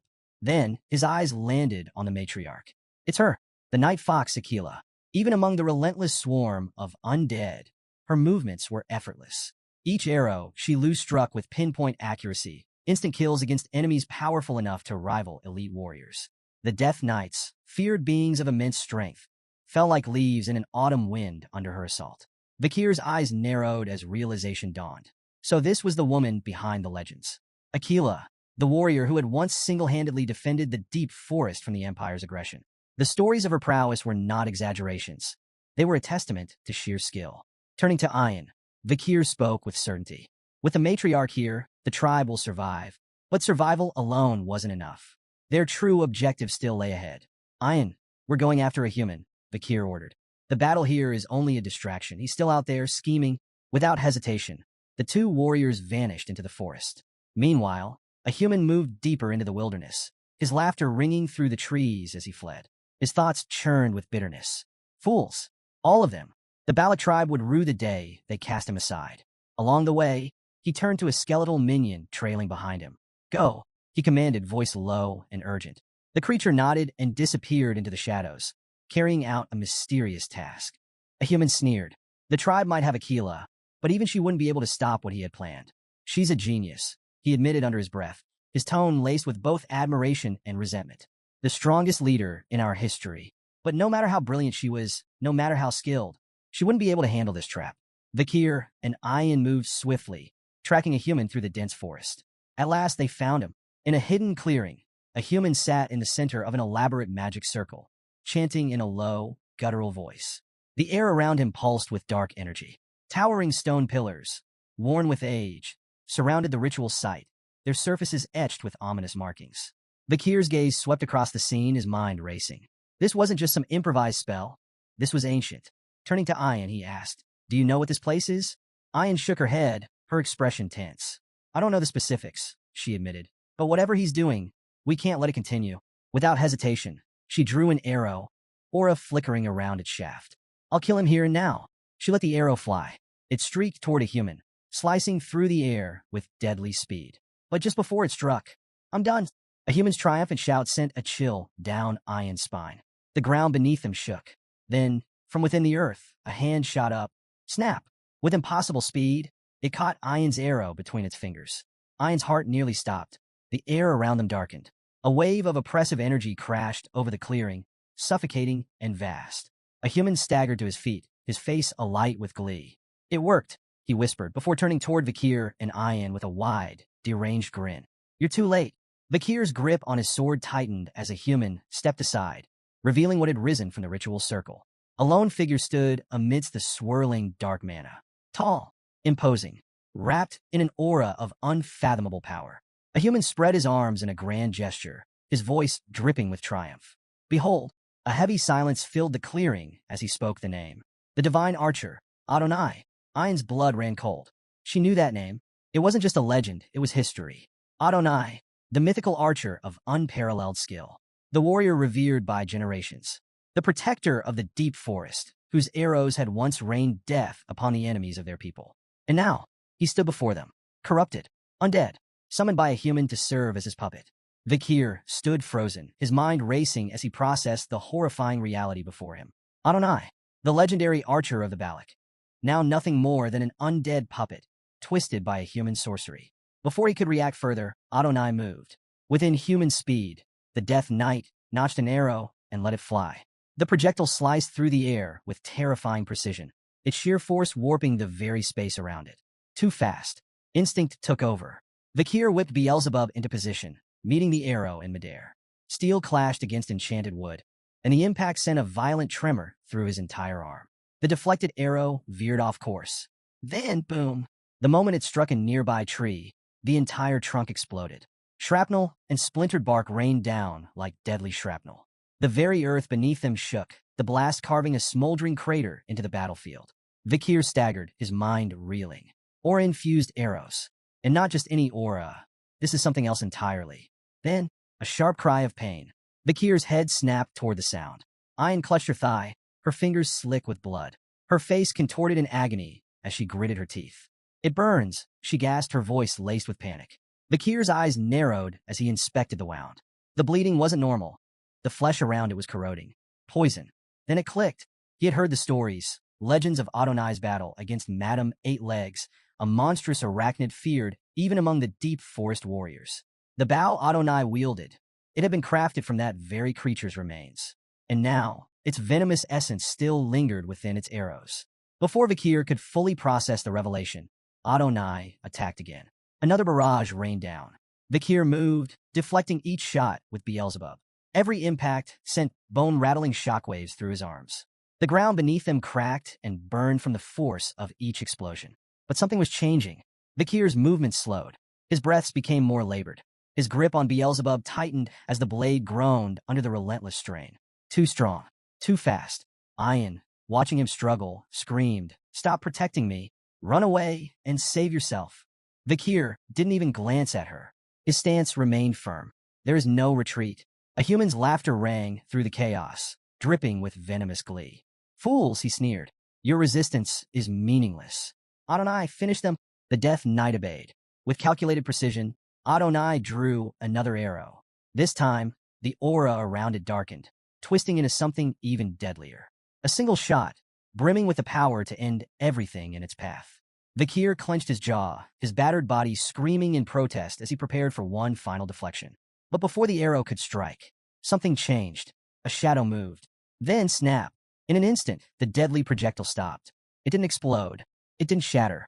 It had been caught by a single hand. A hush fell over the battlefield. Vakir, Ian, a human, even Adonai, stared in stunned silence. Then from the shadows she emerged, the matriarch Aquila. She stood between them and certain death, her grip firm around Adonai's arrow. Then without a word she crushed it. The aura-infused shaft splintered like fragile glass, crumbling into nothing.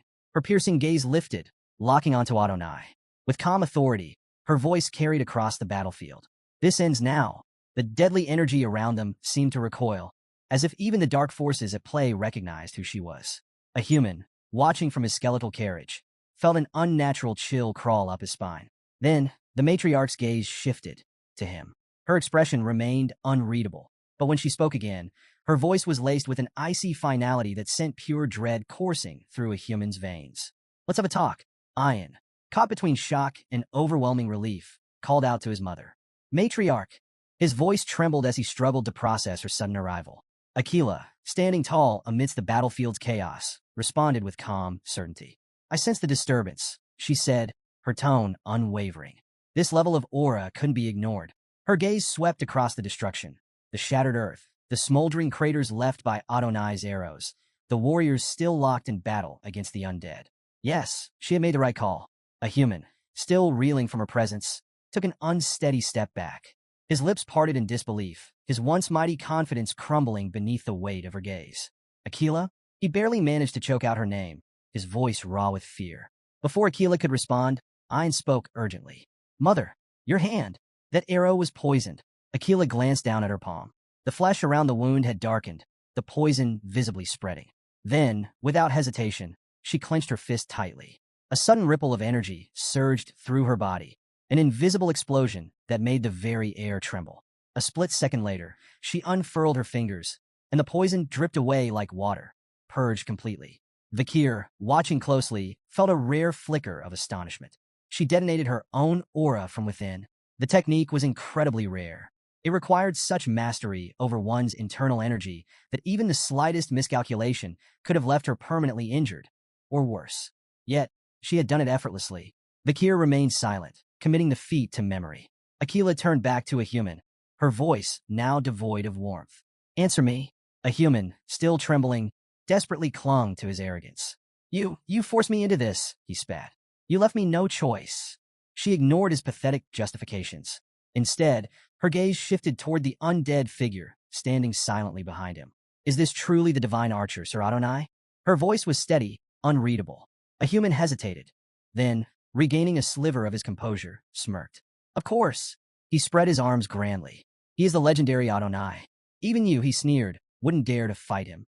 Aquila's lips curved into a faint, knowing smile. She turned to Vakir and Ian, her expression softening slightly. "You've done well," she praised. "Now stand back." Then, she faced Adonai fully, her sharp eyes locking onto his undead form. Despite the dark mana twisting through his body, despite the corruption that had claimed him, she spoke with genuine respect. It is an honor to meet you. Even like this. A pause. Then, she drew her bow, her aura surging. Let us settle this with a duel. To see who is the superior warrior. The forest fell eerily silent. The undead warriors, the surviving tribesmen, even the very wind seemed to halt, as if bearing witness to the moment. On one side, Aquila, the night fox, standing with unwavering confidence, her presence alone exuding authority and strength. On the other, Adonai, the divine archer, his very existence now corrupted by undeath, yet still possessing the terrifying skill that had once made him a legend. Then, without hesitation, Aquila moved first. She fired 5 aura-infused arrows in rapid succession, each one streaking toward Adonai at a speed that would be impossible for an ordinary warrior to track. But Adonai dodged every single one. His movements were inhuman, effortless. His footwork barely disturbed the ground as he slipped through the barrage like a phantom. Then, without a second's delay, he retaliated. Adonai knocked a single arrow, dark mana coiling around it like writhing serpents. With a flick of his wrist, he let it loose. Aquila twisted her body midair, avoiding the projectile by mere inches. The arrow streaked past her, embedding itself into the ground. Boom! A deafening explosion erupted, leaving a deep crater where she had stood just moments before. The duel had truly begun. From a safe distance, Vakir lifted Ayan onto his back, preparing to carry him to safety. His instinct screamed that staying here was a death sentence. 2 master-grade aura users battling at full power. This was a spectacle rarely seen even in the legendary times of the fall. Yet, even as he carried Ayan away, Vakir's unease grew. The air itself felt wrong. Something was still lurking in the shadows. Something far worse than even the corrupted Adonai. And Vakir couldn't shake the feeling that this battle was only the beginning. From his concealed vantage point, a human watched the battle unfold, his twisted delight evident in his expression. His eyes tracked Aquila's movements with begrudging admiration. She truly is the night fox, he muttered, his voice laced with reluctant respect. But then his grin widened, the malice returning. Still, he sneered, she will fall. Because he is already dead. His laughter grew louder, unrestrained, reveling in the cruel truth of the battle. Adonai is no longer bound by mortal limits, he continued. As an undead, he can infinitely channel Hell's dimensional aura. His tone dripped with glee. It doesn't matter how skilled she is, his arrows will never run out. His strength will never wane. And in the end, she will be the one who collapses first. On the battlefield, the duel raged on. Despite her mastery, Aquila was beginning to sustain injuries. Small gashes marred her arms and legs, her breathing growing heavier with each exchange. This isn't sustainable. Her mind worked rapidly, analyzing every movement, every attack. Adonai's precision was absolute. His arrows never missed their mark, his reaction time was flawless, and his mobility was almost inhuman. Every attempt to counterattack was met with a relentless onslaught, forcing her to constantly reposition. She knew it now. In a ranged fight, she would lose. If she wanted to end this, she needed to get close. Their arrows clashed in midair, triggering a massive explosion that sent a dense cloud of dust billowing across the battlefield. This is it. Aquila vanished into the obscurity of the dust. Then, in an instant, she struck. She emerged from the haze, launching a devastating kick aimed directly at Adonai's neck. But even without sight, Adonai's reflexes were near perfect. With inhuman precision, he twisted his body, narrowly evading the strike. Then, without hesitation, he summoned a weapon. A dark, ominous sword materialized in his grip, its blade radiating an unnatural aura. With a single, effortless swing, he cleaved through the surrounding trees. The sheer force of the attack sent massive trunks crashing to the ground, uprooted like mere twigs. Aquila barely dodged in time, her agility saving her from being bisected. But she saw an opening. Without breaking stride, she hurled her dagger, the blade whistling through the air before embedding itself in Adonai's hand. The Death Knight's grip faltered. The dark sword tumbled from his grasp, clattering to the ground. Now, capitalizing on his momentary imbalance, Aquila delivered a brutal kick to his knee. The joint buckled under the impact, his stance shifting. Then, without hesitation, she fired an aura-infused arrow at point-blank range. The projectile streaked through the air. Boom! The explosion ripped through the battlefield, a shockwave flattening trees and sending debris flying. When the dust settled, the gruesome aftermath was revealed. Adonai's upper right half had been completely obliterated. His bow arm was gone. A massive portion of his chest had been torn away, leaving a hollowed-out cavity where flesh and bone had once been.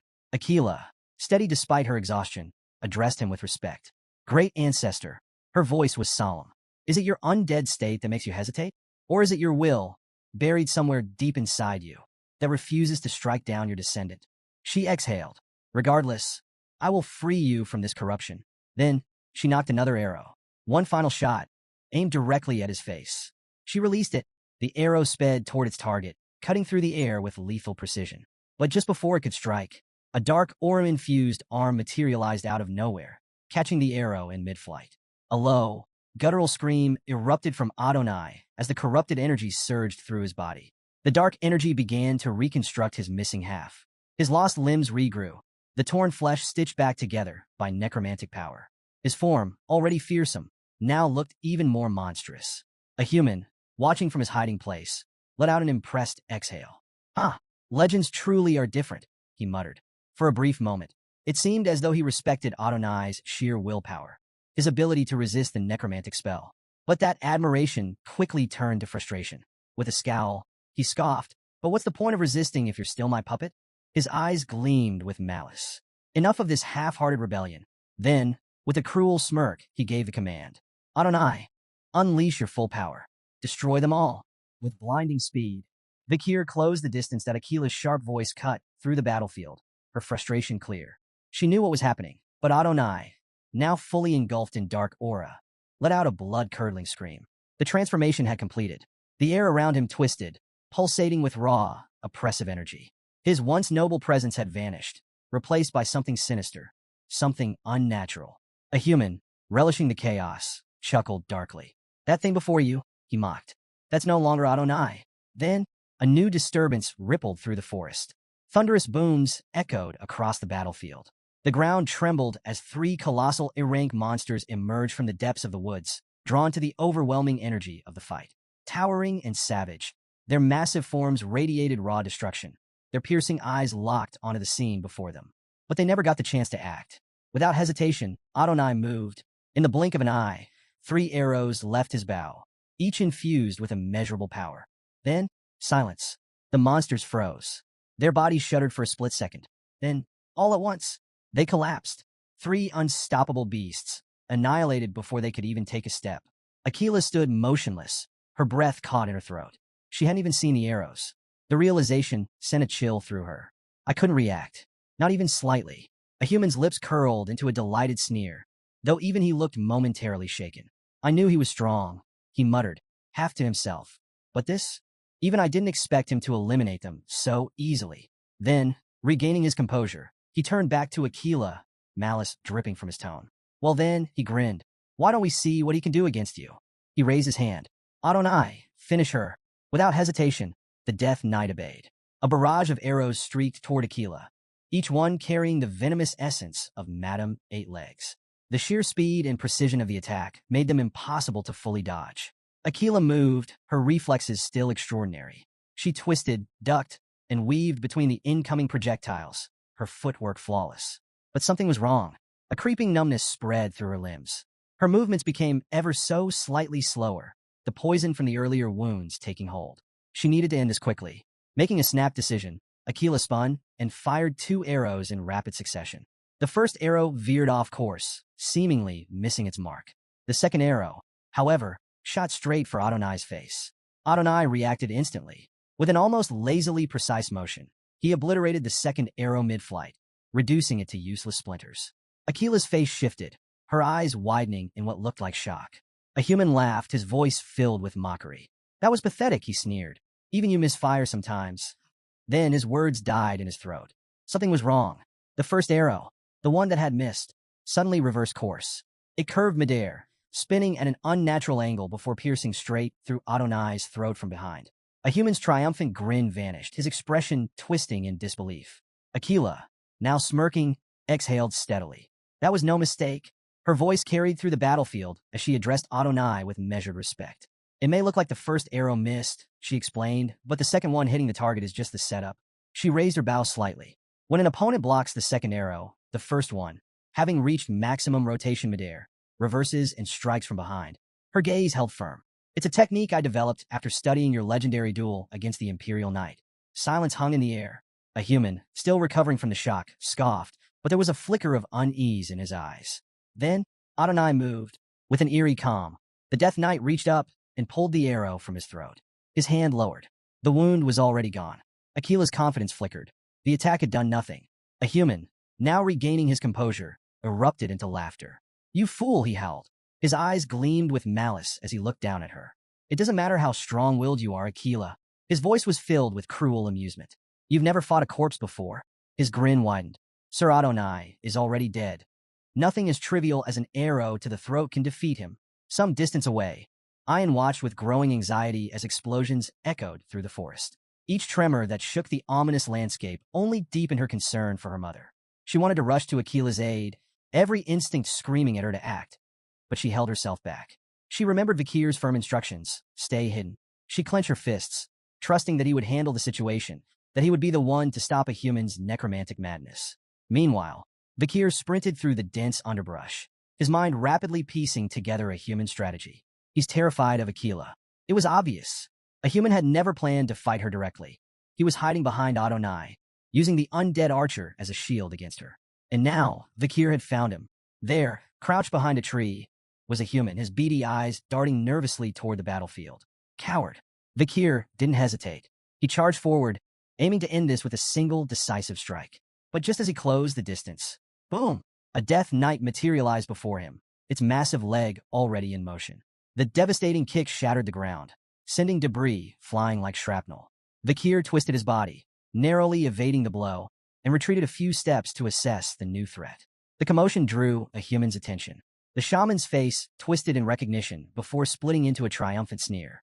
"Vikir," he bellowed, his voice filled with venom. Cursing under his breath, a human glared at the young warrior before regaining his smirk. "I knew you'd interfere." He gestured dramatically toward the Death Knights surrounding him. "That's why I prepared these." A human sneer widened as he gestured toward his undead guards. These warriors were so powerful in life that they were buried in the warrior's grave. "You'll find them more than a match." On cue, the Death Knights surged forward, their movements terrifyingly swift and coordinated. Meanwhile, on the battlefield, Adonai's next arrow found its mark. The projectile struck Akila's waist with unerring precision. She collapsed to her knees, a cry of pain escaping her lips. Her aura flickered, dimming as the venom of Madame Eight Legs spread through her body like wildfire. A human, watching from afar, rejoiced. He threw back his head in laughter, basking in the moment he had long dreamed of. "Look at you now, Akila," he shouted, his voice dripping with mockery. His eyes gleamed with unhinged satisfaction. "This is my reward," he proclaimed, "for all the years of suffering, for all the scorn, for every arrogant fool who ever looked down on me." His grin turned vicious. "I'll kill every clan member who ever mocked me." But just as he reveled in his imagined triumph, the air shifted. A killing intent unlike anything before materialized behind him. A human's breath caught in his throat. Then, slash! In an instant, Vikir unleashed the Baskerville clan's sixth technique.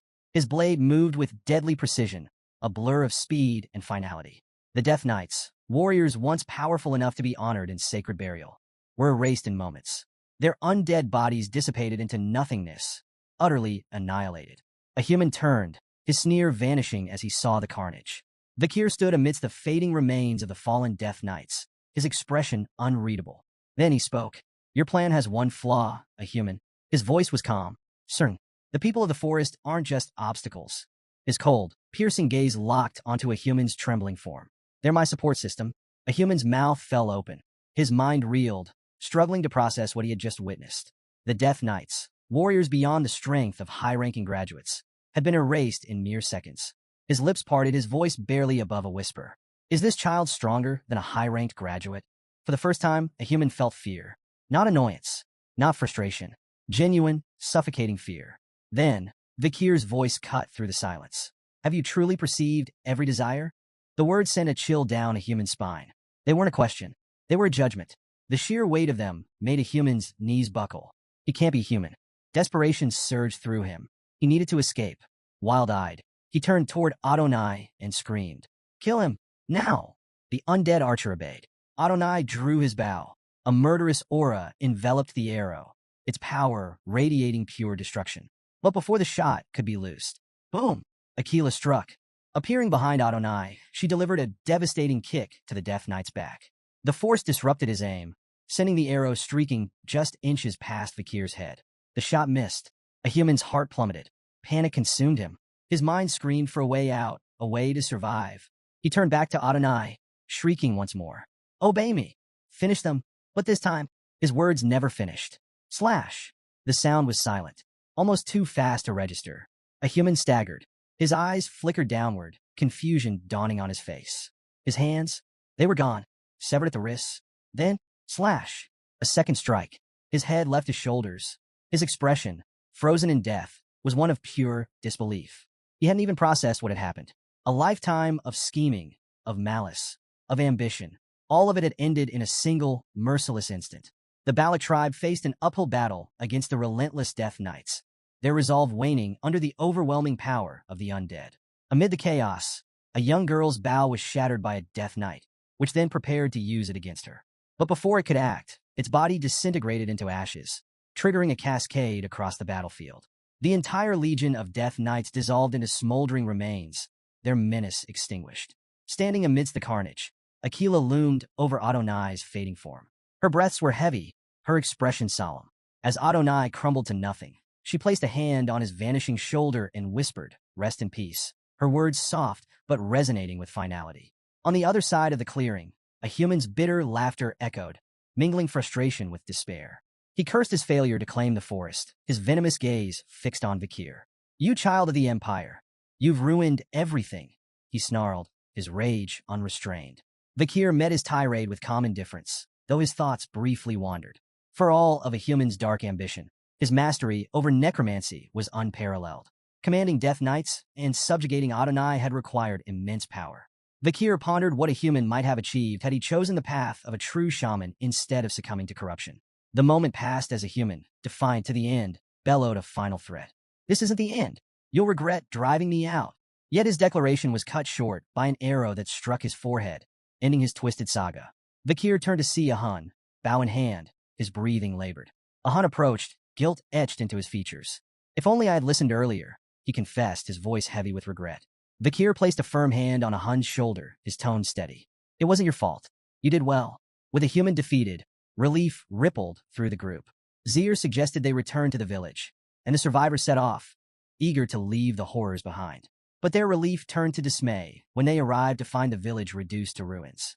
Where life once thrived, only wreckage remained, strewn like forgotten remnants of a shattered past. A stunned silence enveloped the group until Ayan's trembling voice broke it. "What happened here?" she asked, disbelief and dread lacing her words. The matriarch, her face ashen, explained that those who hadn't joined the Iliad had stayed in the village. Ahul stepped forward, her voice quivering as she revealed the culprit, Madame Eight Legs.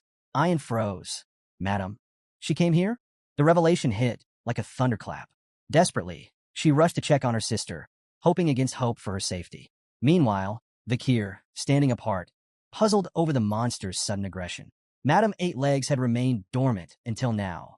Why had she unleashed such destruction during their battle with a human? Ahul pointed toward the ceremonial tent of their grandfather, recounting how smoke had risen from it moments before the rampage.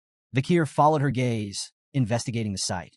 Among the charred remains, he identified a burned plant used to attract insects, an intentional act by a human to summon Madame Eight Legs. Even in death, a human's malice had left its mark. Back in the devastated village, the matriarch slammed her fist against a boulder, the impact echoing her fury. Her voice shook with rage as she cursed a human's treachery, her frustration boiling over.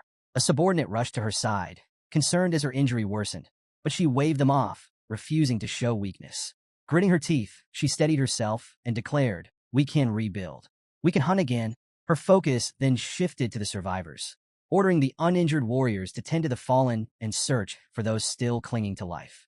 Not far away, Ayan knelt beside her wounded wolf, Bakira. The loyal beast trembled, its leg rendered useless by Madame's venom. Tears streamed down Ayan's face as she held Bakira close, whispering apologies for leaving him to face such danger alone. Madame Eight Legs was no ordinary monster. To the tribes, she wasn't just a beast, but a force of nature, an unstoppable calamity that inspired pure terror. Revenge wasn't an option. Survival was the only goal.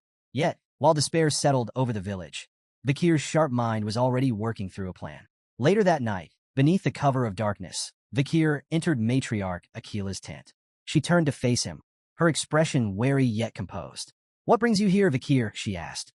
Unfazed, Vakir met her gaze. I need to know more about Madam Eight Legs. Akila's eyes narrowed. And why this sudden interest? Without a word, Vakir produced a worn document and laid it before her. I found this in the Loco tribe's village, he explained. It's a record detailing Madam Eight Legs. Her venom, witness reports from battles against other monsters, even the location of her lair. Akila's brow furrowed as she scanned the document. Vakir continued, his tone unwavering. But even after reading it, I still don't understand. Why do the forest tribes fear her so deeply? Why hasn't anyone united to take her down? The matriarch exhaled, her voice tinged with the weight of generations. She began recounting the ancient lore of the Balak tribe. Long ago, the great archer Adonai fought Madam Eight Legs. He was the first to pierce one of her legs with an arrow, a feat no one else had achieved. Her voice darkened, but instead of victory, his attack triggered something far worse. She described how the severed limb didn't just regenerate, it multiplied. The more they destroyed her legs, the stronger she became, she revealed grimly. Her body became impenetrable, even to Adonai's legendary arrows. And every warrior who stood against her eventually fell to her venom. Akila gestured toward her own side, where an old wound still pulsed with lingering poison. Her venom infects everything it touches. Even the smallest wound becomes a death sentence if left untreated. Her voice carried both sorrow and warning as she concluded. Madam Eight Legs isn't just a monster. She's a nightmare woven into the very fabric of this forest. She is the evil force born from the deaths of those who tried to destroy her. Vakir, I warn you, do not pursue this path. I cannot bear to lose any more of my people. Vakir fell silent, weighing her words. Even with warriors like Akila and Adonai, the odds of defeating Madam Eight Legs were unimaginably low. Her regenerative abilities, invulnerable body, and lethal venom made her a near unstoppable force. And yet, despite the matriarch's warnings, Vakir couldn't shake the thought that a path forward, however perilous, still existed. He had survived the fall, a time when monstrous demons ravaged the human world. He had faced horrors that defied logic and lived to tell the tale. No matter how terrifying Madam Eight Legs seemed, she was still a monster. And all monsters, no matter how powerful, had patterns, instincts, and weaknesses. If he could uncover hers, he was certain he could kill her. Deep in the heart of the forest, a seemingly dormant mountain suddenly trembled as a flurry of grotesque legs burst from its peak. Madam Eight Legs emerged, her ear-piercing screams slicing through the silence, sending shivers across the land. Concealed nearby, Vakir remained perfectly still, observing her every move. The deafening sound that accompanied her awakening confirmed something he had already suspected. She followed a pattern. After days of staking out her lair, Vakir had identified a crucial detail. Madam left her den at specific intervals to hunt, always returning within 2 hours. With this knowledge, he waited patiently for her departure before making his move. Ascending the summit, he peered into the cavernous depths of her lair. At first glance, it appeared to be an ordinary, rugged mountain, but a closer look revealed the truth. It was hollow. The interior was an intricate labyrinth of webbing, its strands gleaming faintly in the dim light like threads of spun steel. Using Beelzebub, he sliced through a rock entangled in the webbing and examined the cross-section. The texture was rough and fibrous, unnervingly durable. Even an advanced mana user would struggle to cut through it. Recognizing its potential, he pocketed a sample, planning to use it for his descent. Moving deeper into the lair, Vakir took careful note of the structure. The entrance was just large enough for Madame to squeeze through, but the space widened the further he went, perfectly suited to accommodate her immense size. Then he stumbled upon a chilling sight. Figures trapped within the webbing. The grotesque collection included both humans and monsters, their lifeless bodies suspended like grotesque trophies. Some remained eerily intact, their expressions frozen in terror, while others had decayed beyond recognition. Whether they were meant as warnings, food storage, or simply a grim display of power, Vakir couldn't say. He pushed aside his unease and focused on the mission. As he ventured further, his eyes locked onto something even more disturbing, a clutch of eggs embedded in the walls. He carefully plucked one and examined its translucent shell. There was no doubt, these were Madame's eggs, the very same kind that had spawned the spider demons responsible for the world's collapse. Securing it for further analysis, he ensured not a single crack formed on its fragile surface. Then suddenly he froze. A familiar, dreadful sound echoed through the cavern. Madame had returned. Her colossal form loomed at the entrance, massive legs clinging to the walls as her many eyes scanned the lair. Vakir flattened himself against layers of webbing, barely daring to breathe. Her movements were slow, deliberate, searching. Had she sensed him? Was it instinct? For what felt like an eternity, she lingered, Then, just as suddenly as she arrived, she skittered away, vanishing into the darkness. Vikir exhaled silently. His Mashu skill, which muffled sound, had likely saved his life. Without it, things could have ended in disaster. He had gathered enough information. It was time to leave before her routine changed. Back in the Balak village, the rhythmic sounds of construction filled the air as the tribe worked tirelessly to rebuild their homes. Amid the activity, a curious voice rang out. "Any news about Vikir?" A villager shrugged. "Last I heard, he's been holed up in that lodging he built. Hasn't stepped out in days." Another added, "Actually, I saw him heading toward another tribe at dawn. Wonder what he's up to." The question lingered, but those who knew Vikir understood one thing. He always had a plan. A peculiar observation spread among the villagers. A faint scent of burning emanated from Vikir's lodging. Some grew curious, whispering about what he could be working on, while others dismissed their concerns, trusting in his meticulous nature. But there was a more pressing matter at hand. Vikir had yet to meet with Commander Ayan. Standing outside his tent, Ayan called out, her voice carrying a mix of concern and determination. She mentioned that her mother had told her about his inquiries regarding Madame Eightlegs. With teary eyes, she pleaded with him not to attempt the impossible. No warrior had ever survived a battle against a monstrous being. Then, she shared heartbreaking news. Bakira, her loyal wolf, had lost a leg. Madame's venom had made amputation the only option. Her voice trembled as she admitted, "He might never run like before. If something happens to you too, I don't think I could bear it." Before she could finish, Vikir's voice rang out from inside. "Come in." Hesitant but curious, Ayan stepped into the tent and froze. The walls were covered in pinned documents, maps, and diagrams. Samples of spider web, shed skin, and even an egg were arranged meticulously on a table. "These are records," Vikir explained, "collected from different tribes across the forest. They document Madame Eightlegs, her habits, her weaknesses, everything I could learn from my time inside her lair." Ayan's breath caught. "You went inside her cave?" Alarm surged through her voice. "Are you planning to fight her? If so, I'll come with you." Vikir shook his head and pointed at the lingering wound on her side. "You're still recovering," he said matter-of-factly. "You'd only slow me down." Then, with the same level tone, he revealed something unexpected. "I'm leaving the forest soon. I need to return to Baskerville." Ayan's face fell, not in shock, but in quiet resignation. "I already knew." Her voice was barely above a whisper. But before the sorrow could settle, Vikir's next words carried a quiet reassurance. "I'll come back when I'm done. This place is somewhere I want to protect. Somewhere worth returning to." His gaze returned to the board, his voice filled with conviction. "My plan to hunt Madame Eightlegs is complete. I won't let what happened to Bakira be in vain." Ayan inhaled sharply. Hunt. He had called it a hunt. Not a battle, not a suicide mission, but a hunt. She thought back to all the impossible odds Vikir had faced. The poison outbreak. A human. Adonai. No matter the challenge, he had always returned with a solution. With a small, hopeful smile, she reached for his hand. "If you're calling it a hunt, then I can't help but expect great things. Is it okay for me to look forward to the outcome?" Vikir's response was soft but unwavering. "It's more than okay.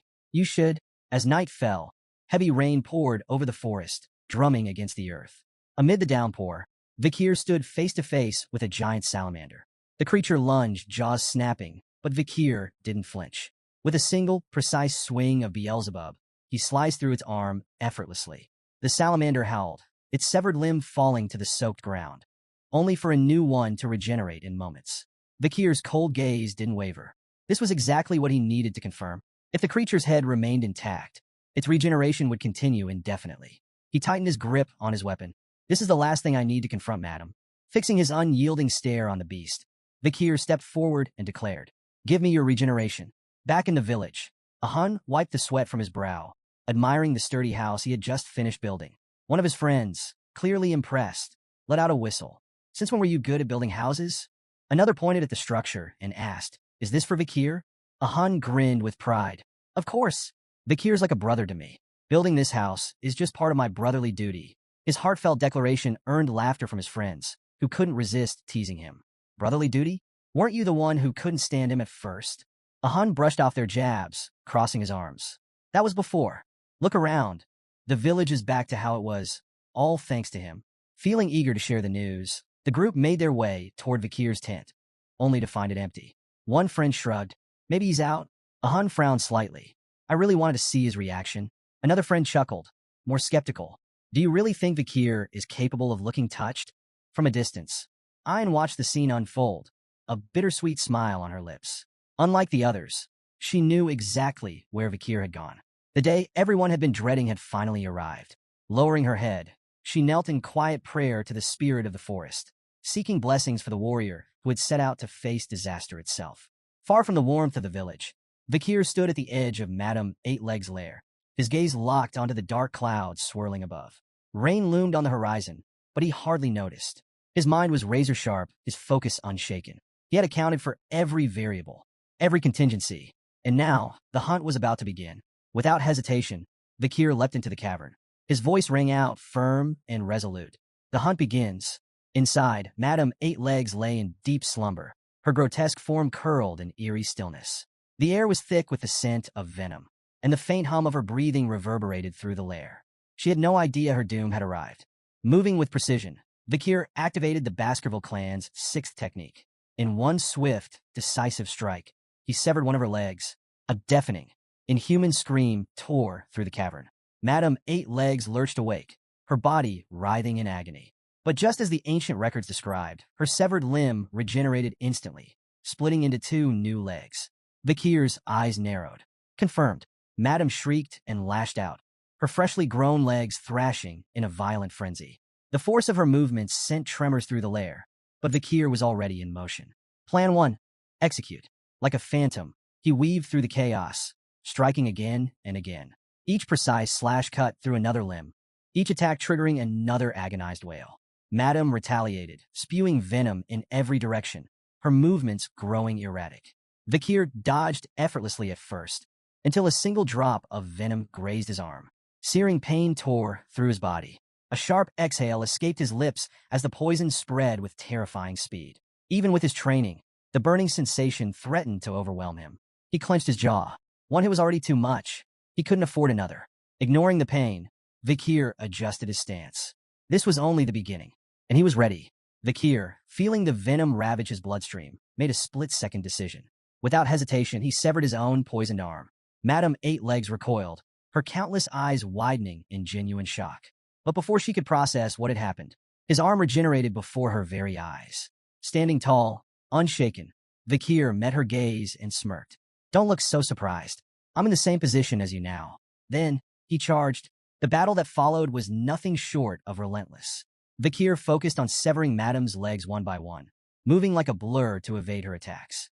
But no matter how fast he was, even he couldn't dodge everything. One of Madame's massive limbs smashed into him with devastating force, completely obliterating his arm and leg. But even as he fell, he adapted. Rolling onto one of her massive limbs, he used the momentum to slow his descent, just enough time for his body to regenerate. Then, without missing a beat, he attacked again. The cycle continued, a brutal, endless loop of destruction and regeneration. Madame doubled her legs each time they were severed, while Vakir's limbs reformed over and over. But while she was growing stronger, he was draining himself. Vakir had long since lost count of how many times his body had repaired itself.